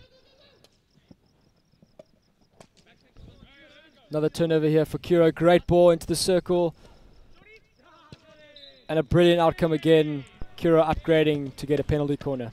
Yeah, that's just the effect of that one man down. That's opening the spaces for you to pass in. And Curro is really exploiting that. As you can see, just a bit of cramps happening there after a long day of hockey. These guys have been running non-stop for 2 games now, and it's really taking the toll on their bodies. But I can promise you tomorrow they'll be ready again to go at it again. Definitely. Let's see what Curro come up with here. They've had very good short corner conversion rate so far. Yeah, it's really a strength of this team. They're really working it very well. And it's always nice to have 2 flickers in your team that you can swap between. And it's really, really a weapon to have.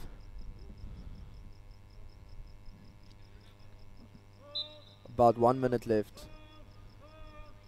Good injection there. Great stop. The flick comes in.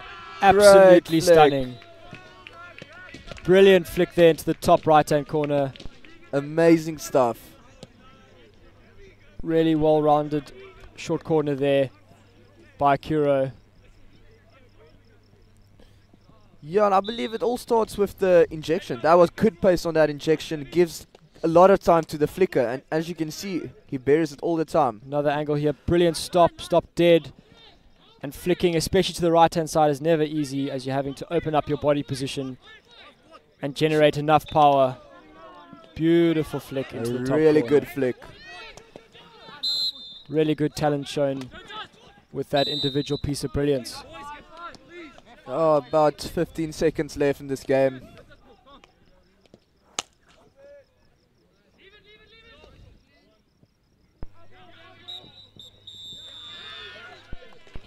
Really good result here for Curro. Really showing what they can do and showing their dominance in hockey this evening under lights.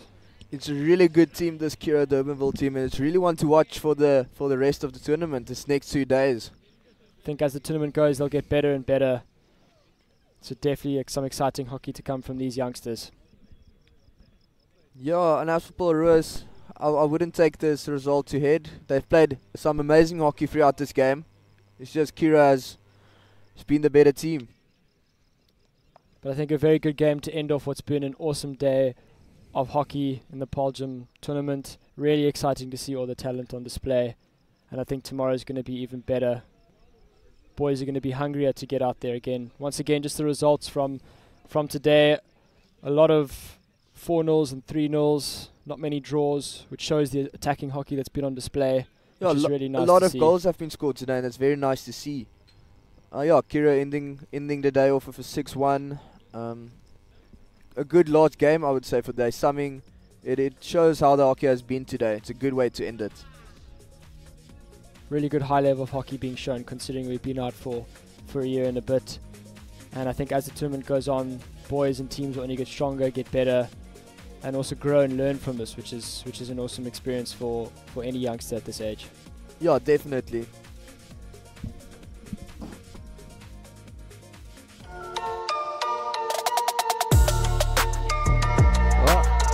Outstanding deflection. And a bang into the backboard. A proper injection and a drag flick. low to stick side of the keeper into the backboard for a goal.